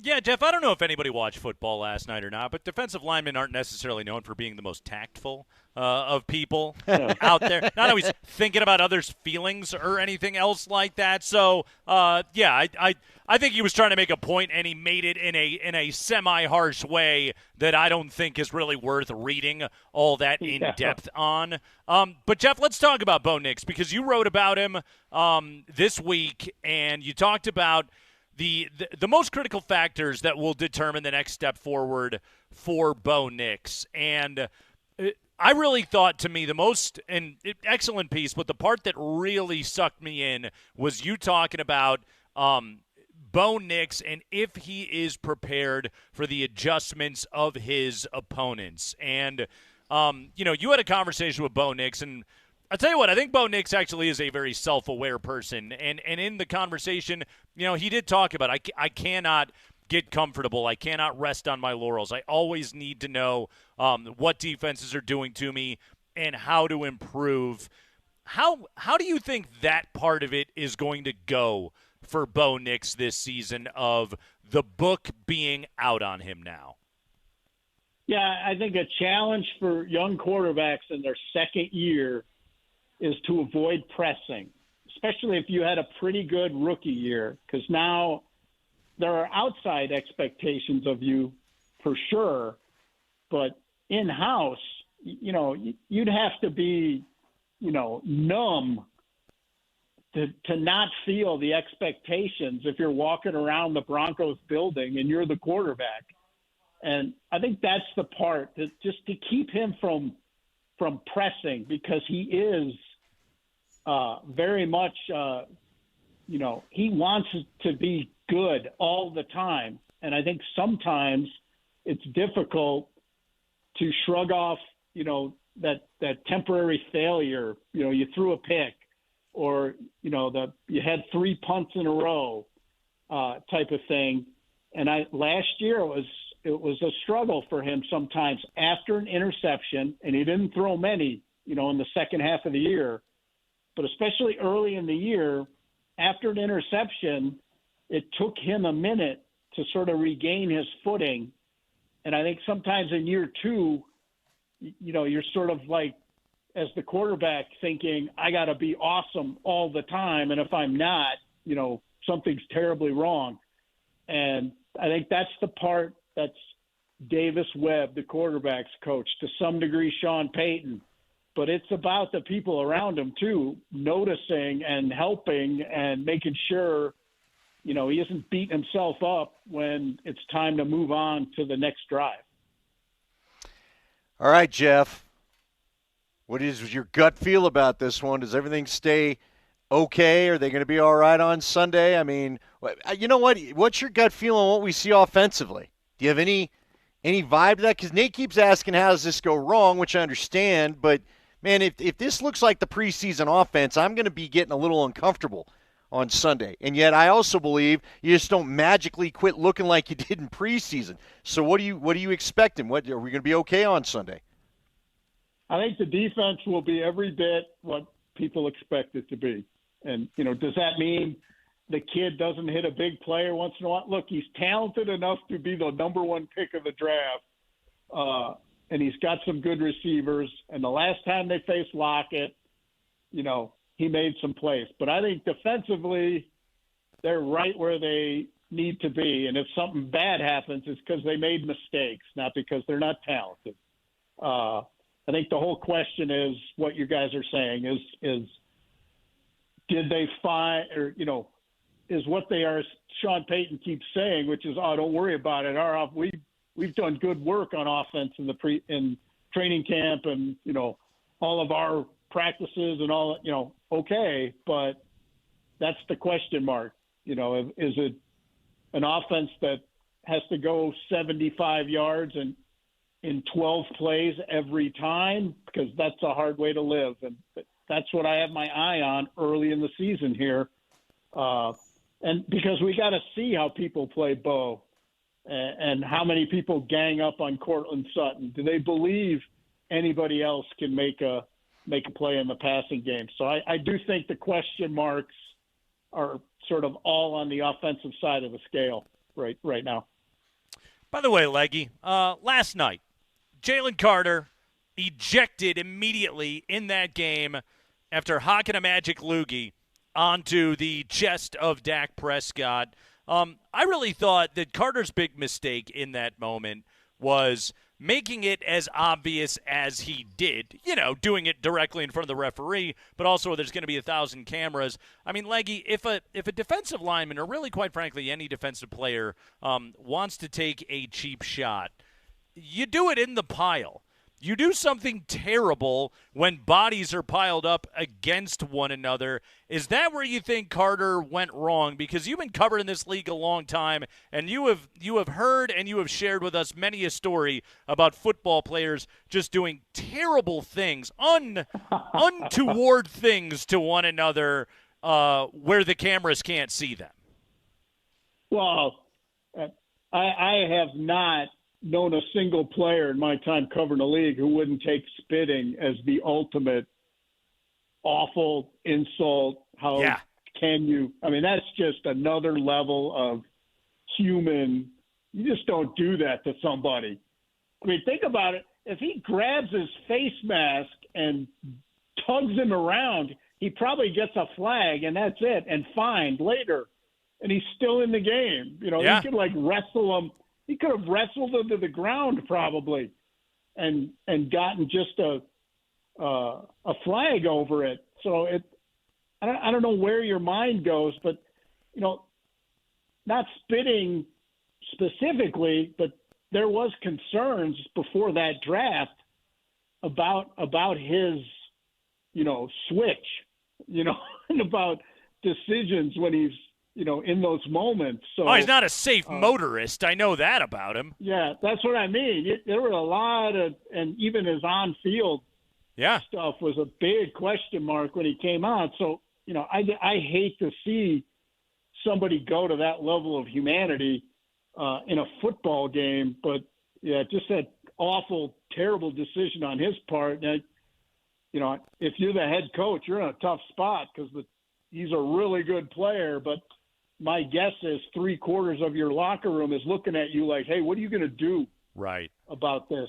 Because, you know, that stuff is – you can't have that if you're really going to be a good team, or even just do what you're supposed to do during a game. But the only quicker ejection I could think of in my head was I remember Robert Mathis, the receiver, got in a fight before kickoff in one game, and they booted both guys in that case. But 6 seconds, Leggy.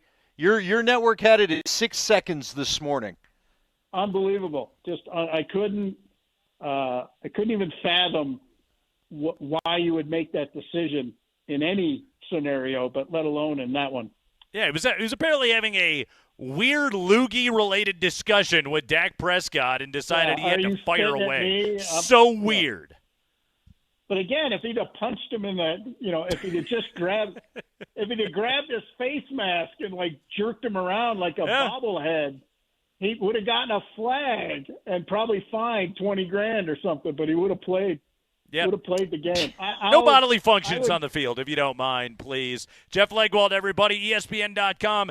Check out his latest on Bo Nix. Read all of his coverage coming up this weekend. And, of course, listen to Jeff Legwold on Monday here on the Kreckman and Lindahl Show. Leggy, great stuff, man. Thanks. I'll see you later, fellas. Happy Friday. Yeah. Don't spit on people. It's not nice. We're live at the Rally House here at Bowles Crossing. That's right, 8055 West Bowles. So stop by. Get apparel. They have every piece of apparel you could possibly imagine, and then a lot of things you never even considered imagining before here. That is well put. There's hair clips for the Broncos. For the ladies that like to do the old updo or whatever it is, where you put the hair clip in the back, there they are right behind Nate. It's right as you walk in. It's all available here at the Rally House, we assure you. Kreckman and Lindahl live at the Rally House on a Bud Light Football Friday. Altitude Sports Radio 92.5.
Hey, I just want to correct something.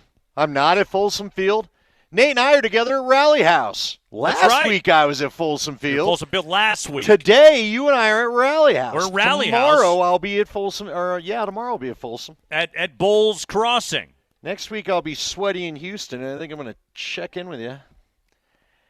I don't know if I made a good decision there. How so? I thought for sure the University of Houston Cougars, who the Buffs play a week from tonight, would have an indoor stadium. How do you not have a dome or something if you're playing football in Houston, especially this time of year? And no, it turns out that they don't. They play outside. Yeah, it's going to be a little warm. I'm not a fan. A little muggy. I hate Houston weather. I hate it. Now, I got family there, so I was like, well, I'll go and I'll see the family. But, I don't know. I only go there if it's a work trip. I don't go there to see them. Now, they used to have a beach house in Galveston. I'll go there. Okay. But I ain't going to Houston. You don't. Houston is the eighth ring of hell. You don't vacation in Houston. No, you don't. The bugs are big enough for you to fly on. Okay. Buffs got Delaware tomorrow, 1:30. There's a guy I could hit up to see what we could learn about Delaware, but I don't know if he pays attention to the football team. Our guy John Grant Jr. of Mammoth fame. Yeah. Rally House has Mammoth jerseys and gear. Did he play at Delaware? He was a Delaware Hen. Our dude, what's our guy's name? Jared Washburn? I don't know. Who's that? The sideline reporter. Oh, yeah. It's not Jared. It is Washburn, though. Evan Washburn. Excuse me. There we go. Not Angels pitcher Jared Washburn. Evan Washburn. Hey, you did Andy. I really did. Well, I was sure Connor Hape was right, and I knew it was Connor Cape. Evan Washburn, we had him on the show. He played lacrosse at Delaware. Not with Junior, but yeah, he knows of the legend of John Grant Jr. I could check in with him, but we don't need to. Joe Flacco, legendary I Delaware was kind of Blue hoping Hen. we were going to bring up Joe Flacco played it, but he's in his prime. The with great the Cleveland Browns. Elena Deladon played her college buckets at Delaware. She did. Do you like? I'm running out of Delaware. There's not a lot. Famed I don't think. Delaware alums. I think if you live near Delaware, maybe you know more about who is famous from Delaware. But okay. Who is the most famous person from Delaware? Joe Biden? Sure. Okay. He was president. I don't think you top that very easily. It's pretty good. I mean, Queen of England ain't from Delaware. I know that. Someone's top chic? I don't know. What other world leaders do we have? Delino DeShields, a prime minister, from maybe Delaware. You know, Montreal Expos legend Delino DeShields, Andy, famous Delawarean, I suppose. Hey, Ryan sent this in. Did you know about this? We don't get a Friday night football game now. Tonight we've got Chiefs Chargers for you as soon as this show's over. Yep, because we're proud to be the new home of Westwood One. Right, but because of this broadcasting act from the very early time, you can't have Friday night football anymore next year. Why not? Because you can't have a high school game, a college game, something like that all going on at the same time. And I guess this has fallen soon enough in the calendar that I guess not all the high schools have been playing that they've had Friday protected. We got 4 college football games tonight. Right. We got James Madison, Louisville. The Leathernecks of Western Illinois, who, by the way, could not cover the 48.5 last week against Illinois. Northern Illinois and Maryland. And the fighting Mike Sanfords of Boise State will look for victory number 1 on the season against Eastern Washington. So red turf v. blue turf there at 7 o'clock tonight on FS1. So there is college football being played tonight in addition to Chiefs-Chargers. Obviously got the NFL season underway last night. And, yep, that Philadelphia Eagles run game looks like it's going to do its thing defensively as long as Carter doesn't get himself ejected. I think they should be very good. And yet, Andy, I thought Dak Prescott played well last night. I don't think he was the problem. I'm looking at CeeDee Lamb and saying, catch the ball, my guy. 3 massive drops in the second half of that game, 2 on the final drive. Let me clean this up because I do want to talk to you about that. I thought about you a couple times last night as I watched CeeDee Lamb do his best Darius Watts impression, as you mentioned earlier. Yeah. Or even Jerry Jeudy Bronco era, not Jerry Jeudy Browns era, but Jerry Jeudy Bronco era would do that sometimes. By the way, next year it's because Labor Day falls later. Thus, Like, we had an early Labor Day, but now that it's moving towards the middle of the week, Labor Day is going to be a later weekend, and it's now in a restricted period from the Federal Sports Broadcasting Act of 1961. So because of that act that does protect high school, college, and all those not competing against each other in a restricted period, NFL can't play Friday football. There you go. Now they'll probably repeal the act. I was going to say that's a phone call to Trump away from just fixing that. Are you kidding right me? up. Kraft already called somebody because he wants to go to Sao Paulo for this will be their third game next That's year. got executive order written all over That it. will be. Yep. All right, let's get back to CeeDee Lamb. You know, it was funny because last night, not really just last night, our entire career together, which spans back to 2019, you've always liked Dak Prescott, I would say, more than I've liked Dak Prescott. Yeah. I admire the arms and I admire the skills, but I just don't feel like it. Sometimes I'm like, God, is he really that good? Is he just overrated? Is it just because he's the Dallas quarterback? I'm telling you, especially the one that really flipped the switch for me was the throw to Lamb where it was outside the numbers. He was on the other side. He was on the farther hash mark from where the ball ended up. He gets it over a couple Eagles defenders. Dropped a dime. Drops it into a full-speed CeeDee Lamb. How in the hell do you not catch that thing? Dime. He put it right on you. Now, the one towards the end of the game had been a tough catch. It's a dive. It's a tough catch. And everybody's in desperation mode. Sure. But the other one that he just drops in, and you don't even have a safety coming to break your jaw, how do you not make that catch? It's incredible. Because it was an incredible throw. Especially when you're a player as good as CeeDee Lamb. Seriously, you were the top paid. What was the top receiver last year for a while? Is the top paid receiver in the league last year? He's one of the best in the game, and he went out there and he absolutely melted down last night. And again, Prescott's making tough throws, getting the ball to him. That one that you mentioned right there. I mean, he dropped that thing in a bucket. That was an MVP throw. Yeah, a phenomenal throw. You got to make your that play. division opponent in their building. Yeah, you got to help out your guy. That's an absolute killer right there. Now again, you would have had to go down. You're down 4. It's a got to have a touchdown drive, but still, like, you're in good shape. You're in the ball game if you make that play. You know, the other one is, you're right. It's tough. It's a diving catch. You know, you'd like an elite wide receiver to make that play, but it's, in the very least, that's a tough play. But the first drop on that final drive, that's murder right there. And that's, you know, like, you got to help out your quarterback right there. And it's one of the things that I'm kind of interested to see now with these Denver receivers and getting ready to take on Tennessee this week, but really throughout the season, you know. And Jeff Legwold made the point when we talked to him earlier this hour is we know that Cortland Sutton is going to be the favored target of Bo Nix, security blanket, whatever you want to call it. But Sutton is going to lead this team in target share, and I think he's going to lead it by a considerable amount because of the kind of chemistry that he has.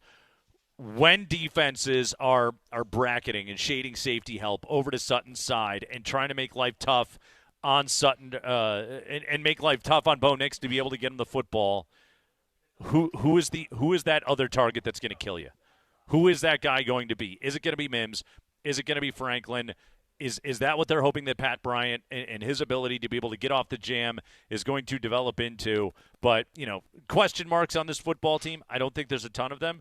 But one of the things that I'm waiting to see is, and we've all got our theories. I've been touting Troy Franklin throughout this camp, Andy.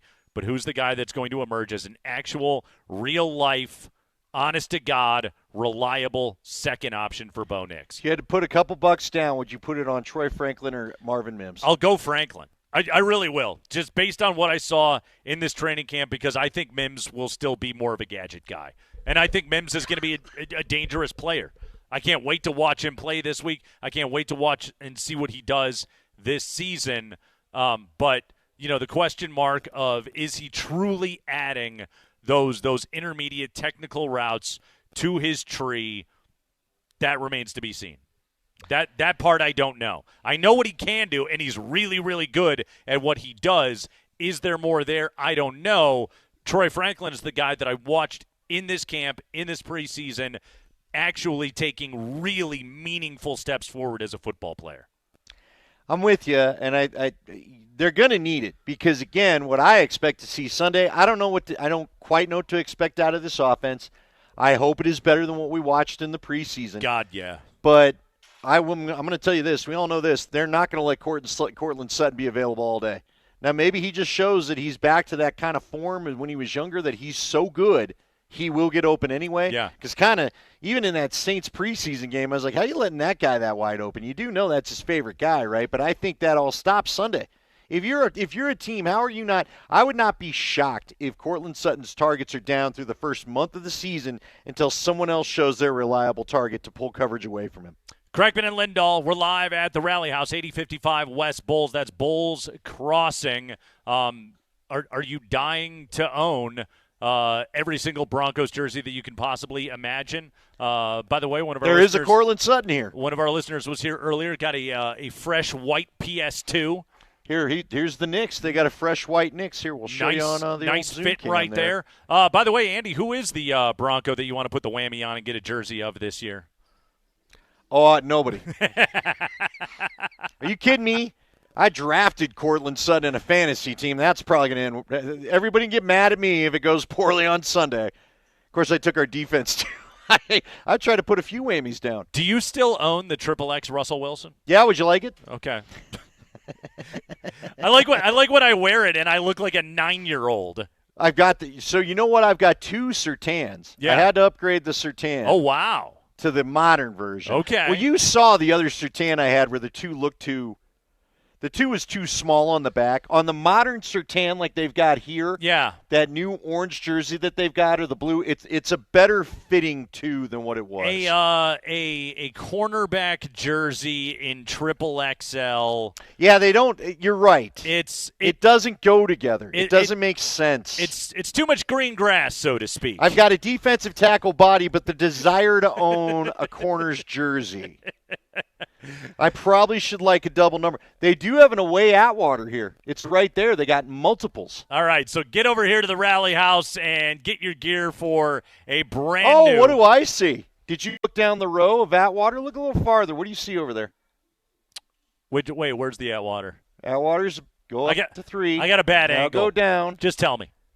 There's a Nikola Jokic. Oh, yeah, a they got yellow Joker jersey. Nikola Jokic. There you go. It's got kind of a Pacers vibe to it, though. It really does. What version of the jersey is that? That's the yellow. Are they bringing the yellows back this year? I don't know. Maybe. Okay. Dude, here's what's amazing. I feel like this store is more like Kroenke-owned team stuff than what we got. I feel like a yellow Nuggets jersey should only be a Kenneth Faried or a Ty Lawson, but apparently we're bringing them back this year. It's a Jokic right there. I know it. I'm aware. Next to a Rapids.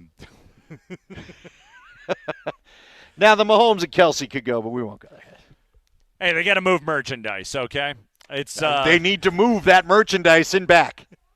Kreckman and Lindahl, Bud Light Football Friday, live at the Rally House here in Littleton, Altitude Sports Radio 92.5.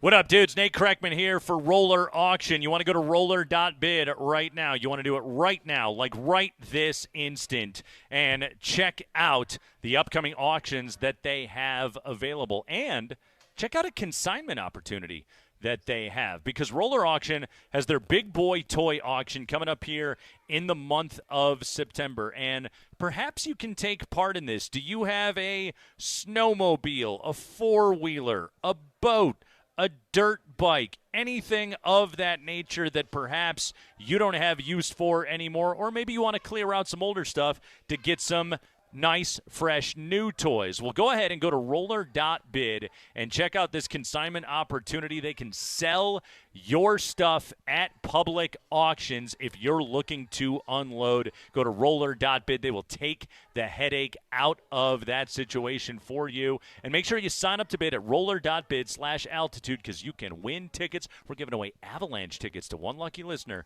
that signs up to bid at roller.bid/altitude.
Nate Kreckman, Andy Lindahl, and a Bud Light Football Friday here on Altitude Sports Radio 92.5.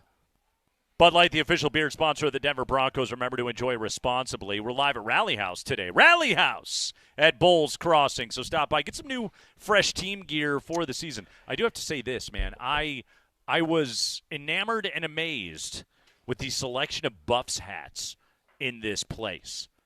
I mean, rows upon rows of Colorado Buffalo headgear. So if you need it, if you want a fresh Buffs hat, if you want a dozen fresh Buffs hats, well, then Rally House is the place to come and pick one of those up.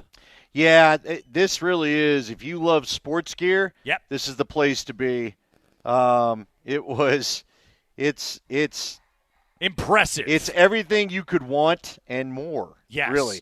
When I was in college and really wearing the gear every day, this would have been what I wanted to. This is where I would have wanted to be, right here. They needed this. I needed this then. Actually, it's probably good I didn't. I wouldn't have any money left. 5 biggest stories of the day from around the NFL coming up here at 4:45. Getting ready to take on the Tennessee Titans are those Denver Broncos. And, Andy, I brought it up earlier, okay? And I want to revisit this topic.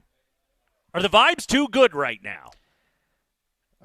You're the one that's been bringing all the good vibes. What do you mean are they too good right now? There's nothing but good vibes all over the place. We're missing something.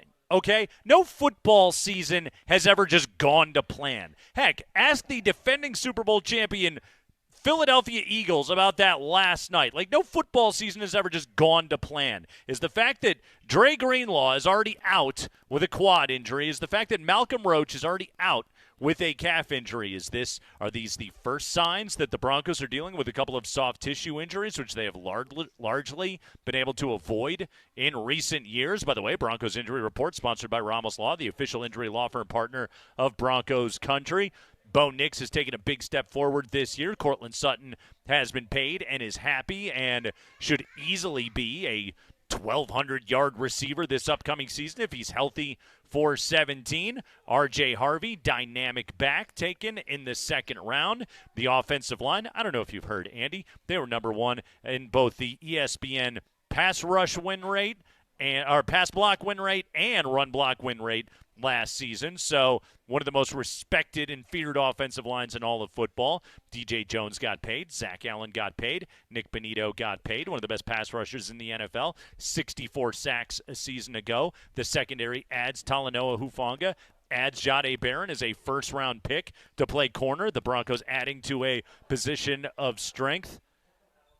To paraphrase the Lego movie, everything is awesome right now with the Broncos. There's no way it just goes that perfectly, right? Well, but I mean, what are we talking about? For the whole season, I think the reason why everything is awesome right now is they're playing the Titans and again, that helps. Like I said, and the Colts next week. Now the Broncos were not as bad as the Titans were a year ago when they came in to face Seattle. But again, I see this game going a lot the way that our opener against Seattle went last year, where we had the rookie quarterback and we weren't real sure what to expect. And even though Bo Nix got good as the year went along, he had a very tough debut because guess what? Very few guys go out there in their rookie debut and carve it up against especially experienced defenses and defensive coordinators like what you're dealing with in Vance Joseph. So I don't mind the vibes being high for this weekend necessarily. Now, again, you really want me to throw out the scenarios? We all know them of how things could go wrong. Yeah, I can come up with a couple of those. A, turn the ball over. B, have the offense keep looking clunky. I'll say this. If it looks too much like the Saints' last preseason game where you don't go out there and, because I keep hearing, we held stuff back, there's new run plays. If all that doesn't come to fruition and it does look bad, we're all going to be a little not so happy come Monday. But I don't think it's going to happen. I think they're going to take care of business. Now, again, are the vibes too high for the season? Because, I had people hit me up because of the bit we've been doing. Everyone's talking about how nobody's talking about, including NBC during the rain delay, finding ways to talk about the Broncos, and nobody's talking about them. Everybody should talk more about a team that nobody's talking about. Exactly. So I would say this. Yes, probably all the summer training camp, let's find a new storyline vibes have been probably too high for the Broncos. Now, I think this is going to be a good team. I think they're going to the playoffs. I think they're going to win a playoff game. And I think with this defense, if it holds up and, Dre Greenlaw gets healthy and all that other kind of stuff, yes, they've got a shot at the Super Bowl because that, after what I saw in 2015, I believe that's what the best defense in the league gives you, and I think they can be that.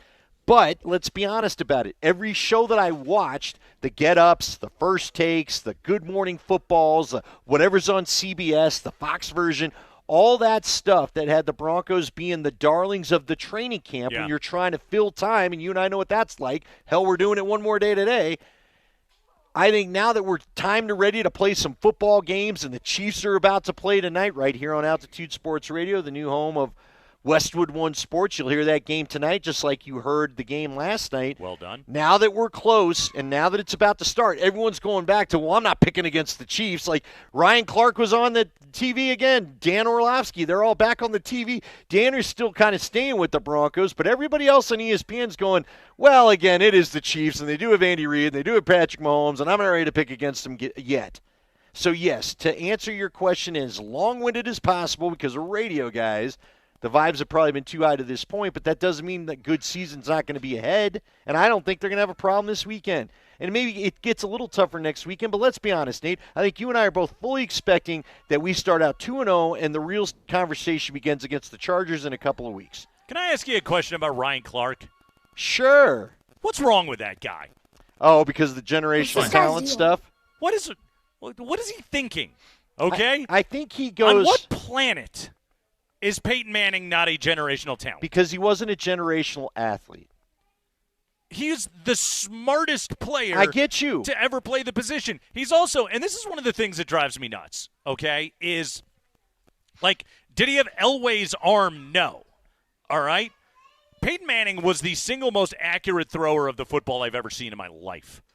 Did you ever see a guy that could drop a ball exactly where it had to be with anticipation better than Peyton Manning did? No, I saw it in practice. I'll tell the story again. I marveled at him. I'll tell the story again, Nate. It's because whenever anybody asks why was he so great, because again, there are people that don't. If it's not physical, if it's not the arm that can throw physical, it across, no, I know that's a gift. But you and I know the people that just kind of mildly watch football or casually watch football is a better word. If they don't see the Elway, let me roll to this sideline and put 75 yards of air under to the other sideline. That's not how somehow great. I told you, Peyton Manning in training camp after watching Tim Tebow, and it was even training camp, it was the spring, he threw a football into a mess of people, and I was watching from the end zone, and we let the go. I thought he let the football go, and I'm thinking, what the hell are you doing? There's 5 guys over there. Where do you think you're going to fit that in? Yeah. Well, to your point about his mind, because he saw the chessboard, everybody, 2 receivers went one way, 1 receiver went that way, everybody clears, and here comes his guy, Jacob Tamme, right into the open space, right as the ball dropped in, no coverage against it. He was like the Matrix. He saw what was going to happen before it happened, but I'm not sure on TV where all you get is the little, the box of the line and Manning dropping back in the pocket. You don't understand what he's seeing unless you go to the game and see how he read it. The man told opposing defenses what they were going to do. Yeah. At the line of scrimmage. And somehow that doesn't qualify as generational talent. And Andy, I say this all the time, and people think I'm nuts. He's the best quarterback I've ever seen in my life. I know. He's the best quarterback I have ever seen in my life because the stuff that he was brilliant at is actually the hardest part of that job to do. There are fewer people with the processor of Peyton Manning than there were that had the arm of Josh Allen or John Elway. Allen? It's tough because you try to coach. You want to know what makes Mahomes, Brady, Manning, Rodgers, name any of the greats, Montana, Allen right now, Jim Kelly once upon a time, Dan, you want to make some tough to face? It's literally their offense. They don't need the calls in from the sideline. Let's be honest about it. How many times did we say, now Manning gives a ton of credit to Adam Gase, so this is not a shot at Adam Gase, but how many times Mike McCoy was thought to, you're not going to be great without Manning. And frankly, without Rivers or Manning, McCoy was just an average at best offensive coordinator. But you don't need Aaron Rodgers went around. Nathaniel Hackett kept getting jobs as long as Aaron Rodgers was there because Aaron Rodgers was running the offense. That's generational. But again, look, I think Ryan Clark suffers from some, you guys took us out of the playoffs. I'm still bitter about it, so I'm going to offer up other guys that I didn't play against as the greatest of all time. Now, listen, John Elway was one of the greatest of all time. Go back and look at that arm. Go back and look at some of the highlights. It's ridiculous. If you ever just want to have a good night, just crack open a 6-pack and put on a John Elway highlight tape. Highlight film Go on watch YouTube. the 97 or 98 season again. Yeah, the 98 season was unbelievable. Now listen, you got some good Terrell Davis games in there too. See, I'm like it's sort of like as a Jordan fan, I was always a come fly with me guy. I like the early stuff, the pre-championship stuff with MJ, because that was when it was just the physical freakishness that the likes of which we've never seen. 80s Elway, man. I'm an 80s Elway hipster. That's when that dude made throws that you were just like, good God. I talked about it with Hastings on our podcast the other night. I'll say our little podcast just for you the other night. He had a play in Seattle where, and I'll remember it as if it happened yesterday in the Kingdome, the rush is just because his line was always iffy, right? The rush comes. He literally ducks under, got one defender left on his back. He stands up, shrugs that guy off, and throws a 50-yard missile to Shannon Sharp. I know you could see the play in your head. And you're like, first off, how did you survive the rush? Secondly, how are you not at least winded where you still throw? I mean, it looked like it was launched out of a cannon. Yep. Dead on to Shannon Sharp. See, I can do classical and I can do speed metal. I'm with you. That's how we get down. Not a generational talent. Yeah, it's just you're not appreciating the mind. And again, they're trying to coach every. I just talked to the legend coach today or 2 days ago for the game that we're going to do on 9:50 tonight for high school against Columbine, and he was talking about how he's trying to coach the mind into his quarterback. Yeah, we're all trying to get him to that mental place. It's Kreckman and Lindahl live at the Rally House, Bud Light Football Friday. 5 biggest stories of the day from around the NFL coming up here in just a moment at 5:20. Andy, it's back.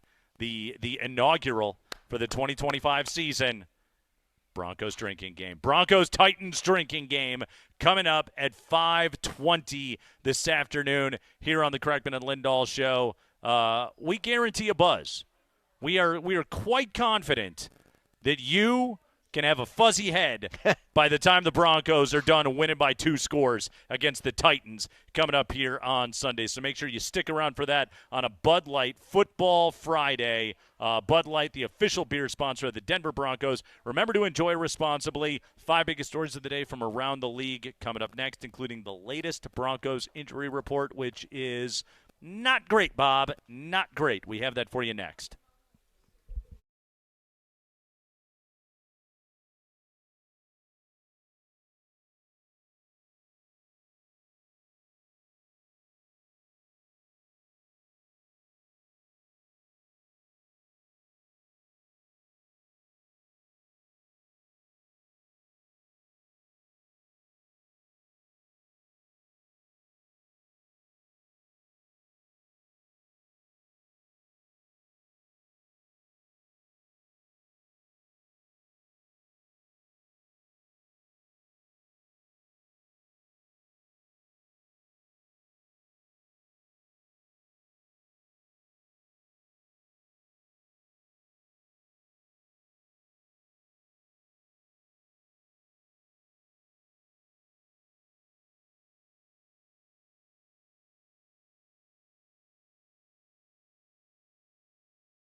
Partying at Ground Zero, really partying at the Rally House today on a Bud Light Football Friday. Rally House at Bulls Crossing, 8055 West Bulls. Stop by, say hello, pick up some gear because the football season is now upon us. CU, Delaware, CSU, and UNC all coming tomorrow. Plus the Broncos and the Titans on Sunday. I guess that one's kind of a big deal. Let's dive into a little bit. Kind of. Let's dive into the 5 biggest stories of the day from around the NFL, and let's do it right now. Mark Springer back at the shop in Lone Tree, where they have a single tree. Let's go ahead, Spring. One single tree. Let's take a look at the Broncos injury report. It's sponsored by Ramos Law, the official injury law firm partner of Broncos Country for the Tennessee Titans. Their starting left tackle, Dan Moore Jr., he's good to go. He will play. Of note, cornerback L'Jarius Sneed. We know him from his Chiefs days. He is questionable. He has been limited in practice the last 3 days with a knee injury. But yeah, I've seen a lot from him. He expects to play. He expects to play on Sunday. For the Broncos, Malcolm Roach, the defensive tackle, is out with a calf injury. Linebacker, inside linebacker, Dre Greenlaw is out with a quad injury today. The dynamic duo, Jeff Legwold and Mike Kliss, got after Sean Payton, who doesn't want to talk about injuries ever again. But Can't wait for this. But Leggy and Kliss didn't relent. With the game upon us, anything you can share on Greenlaw or Roach? Nothing. You know how you list them? Yeah, but that would mean I'm sharing it. Yeah, it'll come out. We don't get you that. Can I come to your office then and ask you about it? No. Leggy. In all seriousness, can I just point out how stupid this is? Yes. He's asking the guy that writes the injury report. That it, if nothing else, checks the designation. And yet, you have to wait 20 minutes for the email. Which Pelissero had. I can't address it. You have to wait for the email. Why? To what gain? Yeah, it doesn't prevent them from playing. It doesn't. He was already out. Yeah, it doesn't change the fact that Greenlaw is out. It's fine. Did it not want to give Tennessee and Brian Callahan a 15-minute head start on their game planning without Dre Greenlaw, who they knew wasn't going to play anyway? Listen, here's what I think is funny. What are you game planning? You don't know what he looks like in there. We haven't seen him in a preseason game. We've barely seen him in practice. You have no idea what this looks like with Greenlaw in there. Also, are you trying to avoid the question of, who could end up taking those snaps? We all have the depth chart. Yeah. We all watch the guy not play in the preseason, so we're aware who it is going to be. You and I know. This is Sean. This is a frustrated coach that he's dealing with this, period. Because his whole thing is, Lauren Landau stunk. Right. And we don't have soft tissue injuries. And now he's got Dre Greenlaw with a quad and Malcolm Roach with a calf, 2 soft tissue injuries that aren't going to be on the field. And as Jeff Legwold pointed out, Dre Greenlaw practiced on Monday. He practiced on Monday, and so was it a re-aggravation? Apparently, we're never going to find this out. Yeah, what is scary, though, just going off the evidence that we had, because you told me how great he looked last week, right? Did he get through the whole week last week? Do you remember his practicing? He did. Okay. So it looked like everything was on course last week, and then he goes hard again Monday, and, I'm just worried, is this when he does really try to bring the thunder, if you will, it acts up. Right. Because when he goes to full game speed, therein lies the problem. This is a weird one. It really is, Andy. And the fact that he was on the practice field and now back out, is this extra precaution because it's week 1 and it's Tennessee? Is that playing into it? Or is there something real right here, as Jeff Legwold told us last hour? Apparently, the only tell we're going to get is if they put him on the IR with a designation to return, and that will give us an idea of the duration of the injury. But apparently, Sean Payton doesn't even want to give us a week-to-week or a 2 to 4 weeks or anything else like that. He has chosen to unsubscribe from that part of his football coaching duties. Yeah, That's it. I just think this is what you get beginning of the year, because look, it feels like he's gripping a bit. I'm just going to say it. Right. He's been cranky, and I week. To be fair, I feel like all coaches grip. I'm not just picking on Sean when I say that. This is the time of year they all get miserable. Yeah, because they haven't done anything in preseason. Right. They know it, and now, Yeah. Now, and I'm sure coaches like him, especially from the old school, get a little bit frustrated. Like, we kid glove this thing, if you will, kid glove, quote unquote, all summer long, so we can get to the start healthy. And now all these guys are getting here. It's not just the Broncos. Now, Christian McCaffrey, by the way, he's got an update. I'm going to let Spring give you that, but there's a bunch of guys all of a sudden dealing with these nagging muscle things after you tried as hard as you could not to have any of these guys do anything all summer long. So there's a part of me going, seriously, maybe you just need to go back to doing some of what you used to do. You don't need to bash each other's heads in every day and go 2-a-days and all that, but maybe you need a little more tackling to build a callus. I don't know. Or maybe it's just bad NFL luck. Who knows? According to a tweet, by the way, from Mike Kliss today, the Broncos did not have any offensive linemen, defensive linemen, or outside linebackers out for stretch. They had some kind of indoor recovery, hot tub, cold plunge. Peyton said it's a new Friday deal. So like hard-boiled eggs, Andy. Hot tub, cold plunge. Apparently that's the science. They'll peel much easier, I suppose. I don't know. Go ahead, Spring. If it works, cool. All right, the NFL season kicked off last night. Eagles beat the Cowboys 24-20. Lots of shenanigans in and around that game. Brian Schottenheimer made his head coaching debut for the Cowboys. He's also their play caller. Jerry Jones had a media scrum after the game, after the loss, and he was asked what he thought of Schotty's play calling debut and his head coaching debut. I'm so impressed with him. I just makes me sick that he didn't win this game. And I know what it meant to him. We're all riding with him. We all feel it. He had them ready to play. And he had them ready to play. He was right. He saved up a few things, but he did have them really ready to play.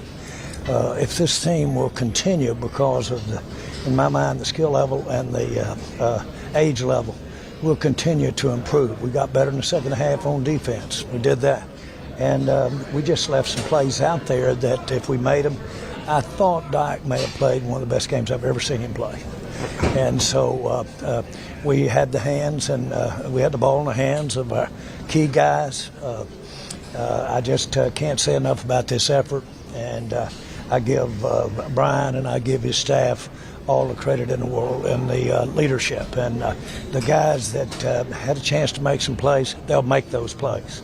They will make those plays. They're good players, and they'll make those plays. We'll bring home some victories. Do you think your defense could have used the services of Micah Parsons? Yeah, and we didn't seem to talk about the fact that the player you seem to need most defensively was the guy you just got rid of. Yep, not on your team anymore.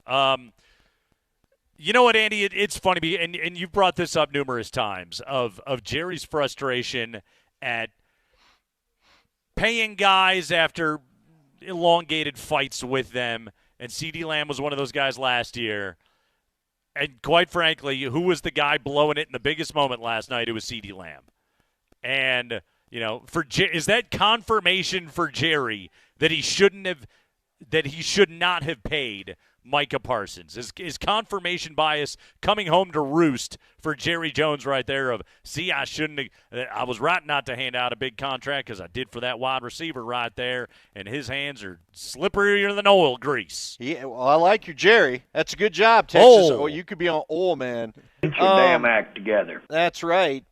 Here's the thing for me. Jerry could have that confirmation bias, and you may be right, but I would tell Jerry this. Maybe you should have paid the pass rusher and not the receiver, because what's harder to find? I say the pass rusher. Yeah. So you paid the QB, it's what you got to do. Yep. You paid the pass rusher, it's what you got to do. Now, I'm not saying, if CeeDee Lamb returns to form, every NFL team in the league would take him, because you said he was one of the best, if not the best receiver in the league for a while. But, last night was a rough one, man. Was a rough one. Not only are they the Super Bowl champs, but let's be honest, that right there is that's a division win you desperately wanted. That right there. Spring.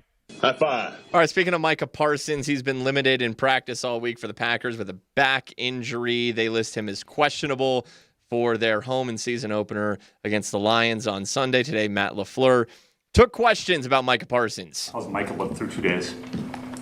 He's looked limited, but he's done a nice job in that regard. Okay, as far as the explosive, I mean, you've obviously seen him on tape when he said it's Sure. Has he shown you some of that in that limited capacity? Yeah, absolutely. I mean, he's a freak, so that certainly it stands out when he's out there. He's looked limited because he's listed as limited. Stop Doesn't asking sound like me these a guy questions. that's psyched, right? We don't hear enough LaFleur to know if that's maybe the everyday tone or not. But again, hey, look, we just said it about Sean Payton. It says every coach that's not played yet and has to talk about an injury is not psyched. By the way, that's a good game, by the way. Packers-Lions there in the opener. Very, very good game. Obviously, Ravens-Bills, the headliner of Week 1. Andy, I just want to point out, okay, there are 2 games on the list.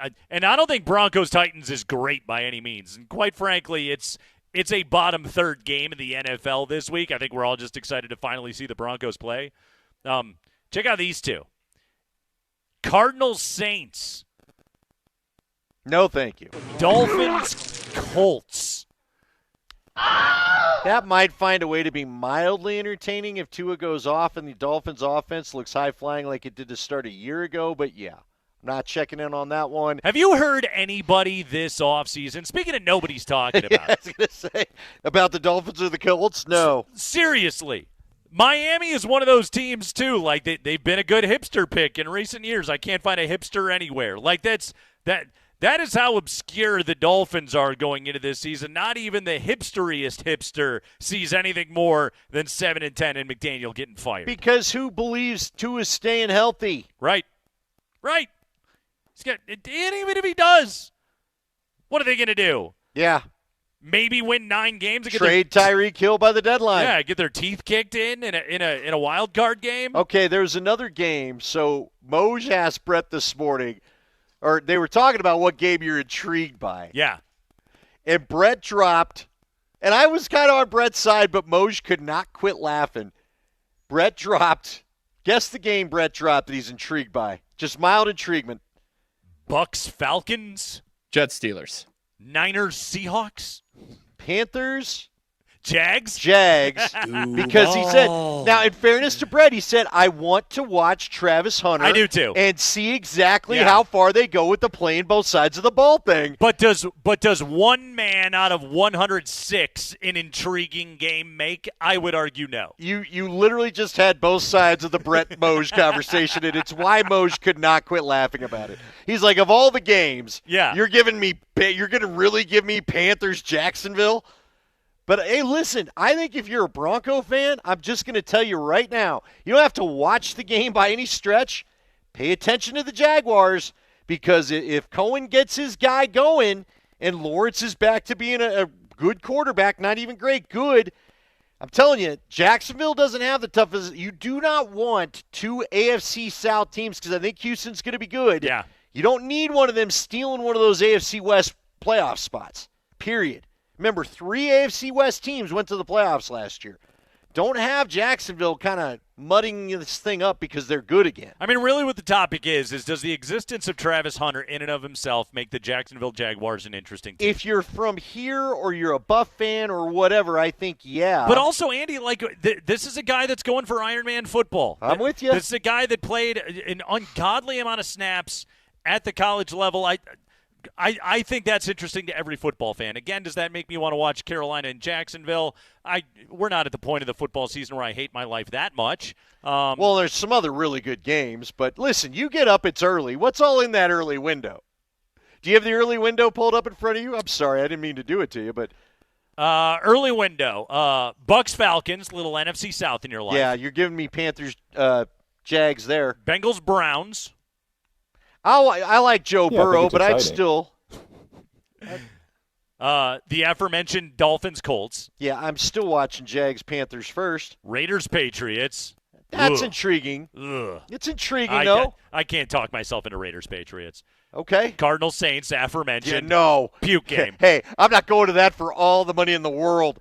Red Zone has to be out, and that's the only game I can get to lay eyes on Cardinals Saints. I honestly think the Cardinals even have a chance to be good, and I still don't want to watch it. Steelers, Jets.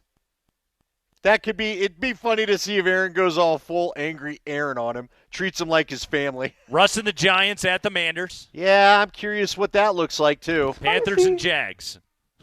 See, I'm probably putting Giants Commanders ahead of Panthers Jags, but that's number 2. Yeah, it's. I got to be honest with you. Like honestly, it's a number 2. Tampa Atlanta is probably like in terms of just like the best game. Yeah, the best 2 teams in a single game. The best competitive game. And that's like a 10-win team and an 8-win team. Sure. Is what you're talking about right there.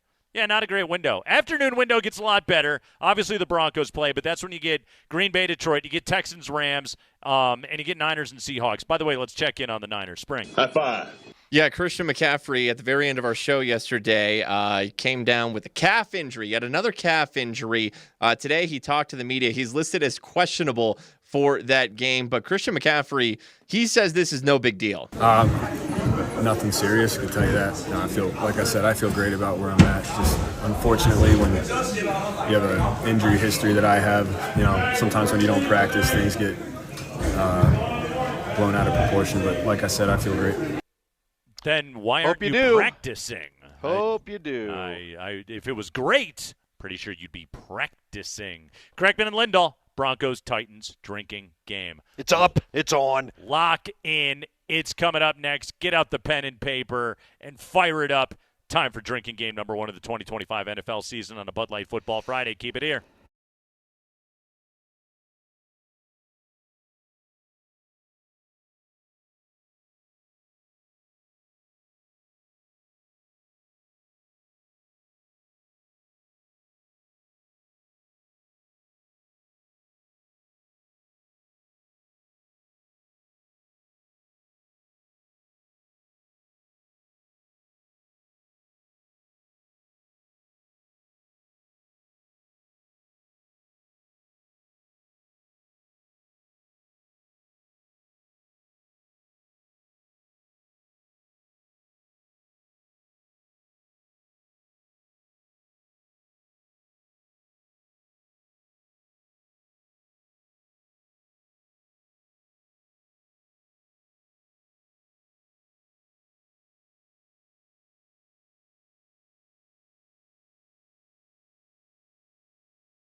Oh, you know the season is here because we have got our first Kreckman and Lindahl Broncos drinking game of 2025.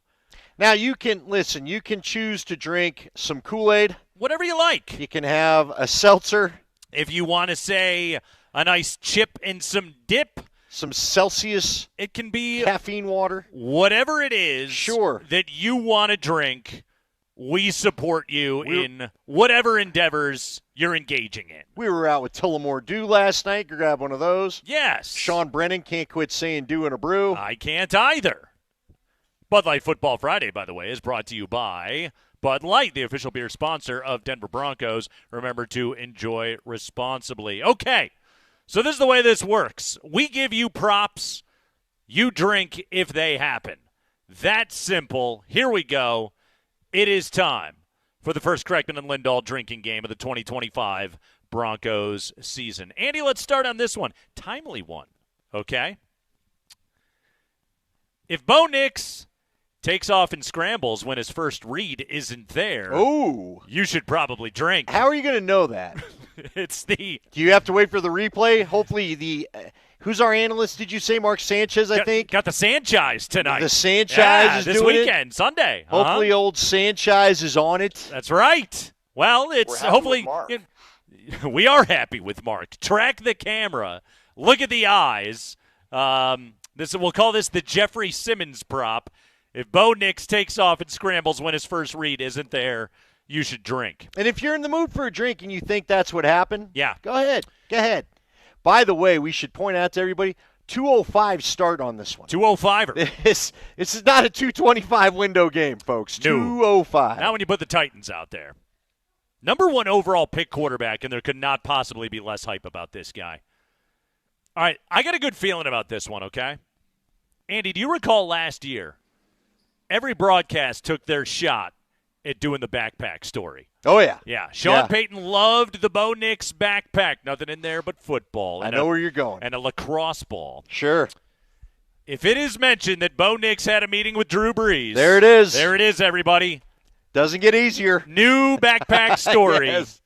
Bo Nix went and met with Drew Brees. It's San Diego. Yep. San Diego. Drink at that mention. Speaking of Mark Sanchez, if Mark Sanchez at any point on this broadcast should reference his time as a Broncos quarterback, drink. Did he do it, though, against the Browns? Remember when he had the Browns game a couple years ago and everybody was big mad, feeling like he was against the Broncos? He was really bad. He was really bad. Really bad. I would agree. Do you remember over the summer, by the way, at training camp, I saw a guy in a Mark Sanchez jersey. Oh, that's right. Uh-huh. It was bold. Mm-hmm. But I remember I went and asked him after you pointed it out, and the guy was like, yeah, it's my last name. It's his last name. Yeah. So I was like, you're forgiven. It's also his last name, but it's cool. also a Mark Sanchez jersey. Change the number, maybe. Yeah. If Cam Ward is referred to as a 0-star recruit out of high school, drink. Really? Yes. Okay. Drink if you hear 0-star, Incarnate Word, or Washington State on the broadcast. Just a mention of Miami is not enough. Okay? 0-star, Incarnate Word, or Washington State. Go ahead and drink. Drink twice, by the way, if they mention Pullman, Washington, just because I love a good Pullman reference. Andy, if R.J. Harvey bounces outside and misses the hole, you should drink. Drink. Uh-huh.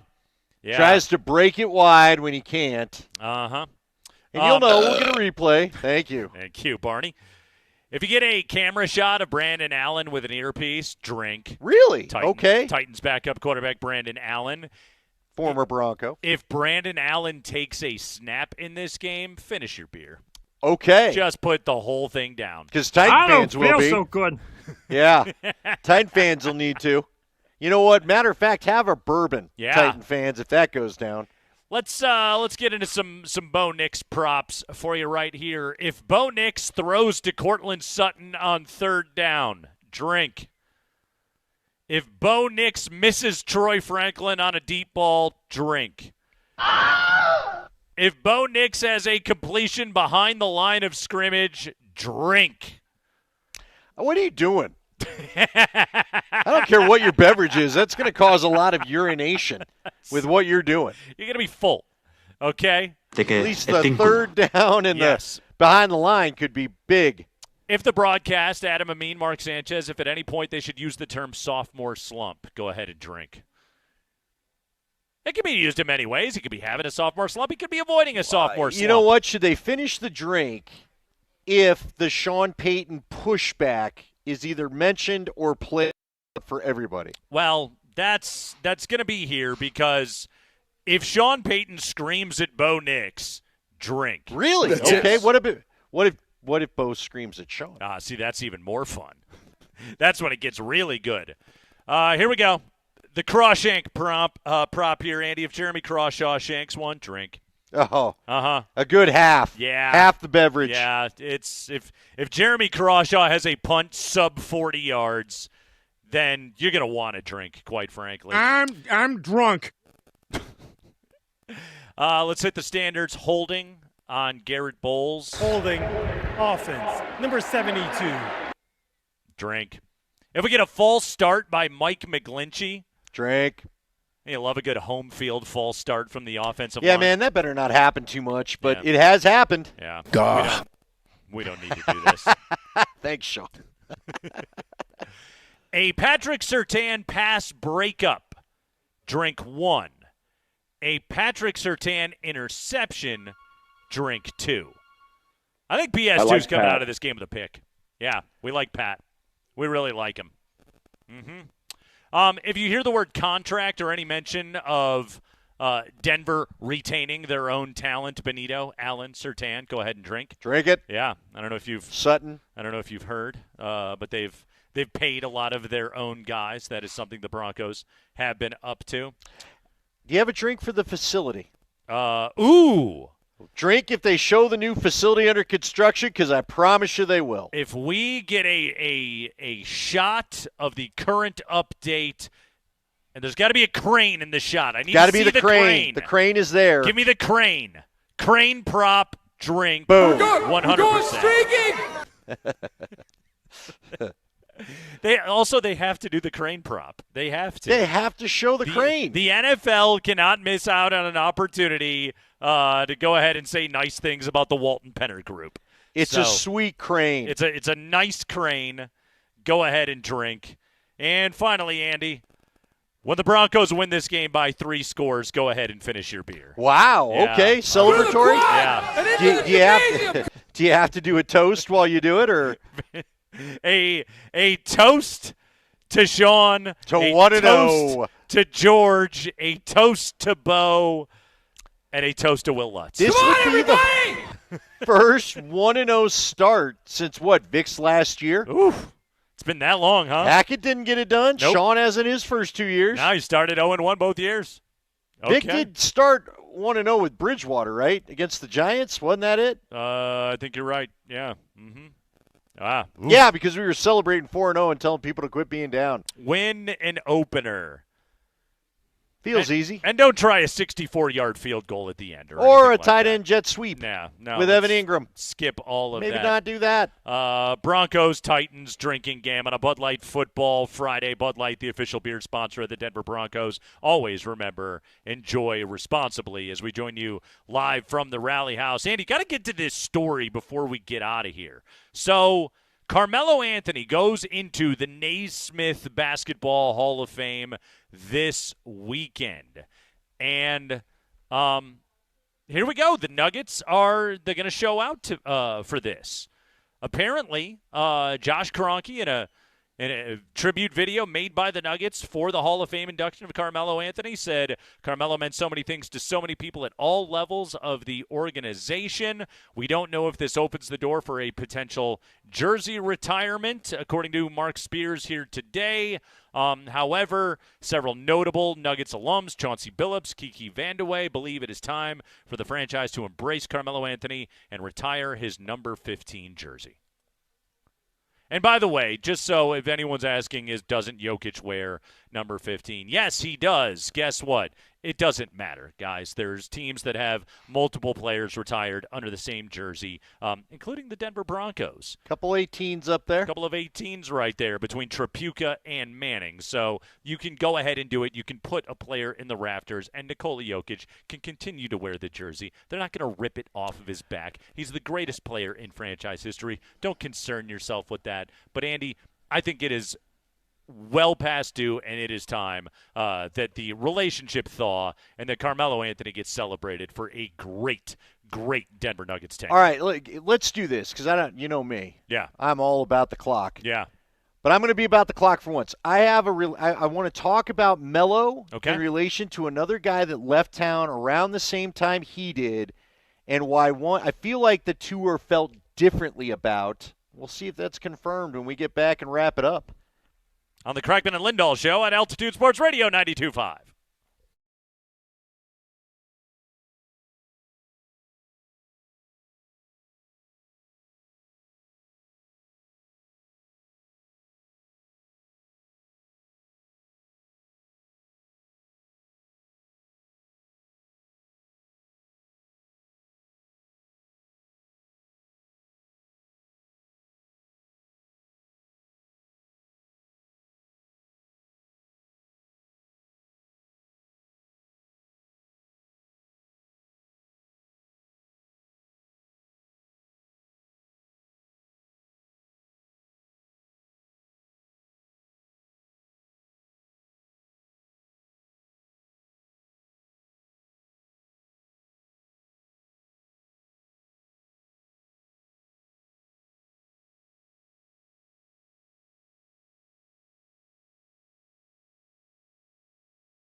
Tomorrow, it's a college football Saturday for the Front Range.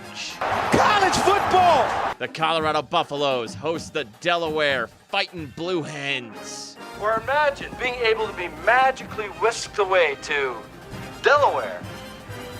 Hi, I'm in Delaware. The Simpsons are going to Delaware! I want to see Wilmington. I want to visit a screen door factory. And the Colorado State Rams host the Northern Colorado Bears, who hail out of Greeley, Colorado. Jesus, this is a long drive. Are we in Hawaii yet?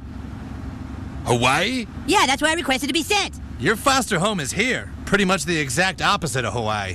What? Greeley?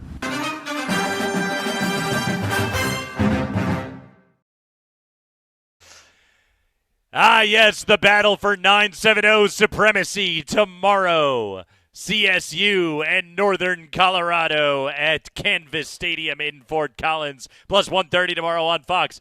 Buffs, Blue Hens.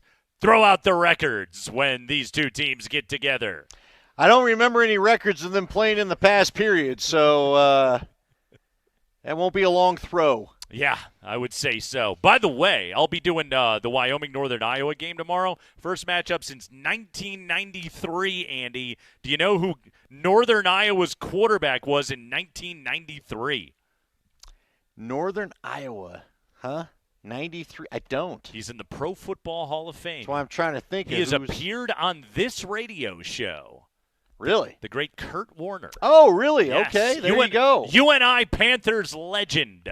But yes, actually, Kurt Warner played at UNI. He will, by the way, be on the call tonight for the Chargers and Chiefs game in Sao Paulo, Brazil. And you're watchable tomorrow on Altitude TV, are you not? That's correct. The Twos. Yeah, 2 o'clock kickoff on the Altitude. The Twin. The Deucer tomorrow. Yeah, Altitude 2 is where you can All find right. our game tomorrow at 2 o'clock. So. And I think the big Altitude, we'll just call it, has CSU Northern Colorado, UNC, right? I believe, yes. So there you go. Plenty of football. Hey, look, all of Altitude loves football. We certainly do. And high school football on Altitude Sports Radio continues tonight as Connor Cape and Andy Lindahl call the game between number 5 Legend and number 20 Columbine on AM 950. High school football powered by Sports Clips, pros in men's hair. Would have been funnier if you said this Lindahl or Lindahl. The way everybody says my name. Whoever that guy is. All right, Andy. So the Nuggets, they're down to celebrate Carmelo. He goes into the Basketball Hall of Fame this weekend. Could we get to a place where Carmelo Anthony goes to the rafters at Ball Arena? Yeah, Vic was talking about this a little bit this morning, and he said he's going to be curious to see if Melo now reciprocates in the Hall of Fame speech he's going to give. This is what got me thinking about this, and I was excited you brought this up. Well, because it's been bitter and it's been what it's been. I don't know. People are petty sometimes. I mean, I think Carmelo Anthony I say this in all sincerity. I think Carmelo Anthony has a better grasp on reality than Michael Jordan does. Okay. I don't think he's going to go up there looking to settle a bunch of old scores. Good. I'm glad to hear it. Michael Jordan's Hall of Fame speech was so bizarre. It was. And it was, I remember what you all said about me. Yeah. It was basically Festivus. Right. The airing of grievances. Here's my question for you. Because I feel like what's funny is, why is Melo, because we already got a Boo Melo text, which I knew was coming. Why is everybody seem to almost universally hate Melo, and yet Jay Cutler doesn't get the same treatment? Is it because Jay didn't make the public get me out of here? What is it about it? Because what I remember when I think of Melo, I attach it to both Melo and Jay Cutler leaving in the same, 2-3 year window there. It was crazy. Crazy. But I feel like there's still some people that have a little bit of goodwill towards Jay Cutler when Melo did more for you. Well, no, the bitterness of the Jay Cutler situation. People just get mad at McDaniels. Yeah, it's reserved for Josh McDaniel, as it should be, by the way. Like Josh McDaniels is the one that blew up that entire thing. Like Jay Cutler didn't ask to be traded. Well, he actually did eventually ask to be traded because he was like, I can't stand this guy. I'm not working with this guy. And he called his agent, Bus Cook, and he said, this is a nightmare. Get me out of here. I can't believe this dude. But Josh McDaniels was the one that walked through the door and essentially declared war on Jay Cutler. But all Carmelo Anthony did and it's not something Jay Cutler did, to be fair about it, is all Carmelo Anthony did was take you to the playoffs, every year that he was here? Every year. You never missed the playoffs, Nope. and Carmelo Anthony was wearing a Nuggets uniform. You had a trip to the Western Conference Finals. It's one of the great eras in Nuggets history. And it did. I mean, Andy, it is, you can, were there other factors? There always is. Basketball is a game of more than just one player. But, the difference between 17 wins, getting the number 3 draft pick, selecting Carmelo Anthony, winning 43 the next year, and getting the 8th seed and going to the postseason, there's just a clear line of demarcation of what it turned into, that the Denver Nuggets actually finally found a reliable scorer and somebody that opposing teams actually had to worry about. Here's a great quote, okay? Chauncey Billups, okay? Mr. Big Shot himself, all right? Denver zone, all right? The king of Park Hill. Quote, Melo is one of the greatest players in the history of the franchise. Obviously, there's so many guys that came before us that were great players, and obviously there's Joker that came after all of us. But Melo is one of the best players in the history of the franchise, probably top 3, top 2 in the history of the franchise there. I'm still in Denver, and all the fans and the people I know, they still appreciate him. They love him. Obviously, it broke their hearts for him to leave, especially at a time like that when we were close. So it stung, but at the end of the day, they still love him. They appreciate that they got to see that Melo era, close quote. All right. I'll quibble with Chauncey on this one. It's not everybody, okay? It isn't. I think there are a lot of people that feel that way, but it's not everybody. And, if you want to choose the bitterness of the ending, versus remembering winning and excitement that Carmelo Anthony brought to the city of Denver, that's, by all means, that's your right. When I think back to those years, though, Andy, I think of having a great time watching basketball, watching those Denver Nuggets. Were they a frustrating, fall-short team? Absolutely. Are there a lot of fingers I'd like to point over that team's inability to get things done in the postseason? Of course. But ultimately, there was a lot of games won and a lot of fun had when Carmelo Anthony was a Denver Nugget. He is truly an all-time great. That's why he's going into the Basketball Hall of Fame, and I believe the franchise should honor him as such. Oh, I'm with you, and I'm all for it. Now, again, we've got some angry people weighing in. Angry is probably not the right word, but people just know, protesting the Melo thing. And I guess McDaniels is the reason for what we're talking about here over what went on with Jay Cutler. Again, to me, the Carmelo Anthony thing, and I'll compare it to Tim Tebow. Carmelo Anthony made the Nuggets relevant for the first time since Mutombo was here. Yeah. The way Tebow's season in 2011 kind of resurrected the interest in the Broncos for the first time since really John Elway had been around. Andy, I will also say this. There is a litany of legendary basketball players, okay, some of whom are in the Naismith Basketball Hall of Fame, that will tell you playing basketball for George Karl was no picnic. Right. And so, again, I think there were a lot of factors in Carmelo Anthony eventually exiting this place. And did some of it have to do with how he felt about the city? Maybe the size of the city? Maybe the lack of proximity to where he is originally from? Of course. Of course that's a part of it. Some of it had to do with a wife that wanted a budding celebrity career of her own. Absolutely. Look, I wish Carmelo would have re-signed. I absolutely wish that he would have picked up that deal, that 3-year, $65 million extension, and stuck around. But it didn't happen, especially in this era of professional sports when nobody stays on the same team their entire career. I can look back on it and say, that was 8 damn good years of basketball that Carmelo gave the city of Denver. Prediction time, Andy. Sunday, 2:05, Broncos, Titans, Denver, 8.5-point favorite, 42.5 the total on the game. What happens? Broncos 17, Titans 6. Wow. A sub? Well, I can't expect the offense to just show me all this stuff out of nowhere, so I'm going to stay conservative on this one. But they win the dang game. That's a pretty good win in the NFL. A sub 20-point outing. Maybe they go 21, but we'll see. It would just be so on brand. We got to get your prediction. I will take Denver 23, Titans 9. Did I catch a Niner in there, Andy? Yep, you got a walkie-talkie. 23-9. The Broncos get the victory. I love how I crush your prediction. I have them to kick 2 more field goals. Yeah, You like that? Basically. That's going to do it for the Kreckman and Lindahl show here this afternoon. Make sure you tune in tonight, AM 950. We have got high school football. By the way, during halftime in tonight's game between Legend and Columbine on AM 950, we'll honor the Athlete of the Week presented by Backus and Shanker. Their passion is justice. Call 222-2222. That's a lot of twos in that phone number. Chiefs Chargers coming up next from South.